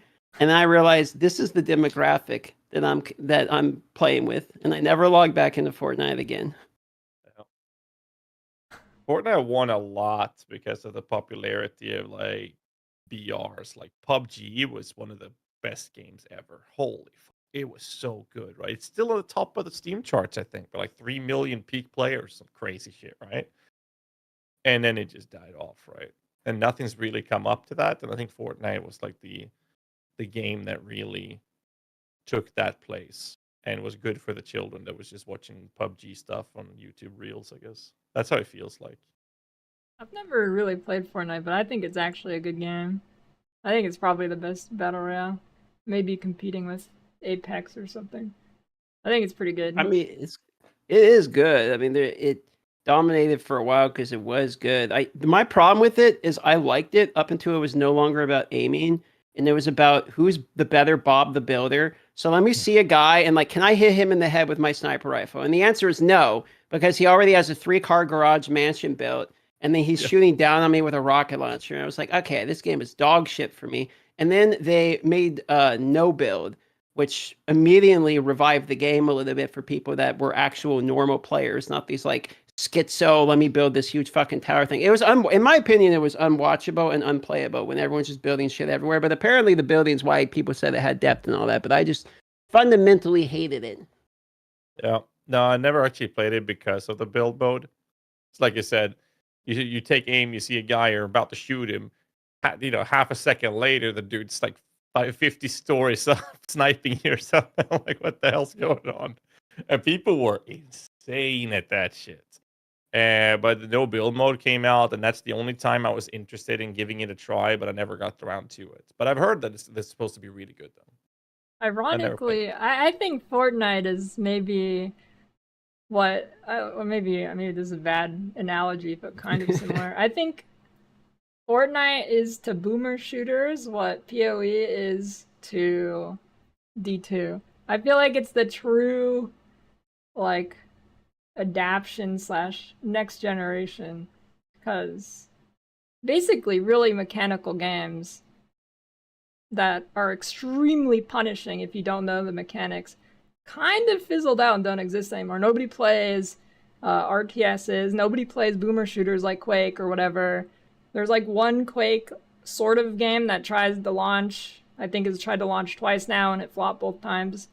I feel like it's the only truly like insanely mechanical game that's pretty big now. That's a good take. I feel like the mechanics went from like, okay, so Unreal Tournament and Quake, these are ones I'm familiar with. Like it went from like schizo level aiming and shooting to now it's movement based. So it's about everything other than the aiming, and the aimers are all playing games like CS:GO. So it's like, who can shoot better? Okay, go play CS:GO. Who can do everything else other than aim at the head? Go play, the games that are like Black Ops now, where you're literally like Supermaning and then scooting under, doing a 360. It's like, dude, we aren't playing the same game anymore. Like, this is where I'm playing DDR or whatever's that fucking Osu game where I'm clicking all over the screen. It's like, those are the people that are kicking my ass now. It's no longer the dude where I'm like, oh God, he can aim and hit me in the head. It's these dudes that are, been doing maxed out Dance Dance Revolution in the arcade for 10 years and now suddenly are kicking my ass every time in the shooters. Yeah, I was about to mention that, the whole COD thing or whatever is the Black Ops. Where I've seen the kids doing, what do they call it? Omni movement or something? It's like, just flying, doing 360s, backflip splits. You fucking name it. With perfect accuracy while sniping at the same time. I don't know, man. I think a lot of the movement in COD is like a meme. I think a lot of people do it for show. Like, they're like throwing their mouse across the room and flipping everywhere. And like, I don't think you would need to do that. It's kind of like how 360 no-scope montages were big back in the day. It's kind of like that. They just went off the rails and now they're just throwing their, I guess that's mostly console. They're just throwing their controller across the room. The finals was pretty good. I thought the finals was like actually pretty decent. I know they had the huge like hacking issue right at basically the launch of the game, but I don't know if you guys played the finals at all. That one was a pretty decent shooter for a while. No, I never did. What was that game Shroud was making? Oh yeah, he was making a shooter, wasn't he? The other day about it, Spectre Divide or whatever, wasn't it? I think it's Spectre something. Pretty sure you. Yeah, I think it looked like Valorant, except you have 2 characters you control or something. Yeah, something like that, right? It was pretty cool. Valorant was never one I could get into. I tried, but I didn't like the character design in Valorant. I didn't think it was interesting. I couldn't choose a character I really liked. I do miss the good old days where I would get home from work and the first thing I would do is boot up Warcraft 3 to not play the RTS, but to play the arcade custom games. That's why I've been stuck on, like, I tried the StarCraft 1, didn't like it. The Warcraft 3 fucked everything over with Reforged. Because you have to sign over your ownership. Oof. You have to sign over your ownership, so because they didn't want to have another Dota happening without them making money out of it. So it was funny because I spoke to Pox. He's a big Warcraft guy, and I said, you know what? When Reforged comes out, let's do a collab streams and just go fucking ham. Just go beat out a bunch of arcade games together. And then it came out, and everyone was like, "Yeah, this is bad." Like, very few of the custom games got updated into Reforged because they would have to sign over the ownership of the map to the company. I'm like, that's insane. So none of the good maps actually made it in. So now I'm trying some arcade games in Dota 2, which is like the best platform you have available at the moment for those type of games. And there are some really good ones like Tower Defense, good old Angel Arena and Footman Frenzy and stuff like that. Absolutely insane. I kind of miss that era of gaming, which was like largely community based. Like custom game stuff, I feel like that doesn't really exist anymore. Everything's been like esportsified. I feel like as much as I love competitive aspect of games, to be honest, but I feel like all the casual things are kind of dead. I mean, you could still find them if you seek them out, but like old Counter-Strike servers with like the Warcraft mod and whatever, custom games and StarCraft and Warcraft, stuff like that, I feel like doesn't really exist nearly as much. It's all like, all right, load into matchmaking for your skill-based matchmaking. Here you go. And a lot of those custom games got turned into genres, right? I mean, I guess that's how we started with Dota. PUBG as well from was it Armageddon? I think Arma 3. Yeah. I think. And that's how PUBG came out, and then suddenly we had this previous custom game turned into this BR genre, and then we have Or Fortnite DayZ. DayZ didn't DayZ kind of start genre because you had the whole like zombie open world shooter collector type of genre that I think that I could be wrong about my history, but I thought DayZ was an armor mod that originally became a standalone game that kind of started that one because I played DayZ back in the day. It's the one game I would love to play, but I'm terrified of playing because it's like this whole survival kind of approach to it. I feel like if I start playing it, I wouldn't be able to stop. I would just be there countless of hours every day. I love those games, but they're terrifying. Way worse than MMO games. Fun, but it has like the issue that hardcore faux loot MMOs has, which is that the community cannibalizes its own player base because the people that have been playing it so long become so good that the new blood coming into it like kind of can't really get too much of a foothold unless you have a server wipe or something like that. And even then, the skill and knowledge gap's pretty insane. I mean, imagine if PoE was like a faux loot PvP game. So you just go into a map. Oh, there's another new player. Let me take his 2 chaos. Like, you would bleed out players. Like that's kind of the same issue. Man. What was that thing? Don't troll me. They had these short instances of races and whatnot. And there was a cutthroat league where you could zone into other players' areas. So you would go as a summoner into prison, bam SRSs. A dude comes in before he reaches the goddamn waypoint. He's just surrounded with minions killing him. You take his shit to do the same thing to the next person. Jesus. Those are good times. So that has happened in PoE, but yeah, I see your point. I mean, it's the same thing. Like there was this really good game that I think is amazing. Even the PvE is hilariously fun, and that is Sea of Thieves. The problem is, I went to some streamers that were playing it just to check out the game with the new stuff. It's like they have some sort of like 5th sense fucking aimbot on their shots. Like they don't miss a shot ever. Like if I go in and play that game, I would get destroyed. You ever played Sea of Thieves? Me or Lily? Oh, both of you. I played it with you. A little bit casual. Once. Right, we did. That's a long time ago. Jesus. Yeah.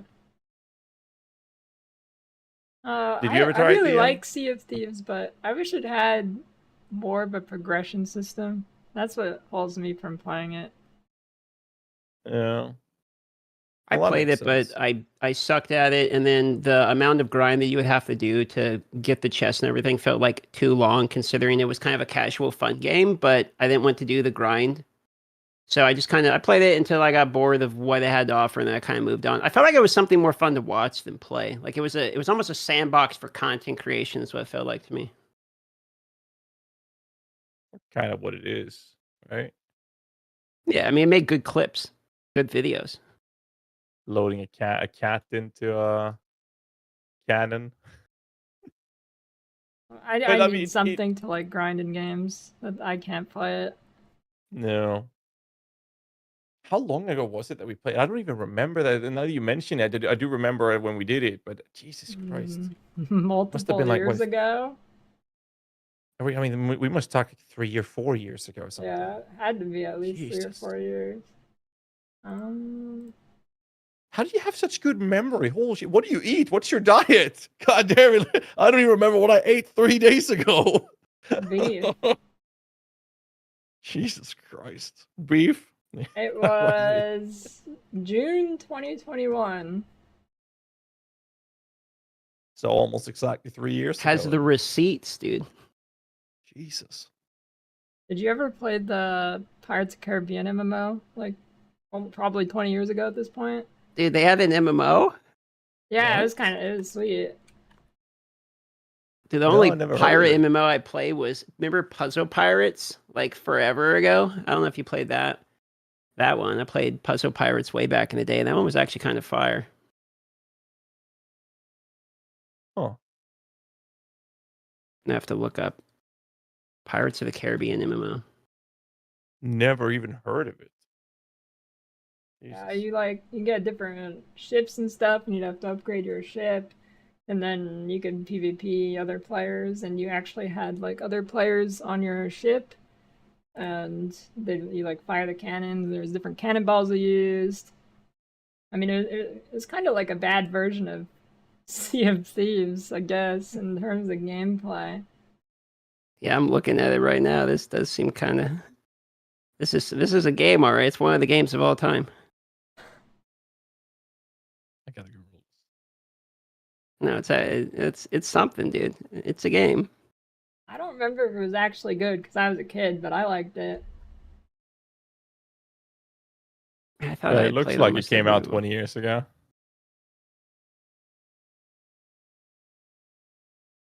Sorry, I take that back. It looks like it came out 30 years ago.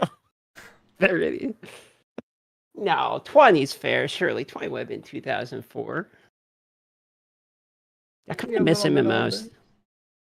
It's like the MMO is the genre that I miss the most. That I wish would have a resurgence. My copamine is me saying that MMOs aren't dead and that they will have a resurgence. And out of nowhere is going to be a nice big MMO that takes the world by storm, and we will all play it and get addicted again, and the world will be happy. But I think I'm lost in copamine, to be honest. Well, it's not the right one. No shit. Oh, I let myself get hyped for that for like 10 minutes. And Well, then, I of mean, course, this would be hyped for 10 years from now when they scrap it again. God damn it. See, this is the issue with all of these games. They're, like, every MMO becomes a Star Citizen where it's like, don't worry, this is actually going to be the most exciting game of all time.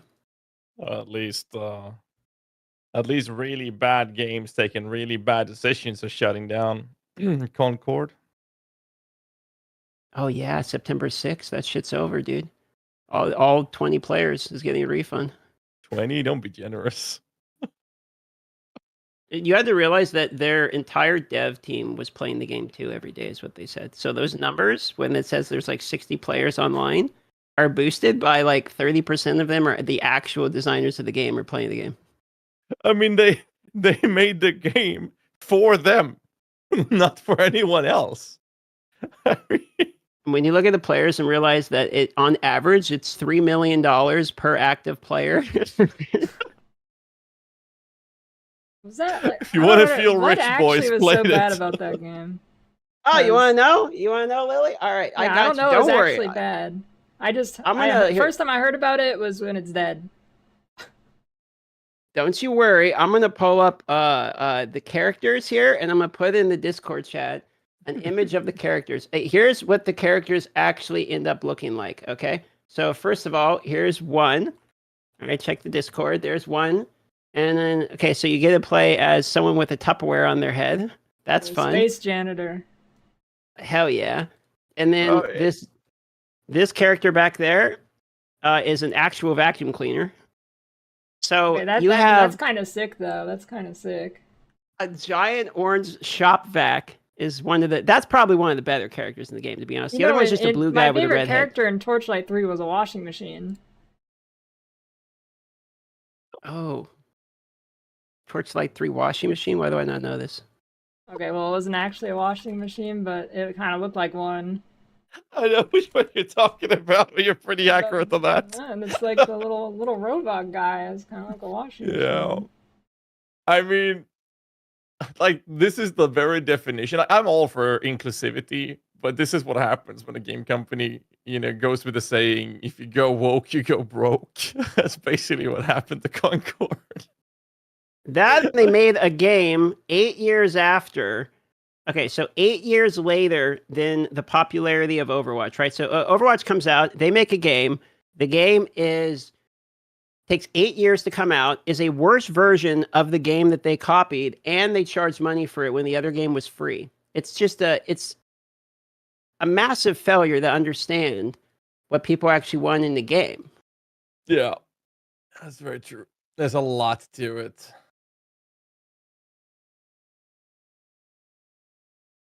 Full refunds, though. So congratulations. That's got to be like one of the biggest fails ever, isn't it? I think is it the largest? Is it the largest flop of all time? It must be. It's pretty huge. It's $200 million. $200 million in 8 years of development. Wait, it was 200 million? That's my understanding. That's what I was told. Let me see. Concord budget. Okay, some say people got fired after that. Forbes are arguing that it's a 100 million estimate. Is what Forbes says. I was told 200 million. So who knows? Could be exaggerated. Forbes is estimating 100 million. A lot of fucking money. They just needed another 100. They could have pulled it off. It's starting to sound like Ashes of Creation here. We just need more money. Oh, that's 100 million without marketing? Okay. I mean, how much did they pay all the white knights running around on social media protecting them when they got criticized? And they are nowhere to be seen now that it's shit. I mean, look at any social media post on Concord.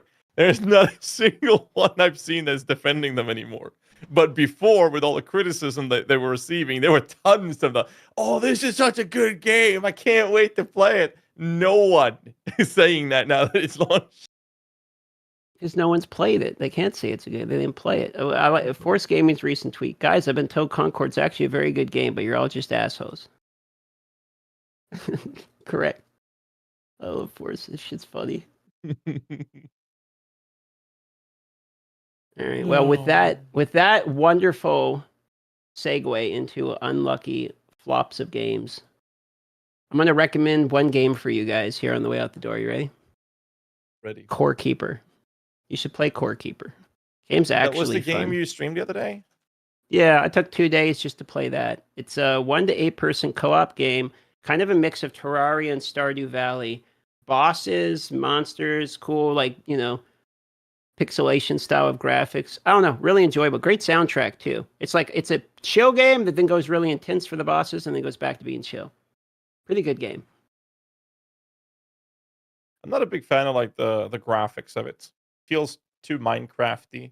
And I know Minecraft's a good game. Don't hate me for saying this, but it feels like Minecraft is for children. It's like you said with your experience with Fortnite. Like it caters to a very young player base. See, aren't you level 491 on Tibia? There's no way that game is catering to a young audience. You said you didn't like the graphics of it. Yeah, I didn't like the graphics. I'm challenging that assertion. Well, I said I don't like the graphic because it reminds me of the Minecraft approach to it. Tibia does not remind me of Minecraft. That's a take. I'll take it as a take. You take it Wait, as a take. wait. Yeah. I think I've seen you play RimWorld before. That game looks like it was drawn by a 2-year-old with crayons. Okay, but RimWorld is as far away from Okay, yeah, I a know, child but demographic game as you can get. And it does not remind me of Minecraft. I mean, last time I played Minecraft, I had my fucking dudes amputate the arms and legs of all my prisoners so they couldn't escape. I mean, and then I carved out their hearts. So it's not for children. It looks like it is, though. Looks like it is. That's a banger of a game. I'll be We'll honest. take that as a take. But yes, All right, it is give a me. banger. All right, each of you give me a recommendation for a game before we wrap up the stream here. What should I play next? If you have one recommendation, you got to throw out to either the people listening or myself. I already did Volson. All right, Wilson. I'll take Wilson. All right, Ghazzy, it's on you. Dodo TD arcade game in Dota 2. There it is. Check your PayPal. All right. DS Lily, thank you for being on today. Appreciate you carving out a total of 2 hours for the chat today. The VOD will be posted on Ghazzy TV's YouTube channel in case you missed it. And shout out to DS Lily for being on today. And anything you guys want to do on the way out the door here? Nope. Sounds like it. No. Okay. There we go. Nope. Sounds good. All right, everybody. Thank you for coming on by. Appreciate you stopping on by. And we'll see you on the next Tavern Talk podcast, whatever that may be. I'm sure Ghazzy will announce it. Yeah. Bye-bye. Bye. See you later. All right. Thanks All for right, joining, recording Lily. finished. Thank you, Lily. Appreciate your time. Thank you.